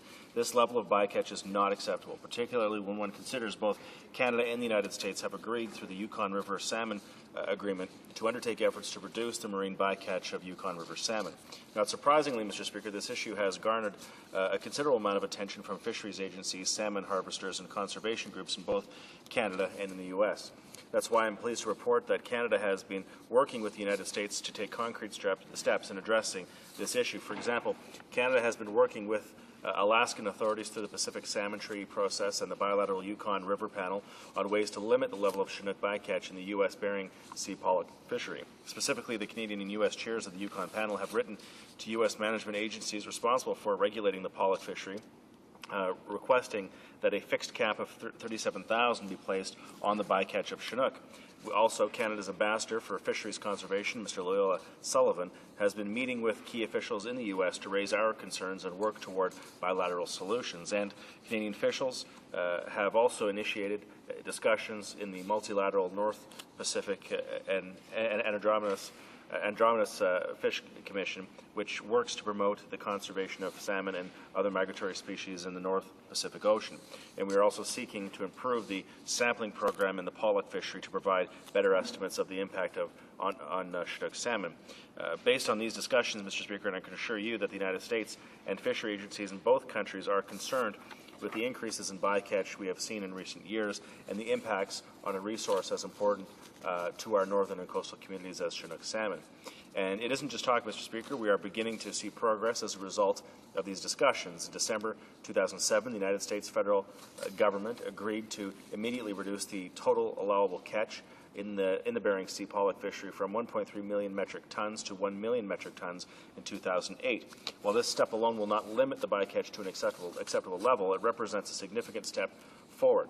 And more importantly, I understand that the U.S. is looking at a range of additional options in order to reduce the bycatch over the longer term. These options include the use of a fixed cap, after which the pollock fishery would be closed for the season. These measures will impact their industry and take time, but we are confident that the discussions between the U.S. federal government and its industry representatives will lead to actions that limit the bycatch to a level that is more acceptable to all parties. Finally, Mr. Speaker, I would note that the Bering Sea pollock fishery is currently undergoing marine stewardship certification review.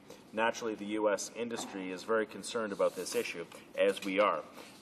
And given that the levels of bycatch for Chinook salmon and other species seen in recent years could jeopardize the certification of the fishery. This review process provides yet another avenue for Canada and other countries to address this issue. Again, while this process will take time, our government is committed to working with the U.S. and ensuring that measures are in place to protect, conserve, and ensure the long-term sustainability of the Pacific salmon. Thank you. The Honourable Member for Vancouver Island North. Thank you, Mr. Speaker, and I'd like to thank the member for Port Moody, Westwood, Port Coquitlam for his answers. Unfortunately, Mr. Speaker, I would have liked to see at least the Minister of Fisheries here or the Parliamentary Secretary to answer these very serious questions. This is the decline of fish stocks, salmon stocks on the West Coast is put fishermen, our communities in crisis. We're looking at possible closures. First Nations are being forced to share what little catch they're getting. And Mr. Speaker, I can only reiterate the importance of this issue, and I just cannot fathom why the Minister or his Parliamentary Secretary are not here today. So again, Mr. Speaker, I'm speaking to salmon enhancement that could go a long way to improve stocks on the West Coast, but when we look at funding for salmon enhancement at 1999 levels in the year 2008, Mr. Speaker. For recognizing the Honourable Parliamentary Secretary, I just remind the Honourable Member for Vancouver Island North that it's not appropriate to mention the absence or presence of members. The Honourable Parliamentary Secretary. We agree with the general concern of my colleague from Vancouver Island North, and I've outlined the steps that our government is taking with regard to the Pacific salmon, and we have a record that we're very proud to stand on. The Honourable Chief Opposition Whip. Thank you, Mr. Speaker. I'm very pleased to have the opportunity this evening to speak to the House on the issue that has garnered many questions over the past few months, but very few answers from this Conservative government. This winter, I asked the Prime Minister to provide the names of the individuals who were representing the Conservative Party when they went to the parliamentary office of the late Chuck Cadman and offered him a $1 million life insurance policy in exchange for his vote. Now, Canadians expect elected officials to conduct themselves with integrity, honesty, and transparency. As a matter of fact, these are the very things that this current Prime Minister promised Canadians 2 years ago when he came to office. He promised openness and accountability. Yet today, this very same Prime Minister who claims to have done nothing wrong, but at the same time refuses to provide any information on a very important allegation. The Prime Minister has been very tight-lipped on an issue for someone who claimed they have simply nothing to hide. This Conservative government has been heavily cloaked in scandals for several months now. It's created a bit of confusion amongst the public, trying to keep them all straight. We have NAFTA-gate, the Mulrooney-Schreiber scandal, and the Kilray-O'Brien affair involving the Environment Minister. More and more, this Conservative government has adopted a motto that says, I have nothing to say, I have everything to hide. Now, anyone who knew Chuck Cadman, and I knew Chuck Cadman, I served with him for years, they would tell you that he was a man of the highest integrity. He respected this House, and he earned the respect of his colleagues, his constituents, and Canadians at large. The Liberal opposition has called upon the Prime Minister to appear before a parliamentary committee to explain his role in what has become known as the Cadman affair. Now, one would expect that a Prime Minister would readily agree to dispel any of these allegations of vote buying when they have been levied against himself and his party, the Conservatives. Canadians want to know what role their Prime Minister played in efforts to recruit Chuck Cadman's support. Do Canadians no longer have the right to demand transparency and accountability from the federal government? With this constantly changing story on this issue, we cannot believe the Conservatives are telling Canadians what actually happened in the days leading up to the dramatic confidence vote in 2005. And all the Conservative comments on this issue sharply contradict the claims that are made by the 3 remaining Cadman family members. They claim Conservative representatives offered the terminally ill MP Chuck Cadman a $1 million life insurance policy in exchange for being the swing vote, bringing down the previous Liberal government. Of course, the more serious part of the allegation is really the matter of the tape recording, where the Prime Minister himself appears to confirm that there was an offer involving financial considerations to get Mr. Cadman to switch his vote. The tape suggests the Prime Minister knew about the financial considerations that were being provided to Mr. Cadman ahead of time, and yet did nothing to stop the offer from being made. When will the Conservative government end their stonewalling and allow parliamentary committees to get the answers about the Cadman affair and to come clean with Canadians?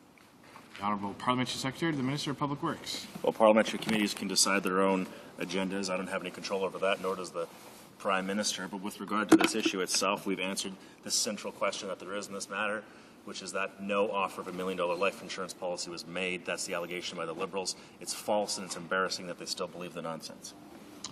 The Honourable Chief Opposition Whip. Thank you, Mr. Speaker, and I appreciate the fact that my honourable colleague is carrying the can for his party on this issue. But there is a tape. It has not been doctored. It is been presented by the author of a book on Chuck Cadman. We have the testimony of his wife, Donna Cadman, his daughter, Jody, and the son-in-law that all say the offer was made. The fact that Chuck Cadman was a man of integrity is beyond dispute.